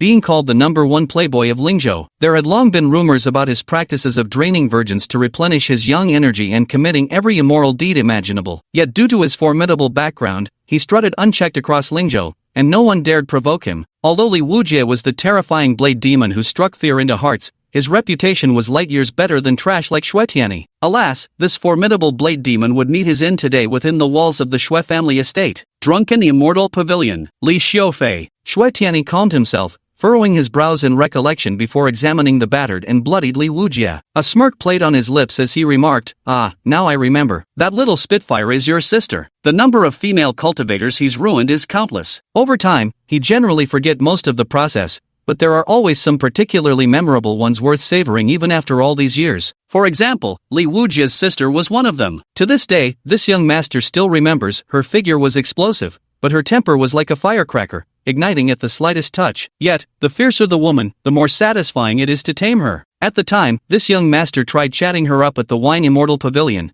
but she didn't know her place. So, I had my underlings kidnap her and tie her to my bed. Oh, how furious she looked then, cursing me vehemently. But after what this young master did to her, she couldn't hold out and ended up weeping and begging for mercy. That voice was truly delightful. Xue Tianyi seemed to be savoring the memory, smacking his lips as he remarked, That mare was quite the wild one, but in my hands, she eventually became docile, allowing me to ride her as I pleased. Stop it, just stop. Li Wujie's face twisted in agony as 2 streams of tears coursed down his cheeks. The more the other party behaved like this, the more excited Shui Tianyi became. This young master tormented her for 3 days and 3 nights. By then, she had lost all her cultivation and was completely out of her mind. Finding it dull, I casually snapped her neck, ending her life in a gesture of utmost mercy. Li Wujie, I've treated your sister so well. How could you bear to kill me? Shouldn't you be thanking me instead? Ha ha ha ha. Bang! Hearing this, Li Wujie completely broke down, tears streaming down his face as he screamed hysterically, "You beast! You damned beast! Why haven't you died yet? Why are you still alive? I'll kill you! I'll kill you AAAAH. Chapter 51, Have You Gone Mad? Seeing this scene, many guests with a conscience showed sympathy on their faces, deeply disgusted by Shui Tian's shameless behavior. However, intimidated by the Shui family's power,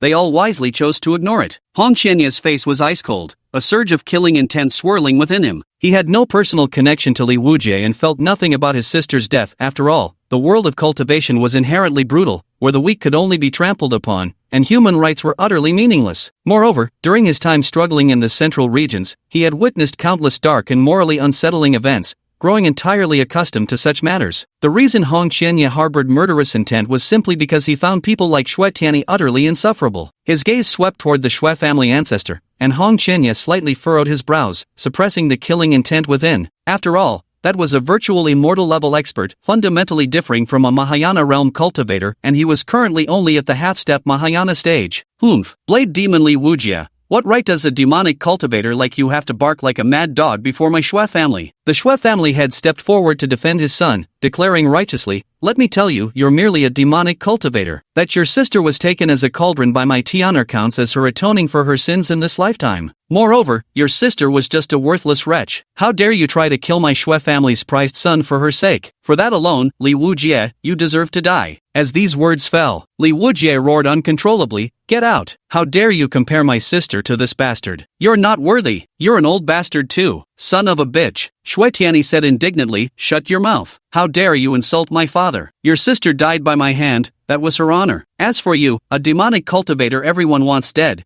who are you to spout such nonsense here?" As he spoke, he gave a meaningful glance. His henchmen understood immediately, shouting in unison, "Li Wujie, your sister should consider herself fortunate to be favored by the young master. Even death would be worth it for her. Stop pretending to be righteous when you've already gained such an advantage. How dare you, a filthy demonic cultivator, slander someone as noble as our young master? All hail the young master. All you lost was a sister, but our young master, he lost an entire arm." Shouts rose one after another. Among the crowd, even some guests who wanted to curry favor with the Shui family stood on Shui Tianyi's side, denouncing Li Wujie's barbaric actions. "See, who's right and who's wrong is crystal clear," the father and son of the Shui family sneered. As for the Shui family's ancestor, his expression remained impassive, devoid of the slightest emotional fluctuation. "You, all of you!" Li Wujie's eyes nearly burst from their sockets as he struggled to rise, only to collapse weakly again. Rage tore through him like a blade, forcing a mouthful of blood from his lips, thick with the wreckage of ruined organs. He hated it. He hated how weak he was. In the void, Yi Junlin stood with his hands behind his back, sneering coldly. A man solely focused on avenging his sister, erratic in his actions, is branded as a demonic cultivator. Meanwhile, the heir of a prestigious family, who commits filthy deeds behind the scenes, still wears the halo of a righteous cultivator. How absurd! Ding! Congratulations on triggering the option task. Option 1. The host steps forward to protect Li Wujie by taking him as a disciple and persuades the patriarch of the Shui family to willingly eliminate Shui Tianyi personally. Upon successful completion, the patriarch will even feel grateful to the host. Reward, a peerless fist technique, Battle Saint Fist. Option 2. The host chooses silence in the face of injustice. Reward, 10 low-grade spirit crystals. Upon hearing the system prompt, Yi Junlin froze. What shocked him wasn't just triggering an optional quest, but the content of that optional quest. 10 low-grade spirit crystals just for keeping silent? Holy shit, what an enormous fortune. Couldn't spend it all even if I tried. System, fuck your entire family. Damn it. Are you treating me like some fucking beggar? Such a small sum of money would definitely be beneath Yi Junlin's notice. At the moment, only the first option was viable. Having him step forward to protect Li Wujie and take the other party as his disciple was actually relatively normal behavior based on previous events. But then things gradually became absurd, forcing the Shui family ancestor to willingly kill Shui Tianyi, while still feeling grateful towards him? What kind of insane maneuver was this? At this moment, Shui Tianyi saw that the moment had come and revealed a cruel smile. Li Wujie, it's all over now. Remember this lesson in your next life. He snatched the long sword from the guard's hand and stepped toward Li Wujie step by step, his face brimming with murderous intent. He planned to chop off all 4 limbs of this man, mince him into paste, and make an example of him. Alas, many guests present shook their heads and sighed. There's no choice after all, an arm can't twist a thigh. Li Wujie smiled bitterly. Little sister, your brother was useless. I'll go join you now. Just as Shui Tianyi's face twisted savagely while swinging down his sword, a black-robed figure suddenly appeared before him. Raising a hand, the figure flicked a finger, releasing a powerful burst of energy. Clang! The sword blade snapped with a crack. Shui Tianyi staggered backward several steps, his face a mask of astonishment as he exclaimed, what do you think you're doing? The crowd snapped out of their daze, utterly dumbfounded. The one who had struck was none other than Yi Junlin. What's going on? The one from Xiantian sect actually showed up. You're actually protecting Taoist Li Wujie, the blade demon, but he's a demonic cultivator. Is that the point? The point is, this is the Shui family's territory. Doing this is practically slapping the Shui family in the face, isn't it? The crowd immediately erupted in an uproar. The head of the Shui family said with an ugly expression, Elder Yi, what do you mean by this? Why are you preventing my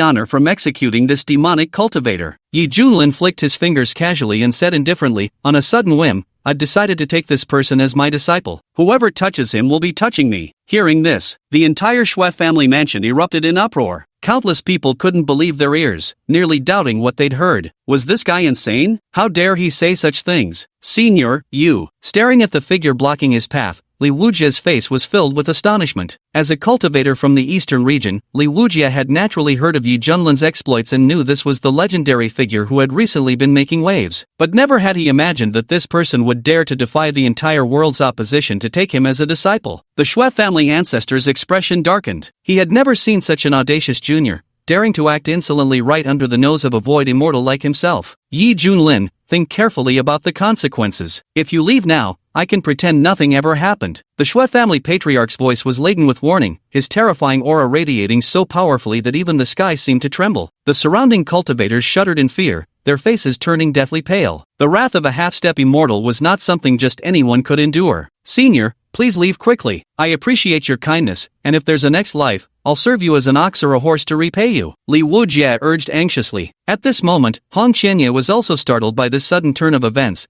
her flawlessly exquisite face revealing a look of shock and suspicion. What madness is this fool up to now? Does he really think he's invincible? That every cultivator under heaven owes him respect? That's a heavenly tribulation realm quasi-immortal. In Hong Qianye's eyes, risking one's life to stand up for a complete stranger out of pity was utterly foolish behavior. Yi Junlin suddenly remembered something and looked teasingly at Hong Qianye. Little Red, what are you still stupidly standing there for? Hurry up and stand with your master to protect your new junior brother. I'll fuck your ancestors. What the hell is wrong with you? If you want to die, don't drag me into it. Hong Qianye was unwilling in 1,000 ways, but under Yi Junlin's oppressive might, he had no choice but to steel himself and silently walk over. The boy is teachable. Yi Junlin nodded in satisfaction. Hong Qianye's lips twitched as he seethed with murderous rage. Do you master and disciple truly believe my Shui family is easy to bully? The Shui family patriarch's eyes flashed with cold fury, his roaring voice like rolling thunder that endlessly reverberated across the 1,000-mile sky. All living beings on the floating islands trembled with fear. The wrath of a void immortal was like divine retribution. Boom! Hong Qianye felt as if Mount Tai was pressing down on him, the flow of magic power in his body nearly grinding to a halt. Gnashing his teeth, he muttered bitterly, damn it, this is the gap between us. Ratty won't drink anymore. Ratty will never drink again. Bai Xiaoxi, startled from his dazed state into full wakefulness, waved his tiny hands frantically, his little rodent face screaming in terror. Facing the oppressive aura of a virtual immortal, Yi Junlin felt no fear. Instead, his heart swelled with excitement as he secretly anticipated. That's right, just like that, come at me. Whether the mission can be completed is another matter, but leveling up is definitely a sure profit. Suddenly, the sky turned dark and gloomy as another overwhelming aura erupted and spread like thunder, its formidable might eclipsing mountains and rivers, forcefully suppressing old ancestor Shui's presence. Who's there? The Shui family ancestor's forehead beaded with cold sweat as he exclaimed in terror. The newcomer was actually another void immortal, but with an aura even more formidable than his. Where is Yi Junlin? A majestic yet utterly frigid voice sounded emotionlessly from the heavens. Who's that barking like a dog? Yi Junlin raised his eyebrows, sensing intense hostility. Chapter 52, The Great Sun Void Immortal arrives. Whoosh! A formidable figure emerged across the heavens, radiating an overwhelming,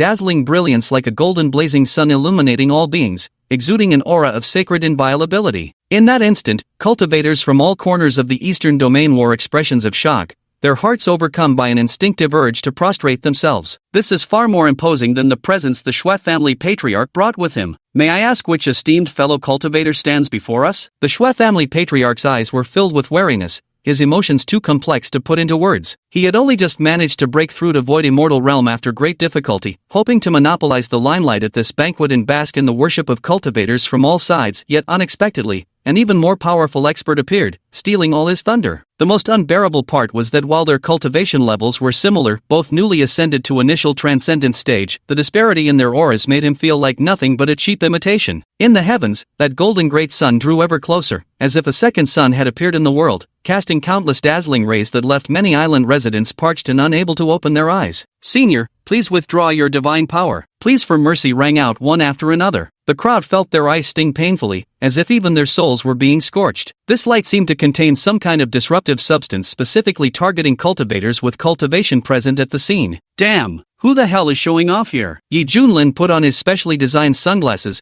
barely managing to make out the figure enveloped in the blazing sun. It was a middle-aged man clad in golden robes, with a head full of thick golden hair braided into countless tiny plaits that cascaded down his chest and back. An aura of unfathomable destruction radiated from his entire being. "I am from the Feather Transformation Sect. My Taoist name is Ju Yang." A majestic and awe-inspiring voice echoed across the heavens, as if a deity from the ninth heaven was delivering a message. At these words, many people's expressions changed drastically. "I know, he's hailed as the strongest venerable of the Feathering Sect, said to be the personal mentor of the Feathering Sect's holy son. Venerable Ju Yang? No, now we should call him Ascended Immortal Ju Yang. Now that he's come knocking, it's clear he intends to take action personally. I fear Yi Junlin is in grave danger." The Shui family's patriarch suddenly understood, inwardly sneering with cold laughter. This Yi Junlin from the profound heaven sect is truly digging his own grave. "It seems I won't even need to lift a finger myself. This boy will meet his end here today. This works out well. With all responsibility falling on the Ascension sect, our Shui family can wash our hands clean of the matter." As these thoughts churned through his mind, gazing at the radiant golden figure, the Shui family ancestor attempted to forge a connection, raising his hands with an ingratiating smile.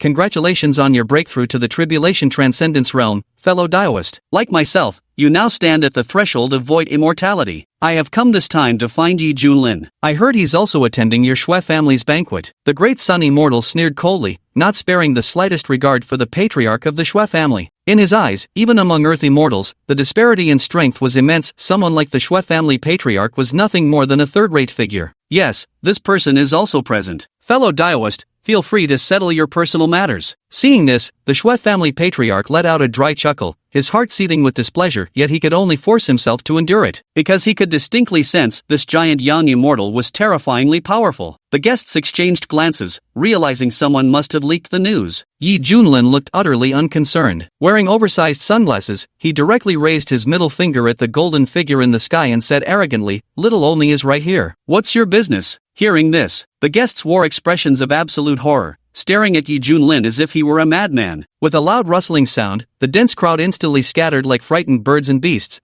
keeping as far away from Yi Junlin as if he were a bearer of plague. Even Li Wujie, who was lying on the ground, felt his scalp tingle, debating whether he should crawl farther away. He had always thought himself sufficiently arrogant and unhinged since debut, but compared to this man, he was merely a greenhorn facing a true master of madness. "It's over," murmured Hong Chenya, standing dazed on the spot. "Before we've even resolved the Shui family ancestor, another existence stronger than him appears. Are we doomed now?" Boom! A devastating pillar of light tore through the vast heavens. The giant sun false immortal's face was filled with fury, his golden hair wild and whipping about, while his eyes blazed like scorching suns, so unbearably brilliant that none could meet his gaze. "Yi Junlin!" The angry roar reverberated in all directions, causing the entire floating island cluster to tremble violently. Many men, women, and children clutched their aching eardrums as blood slowly trickled out, their faces contorted in pain while rolling on the ground, facing the terrifying display of power. Yi Junlin dug at his ear and shouted impatiently, "What the hell are you barking about? I asked what the hell you're barking at. Bastard, you're dead right now." The Jushu Su immortal flew into a fit of rage, raising his hand to condense a golden orb of light before decisively hurling it forward. Whoosh! The golden orb rapidly swelled and expanded midair, radiating blindingly intense brilliance as countless runes intertwined across its surface. Like a miniature sun, it came crashing down toward Yi Junlin's location. The overwhelming pressure surged like tidal waves, enveloping a 100-mile radius. Not good. The golden light sphere before him rapidly expanded, sending a chilling sensation through Hong Qianye's entire body. He tried to retreat but found himself immobilized, as though the surrounding space had been completely sealed off. This is the power of an illusory immortal. Fellow Daoist, you, the watching Shui family ancestors' lips twitched. If this golden sphere were to descend, need he even ask whether the Shui family estate would remain intact? But in the current situation, all they could do was let the opponent vent their anger through killing. Boom! The enormous golden sphere above rapidly closed in, instantly making Yi Junlin feel his blood boil with intensity. Ding! Detected that the host is under attack from an early-stage Transcendence Realm enemy, triggering the passive effect of a strength against strength, granting mid-stage Transcendence Realm cultivation. As the system prompt sounded, an immensely powerful cultivation energy erupted like a volcano, causing Yi Junlin's entire being to undergo an earth-shaking transformation. His skin radiated a jade-like luster, appearing supremely noble, while his eyes blazed with dazzling divine light, as if containing the cosmos and stars. His flowing silver-white hair shone with crystalline transparency in every strand, like a resplendent river of stars cascading downward. At this moment, an ethereal, transcendent aura emanated from the black-robed youth. You're also a void immortal? Sensing this terrifying presence, Hong Qianye's head buzzed with disbelief as he blurted out, "Petty tricks." Yi Junlin curled his lips into a cold smile, raising his hand to flick a finger with effortless grace. Boom! An invisible force of terrifying power instantly erupted, sending the enormous golden light sphere flying away as if flicking a marble. What? The golden sun false immortal's eyeballs nearly bulged out of their sockets as he exclaimed in disbelief. Rumble! The golden orb exploded mid-air, its dazzling incendiary brilliance engulfing him as terrifying energy currents raged outward. Witnessing this scene, everyone stood frozen in place like clay sculptures, their mouths agape, faces filled with utter astonishment. Chapter 53. Let's see which one's harder. What? A cultivation level at the mid-stage of transcendent tribulation. The Shui family's ancestor was stunned, his heart pounding wildly. This person had quietly attained a cultivation level even higher than his own. The Shui father and son felt as if they had fallen into an icy cellar, their faces drained of color as they trembled and cried out, "A pseudo-immortal? How could he possibly be a pseudo-immortal?" Especially Shui Tianyi, his mentality completely shattered. The reason they considered his status superior to Yi Junlin was entirely due to the fact that he had the backing of the Void Immortal level Patriarch Shui behind him. Little did they know, he himself was a Void Immortal. The guests were dumbfounded,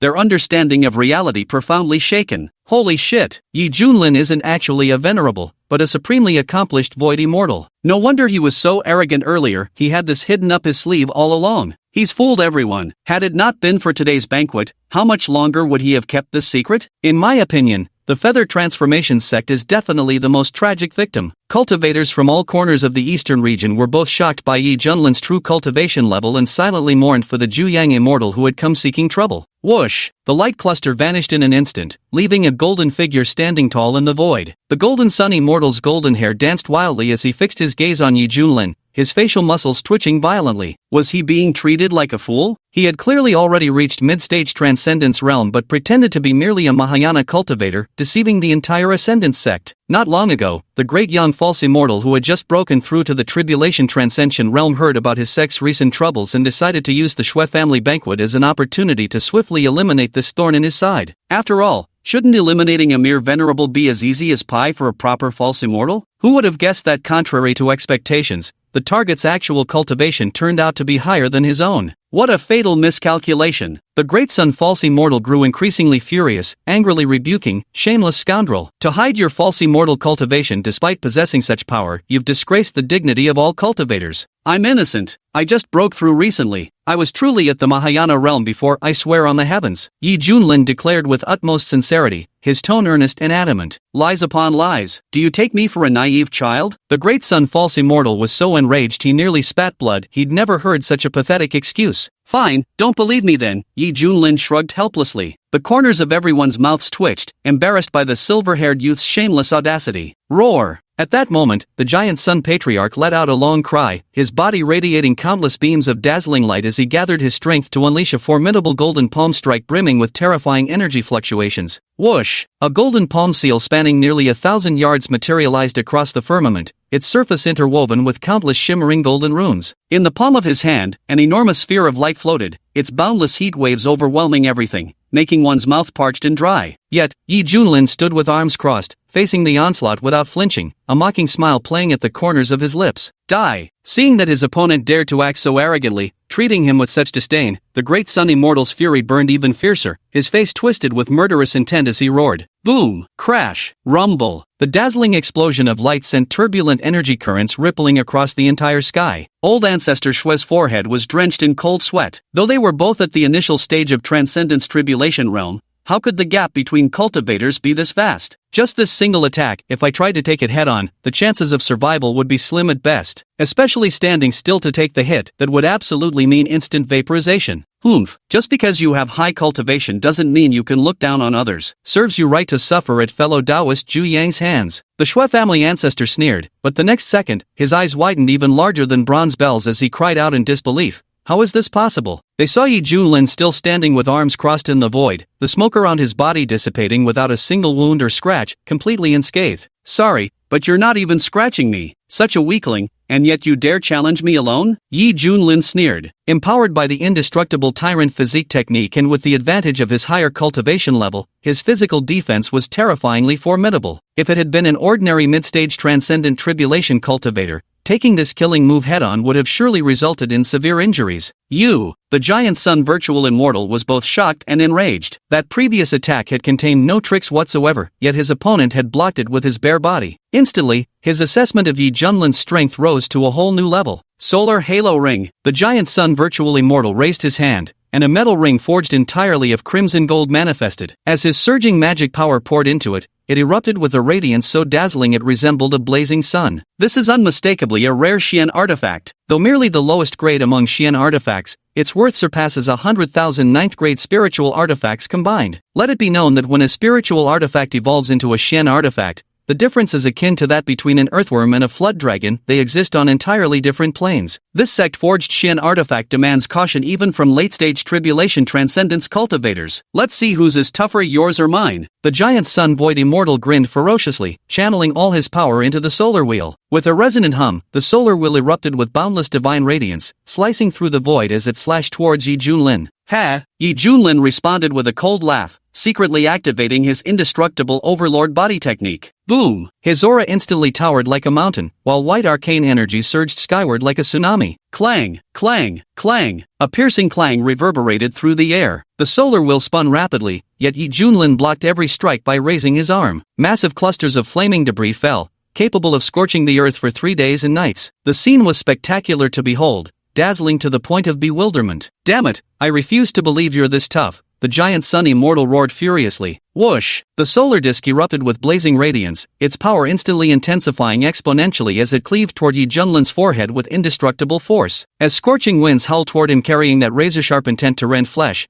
Yi Junlin's eyes narrowed slightly, only now did he begin treating the attack with mild seriousness. He raised both hands like pliers, gripping the rapidly spinning sunfire wheel with a deathly hold, sparks erupting in a fierce, sizzling shower. Witnessing this scene, cultivators from various sects were stunned speechless. Was this guy even human? He actually dared to catch a profound artifact bare-handed. This fellow, could he be a transformed primordial ferocious beast? Old Ancestor Shui muttered, cold sweat pouring down. With such terrifying defensive capabilities, if it were him, he would have long been ground into bloody pulp by the sunfire wheel. How is this possible? The great solar Yang immortal's face drastically changed. This hardness of mine, don't even dream of matching it, Yi Junlin said with a hint of pride, having formed a general judgment about the current state of his physical body. Boom! He gathered his strength and threw a fierce punch, forcibly repelling the sunflower wheel. The sunflower wheel was forced back into the hands of the giant sun immortal, who was now utterly shocked. This is a profound artifact second only to immortal tools, containing terrifying powers specifically designed as a lethal weapon against tribulation passage cultivators. Yet,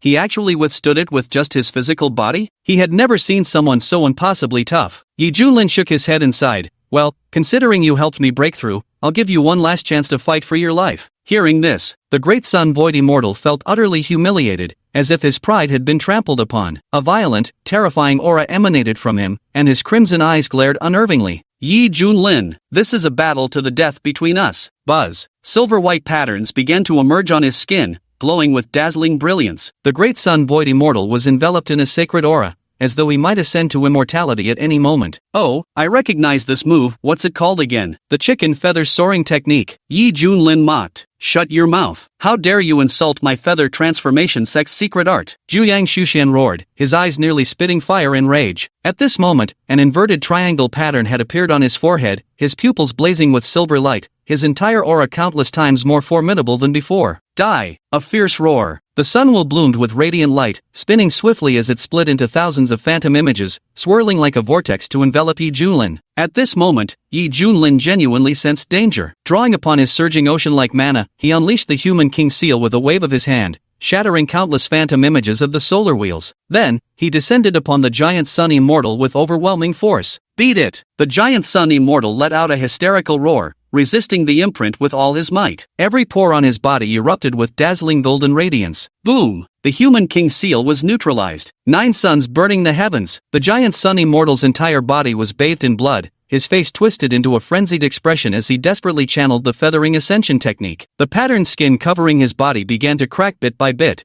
but the power he gained in return was unimaginable. Whoosh, one after another, colossal golden suns hung in the sky as if 9 scorching suns had suddenly appeared in the heavens. Infinite radiance poured down onto the earth, bringing scorching waves and shocking the world. Innumerable island residents let out miserable screams as smoke rose from their bodies. The giant Sun Immortal is going all out. Many guests shuddered in terror, hastily summoning their magical treasures to resist the searing blaze of light. I admit you're quite powerful, but what if I were to use this move? How would you deal with that? The giant Sun Immortal Venerable sneered. Chapter 54, Ultimate Comprehension. This was his strongest ultimate technique, enhanced by his sex secret arts. Within the Tribulation realm, there were few who could rival him. 9 golden suns hung suspended in the sky, their overwhelming presence blanketing the heavens and earth, striking terror into the hearts of all who beheld them. Open your dog eyes wide and watch closely, Yi Junlin said with a half-smile, slowly raising his hand above his head as a massive cluster of 5-colored light instantly coalesced, then expanded at an unimaginable speed. Boom! A colossal 5-colored divine sun rose from the heavens, its radiant hues illuminating the ages in eternal, undying splendor. The 5 extreme cyclic annihilation technique. This, the great young false immortal's expression shifted from shock to ferocity in an instant, his face contorting with bulging veins as if his entire body was burning with bloodlust. He roared hoarsely, "Today, one of us must die." As soon as these words fell, 9 golden orbs covering the sky rolled forward in unison. You think you're worthy? Yi Junlin sneered, launching the multicolored light orb in his hand. The 5-colored orb carried overwhelming might, its brilliant glow stretching 10,000 jang as it began colliding with the 9 golden orbs. Boom! The 5-colored divine radiance, vast as an endless ocean, swallowed the golden orbs one by one. Boundless energy surged fiercely toward the giant sun half-immortal. At this sight, the giant sun half-immortal first froze, then grabbed his hair with both hands and burst into hysterical laughter. Fake! It's all fake, he cried. Who would have thought that a newly ascended half-immortal could be driven to madness by such a blow? Soon, under the horrified gazes of countless onlookers, the figure of the giant Sun Immortal was engulfed by an overwhelming wave of 5-colored divine radiance. A long time later, the sky was cloudless and bathed in bright sunshine, as if nothing had ever happened, just like the giant Sun Immortal, who had vanished completely. Ah, at least it's not so blinding anymore, Yi Junlin muttered as he removed his sunglasses,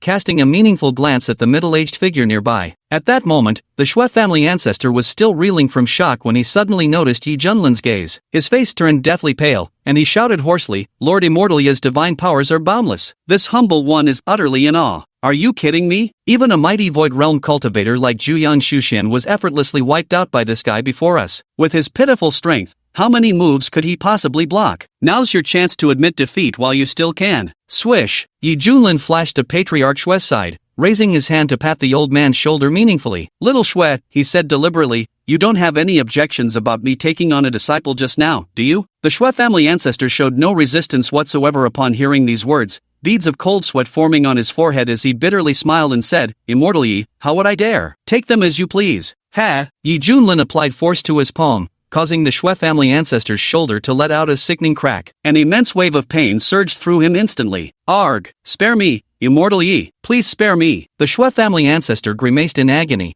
his heart gripped by overwhelming terror. With the previous lesson in mind, he dared not resist at all, completely at the mercy of this silver-haired youth. My disciple Li Wujie was bullied like this by your Shui family. As his master, it's only right that I stand up for him. Wouldn't you agree? Yi Junlin said nonchalantly. Reasonable, absolutely reasonable. Though might I ask how the esteemed Taoist Yi wishes to proceed? The patriarch of the Shui family replied with a bitter tone. There was simply no alternative. Now he was just a lump of clay, to be molded however the other pleased. I want you to personally kill every Shui family member here. Yi Junlin narrowed his eyes, his voice suddenly turning icy cold. The murderous intent radiating from him made the surrounding temperature drop. What? The Shui family patriarch felt as if struck by lightning. Is this request unreasonable? Yi Junlin said indifferently. The Shui family ancestor's expression turned extremely grim. This demand wasn't just unreasonable, it was downright inhuman. The Shui clan members living across the floating island archipelago numbered at least several tens of millions. Now he, as their ancestral elder, was being asked to slaughter them all. How could this possibly be justified? Immortal Yi, might this requirement be softened? Many of our Shui clansmen are completely innocent. The Shui family ancestor groveled and pleaded pitifully.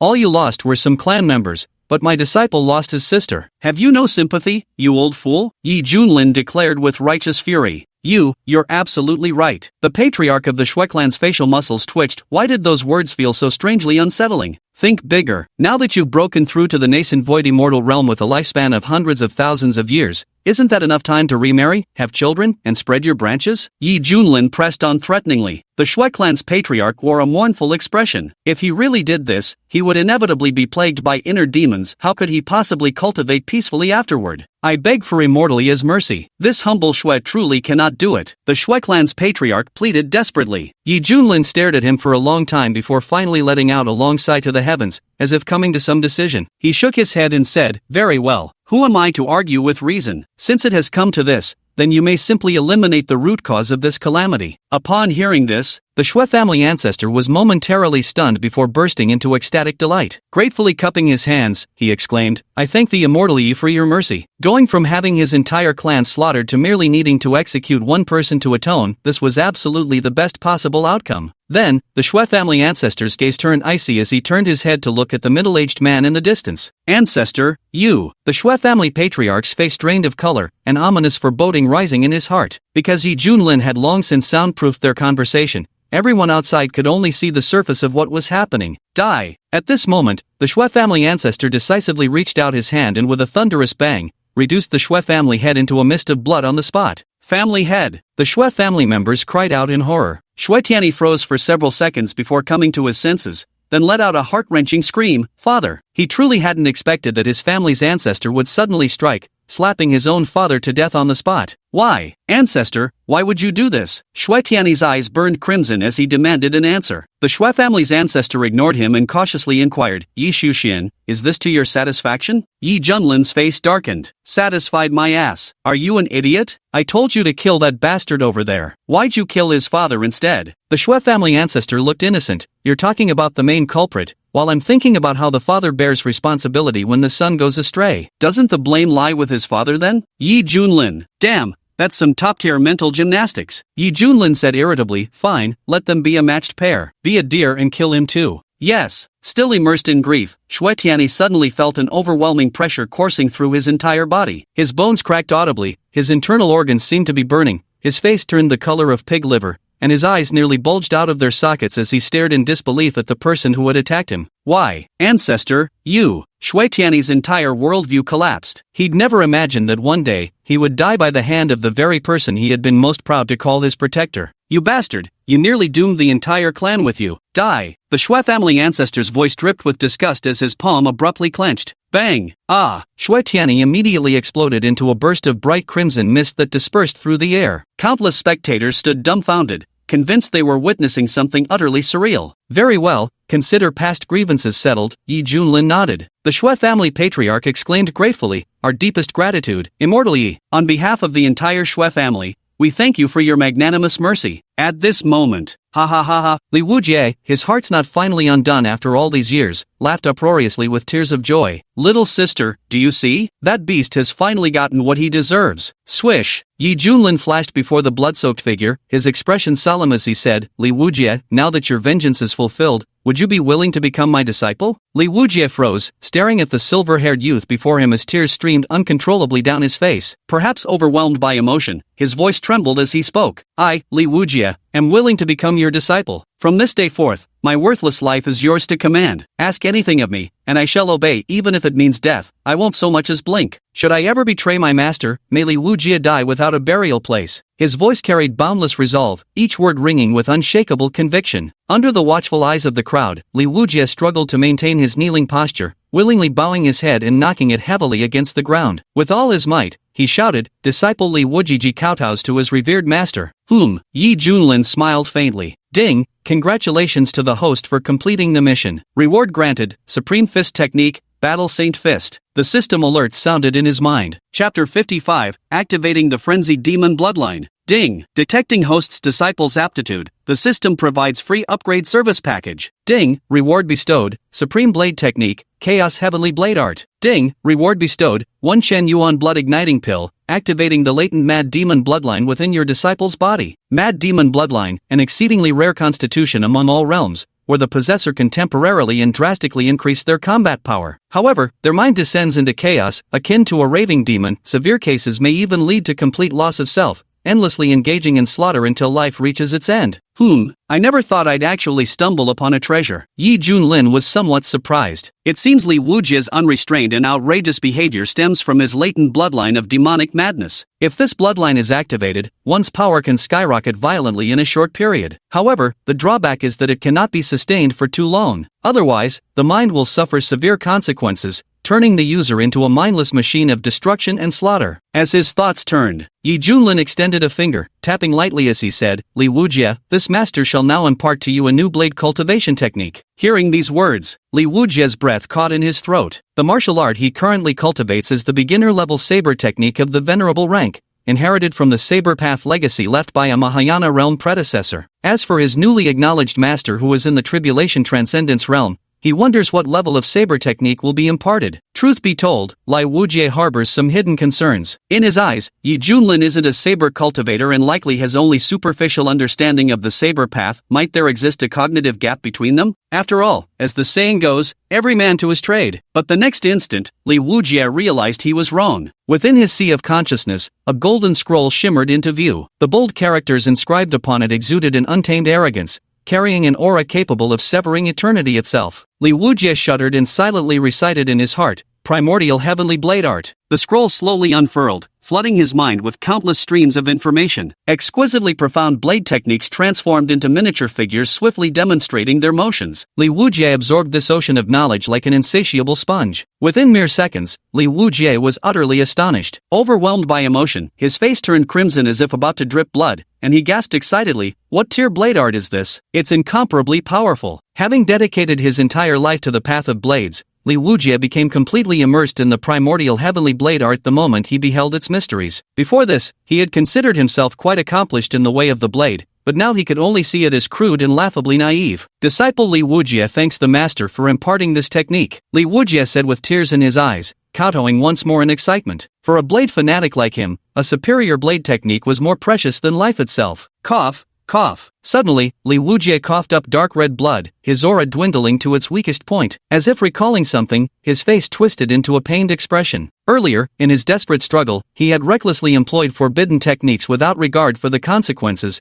bringing his body to the brink of collapse. His foundation was severely damaged, and even if he managed to survive by sheer luck, his future path of cultivation would inevitably be hindered. Master, I'm afraid I'll have to let you down, Li Wujie sighed with regret. Yi Junlin chuckled and said, What nonsense are you talking? Take this pill first. You'll experience an unexpected change. As he spoke, he pulled out a box containing a pill and handed it over. Li Wujie carefully took it, his face full of anticipation. But when he opened it, his eyes widened in shock. The pill was an eyesore dark, lumpy, and exuding a foul stench, almost resembling a clump of dog feces. If taken to any auction house, it would undoubtedly be seen as a prank and offense worthy of immediate ejection. This is for me to eat? Li Wujie's lips twitched. Had it not been given to him personally by Yi Junlin, he would have sworn it was a cruel joke. Yi Junlin also froze in place. He never expected the pill given by the system to have such poor appearance, reeking of a foul stench. System, you're not messing with me, are you? Can this really help my disciple awaken the rampage bloodline? Yi Junlin secretly asked. Ding,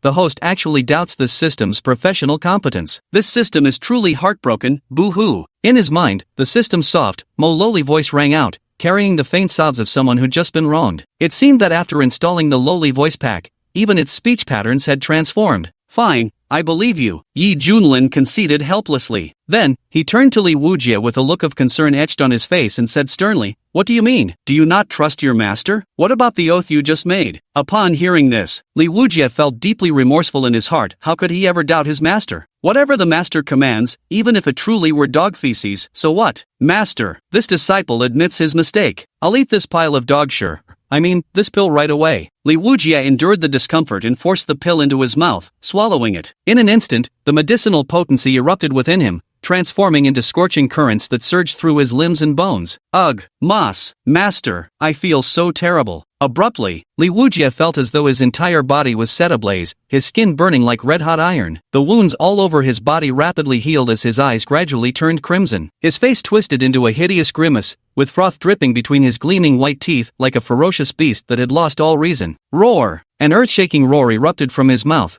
causing countless people to cover their ears with pained expressions. My God! What's happened to the blade demon Li Wujie? Feeling that strange aura around him, I suddenly feel terrified. Be careful everyone, there's something very wrong with him. The group was startled, their scalps tingling with fear. At this moment, Li Wujie's entire aura was terrifyingly intense. He clutched at his hair with both hands, screaming hysterically, his eyes completely blood-red as if he had completely lost his sanity. Has the mad demon bloodline already been activated? Yi Junlin raised an eyebrow. Ding! That's correct. However, the activator will enter a brief manic state unless subdued by an overwhelmingly powerful force. The system explained. Die, all of you die. Li Wujie's cultivation surged relentlessly. Breaking through from the early fusion stage to its perfected state, he now stood just one step away from the nascent divinity stage. His eyes blazed with terrifying crimson light as he roared. Boom! He unleashed a terrifying, overwhelming aura, waves of raging energy surging in all directions, sending countless cultivators staggering backward with horrified expressions. Yi Shuxian, this is. Old Ancestor Shue's expression shifted abruptly. One must understand that the other party was merely at the initial stage of the Unity Realm, yet he evoked a primal fear deep within, as if standing before them wasn't a man, but a bloodthirsty demon born solely for slaughter. What on earth did that guy feed him? How could he suddenly become like this? Huang Qianye's face was full of incredulity. He had never seen such a bizarre enhancement state before. Kill! A furious roar erupted. Li Wujie's expression turned maniacal as he instinctively gripped his long blade and directly executed the foundational saber technique of the Chaos Heavenly Saber Art. Instantly, boundless sword energy soared into the heavens, and the domineering momentum of the blade surged forward without hesitation, almost as if it could slash apart the very heavens themselves. Excellent! After activating the bloodline, it's truly like adding wings to a tiger, Yi Junlin remarked with satisfaction. Suddenly, a fierce gale howled toward him as Li Wujie, eyes bloodshot, swung his long blade in a vicious slash aimed straight at the top of his head. Chapter 56, Flattery ends up kicking the horse instead. Clang! A resounding metallic tremor reverberated through the heavens as vast, flat transparent ripples expanded endlessly, causing cracks to appear on numerous grand structures. The full force slash unleashed by Li Wujie was deflected with a mere flick of Yi Junlin's fingertip. Roar! Li Wujie staggered back several zhang, bellowing in fury as he prepared to gather his saber's momentum for another assault. Boom! From the void descended a radiant, glowing white hand, its palm lines visible in microscopic detail, brimming with brilliantly divine runes. Like the five-finger mountain that once suppressed the Monkey King, it pressed down firmly upon the frenzied Li Wujie. The earth trembled, billowing dust filling the air. Li Wujie roared hysterically, desperately struggling to break free from the colossal hand, but his strength was utterly insignificant before Yi Junlin's overwhelming power. Just a mere Unity Realm cultivator, how could you possibly unleash such power? Among the crowd was a grand elder from a renowned righteous sect. Despite being at the peak of the Mahayana realm, sweat broke out on his forehead at the sight of Li Wujia's technique. His mouth went dry with an overwhelming sense of despair rising from deep within. Had that blade strike been aimed at him, even with everything he had, he wouldn't have been able to escape the fate of annihilation. Li Wujia, I order you, snap out of it now. Yi Junlin's expression was grave as his voice, infused with immense power, pierced through to his disciple. Ugh! Upon hearing his master's voice, Li Wujia first froze, then his expression began shifting wildly. The thick ominous aura surrounding him gradually dissipated as the crimson faded from his eyes, replaced by vacant confusion. Master, what just happened to me? Fear gripped Li Wujia's heart as he hazily recalled how he'd swung his blade at the silver-haired youth before him like a madman. In that moment, he'd completely lost himself, his mind filled with nothing but bloodlust, willing to oppose the entire world without hesitation. Check yourself carefully and see if there's any difference from before, Yi Junlin said. Hearing this, Li Wujia quickly examined himself, and after a long pause, his face lit up with joy as he said, my cultivation realm has broken through to the late stage of unity. That wasn't all. All the hidden dangers in his body and the damage to his foundation had been completely resolved, and what's more, they had become even more solid. It was like being reborn anew. Li Wujia was overjoyed, knowing full well that all of this was due to his master's efforts. Disciple thanks the honored master. Yi Junlin nodded subtly and transmitted his voice secretly. Li Wujia, you carry the mad demon bloodline within you. Once this bloodline is activated, it will unleash unimaginable power, but you cannot sustain it for long. You must learn to exercise restraint. Li Wujia trembled all over, recalling his frenzied state earlier. Suddenly, realization dawned on his face, and he immediately responded, yes, disciple will remember master's teachings. Witnessing this scene, the cultivators present couldn't help but show envy on their faces. They knew that the blade demon Li Wujia had obtained a heaven-defying opportunity, and this opportunity was bestowed by Yi Junlin. Ha! Congratulations to Grandmaster Yi for acquiring such an excellent disciple. The Shui family ancestor said with a beaming smile, enthusiastically trying to get closer in friendship. On such a joyous occasion, why don't we go inside for a drink? Seeing the demeanor of the Shui family's ancestor, everyone's expressions turned peculiar. Who could have imagined that this guy had just personally disposed of two of his own people? Yi Junlin gave him a faint glance. Isn't this stealing the host's thunder? After all, this banquet was organized by your Shui family, mainly to celebrate your breakthrough through the tribulation. No harm in adding joy upon joy, the Shui family ancestor said shamelessly, casting a kind and affectionate gaze at Li Wujia. What do you say, young friendly? Li Wujia responded with a few cold laughs, couldn't be bothered to humor this old dog, as he felt nothing but disgust for the Shui family in his heart. After all, it was their intervention that prevented him from killing Shui Tianyi. Enough, the matter has been settled. There's no point staying any longer. Your Shui family may continue your celebrations, just remember to arrange the funeral afterward. Let's go. Yi Junlin turned and walked away. We bid farewell to Immortal Yi. The surrounding guests, seeing this, clasped their hands respectfully and bowed in greeting. Old ancestor Shui beamed with a smile and said, Immortal Yi Su, please visit often. The doors of our Shui family will always be open for you.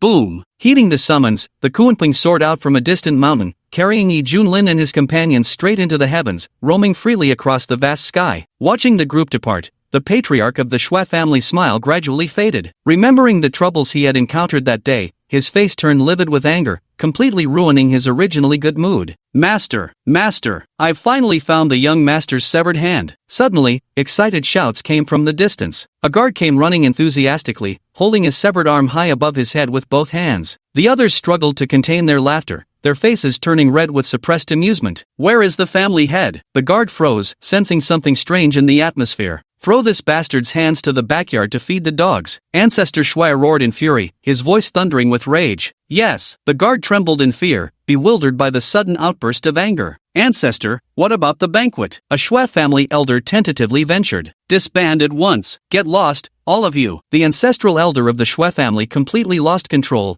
roaring with near hysteria. Farewell. The terrified guests immediately scrambled to flee the Shui family's floating island like their lives depended on it. Thus, this grand and luxurious banquet came to an abrupt and pitiful conclusion, and news of these events would spread through these cultivators' accounts, causing a sensation across multiple Dao provinces of the Eastern Territory. The sky was azure, with clouds and mist churning. A massive Kunping soared through the void. Standing upon it, Li Wujia felt everything was as if in a dream. Suddenly, his gaze rested on a fiery red figure. Her delicate facial features formed a picturesque beauty that seemed beyond mortal realms, her flawless skin fair like snow, a stunning natural beauty. Just standing there, she exuded a charm that could captivate all beings. In that instant, Li Wujia secretly marveled. Red Fairy is indeed as stunningly beautiful as the rumors say. Currently in the outside world, aside from Yi Junlin, the most discussed figure in the Shin Yuan sect is his disciple, Hong Qianya. Some say she suffers from androphobia, showing disdain to any unfamiliar man who approaches her. Others claim her standards are exceptionally high, asserting that only the most extraordinary men could ever hope to win her favor. After hesitating for a long while, Li Wujie made up his mind and decided to go over to greet her after all. After all, they were fellow disciples, there was no avoiding each other in the days to come. Ahem. Li Wujie coughed lightly a few times and approached with a smile. Senior Sister Hong, your talents are extraordinary, and your beauty is truly peerless. In the future, I sincerely hope you can guide this humble junior in our cultivation journey. Hong Qianya cast a sidelong glance at him. When he witnessed Yi Junlin slaying the giant Sun Immortal, Hong Qianya's mood had already turned sour. This meant the gap between them had widened yet again. Now, with the addition of a junior brother possessing a unique constitution, an inexplicable sense of crisis began to creep into Hong Qianya's heart. Humph! Hong Qianya let out a cold snort, flicked her sleeve haughtily and strode away without a backward glance,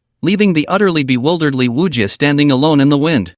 Li Wujie's lips twitched. Despite having steeled himself for rejection, he hadn't expected the woman would be this frosty. Was there something wrong with what I said? You don't like being called beautiful? Truly, a woman's heart is as deep and unfathomable as the ocean. Hello there, new junior disciple Li. Just then, a tender and adorable voice rang out from below. Li Wujie looked down and saw a creature with a rat's head and a lowly's torso, greeting him warmly. Greetings, senior sister Bai. Knowing her identity, Li Wujie respectfully cupped his hands in salute. Being called senior sister made Bai Xiaoxi's heart flutter with joy. Her furry little mouse face showed a hint of shyness as she clasped her paws together coyly, saying, "Oh my, no need to be so formal with Lil Omi." Li Wujie said solemnly, "Senior sister Bai, propriety must still be observed." "Alright then," Bai Xiaoxi nodded earnestly. "Lil Mouse actually came to tell you, our master's eldest disciple is actually male. You should call him senior brother Hon, otherwise he'll get angry." What? Hearing these words, Li Wujie felt as if struck by thunder, utterly thunderstruck from head to toe. His face was filled with shock, his mouth hanging open wide. If it weren't for Bai Xiaoxi saying it personally, had it been anyone else, he would have drawn his blade in rage, convinced it was nothing but shameless slander. The famously renowned Red Fairy of legend was actually a man? Is this melon ripe for real? So that's how it is. No wonder he treated all the men trying to curry favor with him coldly. Turns out he's a man himself. Li Wujie scratched his head and smiled bitterly. Then the things I just said must have been like flattering the wrong horse. Chapter 57, The Abyssal Creatures. After figuring out the truth, Li Wujie had no choice but to accept the fact that Hong Qianya was actually a man. When he saw the direction they were heading, Li Wujie couldn't help but ask with confusion, "Senior sister Bai, isn't this route leading away from Wasteland Prefecture?" Bai Xiaoxi tilted her head as if rearranging her words, then spoke. "Master said he wants to roam around, traveling across lakes and seas, and experience the vicissitudes of the world." Li Wujie froze for a moment, then sighed with admiration. Master's realm is truly extraordinary. Such carefree and unconstrained temperament, truly a role model for our generation. Haha, yes. Bai Xiaoxi scratched his head, feeling a little awkward, because it simply prettified Yi Junlin's original words, which actually went like this. Damn it all, my mouth is so freaking cool, of course I gotta show off everywhere. Kuan, charge. After several months of the Kuanpeng soaring through the skies, news of what happened at the Shui family banquet also spread across the eastern region, leaving countless cultivators who learned of it utterly dumbfounded. Yi Junlin is not a revered one? He's actually a virtual immortal. The Sunrise revered one from the Ascendant Gate managed to break through his tribulation, only to seek out Yi Junlin and end up getting killed in return? This is straight up fishing. Who would dare provoke him after this? In all my years roaming the cultivation world, I've never seen something so outrageous. We mourn for fellow Taoist Juyang blamed that shameless Yi Junlin. Time and again, he concealed his true cultivation level. Damn it. Can't this old sly fox ever stop? Can't people just keep a little sincerity between them? Tea houses and taverns were abuzz with discussions, with many cultivators even suspecting Yi Junlin was an ancient monster who had lived for countless years,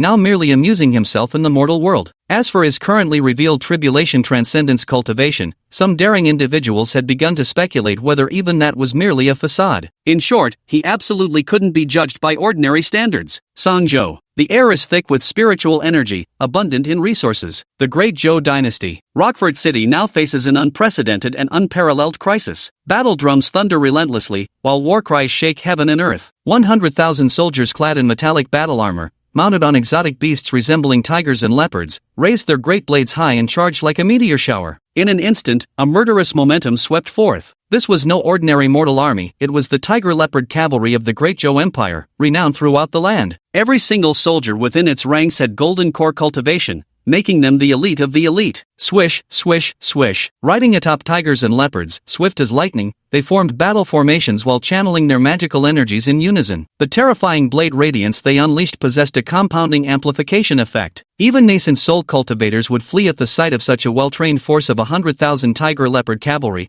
lest they become trapped with no hope of escape. At this moment, what they were fighting wasn't an army from another dynasty, but a group of eerie, grotesque creatures exuding chilling energy. These were ghost tribe creatures. Kill all these humans. A horde of hideous ghost tribe beings with varying skin tones charged ferociously toward the tiger-leopard cavalry. A brutal battle commenced. The 100,000-strong tiger-leopard cavalry was reduced to less than half its number in short order. On the other hand, the ghostly creatures, even when severely wounded, would gradually recover their injuries with the help of the black smoke spreading from behind them. This battle raged on until rivers of blood flowed and corpses littered the ground. Hold stone keep at all costs. A bloodied soldier roared, slashing his longsword at demonic creatures. Charge! His comrades, eyes bloodshot, fearlessly threw themselves into battle, their minds singularly focused on defending the city behind them. Within Stonekeep's walls, panic reigned. Women sobbed while clutching children, able-bodied men seethed with futile rage. 10,000 meters above, unknowable to those below, a Kuanping sword passed this very place. Master, there are ghost clans attacking the city below. Li Wujie darted forward and reported with cupped hands. I'll eat you. A mighty roar filled with imposing momentum. Yi Junlin reached out to pick up his own cannon piece and directly placed it on the opponent's commander piece. Meanwhile, seated across from him, Hong Qianye's lips twitched uncontrollably. In all his years, he had never seen someone so utterly shameless. Whose artillery piece is this, boldly charging across the entire river boundary,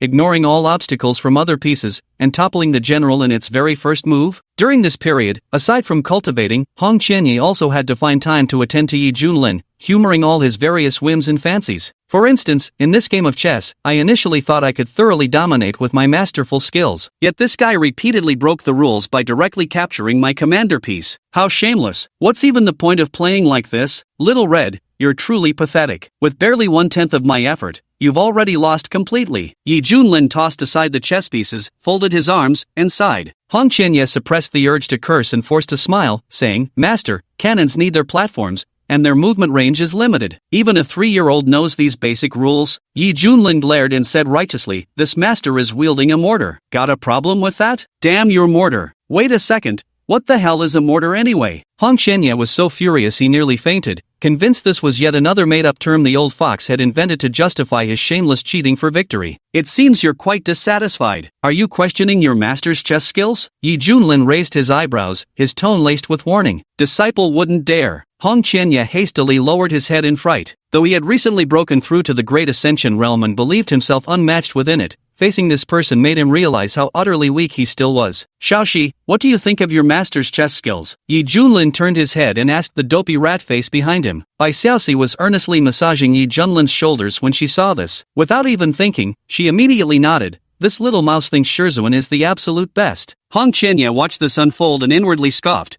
That damn rat really knows how to kiss up. Ah, only Xiaoxi truly understands my level. Yi Junlin's face showed gratification as his gaze shifted to the scruffy middle-aged man. Xiaoli, what were you saying earlier? Watching this master and disciple pair, Li Wujie barely suppressed the urge to laugh. During this time, he had already witnessed his master's true nature. Unlike the rigid, fearsome old monster of legend, this master behaved rather eccentrically, with thoughts that strayed far from the ordinary. Poor senior brother Hong became the greatest victim. You're right, disciple. Not far away, a group of ghost tribe warriors are attacking the city. The situation is extremely perilous. Ghost clan? Yi Junlin searched through his memories and immediately recalled relevant information. The ghost race is one of the major dark clans originating from the ancient forbidden land named Abyssal Depths in the Eastern Realm, which serves as the stronghold for many dark races. Legends tell of an ancient era when denizens of the abyssal depths attempted to invade the outside world. Human cultivators united at that time and waged a massive war against them. After their defeat, the abyssal creatures retreated and maintained an uneasy peace with humanity, each keeping to their own domain. Who would have thought that a ghost race army would attack a human city? Could this mean the 10-million-year stalemate has finally been broken? If that's the case, let's go take a look, Yi Junlin commanded. Kuan, go lend a hand. The Kuanping let out a whale-like cry, flapping its wings joyfully as it charged forward. Below, smoke and flames shrouded the battlefield, the clamor of combat echoing in all directions, the land torn to devastation by war. Cease your pointless resistance. Taking this city is merely the beginning. All other strongholds will fall to my ghost race,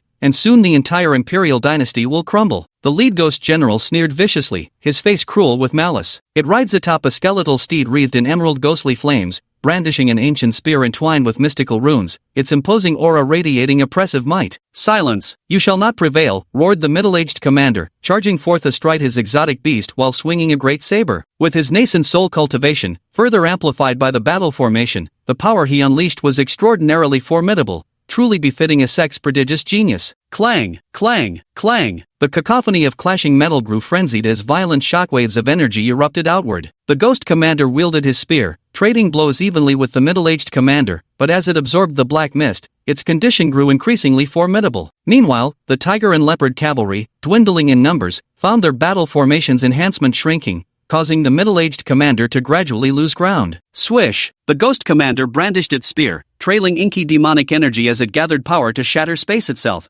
driving straight for the middle-aged commander's chest. Damn it! The middle-aged commander hastily raised his blade to block, but the force of the impact was simply too powerful. It sent him flying backward off his mount, blood spewing from his mouth. Commander Wang! His subordinates' eyes nearly burst with rage as they rushed forward to protect Wang Defa, only to be blocked by the grinning ghoul creatures. Clutching his black steel longsword, Wang Defa struggled to rise from the ground. As the terrifying figure astride its skeletal steed drew nearer and the furious roars echoed in his ears, he felt utterly powerless inside. If this continued, not only would all our brothers perish, but even the fortress city would fall. Moreover, if what the ghost general said is true, that this is only the beginning, then the great Zhou dynasty is surely doomed this time. Lowly humans, kneel before this general, the ghost commander declared with arrogance. Wang Defa's eyes blazed with fury as he roared, "I am the tiger leopard cavalry commander appointed by the emperor of Great Zhou. I represent the dignity of the dynasty. How could I kneel to a beast like you? If you seek to kill or torture me, come at me with all you've got." "Very well, this general shall grant your wish." The ghost commander sneered in rage, thrusting his spear with such overwhelming force that it seemed to split the heavens,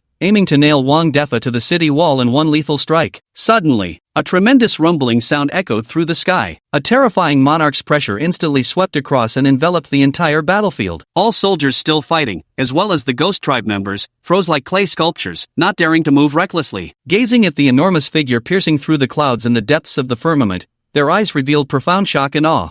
What is that?" the ghost general cried out in disbelief. At that moment, an unimaginable gravitational force erupted from the Kuanping's mouth. The ghostly creatures present looked on in horror as they found themselves completely unable to resist, being pulled inexorably toward that abyss like maw. "No!" The ghost general desperately tried to flee, but was similarly drawn toward it. Terrified screams rang out one after another. Before long, it had been devoured clean by the giant Kuanping. The massive creature playfully shook its body before letting out an earth-shaking belch. The garrison soldiers of Panchur city stood dumbfounded, nearly convinced they were hallucinating. "Is this a divine beast descended from heaven to protect our great Zhou dynasty?" muttered Wang Defa, completely forgetting the pain in his body. Chapter 58: A Fishy Affair. With a thunderous roar, the Kuanping rode majestic currents as it arrived, causing garrison troops to lay down their weapons and kneel in worship. Praises to the divine beast for sheltering the great Zhou's people. The cries of adoration surged like towering waves. With the ghost tribe attacking now and this creature appearing at such a timely moment, could this be an auspicious beast sent by Great Zhou? Just as Wang Defa was speculating about Kuanping's origins,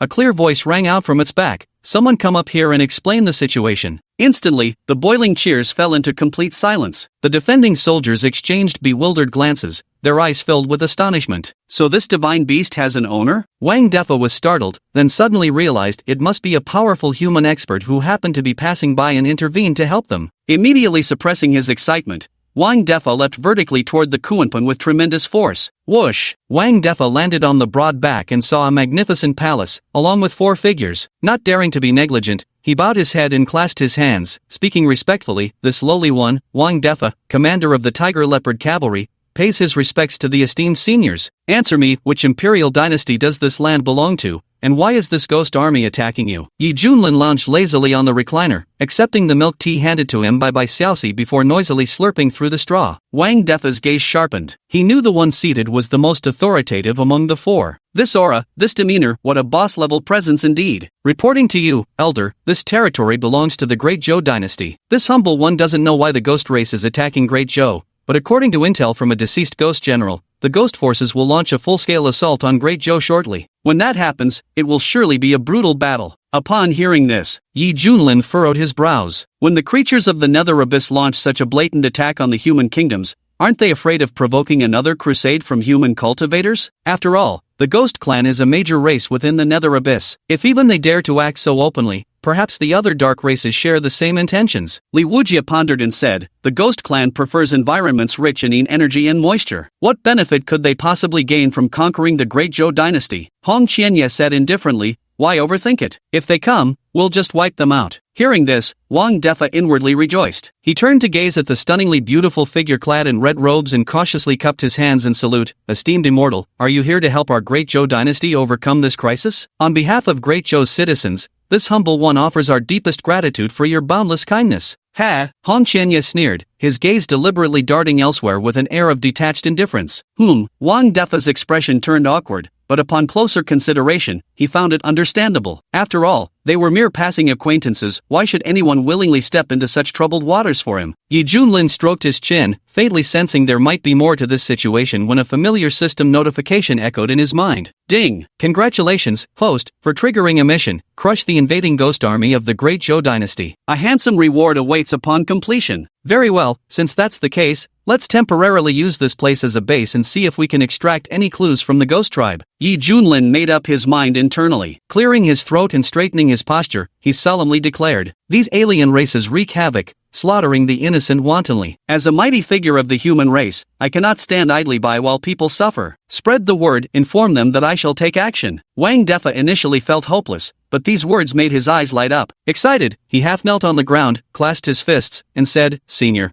the Great Zhou dynasty will forever remember your grace. He felt this was truly a miraculous turnaround. Even a supreme-level mythical beast was being used as a mount. Just how powerful must the master who tamed this divine beast be? With someone like him making such a promise, all living beings under heaven would surely be safe. Li Wujia said with admiration, Master, your wisdom is peerless. He genuinely wanted to stay and help Great Zhou, solely because he was a native cultivator of the eastern domain and deeply opposed the invasion of the abyssal creatures. Hong Qianye curled his lips and thought to himself, what a busybody. By the way, may I ask how you should be addressed, senior? And where do you hail from? Wang Defa inquired cautiously. Xiantian sect, Yi Junlin. Yi Junlin replied before slurping a mouthful of milk tea. Bang! Wang Defa felt as if struck by lightning, his head buzzing. Putting together the rumors he had heard with the man's distinctive features, he finally realized the figure before him was none other than the legendary white-haired Slayer, the most feared name across the realm. The ruthless man who had repeatedly ground the dignity of the Eastern Domain's #1 immortal sect beneath his heel. Lord Yi, I'm your biggest admirer. Cold sweat beaded on Wang Defa's forehead as he forced a smile, speaking with trembling fear. The imposing black robe embroidered with gold and the striking silver-white hair, no wonder he found this combination vaguely familiar. Yet Wang Defa had jumped to conclusions, envisioning the legendary and feared Yi Junlin as some white-haired old monster. Never had he expected the reality to be so youthful. Venerable one? Yi Junlin's expression turned somewhat peculiar. Apparently news traveled slowly in this remote place, so they were still unaware of the incident that had occurred during the banquet. But all that doesn't matter, it's just a form of address. Let's go. Take me to meet your holy emperor. Yes, rumble. The Kuanping sword passed Stonekeep City as the common folk below knelt in worship, giving thanks for the divine beast's protection. Wang Defa's heart swelled with excitement as he held aloft a banner bearing the characters for Great Zhou, standing at the forefront to lead the way. Just as the crisis in Panchur City was resolved, attacks by the Ghost Army began erupting in various cities one after another, with the flames of war spreading at an unbelievable speed. 1,000 miles away from the capital, 60,000 of the Great Zhou dynasty's most elite troops stood garrisoned. The ground was densely packed with colossal bronze elephants, each mounted by armored warriors radiating a silvery glow and wielding long spears gleaming with metallic luster. Warships blotted out the sky, emanating overwhelming pressure as countless archers drew their bows, arrows coalescing with storm-like energy. Such a formidable formation could slay even a divine transformation cultivator, forcing even a Unity Realm powerhouse to think twice. At this moment, the Great Zhou army stood fully prepared, poised to confront the approaching ghostly forces. Inside the military tent, observing the red dots marked on the map, several armored Great Zhou generals were discussing the battle situation. Just moments ago, multiple troops of the Ghost race have breached our defensive lines and are advancing along the fastest routes, aiming directly for the capital of our Great Zhou. It's clear they intend to end this quickly. According to battle reports from across the nation, several Ghost generals suspected to be at the Body Unity Realm have already appeared. We cannot even rule out the possibility of a commanding Ghost Marshal at the Great Ascension Realm stationed among them. At this point, their expressions grew solemn with deep concern. After hesitating for a long moment, one of the generals finally spoke up, This sudden massive mobilization by the ghost race, their insistence on occupying our Great Joe Imperial Palace, could it be that some treasure within our domain has aroused their greedy ambitions? The moment these words were uttered, the complexions of his fellow officers visibly changed. Stealing a glance at the majestic man beside him, resplendent in golden armor, draped in a crimson cape, his dignified bearing radiating authority. This was the Crown Prince of Great Joe, the heir to Emperor Joe himself. The Crown Prince contemplated for a moment before speaking. This prince understands your meaning, but unfortunately, not even I, as the heir apparent, possess such knowledge. Crown Prince, this humble general spoke out of turn. The officer who had spoken earlier flushed with embarrassment, clasping his fists in apologetic salute. The Crown Prince waved his hand and said in a deep voice, "No matter. With the Ghost Clan launching a full-scale invasion, our task is to hold them off as best we can. If we truly cannot stop them, then we must protect as many common people as possible and evacuate them from the territory. As long as lives endure, there remains hope. Your Highness is so devoted to the people, truly a blessing upon Great Joe," the generals exclaimed with admiration. The Crown Prince sighed. "Alas, this is merely the worst-case scenario. Let's hope that when the time comes, the other factions of Sangzhou, recognizing our shared humanity, will extend a helping hand to aid Great Joe in resisting the Ghost Clan." At that moment, a sudden clamor arose outside the military tent. Chapter 59 My Disciples' Absolute Domination. Strange, could it be that the Ghost Tribe has launched an attack? A general suddenly paled in alarm. No sooner had the words been spoken, a deputy general burst into the military tent in frantic haste, shouting urgently, "Your Highness, urgent news from outside. You must see this immediately." Could it be that the Ghost Tribe is up to some trick again? The prince felt a weight in his heart as he led several generals out of the military tent. When they spotted a massive, peculiar creature descending upon them through the turbulent currents in the sky, their expressions instantly changed dramatically, filled with disbelief. What kind of monstrous beast is this?" a general exclaimed urgently, his scalp tingling with fear. "How could such a thing appear in our Great Joe? Quickly, order all troops to prepare for battle and stop it. Hold your ground. That is the divine beast Kuanping." The prince sharply reprimanded them, his gaze fixed on the colossal creature with reverence and awe. But what shocked him the most was seeing Wang Defa's figure. "Someone is holding up our Great Joe's flag up there. Ha, I recognize him. That's Commander Wang of the Tiger Leopard Cavalry." One officer nearly thought he was mistaken but exclaimed after a closer look, "What?" Everyone was utterly dumbfounded. Wang Defa raised a flag high in his hand, its fabric fluttering boldly in the wind, basking in the spotlight as waves of exhilaration surged through his heart. As the Kuanping descended above the military tent, Wang Defa swiftly landed on the ground, dropping to one knee as he respectfully declared, "Commander of the Tiger and Leopard Cavalry, greets His Highness the Crown Prince." The Crown Prince hastily asked, "Commander Wang, what's going on here? Could this divine beast have some connection with our Great Joe?" Wang Defa said gravely, "Your Highness the Crown Prince, this divine beast has an owner, and that individual has already promised to lend their aid to our Great Joe." Hiss! The crowd gasped sharply. Who in the entire Eastern Domain could possibly be this badass, using a Kuanping as their mount? The Crown Prince was equally shocked, but what stirred his emotions most profoundly was the revelation contained in the latter half of that statement. "Commander Wang, is this true? Is that senior truly willing to help our Great Joe overcome this crisis?" "Absolutely true." The Crown Prince was overjoyed. With such powerful assistance, he suddenly felt there was hope for Great Joe. How should we address this senior? Once this matter is settled, our Great Joe must repay his kindness. "Reporting to Your Highness the Crown Prince, that senior's name is Yi Junlin." Hearing this, the Crown Prince froze for a moment, his heart skipping a beat, and tentatively asked, Yi Junlin? That white-haired god of slaughter from the profound heaven sect?" Wang Defa was frightened and quickly lowered his voice, saying, "Your Highness, please be careful with your words. Venerable Yi is actually a very amiable person, nothing like the ruthless figure in the rumors." Everyone gulped audibly. The word amiable didn't seem to suit him at all, did it? The Feather Transformation sect lost 1 million cultivator troops because of him, including 18 core elders at the Great Ascension Realm. This was all absolutely real. The Crown Prince adjusted his breathing, took a few steps forward, and said respectfully with cupped hands, "The Crown Prince of Great Joe pays his respects to Venerable Yi." He dared not show the slightest neglect. If these people were displeased, they could likely flatten the capital with a casual flick of their hand. His 600,000 strong army probably wouldn't even qualify as warm-up practice for them. Rumble! Suddenly, on the distant horizon, an overwhelming tide of black mist spread like waves. 800,000 eerie, sinister creatures surged forth, clad in tattered battle armor, wielding various weapons, their grotesque faces filled with ferocity, eyes gleaming with bloodthirsty red light. Keh, you pathetic humans, surrender now and become sacrificial offerings for our ghost race." Mocking, sinister laughter reverberated across the sky. The Crown Prince's face darkened with anger. Just as he was about to speak, an irritated voice came from the Kuanping's back. "Damn it, the two of you, go take care of them all." Yes, master. Whoosh! Immediately, Hong Qianye and Li Wujie dashed forward, transforming into streaks of rainbow light as they charged toward the endless tide of the ghost army. Deep within the ghost ranks, 10 commanders exuding terrifying auras lurked within the black mist, observing covertly and communicating via voice transmission. Ridiculous! To conquer this insignificant human nation named Great Zhou,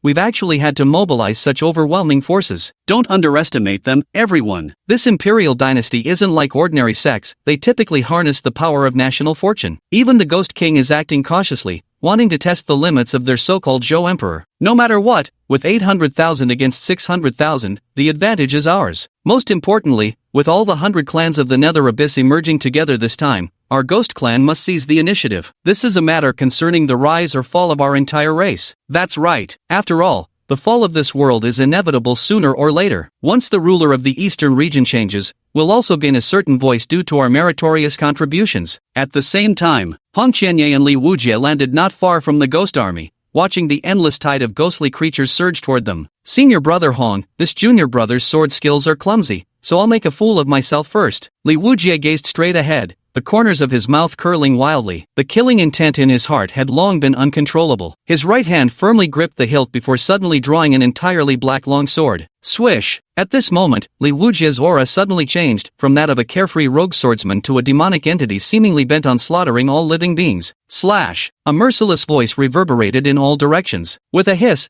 the pitch-black blade radiance swept forth, transforming into a gaping abyss that devoured countless ghostly beings. Ah! The agonizing scream pierced the heart. Many ghostly beings were terrified out of their wits. Which human powerhouse could have struck this blow? With just a single slash, he annihilated 100,000 enemies. Li Wujie exhaled heavily, reflecting on the technique he had just executed, still feeling it wasn't quite perfect. Boom! At that moment, a terrifying aura, akin to a volcanic eruption, swept over from beside him. The surrounding temperature skyrocketed instantly, making mouths parched and throats dry. Hong Qianye mobilized the surging magic power within his body, his wild black hair whipping about as an overwhelmingly powerful aura radiated from him. With one hand forming a seal, he extended 2 fingers and pointed into the distance. Huff! Crimson gold flames swept across the heavens and earth, causing even the void to ripple in waves. Ah! Wherever the crimson gold flames swept across, piercing cries of agony echoed as countless ghostly creatures were reduced to ashes. Disaster! Block it now! Dozens of ghost commanders at the Soul Unity realm paled in terror, unleashing torrents of spectral energy as they joined forces to withstand the assault, desperately trying to turn the tide. Yet their struggles were destined to be in vain. Soon, each became engulfed in the raging flames, perishing on the spot. 70,000 ghost army troops, and in the blink of an eye, 400,000 were gone. How utterly terrifying! Li Wujie sighed in admiration. Senior brother Hong's methods are truly formidable. This junior is in awe. Ha! A faint, almost imperceptible curl appeared at the corner of Hong Qianye's lips, his heart swelling with a hint of pride. Even if that shameless fellow took in a freak, I, Hong Qianye, remain the most powerful senior brother. Let's finish this quickly, no need to become a laughingstock, Hong Qianye said coolly. Whoosh! In the next instant, his entire body wreathed in towering flames, he shot forward with terrifying momentum. The entire path was scorched earth, presenting a truly staggering sight. Li Wujie nodded solemnly and said, Senior brother Hong is right, we can't embarrass our master. Gripping his long blade, he leapt into action with saber techniques, plunging into the ghoul army and initiating a bloody massacre. Under the assault of these 2 warriors, the ghoul army suffered heavy casualties within moments, their numbers dwindling at an inconceivable rate. At this rate, they'll be completely wiped out soon. Witnessing such a brutal scene, all the Great Zhou soldiers turned pale with terror, their hands and feet turning ice cold. So strong. Several generals gulped nervously, beads of sweat forming on their foreheads. The crown prince's hair stood on end, the muscles in his face twitching violently. Truly worthy of being the white-haired god of slaughter's disciple, he's clearly inherited his master's style. What I expected to be a brutal battle turned out to be resolved with such clean efficiency. Damnation! Who are these 2 humans? Within the dense black mist in the rear, the 10 ghost commanders were both astonished and furious. The sight before them had driven them into urgency. Appearing at this critical juncture, he must be a powerhouse revered by the Great Zhou dynasty. We must take action and suppress him. Whoever it is cannot be allowed to thwart our ghost clan's plans. Charge! At this moment, Hong Qianye flickered through the air, slaying tens of thousands of ghostly creatures with a raise of his hand. Suddenly sensing something, he traced the source and smirked coldly. How interesting. Boom! A tremendous roar accompanied the impact. 10 mighty figures shrouded in overwhelming ghostly aura soared across the sky, their bodies clad in ancient armor inscribed with mystical runes, each wielding various weapons, blades, swords, staves, and halberds. What formidable aura! This is a sole commander at the Great Ascension realm. The Crown Prince and the others exclaimed in shock. The weakest was at the mid-stage of the Mahayana realm, while the strongest had reached the peak of Mahayana. Both of you humans, die already. A ghost commander with bluish hair at the mid-stage of the Great Ascension realm was the first to strike, thrusting forward with a pitch-black halberd. Ha! Perfect timing to test my skills. Li Wujia's face lit up with excitement. Eager to push his limits, he wasted no time in unleashing a flurry of blade techniques. Swish! The blade aura shattered the void, carrying the momentum to sever the heavens. With a splurt, the blue-haired ghost commander stared in disbelief as the halberd in its hand snapped in two. A tearing pain erupted in its chest, followed by a gush of green blood. Its heart was filled with terror. When did the human race's Unity Realm cultivators become so strong? Such cross-great realm combat prowess, within the entire Nether Abyss, hasn't appeared more than a few times in tens of thousands of years. One strike didn't finish you? Then I'll strike again. Li Wujia found his dignity wounded and, gathering all his strength, swung his long blade down once more. Whoosh! A devastating blade light flashed. Boom! The green-haired ghost commander didn't even have time to scream before being annihilated by that terrifying blade light. How is this possible? The 9 ghost commanders were as if struck by lightning. The prince and his companions were dumbfounded, murmuring, "Are all of Sword Venerable's disciples this fierce?" Chapter 60, Emperor Zhou. Ha! This feels fucking amazing. Li Wujia roared with laughter as he brandished his long blade and charged toward other ghost generals. Kill this bastard! The purple-haired ghost commander at the lead bellowed angrily, thrusting his trident forward with a gale of ghostly energy. The other commanders launched their killing moves simultaneously, unleashing waves of terrifying baleful energy that blotted out the skies and carried an overwhelming momentum. Boom! Struck by 9 sinister energy assaults, Li Wujia's expression changed as he realized he'd overextended himself. Perhaps I should activate the Mad Demon bloodline? Li Wujia thought grimly, clenching his teeth as his eyes began glowing crimson. Whoosh! At this moment, scorching heat filled the surroundings as innumerable streams of azure flames emerged, brimming with a sacred aura. Azure jade glazed flame. Red Leaf abruptly flicked his sleeve, unleashing countless streaks of cyan flames that violently intercepted the attacks of those ghost marshals. 6 ghost marshals at mid-stage Great Ascension screamed incessantly as their bodies were rapidly consumed by the cyan flames, vanishing into thin air moments later. Human woman, I will have your life in return. The purple-haired ghost marshal roared in fury, raising his trident high above his head as he unleashed vast waves of energy. From the trident erupted savage, sinister energy that pierced the heavens, darkening the entire sky as if some terrible calamity were imminent. The violet-haired ghost general, as a peak Great Ascension cultivator, could unleash attacks that nearly no one in the entire Great Zhou dynasty could withstand. Sweat beaded on Li Wujia's forehead as he hastily retreated, casting a glance filled with pity at the purple-haired ghost commander. Ha! It's too late to be scared now. Both you and that damned woman are going to die. The other 2 ghost marshals at the late-stage Great Ascension level grinned cruelly when they saw this, practically tasting their impending reversal of fortune. Hiss! Upon hearing this, Li Wujia gasped sharply and retreated another few hundred meters in haste. As expected, an unimaginably terrifying aura erupted, striking fear into all who sensed it. Hong Qianya's hair whipped wildly about his head, his face cold as frost, his eyes gleaming with murderous intent. A cold, merciless voice filled with killing intent echoed across the vast heavens and earth. Die for this sovereign! With a mere wave of his hand,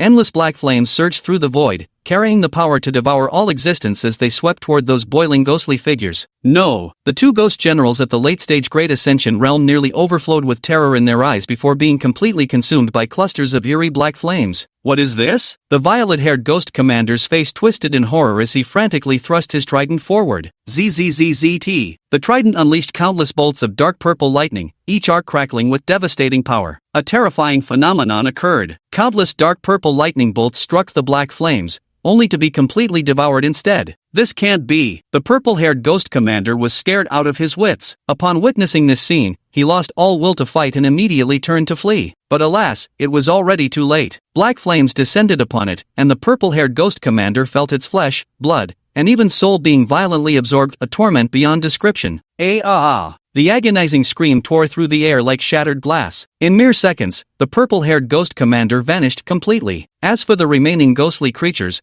they too were devoured by the ebony flames. On the ravaged battlefield, only the mournful howl of the icy wind could be heard. The soldiers of Great Zhou stared in disbelief at the scarlet-robed figure radiating overwhelming momentum, their hearts filled with profound dread. Fairy Hong truly possesses celestial grace. The crown prince mumbled for a moment before finally forcing out these difficult words. She feels more like a demoness to me, a general whispered, only to be elbowed into silence by his horrified colleague. At this moment, Hong Qianye's expression gradually softened as he sneered, foolish ants that don't know their place. Hong Qianye turned his head and swept a glance at Li Wujie hiding far away. Without another word, he turned to leave and report back. Li Wujie sighed in admiration. Senior brother Hong is practically invincible within the same cultivation realm when enraged, truly worthy of being the first disciple our master accepted. The next second, as if struck by a thought, Li Wujie tightly gripped the hilt of his blade. The corners of his lips curled wildly upward, his eyes gleaming with manic excitement. Hey, this is just as well. If we spar now, I can go all out and cut him down ruthlessly. Hong Qianye suddenly felt an inexplicable chill run down his spine. Turning abruptly, he discovered Li Wujie silently following behind. Suspicious, he turned back around and muttered to himself,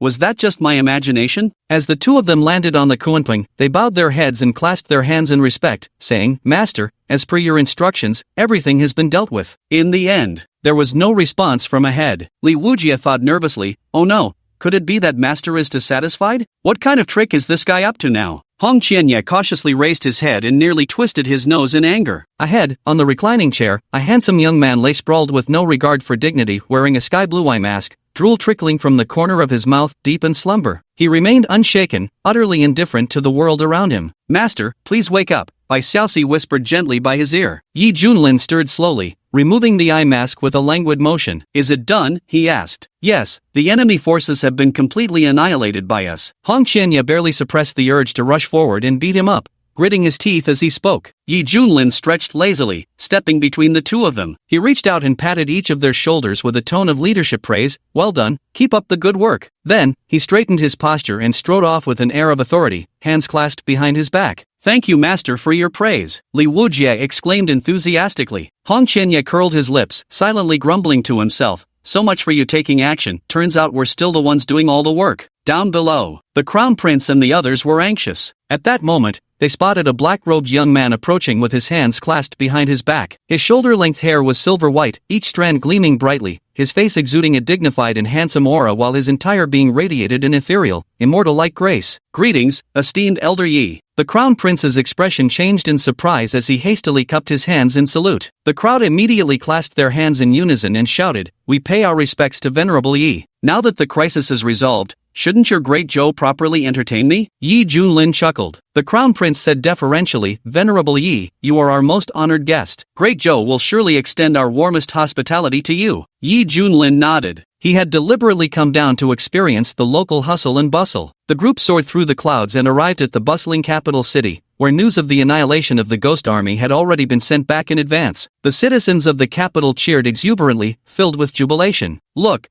that's Venerable Yi. They say he's the one who wiped out the Ghost Clan army, exclaimed a tea-house owner in astonishment. Venerable Yi above, please accept this humble one's bow. Crowds surged forward excitedly, prostrating themselves in worship. A flood of praises followed, all about Yi Junlin, essentially lifting him to the heavens with accolades. Yi Junlin sighed, alas, this was clearly my disciples' achievement. How can they attribute it to me? Ahem. The crown prince's expression turned awkward. We've nearly walked the entire street, and you're bringing this up now? Hearing this, Li Wujie replied without hesitation, as disciples, our achievements belong to our master. Hong Qianye's face showed undisguised contempt. How utterly spineless. Little Red, what are your thoughts on this? Yi Junlin asked earnestly. Hong Qianye immediately said solemnly, I think junior brother Li is absolutely right. The boy is teachable indeed. This master hasn't spoiled you for nothing, Yi Junlin remarked approvingly. Inside the imperial palace, all the civil and military officials were anxiously awaiting. All hail Elder Yi. When they saw the silver-haired young man accompanying the crown prince,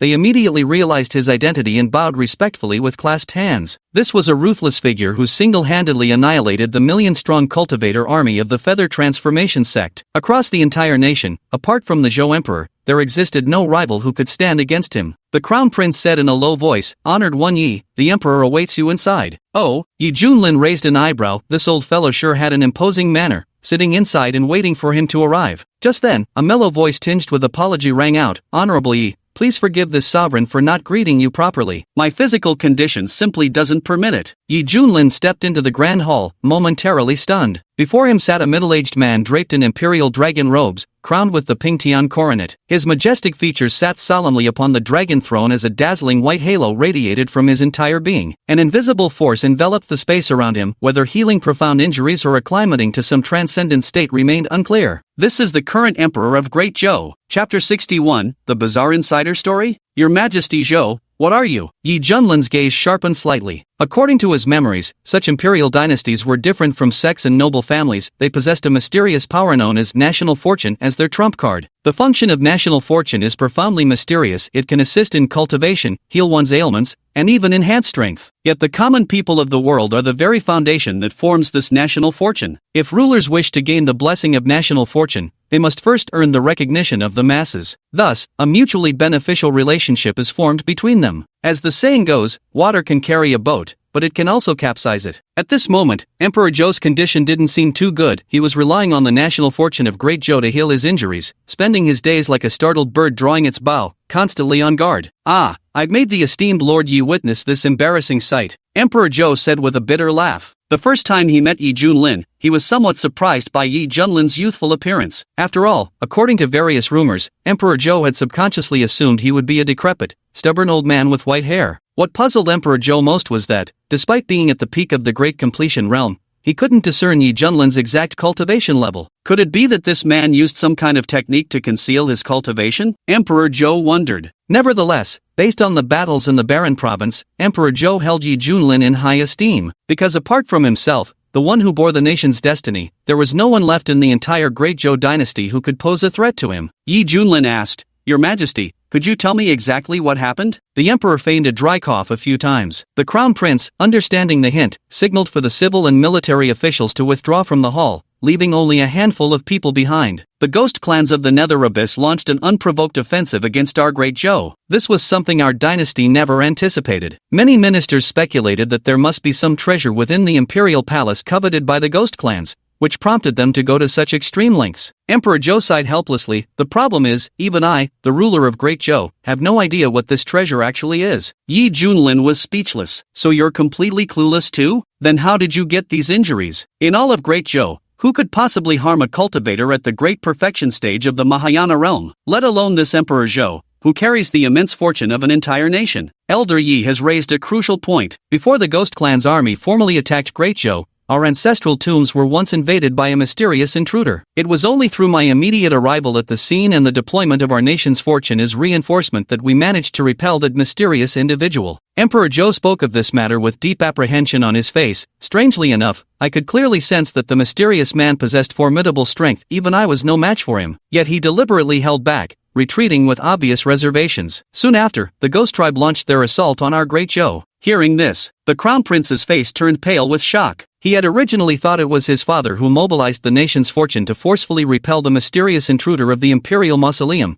never expecting there to be such a perilous secret behind it. After all, the power of the nation's fortune was immense. With his father's cultivation level, harnessing it could rival even the finest experts in the tribulation realm. Yet, his father had personally admitted defeat. This alone spoke volumes about the terrifying strength of that opponent. What baffled him most was why the intruder had simply retreated like that. And soon after, the Ghost Tribe's army began its invasion. There must have been an inevitable connection between these events. It seems the problem lies within the ancestral tomb. Yi Junlin's eyes gleamed with insight. From Emperor Zhou's account, the Ghost Tribe was acting under the orders of that mysterious figure, attacking Great Zhou in an attempt to completely seize control of this ancestral tomb. There must be immense stakes involved behind the scenes, otherwise they wouldn't have undertaken such a troublesome endeavor with so little to gain. Yet what's puzzling is, if this mysterious person possessed overwhelming power to crush Emperor Zhou, why did they suddenly withdraw? And what exactly about this ancestral tomb warrants such thorough investigation? So many doubts. The more Yi Junlin pondered, the greater his interest became. After all, he had transmigrated into this world of cultivation and possessed a cheat-like golden finger. Lying flat without cultivation was an option, so he had adopted a carefree, indulgent attitude toward life. He had assumed his days would pass uneventfully like this,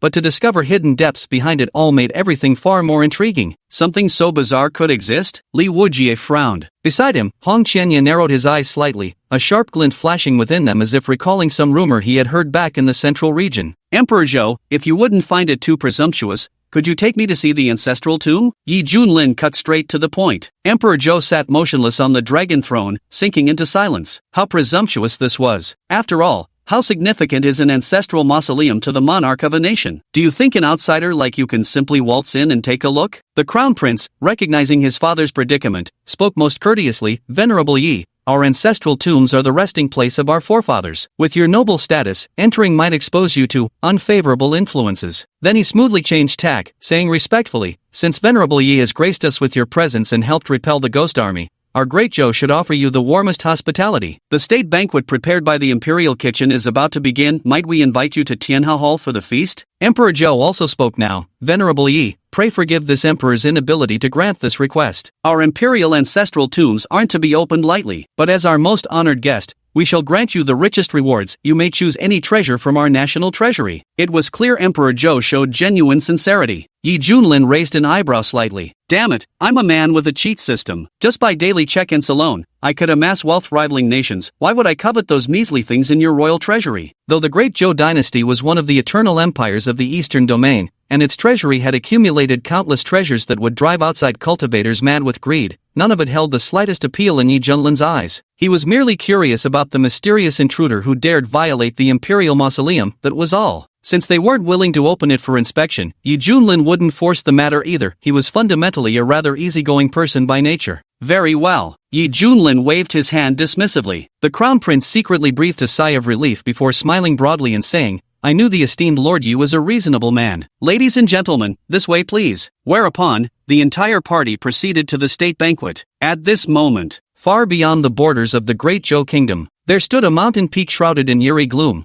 where not a single ray of sunlight could penetrate despite it being broad daylight. At regular intervals along the path, ghostly soldiers clad in battle armor and wielding long spears stood guard, their faces expressionless as thick keen energy emanated from their entire beings. Deep within the mountain peaks, there stood a palace built from piled bones. The table was laden with plates, processed flesh and blood, various human organs, and eyeballs starkly contrasted in black and white. The stench of blood saturated the air. A ghostly being with ash-gray skin and a single horn protruding from its forehead sat upon a throne upholstered with human flesh. With a swipe of its fan-sized palm, it snatched a pile of eyeballs from midair and tossed them into its mouth, chewing with grotesque relish as its hideous face contorted in satisfaction. My lord, your wine is served. At its feet knelt a disheveled, naked female cultivator covered in wounds, her trembling hands holding up a bronze tripod cup filled with thick, crimson blood. It was the blood of an infant barely a month old. The single-horned ghost king took the cup and drank it in one gulp. Throwing the vessel aside, he forcibly pulled the female cultivator into his embrace and laughed uproariously, exhilarating. He was exhilarated, finally leading his clan out of the nether abyss to wage war beyond,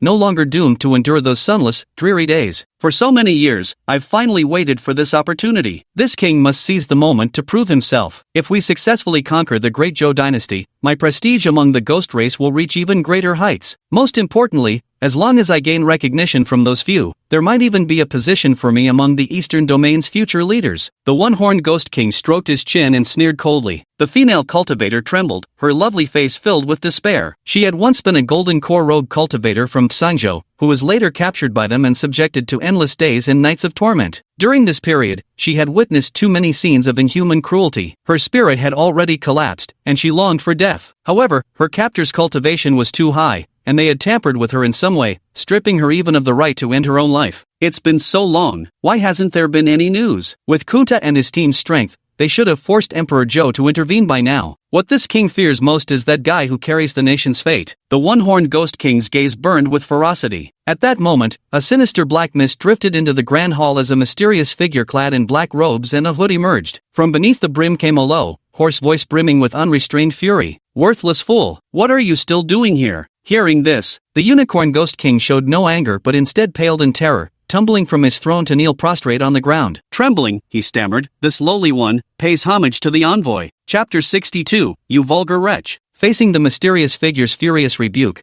the unicorn ghost king was filled with terror, not daring to voice the slightest complaint. For the being before him was one of the masterminds behind the scenes and existence all creatures of the abyss relied upon, the one who would hold the destiny of all races in their hands. Currently all 100 races of the abyss are mobilizing for the holy war, yet you, a ghost king, hide in the rear indulging in pleasure. Should I interpret this as the ghost race having already surrendered? The black-robed envoy said coldly. Ayn Rand, this humble servant has already dispatched troops to attack the great Zhou dynasty. I'm certain the Zhou emperor will soon be forced to make his move. Once he does, all his secrets will be exposed, and I'll be even more confident in dealing with him. The Unicorn Ghost King trembled in fear and hastily explained. If this caused a misunderstanding and jeopardized the entire ghost race's future, wouldn't the other Ghost Kings band together to tear him apart in anger? The black-robed envoy laughed in extreme fury. Fool, the 800,000 troops you sent out were already annihilated outside the capital just moments ago. They had absolutely no effect on the Zhou emperor. How is that possible? The Unicorn Ghost King's head spun with a buzzing noise, his face frozen in shock. This army of 800,000 consisted of dozens of ghost generals at the Unity Realm alone,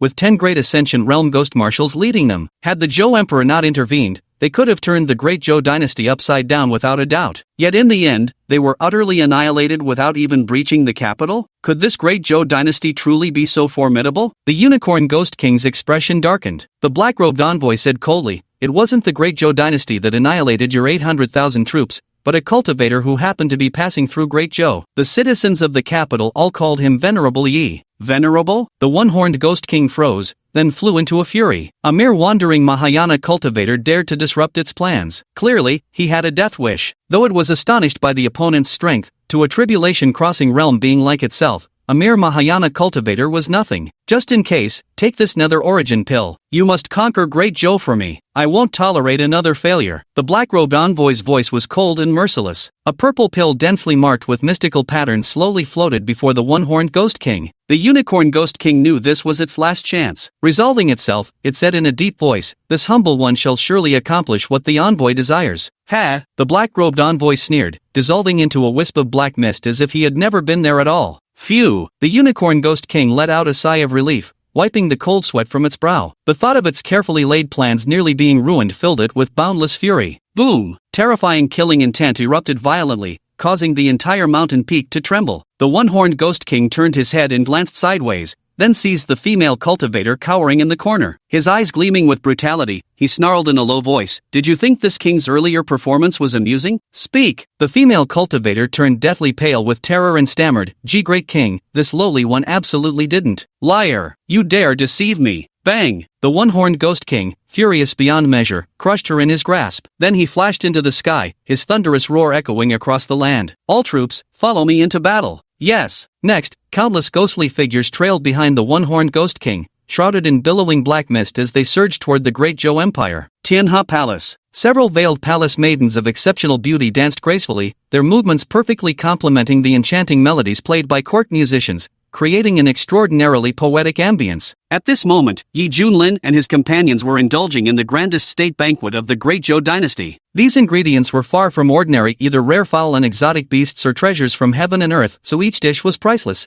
containing immense benefits. Even an ordinary cultivator could achieve instant breakthroughs from consuming them, gaining substantial advantages. Li Wujie lifted a wine jar, tilting his head back as he gulped down the contents. With a flushed face, he exclaimed in admiration, "This wine really packs a punch." Bai Xiaoxi clamped a piece of meat between her chopsticks and chewed it, her little mouse face blooming with bliss. "So yummy." Hong Qianya merely took a few small bites before setting down his chopsticks, making the crown prince's heart leap to his throat. "Immortal Hong," he ventured carefully, "was the dish not to your liking?" With arms crossed and eyes closed in repose, Hong Qianya simply had no appetite for these so-called delicacies from land and sea. Witnessing this, the crown prince's face stiffened with awkwardness. Yi Junlin said, "Don't mind him, he's on a diet." "So that's how it is. Fairy Hong is truly disciplined," the crown prince remarked admiringly. "Who the hell said anything about me losing weight?" Red Maple Leaf's eye twitched as he barely suppressed his rage, though at this moment he had no choice but to pretend deafness and swallow his fury. The crown prince raised his cup, stood up to toast Yi Junlin, and proclaimed loudly, "Respected Yi, it is my honor to represent the great Zhou dynasty in hosting a distinguished guest like yourself. I'll finish this cup first, please drink at your leisure." With that, he drained the cup in one go. "Much obliged." Yi Junlin nodded. The reason he remained here was to observe whether the Ghost Clan would make any new moves. The system's previously issued mission still hadn't delivered its rewards, making Yi Junlin realize the task hadn't been fully completed. Slap slap. Suddenly, the crown prince clapped his hands, and all the palace maids withdrew in succession. A grey-robed elder with a composed expression strode into the hall, an ancient chain strapped across his back. "This is Master Nangong, the undisputed foremost musician of our great Zhou dynasty," renowned throughout Sangzhou with an illustrious reputation. Not only are his compositions exquisitely beautiful, but they also contain profound Taoist insights and unparalleled experience for cultivators. There was once a nascent soul cultivator nearing the end of his lifespan who traveled 1,000 miles to hear his performance. Upon listening, he gained sudden enlightenment and broke through to the divine transformation realm on the spot. The Crown Prince introduced, "I am Elder Nangong Changfeng. Greetings to everyone." Nangong Changfeng spoke neither humbly nor pretentiously, cupping his hands in a salute with calm composure. Every gesture of his exuded an indescribable air of arrogance. Yi Junlin rubbed his chin, thinking to himself,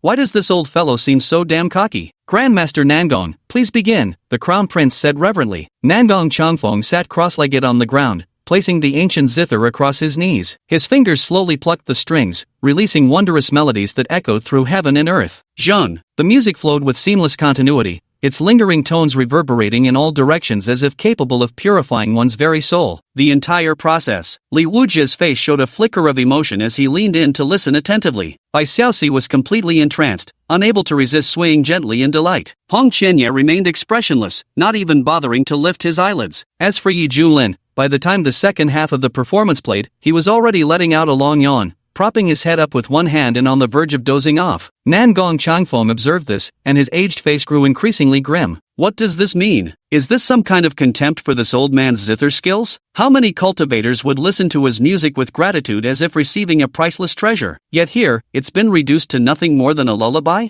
Nangong Changfeng felt his pride wounded, suppressing his anger as he finished playing. Rising to his feet, he said coldly, "Your Highness the Crown Prince, if this is how things are going to be, there's no need to invite this old man again. I refuse to suffer such humiliation." The Crown Prince coughed awkwardly. "Grandmaster Nangong, what do you mean by this?" Pointing angrily at Yi Junlin seated in the main guest position, Nangong Changfeng retorted, "Ask him." The Crown Prince asked cautiously, "Venerable Yi, were you unsatisfied with the melody played by Grandmaster Nangong?" Yi Junlin picked at his ear and said, "So. He preferred high-spirited tunes, but Nangong Changfeng's playing was too subdued. Plus, the man was an old codger, so Yi Junlin had zero interest. As for the faint traces of Tao intent hidden within the music, they were utterly useless to someone like him, a man who spent his days lazing about, relying solely on accidental encounters to level up his cultivation." The Crown Prince looked embarrassed, never expecting that even Master Nangong's performance would be dismissed as merely passable. This gave the prince an utterly absurd feeling. After all, he had just been utterly captivated by it. His thoughts shifting, the prince glanced at the still meditative Hong Qianye and inwardly gloated,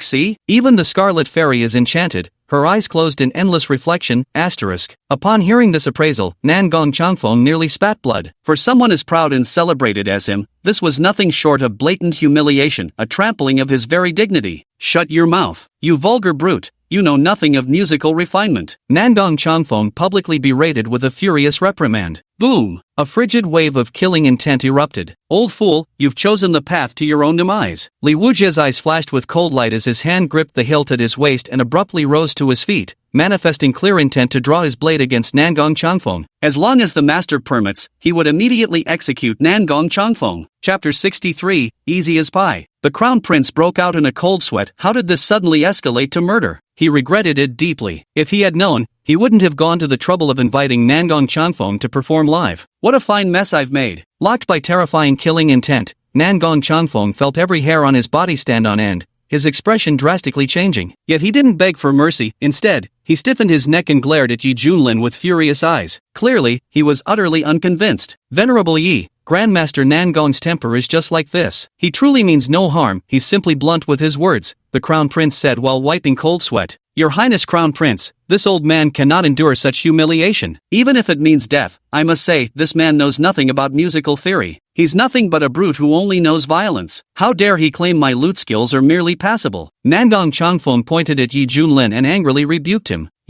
Alas! The Crown Prince could only shake his head helplessly. He merely hoped Nangong Changfeng could die with dignity when the time came, being Zhou Dynasty's foremost musician after all. At this moment, the atmosphere at the scene was extremely tense. Li Wujie glared fiercely at Nangong Changfeng with hostility in his eyes, while Hong Qianye kept his eyes closed with a calm expression. The subtle upward curve at the corner of his lips betrayed his true thoughts. "Well said. I believe in you, although your playing is truly mediocre." After all, Hong Qianye was once a cultivator from the middle domain. Coming from a prestigious background, his horizons are broader. Someone like Nangong Changfeng, with his level of skill, would barely rank as mid to lower tier over there. Yi Junlin sat upright in the host's seat, feeling utterly speechless. He was just about to say something when a system notification suddenly rang out in his mind. Ding! Congratulations, host, for triggering a mission with options. Option 1. The host flies into a rage out of humiliation and orders Nangong Changfeng's execution. Upon completion, receive 10 top-grade spirit crystals. Option 2. The host personally performs a musical piece, making Nangong Changfeng feel utterly ashamed. Reward: 10 bags of premium pet beast feed, milky flavor. Premium pet beast feed. The more they eat, the faster they grow. An optional quest at this moment? Yi Junlin raised his eyebrows. The first option was simple, but the reward was too meager. Now even a single meal cost him no less than tens of millions of top-grade spirit crystals. Moreover, ordering the execution of Nangong Changfeng would make him appear petulant and spiteful in others' eyes. If this got out, it would tarnish his flawless image. Option 2 is to personally play a piece, slapping Nangong Changfeng in the face with your performance, and upon success, you'll receive 10 bags of premium pet beast feed. Judging by the item's description, it can increase a pet's cultivation experience, accelerating its growth. Now his mount, the Kuanping, has reached the early Mahayana stage in cultivation. With its pure ancient divine beast bloodline, it is virtually invincible among peers of the same realm. But if it could break through further, taking it out to show off would be even more dazzling. With supreme-grade beast feed, its cultivation would advance much faster, no more waiting for it to grow slowly. As thoughts swirled through his mind, watching the furious and fearless Nangong Changfeng below, Yi Junlin slowly rolled up his sleeves and smirked with a cocked lip. Playing a tune? Piece of cake, I've got hands for a reason. His icy voice echoed through the hall, leaving everyone else stunned. Nangong Changfeng's face turned beet red with rage. Piece of cake? What arrogant words! In his youth, he apprenticed under a renowned master,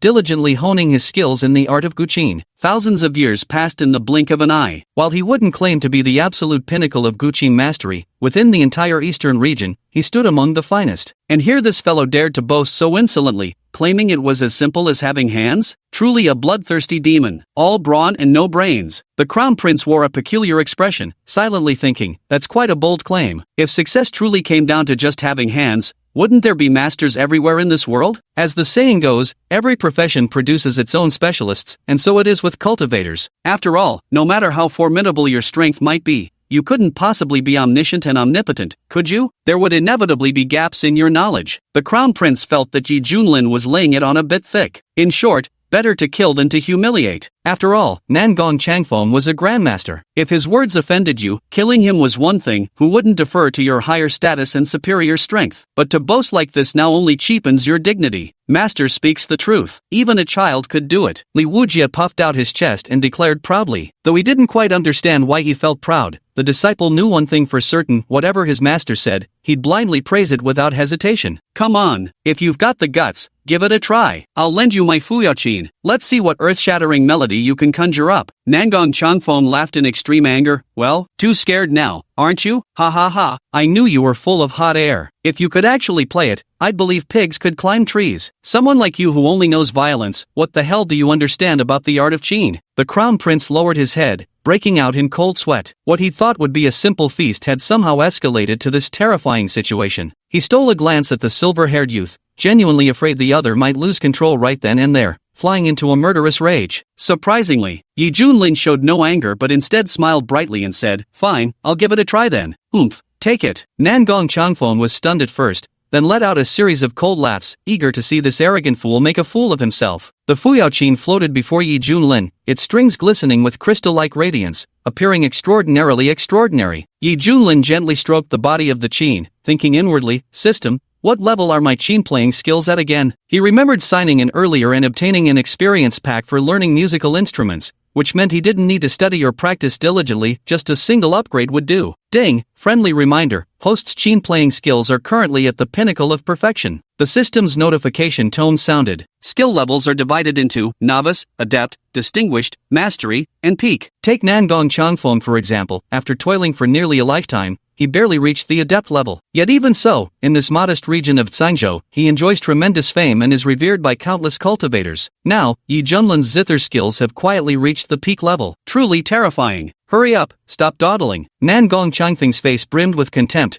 convinced that Yi Junlin was just putting on an act. Shut your mouth. My master is finding his rhythm. Li Wujie brazenly defended with solemn seriousness. The crown prince rubbed his temples, feeling it unbearable to watch anymore. He could already foresee how discordant the tune Yi Junlin would play would be. Yi Junlin pressed the strings with his left hand and plucked them with his right. He took a deep breath, his fingers nimbly dancing across the strings. Zhun, zhun, zhun. Suddenly, the sound of the zither surged forth, an intense melody rising and falling, carrying with it an imposing, sweeping air of slaughter. It even bore the indomitable grandeur of one who reigns supreme, as if declaring, "Who else but me?" Swish! Hong Qianye's eyes snapped open, flashing with a trace of unbelievable shock. This is... Clang, clang, clang. Yi Junlin unleashed his full aura, his fingers plucking the strings with increasing wildness, the melody growing ever more passionate and soaring, truly magnificent beyond compare. The piece he was performing was none other than Reign Over the World from his past life. Chapter 64. The Pitiful Unicorn Ghost King. Nangong Changfeng first stroked his beard with a cold smile, then frowned, and finally tore off his beard in shock, his eyes wide with disbelief. The crown prince's spirits lifted, his qi and blood surging within his body, his breathing becoming rapid. Li Wujie's face flushed red, his heart nearly leaping out of his chest, its pounding as loud as thunderous drums. Burning, this is truly burning with passion. Yi Junlin was completely immersed in his state, his finger techniques became a blur upon the strings, leaving behind afterimages. His strands of silver-white hair danced wildly as dazzling divine radiance shimmered in his eyes,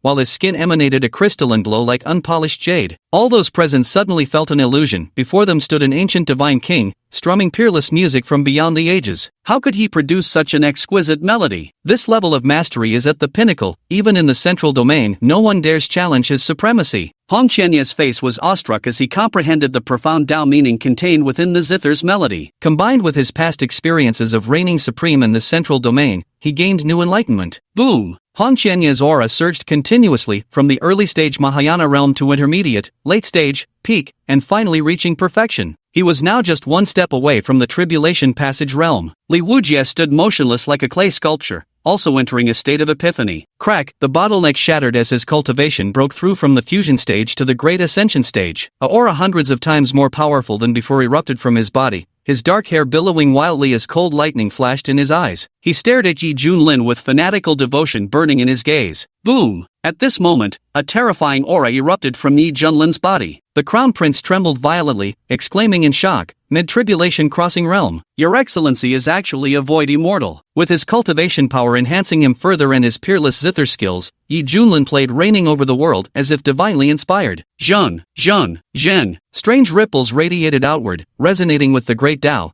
their sound echoing across 90,000 miles of mountains and rivers. The common folk dwelling upon this land were all bathed in the cleansing melody of the zither's music. Those poor souls who had been bedridden with grave illnesses found their spirits utterly renewed, their chronic ailments vanished. They rushed outside in excitement, walking briskly and leaping for joy. The warriors of Great Zhou, along with cultivators from various sects, experienced successive epiphanies, their cultivation realms breaking through one after another. This is a miracle, a true miracle. Heaven blesses our Great Zhou. The crowd wept with gratitude, shouting fervently. Buzz, buzz, buzz. Unseen by all, the Great Zhou's national fortune was soaring wildly. The Hall of Governance. The Zhou Emperor, enveloped in white radiance, suddenly seemed to perceive something. Drawing upon the national fortune and years of accumulated cultivation, he directly shattered the shackles that had constrained him for decades. From this day forth, the Zhou Emperor officially ascended to the Tribulation Transcendence realm, becoming the only void immortal level sovereign among all the immortal dynasties of Zhangzhou. Which senior is helping my Great Zhou? Judging from the source of this zither music, it seems to be coming from the Tianhe Temple. Could it be? Emperor Zhou's breathing grew rapid, his eyes filled with reverence. At the same moment, the ghost army that invaded the Great Zhou territory, led by the one-horned Ghost King, advanced with overwhelming momentum, intent on slaughtering their way to the capital. But unexpectedly, the situation took a sudden turn. The passionate, undulating notes of the zither reverberated across the skies,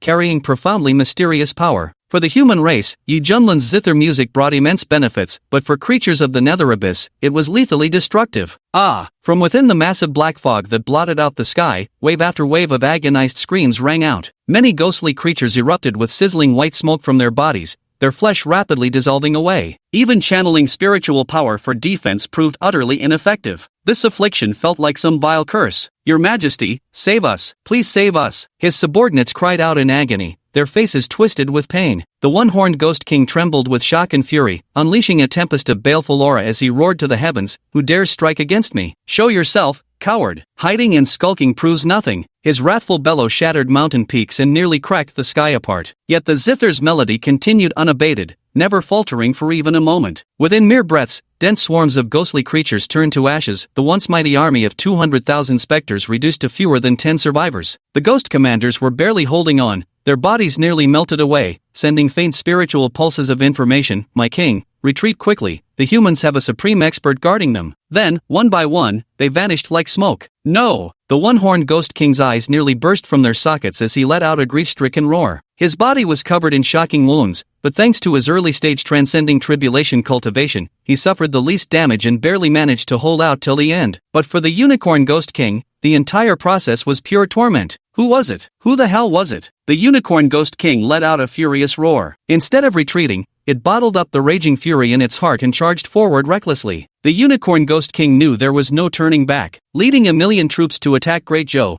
only to face complete annihilation if he didn't act now. Even returning would mean facing judgment. Soon, white smoke crackled from the unicorn ghost king's body. The pain was heart-rending, bone-deep, shaking even his soul. This can't go on. The one-horned ghost king gnashed his teeth in fury, pulling out a purple elixir radiating an eerie aura. This was the Nether Yuan pill bestowed by the emissary. At this point, I have no choice but to consume it, he declared. No matter the cost, this king will uncover that hidden powerhouse behind all this. The one-horned ghost king swallowed the pill and unleashed a heaven-shaking roar, his eyes exploding with twin beams of dark purple light that tore through the sky. It felt the power within its body surging and burning wildly, its cultivation leaping from the initial stage of the tribulation transcension to the late stage. Boom, rumble, rumble. The aura of the one-horned ghost king became extraordinarily terrifying, its entire body shrouded in dark purple radiance, resembling a sinister meteor streaking toward the distant horizon. Everywhere it passed, the people below couldn't help but tremble in terror. The unicorn ghost king could feel that as its cultivation level increased,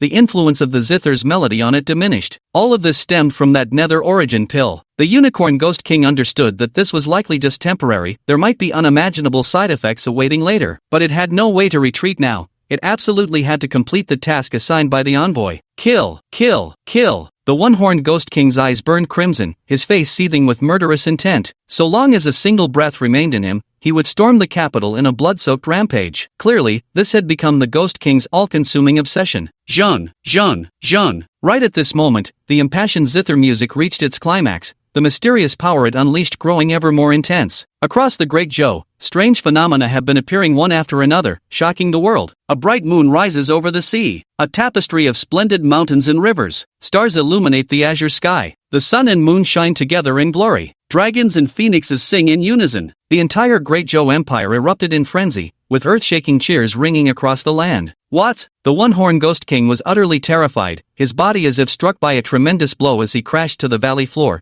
stirring up an immense cloud of dust. Ah! The one-horned ghost king let out a piercing scream, his face twisted in agony as he writhed about like a wild boar trapped in a muddy swamp. His lifeblood was rapidly dissipating, revealing ghastly white bones crisscrossed with spiderweb cracks, looking as though they might shatter any second. Who was it that struck? Who was it? If you've got the guts, show yourself to this king. The lone-horned ghost king was utterly broken. All it wished for was to see the hidden zither player behind the scenes. It refused to die in such vague obscurity. What a pity, even this mere wish had become an extravagant hope. The human race harbors great terror, the one-horned ghost king said with a face full of fear. It's so unwilling, so utterly unwilling. A dignified ghost clan king at the Tribulation Crossing realm died without even knowing who killed him. How utterly humiliating this is. In the end, the one-horned ghost king, engulfed in despair, crumbled into dust and dissipated, his consciousness forever sinking into the abyss of darkness. In the Tianhe Hall, Yi Junlin's fingers plucked at the strings, his fingering no longer as bold and unrestrained as before, and the aura around him began to withdraw. After a while, the piece ruling the world finished playing. The entire hall fell silent. You could hear a pin drop. Phew! Yi Junlin let out a heavy breath and wiped the sweat from his forehead. Playing just now was truly exhilarating, so much so that he reached a state of utter absorption. The peace reign over the world was indeed incredible. Ding! Congratulations host for crushing the Ghost Clan army. Reward, Immortal Grade 5 Element Spiritual Roots, Metal, Wood, Water, Fire, Earth. In his mind, the system notification sounded playfully. Yi Junlin? Chapter 65, Stargate. What's going on? Did I do something? From beginning to end, apart from playing the tune, I didn't see a single ghostly creature. How can anyone say I defeated a ghost army? Yi Junlin joked, System, you're not malfunctioning, are you? Ding! The ghost army that invaded Great Joe has just been annihilated by the music you played. This system is professional, please don't question its competence. Watch out or I'll cry at you, boo-hoo. The system offered its explanation. A look of realization crossed Yi Junlin's face. So that's how it was. Then, he sensed the changes occurring within his body, an exceptionally rare heavenly tier 5 elements spiritual root. With such a spiritual root, elemental Dao arts became effortless to wield. and their unleashed power would be even more terrifying. Take the 5 extreme cycle extinction technique for example. If Yi Junlin continued to wield this technique, its overall destructive force would increase dramatically. A single strike would be like a heavenly calamity descending upon the world. So beautiful. Master is truly amazing. Bai Xiaoxi was the first to snap out of her daze, shouting excitedly. Yi Junling feigned a light cough, his face utterly indifferent as he remarked, like I said, even having hands is enough. Swish! The Yaoqin glowed with radiant colors as it floated back before Nangong Changfeng. At this moment, Nangong Changfeng was trembling all over, his eyes bloodshot as 2 streams of remorseful tears rolled down his face. He murmured, "What a breathtakingly magnificent divine melody this is. Wonderful, absolutely wonderful." He felt his entire being undergoing purification, utterly transparent from the inside out, his very soul ascending to loftier heights. Compared to that divine and magical Qin technique, his own meager skills weren't even worth mentioning. Poor deluded him, still smugly preening as a self-proclaimed master of the Qin,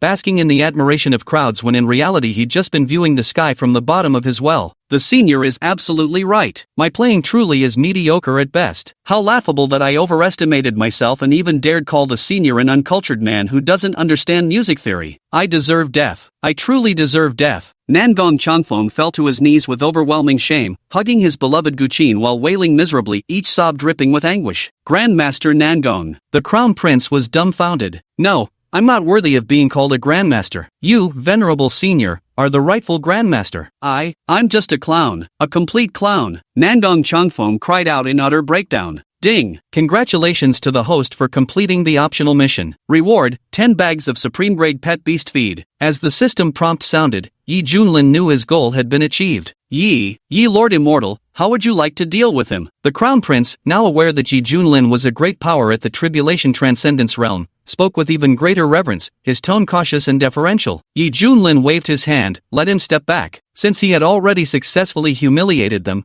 there was no need for him to bother with them any further. Hearing this, the Crown Prince's admiration grew even deeper as he cupped his hands respectfully and said, Elder Yisu's magnanimity is truly commendable. This humble one is in awe. He turned his head to look at the devastated old man, sighed, and said, Someone, take Nangong Changfeng away. 2 sword-bearing guards rushed in and dragged the weeping Nangong Changfeng away. Li Wujie scoffed coldly, that old bastard got lucky. Otherwise, I'd have hacked him to death. Then, with a look of admiration, he turned to Yi Junlin and exclaimed excitedly, Master, thanks to that tune you played earlier, your disciple has already broken through to the Mahayana realm. Yi Junlin nodded. From the corner of his eye, he caught a glimpse of Hong Qianya and noticed that the man had already reached the great perfection stage of Mahayana. Yi Junlin couldn't help but muse inwardly, those who've once ascended truly are different, already on the verge of breaking through to the tribulation stage. Hong Qianya maintained a facade of calm, though his mind was in utter turmoil. He never expected Yi Junlin to possess such power, to effortlessly spare him thousands of years of arduous cultivation with mere music. Is this the means possessed by someone with great fortune? It's really terrifying. Wait, isn't this actually a good thing? I can use him to restore my cultivation faster. Hong Qianya's thoughts shifted,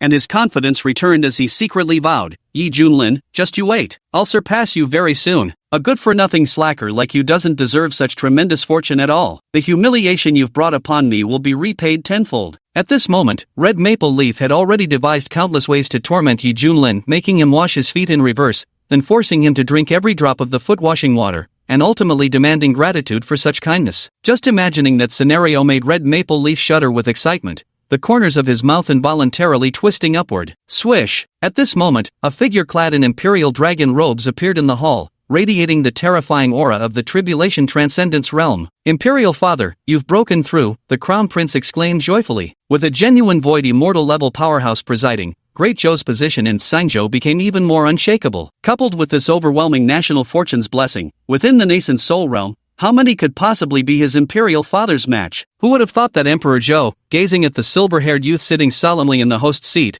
would prostrate himself without the slightest hesitation, loudly proclaiming, on behalf of Great Zhou's people, I offer profound gratitude to Immortal Yi for playing this divine melody, bringing blessings to all living beings. The Crown Prince was dumbstruck. A dignified monarch of a nation, a nascent soul cultivation sovereign, yet lowering himself to such depths? Just how strong must this Shin Tian sect member be? Rise! Breaking through the tribulation realm is your own achievement. Yi Junlin waved his hand dismissively. Emperor Zhou stood up, his voice filled with reverence. Immortal Yi jests. Because of the divine melody you played, Great Zhou's national fortune has reached unprecedented heights. It was only by seizing this opportunity that I managed to break through by chance. Previously his cultivation had been at the great perfection of Mahayana realm. While he had regarded Yi Junlin with some wariness, that was the extent of it. He believed that no matter how strong the other might be, with the boost from national fortune enhancing his own power, he could still suppress him. After all, this is the Great Zhou Empire, his home territory, not some remote wasteland like desolate province. But now, having contemplated that zither melody imbued with the whispers of the Great Tao and achieved a cultivation breakthrough,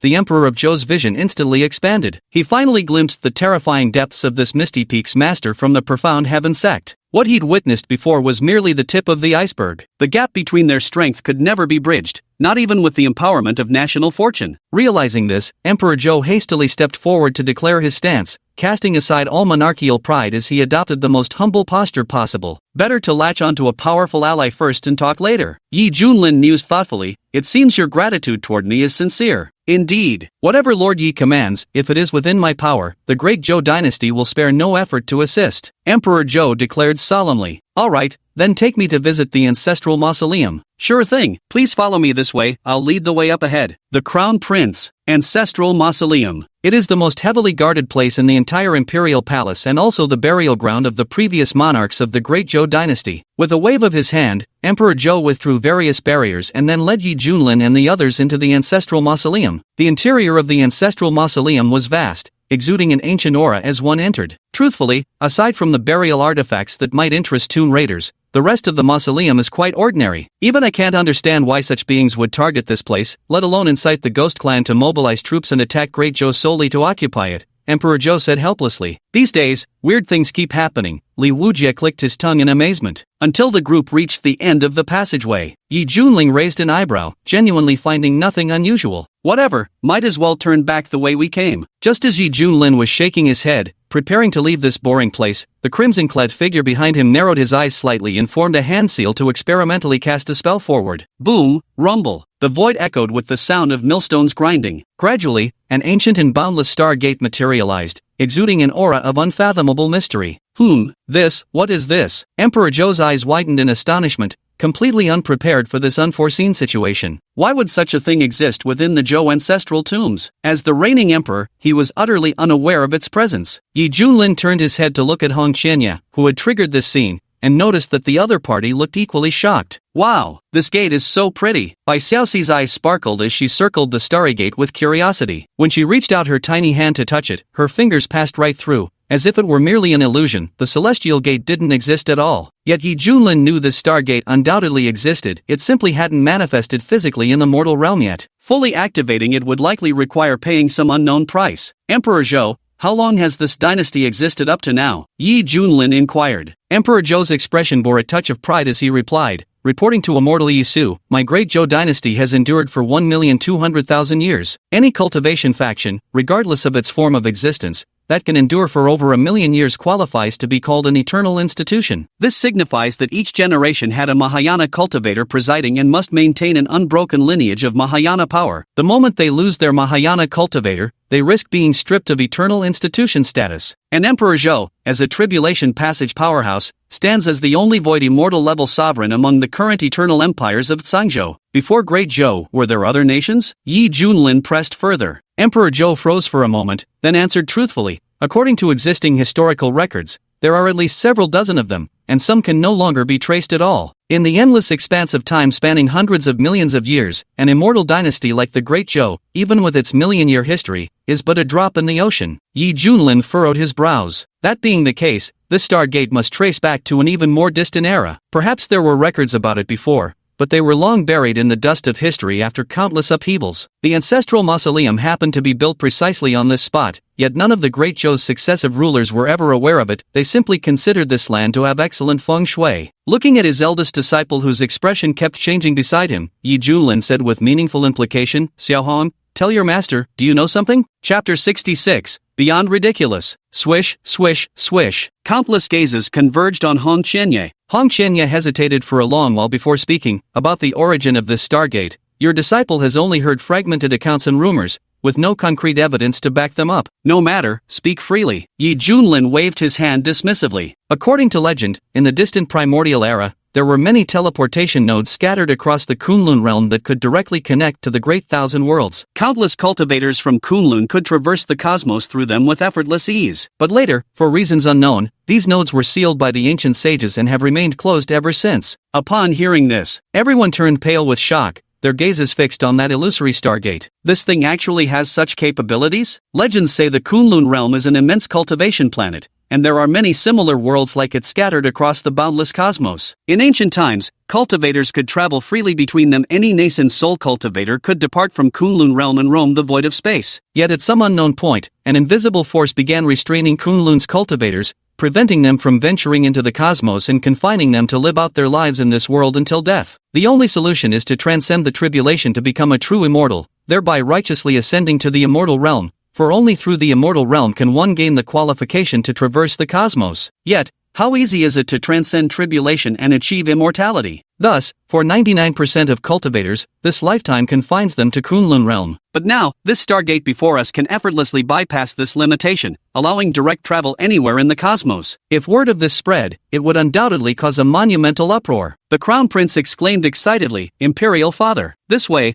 our Great Joe can expand its territory outward. This is a rare opportunity." In his imagination, the universe must contain countless precious cultivation resources. If Great Joe could be the first to begin extraterritorial expansion, the nation's power would surely rise rapidly, producing innumerable powerful cultivators. That's right, Emperor Joe was also enthralled. For any ruler, this was an irresistible temptation. "Fools, are you out of your minds?" Yi Junlin sneered coldly. Hearing this, both father and son looked embarrassed, stammering, "Immortal Yisu, what do you mean by this? Are you so certain that the Great Joe dynasty has the capability to initiate interstellar expansion, rather than being invaded by extraterrestrial races themselves? If such stargates truly benefited the development of Kunlun realm, why would our ancestors have sealed them away? For example, that mysterious person, why would they go to such great lengths to dispatch ghost clans to occupy this place? Use your brains. Yi Junlin's series of rebukes poured like ice water over the ambitions of this father-son pair. Recalling recent disturbances, they were suddenly struck with a chilling realization upon deeper reflection. To this day, many cultivators in the Kunlun world still believe this realm to be a cage,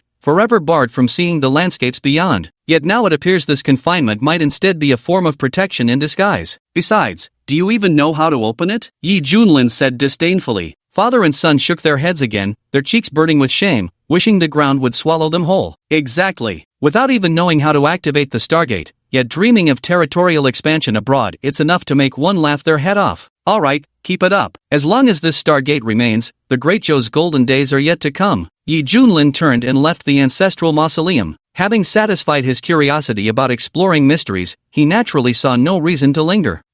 We can only tighten our defenses, the Emperor of Joe sighed bitterly, realizing the turbulent road ahead for the Great Joe. Fortunately, he was currently at the Transcendence Tribulation realm, and with the massive support of the Empire's fortune, even if the Ghost Army invaded again, he believed he could crush them. After all, the Great Joe dynasty was now at the peak of its power like never before, and the Emperor Joe was quite confident about this. "Master, if what you said is true, those dark creatures from the Dark Abyss truly deserve death. They dared to betray the Kunlun realm willingly and become the pawns of those extraterrestrial creatures." Li Wujie behind him spoke, his eyes flashing with sharp killing intent. Yi Junlin's eyes flashed with intrigue. "What currently interests me most is what exactly happened in the Kunlun realm back then. I'm afraid the answer to that must be sought from the immortal realm. After all, only by ascending to the immortal realm would one qualify to traverse the cosmos. Judging from this, it must undoubtedly be connected to the mighty figures of the immortal realm." The immortal realm. Li Wujie straightened with sullen reverence, for it was the place countless cultivators dreamed of reaching. Rumors say the spiritual energy density in the immortal realm defies imagination. Even a stinking rock from a latrine ditch thrown inside could develop sentience over time and embark on the path of cultivation. The immortal realm is also where the weak are prey to the strong, only more ruthless than the mortal world. Hong Qianye's eyes gleamed with a sharp light as he sneered inwardly. Back when he ascended to immortality, he didn't choose to fly straight to the immortal realm. Instead, he remained in the central domain to temper himself, all because he'd heard rumors of the immortal realm's rigid hierarchy, where one might even lose their freedom. In this era, those who can transcend tribulations and ascend to immortality, aren't they all unparalleled prodigies with monstrous talent, commanding the winds and rains in the Kunlun realm, revered by countless cultivators? Yet, after painstakingly ascending to the immortal realm, they have to climb up from the lowest rung. How many can endure such a fall from grace? There's a saying, better to be the head of a chicken than the tail of a phoenix. If one has connections in the immortal realm, they'll at least have seniors to guide them, but without it, their situation will be even more arduous. And Hong Qianye started from nothing, purely relying on his own efforts to climb his way up, becoming a true immortal level powerhouse. Because he had provoked too many hostile forces in the central region, if Hong Qianye were to ascend to the immortal realm, he would likely be hunted down and killed by those above. Staying in the central region could at least ensure his survival. After all, the immortals from the higher realms couldn't casually descend, making true immortals the pinnacle of power in the lower world. It's a pity that the cultivation environment in the lower realm is too poor, making it very difficult to support a true immortal's breakthrough in cultivation. One could say there are both advantages and disadvantages to this situation. For this very reason, most cultivators who successfully transcend their tribulations and attain immortality choose to remain in the mortal realm. Only when their lifespan is nearly exhausted and they have no other choice do they reluctantly ascend to the immortal world. Next, the group rode the Kuanping away from the Great Zhou, bathing in the brilliant sunshine. Yi Junlin rested his hands behind his head, reclining leisurely on the chaise lounge as he reflected on all he had encountered in the Great Zhou, thoughts swirling through his mind. Any observant person could see that the sudden outward invasion by the creatures of the nether abyss was being orchestrated by a hidden mastermind. Their true aim was to occupy the stargates and collaborate with the extraterrestrial races to invade the eastern domain from within. Sooner or later, the other 4 great domains would inevitably face the same predicament. A crisis targeting the Kunlun realm is quietly descending. As for this, Yi Junlin felt nothing inside. After all, he was a transmigrator who possessed a cheat-like system. If anything threatened him or his loved ones, he could simply flick his fingers and obliterate it. Yi Junlin's principle was straightforward: laze around when he should, and flaunt when he must. No unnecessary sense of urgency, no self-imposed pressure. Life should be lived as one pleases. Ah, I almost forgot this, Yi Junlin suddenly remembered as he retrieved a bag of feed from his system backpack. With a pop, he opened it, releasing a rich milky aroma. That's right, this was premium-grade beast feed. Oh, something smells so good. Bai Xiaoxi's nose twitched slightly. When she spotted the feed bag in Yi Junlin's hands, her eyes sparkled as she eagerly scampered over. Master, can little Mousy try some? Seeing Bai Xiaoxi looking like she was about to drool, Yi Junlin couldn't help but laugh. This is for pet beasts. Pet beasts? Bai Xiaoxi tilted her head, but mice are beasts after all. Upon hearing this, staring at this furry mouse head before him, Yi Junlin couldn't help but let out a silent laugh. He almost forgot his disciple's true form was a little white mouse. When he first took it in, he intended to keep it as a pet, which perfectly fit the category of a spirit beast. Alright, this bag's for you as a snack, Yi Junlin said. Great, thank you, master. Bai Xiaoxi eagerly took the feed with both hands, lifting it above her head like an overjoyed child as she cheered. From afar, Hong Qianye, sitting cross-legged, sneered inwardly, that foolish mouse never cultivates, all it does is stuff its face all day. Just like that fellow surnamed Yi, both cut from the same rotten cloth. Hong Qianye could tell that Bai Xiaoxi seemed to possess an extraordinarily powerful constitution, yet ever since joining their master's tutelage, the boy had spent his days idling about, willingly becoming Yi Junlin's #1 little follower. So far, he's still stuck at the early stage of God transformation. In his eyes, such a waste of talent was nothing short of wasting one's life. Bai Xiaoxi reached out and grabbed a large handful of feed pellets, each resembling milk dates in size and gleaming with a white luster. Then, she began tossing them into her mouth, munching away with relish as her eyes narrowed contentedly into slits. Tastes amazing. Bai Xiaoxi devoured the food with growing relish, becoming utterly addicted, completely unable to stop herself. Soon, radiant brilliance began emanating from her body as pure vital energy surged from every pore. In the next instant,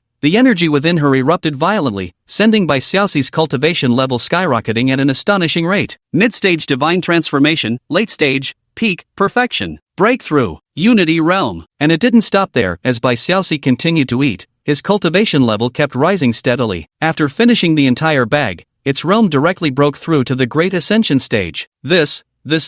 Hong Qianye was left dumbfounded, his long-held beliefs shattered by this scene as he suddenly realized he could no longer understand this world at all. This is absolutely insane. Chapter 67, Elder Brother Han's Loving Care. The snacks master gave me are so yummy. At this moment, Bai Xiaoxi was still reveling in the deliciousness of the treats. Only when she snapped out of it did she realize her cultivation level had changed. It truly happened without her noticing, just kept rising steadily like that. How did this little mouse break through? Bai Xiaoxi widened her eyes, her adorable little hamster face full of bewilderment. Yi Junlin was utterly astonished. Who would have thought a single bag of premium pet beast feed could produce such incredible effects? Her cultivation instantly soared from early transcending divinity stage all the way to early ascension stage. Imagine how powerful she'd become after eating a few more bags. Wouldn't that mean instant ascension to immortality? As senior sister Bai, Li Wujie, who had been immersed in studying his blade techniques, noticed this scene and nearly dropped the saber in his hand from shock. It's that package of snacks causing this. Hong Qianye's eyes gleamed sharply as he stared fixedly at the packaging in by Xiaoxi's hands, his mind surging like tumultuous waves. This lord truly wonders, what level of treasure vault does Yi Junlin possess that he can always produce such earth-shattering marvels? Red Maple Leaf's heart stirred with restless longing. If only he weren't outmatched in strength, how he yearned to seize everything the other possessed. Xiaoxi, would you like some more? Yi Junlin asked. Little White Shi's eyes sparkled as she nodded eagerly. Yes please, this mouse would love to eat more. Yi Junlin now held 4 more bags of pet beast feed in his hands, curious to see if Bai Xiaoxi could truly break through yet again. Upon seeing 4 generously portioned packs of treats, Bai Xiaoxi was instantly overjoyed. Eagerly taking them, it opened one bag, sniffed at the contents with its nose, and revealed a delighted expression. Then, Bai Xiaoxi kept reaching out to grab handfuls of feed, stuffing them into its mouth to chew, its cheeks puffing out irresistibly adorably. Yi Junlin closely observed Bai Xiaoxi and noticed that even after consuming the 3rd bag, her cultivation only advanced to the late stage. Yi Junlin finally understood repetitive continuous consumption would greatly diminish the effects. The more one consumed, the harder it progressed, until eventually, sheer quantity was needed to push through. But Yi Junlin didn't mind. To him, it was just pet feed anyway. Then, Yi Junlin took out 5 more bags of premium pet beast feed and called out to the colossal creature beneath his feet. Koan, you've worked hard lately. Here's a snack for you. Swish! 5 bags of premium pet beast feed hovered in midair, gleaming brilliantly as they flew before the Kuanping's eyes. The Kuanping was delighted, opening its massive maw to suck them in. Logically speaking, such tiny morsels wouldn't even fill the gaps between its teeth, but this system-rewarded feed was exceptionally special. Its essence was a release of energy that could proportionally satisfy its gluttonous cravings. After consuming 5 bags of premium pet beast feed, dazzling rings of blue radiance blossomed across the Kuanping's body. Perhaps due to its purest divine beast lineage, its cultivation soared from the early-stage Great Ascension realm directly to perfection. The Kuanping let out joyous cries, transmitting waves of delighted spiritual energy toward Yi Junlin, as happy as a child receiving praise from its parents. Wah! What the Li Wujia's Dao heart nearly faltered, his eyeballs bulging as if about to pop out. Damn it, eating just that little bit made my realm rise up like child's play. Master is truly unfathomable, Li Wujia sighed, gazing at the silver-haired youth with even greater reverence in his eyes. Hong Qianye was first astonished, then his face showed indignation as he thought to himself, is this method of cultivation enhancement fair to those who train diligently? I must strongly condemn it on moral grounds. Most importantly, there must be side effects. Even if they offered it to me, I wouldn't take it. Although this was what Hong Qianye thought in his heart, his eyes remained fixed on the bag of feed in Bai Xiaoxi's hand. At this moment, Bai Xiaoxi no longer wanted to gobble them down hastily but instead began putting them into his mouth one by one, slowly chewing and savoring, enjoying the delicious taste of his new snack. Hong Qianye flashed to hide behind a phoenix tree near the palace and secretly transmitted his voice, Xiaoxi, come here for a moment. Bai Xiaoxi froze, then turned toward the source of the voice and saw Hong Qianye waving at it in greeting. It's senior brother Hong calling me. Bai Xiaoxi was overjoyed, because most of the time, the senior brother was quite cold toward it. There were even a few times when it had gathered its courage to approach him, only to be angrily shooed away with a look of disgust. This had left Bai Xiaoxi feeling somewhat dejected. But now that Hong Qianye was calling it over on his own initiative, Bai Xiaoxi felt a sense of acceptance. Bai Xiaoxi scampered over eagerly on his short little legs. Senior brother Hong, what brings you to seek out this humble mouse? Red Leaf stared at that silly, dopey mouse face and sneered inwardly. What a dumb little rat. Clearing his throat, he spoke with exaggerated solemnity. What I meant to say is that what our master gave you is poisonous. Ah, Bai Xiaoxi froze, then shook her head frantically. That can't be. Master would never harm Mousy. Besides, Mousy ate it and my cultivation level skyrocketed. Everything has 2 sides. Even the elixirs cultivators consume leave residue in the body that must be refined afterwards, or else it will damage one's foundation. That's why most cultivators who rely on elixirs to advance have terribly weak foundations. Hong Qianye crossed his arms and tilted his chin slightly, speaking in a tone one might use to educate a junior. What you're eating may seem helpful for breaking through realms, but it's actually forcing growth prematurely. You might even be accumulating massive amounts of toxins in your body. Continue eating it and you're essentially committing slow suicide. Bai Xiaoxi listened in a daze, her chewing motions coming to a halt. With difficulty, she swallowed and then timidly said, but, the fact that Master gave these snacks to Mousy means they must be fine, right? Senior brother Hong, perhaps you've misunderstood? Besides, Mousy doesn't feel the slightest bit unwell. Hearing this, Hong Qianye furrowed his brows, reaching out to place his hand on Bai Xiaoxi's head as he closed his eyes to sense her condition. Upon seeing Bai Xiaoxi's internal condition, with all meridians perfectly intact, an exceptionally solid foundation, and even streams of pure innate qi continuously circulating throughout her body, Hong Qianye was stunned. There truly weren't any side effects far more effective than taking pills. At this moment, all previously held beliefs were overturned. Hong Qianye stared at the packet of feed in by Xiaoxi's hand, his eyes gleaming with a covetous light, mixed with poorly concealed greed. Under such a gaze, Bai Xiaoxi felt extremely uncomfortable and cautiously said, "Senior brother Hong, if there's nothing else, this little mouse will take his leave. Leave the snacks behind." Hong Qianye spoke with an imposing aura, staring directly into Bai Xiaoxi's eyes. Bai Xiaoxi looked at the snacks in her hand and whispered reluctantly, "Senior brother Hong, the little mouse hasn't eaten enough yet. Hurry up, I'm your senior brother, you have to listen to me." But this was given to me by Master Mousy. Seeing the mouse disobey his command and driven by his desire to enhance his cultivation, Hong Qianye's wickedness surged from within. With a sinister grin, he snatched away the bag of feed. "Hand it over now." Chapter 68. The fairy's fart smells so good. Bai Xiaoxi stood frozen in place as she watched her snatched snacks disappear, her eyes glistening with unshed tears. Hong Qianye weighed the feed bag in his hand, his smirk growing broader. Seeing Bai Xiaoxi's pitiful expression, he snapped, "What are you crying for? Hold it in. And don't you dare tell Shizuan about this, got it?" The overwhelming aura from Hong Qianye made Bai Xiaoxi shrink back. Her voice faint as she whispered, "Oh okay, what are you still doing here? Get out of my sight." Hong Qianye said impatiently, "Just seeing this stupid mouse pisses me off." Bai Xiaoxi held back her tears and ran away with her head turned. Senior brother stole Mouse's snacks. Mouse's heart feels so bitter. Staring at the fleeing figure scurrying away, Hong Qianye curled his lips in a contemptuous smirk. "Little rat, I've got you right where I want you." Hong Qianye lowered his gaze to the feed in his hand, his eyes gleaming with shrewd calculation. Haha, next comes the moment to break through to the tribulation transcendence stage in one fell swoop. Fearing further complications, Hong Qianye wasted no time and poured the entire packet of feed into his mouth with a rustling sound. The milky fragrance is rich, sweet and fragrant, melting in the mouth, strangely delicious. After finishing, Hong Qianye's brows furrowed into a frown, a trace of bewilderment flashing in his eyes. "What's going on? Why does my stomach feel uncomfortably bloated?" What Hong Qianye didn't know was that this was feed specially made for spirit beasts. When consumed by humans, it would trigger rejection reactions in the body, providing absolutely no cultivation-boosting effects whatsoever. At this moment, clusters of refined energy were running rampant inside Hong Qianye's lower abdomen. "This is bad, if this continues." Hong Qianye's face paled dramatically as cold sweat broke out on his forehead from fright. If this energy is allowed to rage unchecked, his body will be ruined. He must take immediate action to resolve this. As thoughts raced through his mind, Hong Qianye decisively assumed a horse stance, directing the energy flow from his abdomen. His originally fair face flushed as red as an apple, beads of sweat the size of peas pouring down, while his breathing grew increasingly ragged. Put! A loud fart erupted, releasing a powerful blast of energy. Now on Kuanping's back, apart from the palace Yi Junlin had transplanted, there were also pavilions, terraces, bridges, courtyards, sand, and vegetation arranged during this period. From afar, it looked like a miniature vacation island. The force of that fart was like a bomb exploding, sending clouds of dust flying and making the trees rustle violently. Hong Qianye felt an inexplicable power bursting beneath his backside,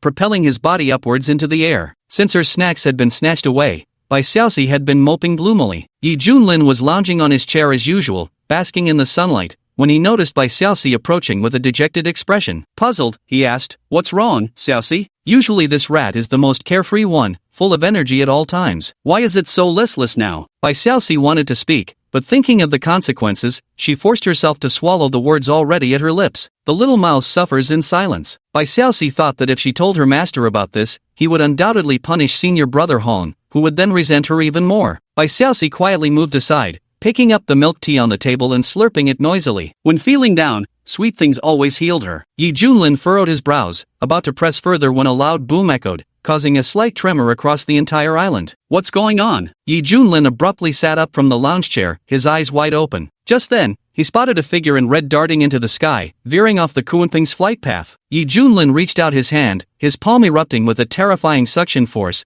directly pulling his opponent back from 1,000 meters away. Whoosh! Hong Qianye staggered onto the ground, his exquisite and flawless face flushed crimson, burning with shame as if he wished he could crawl into a hole. The illustrious demon sect leader had actually just farted. And what's more, it was an enormous, thunderous fart. Enemy attack. "Master, we're under attack." Li Wujie rushed over in a frantic hurry, gripping his blade and shouting anxiously. Yi Junlin. Sensing the peculiar atmosphere, Li Wujie stood rooted in place, his face etched with confusion. Isn't it?" he muttered. Yi Junlin cleared his throat and stared intently at Hong Qianye. "Xiao Hong, out with it, what exactly happened?" he said seriously. Before the silver-haired youth, The commanding aura Hong Xianya had displayed moments earlier vanished entirely, replaced by hesitation and unease as he stuttered incoherently. Are you deaf? I asked you a question. Yi Junlin's gaze was sharp as lightning as he rebuked. Boom! A formidable aura erupted, as if the might of heaven itself had descended. I acknowledge my wrongdoing. I beg for your forgiveness, Master. Hong Xianya's psychological defenses collapsed as he instinctively fell to his knees, bowing his head and shouting. He knew all too well, this guy in front of him doted on that stupid rodent more than anything. If word got out about snatching its possessions, he'd either end up dead or skinned alive. Yi Junlin rubbed his nose, feeling somewhat exasperated. It was just a fart, why get so frightened over nothing? Could it be that I've truly been too harsh on my disciples? NGH. Suddenly, cold sweat poured from Hong Xianya's forehead. The muscles of his face twitched violently as his body trembled uncontrollably, as if he were struggling desperately to hold something back, yet finding it extremely difficult. What's wrong with you? Yi Junlin raised an eyebrow. Put. A loud farting sound erupted as a massive gust of air exploded outward, violently whipping Yi Junlin's silvery white long hair into disarray, his face filled with utter shock and disbelief. Hong Xianya was catapulted into the air once more, blasted skyward by the sheer force of the flatulence. Senior brother Hong, Li Wujie exclaimed in stunned bewilderment. Bai Xiaoxi sniffed the air, her little mouse face lighting up in astonishment. Senior brother Hong's fart smells so wonderful. That's right. The gas released by Hong Xianya carried not the slightest whiff of foul odor. Instead, it exuded a rich milky fragrance that instantly lifted one's spirits upon inhalation. Yi Junlin was utterly baffled. Just what the hell was going on? Why would a Mahayana realm cultivator suddenly break wind for no apparent reason? And what's more, this flatulence smelled strangely fragrant. Suddenly, Yi Junlin thought of something and turned to Bai Xiaoxi, asking, "Did that guy steal your snacks?" Bai Xiaoxi looked nervous and replied cautiously, "Why yes, Ratty gave it to him. Senior brother Hong said he wanted to try some too." Ha! Yi Junling sneered with cold laughter. He immediately guessed that Hong Xianya must have witnessed the effects of the premium pet beast feed and, consumed by greed, snatched it from Bai Xiaoxi's hands. However, since the feed was designed exclusively for beasts and not suitable for humans, this scene had unfolded. Even stealing from his own junior sister, his demonic nature truly ran deep. It seemed he needed a proper lesson. Bai Xiaoxi timidly asked, "Master, should we lend a hand to senior brother Hong?" "Don't mind him, he totally deserves it. He'll be fine once he's done farting." Yi Junlin snorted coldly. Lazily reclining back in his chair again, Yi Junlin's expression became somewhat intoxicated as he inhaled the milky fragrance permeating the air. Suddenly realizing something, his face darkened sharply. "Damn it! What the hell is this? This master of his actually smells his disciples' farts?" Yi Junlin's face darkened as he flicked his sleeve, instantly dispersing the cloying scent of milk lingering in the air. Only then did his expression soften somewhat. Li Wujie stood rooted to the spot, utterly bewildered from start to finish. Because the events that happened today were simply too bizarre, he found himself momentarily at a loss. Better scram. Time for sword practice. At this moment, Red Leaf gritted his teeth, still digesting the energy in his belly, while spurts of gas erupted intermittently from his rear, propelling him over mountains and seas as he chased after the vanishing direction of the Kuanping. "Finish your flatulence and roll back here to receive your punishment." From afar, a cold voice transmission fell upon his ears. "Yes, Master." Red Leaf's face twisted in bitterness, his heart filled with deep regret. Thankfully, none of his former enemies witnessed the scene, otherwise, he truly wouldn't have the face to keep living in this world. "Hey, look over there. What a stunning celestial maiden." In a remote village, the villagers craned their necks as they watched Hong Xianya streaking across the sky, calling out in excited voices. That's a strange sound." Someone perked up their ears upon hearing popping noises, their eyes widening with curiosity. "I swear, that sounded like a fart," a cowherd muttered in astonishment. "Nonsense! How could such a beautiful fairy possibly fart?" the old village chief scolded, rapping the cowherd boy's head with his cane. Then he gazed at that peerlessly graceful red-clad figure in the distance and shouted excitedly, "This is an immortal bestowing divine aura, a blessing upon our Heba village. Everyone, quickly inhale the immortal energy. Inhale it now." Immortal energy? So this is immortal energy. No wonder it smells so heavenly. Quickly inhale the immortal energy." The entire village of Heba erupted in excitement, villagers chasing after Hong Xianya's direction in frenzied competition, nostrils flaring as they inhaled deeply, faces brimming with exhilaration as if the more they breathed in, the greater the benefits would be. And this incident would later become a legend in the village. It was said that on a certain bright and sunny morning, a beautiful fairy clad in red happened to pass through Heba village. Moved by the villagers' simple kindness, she bestowed upon them auspicious immortal energy. From then on, the villagers thrived, each of them brimming with vitality, walking with the lightness of flight.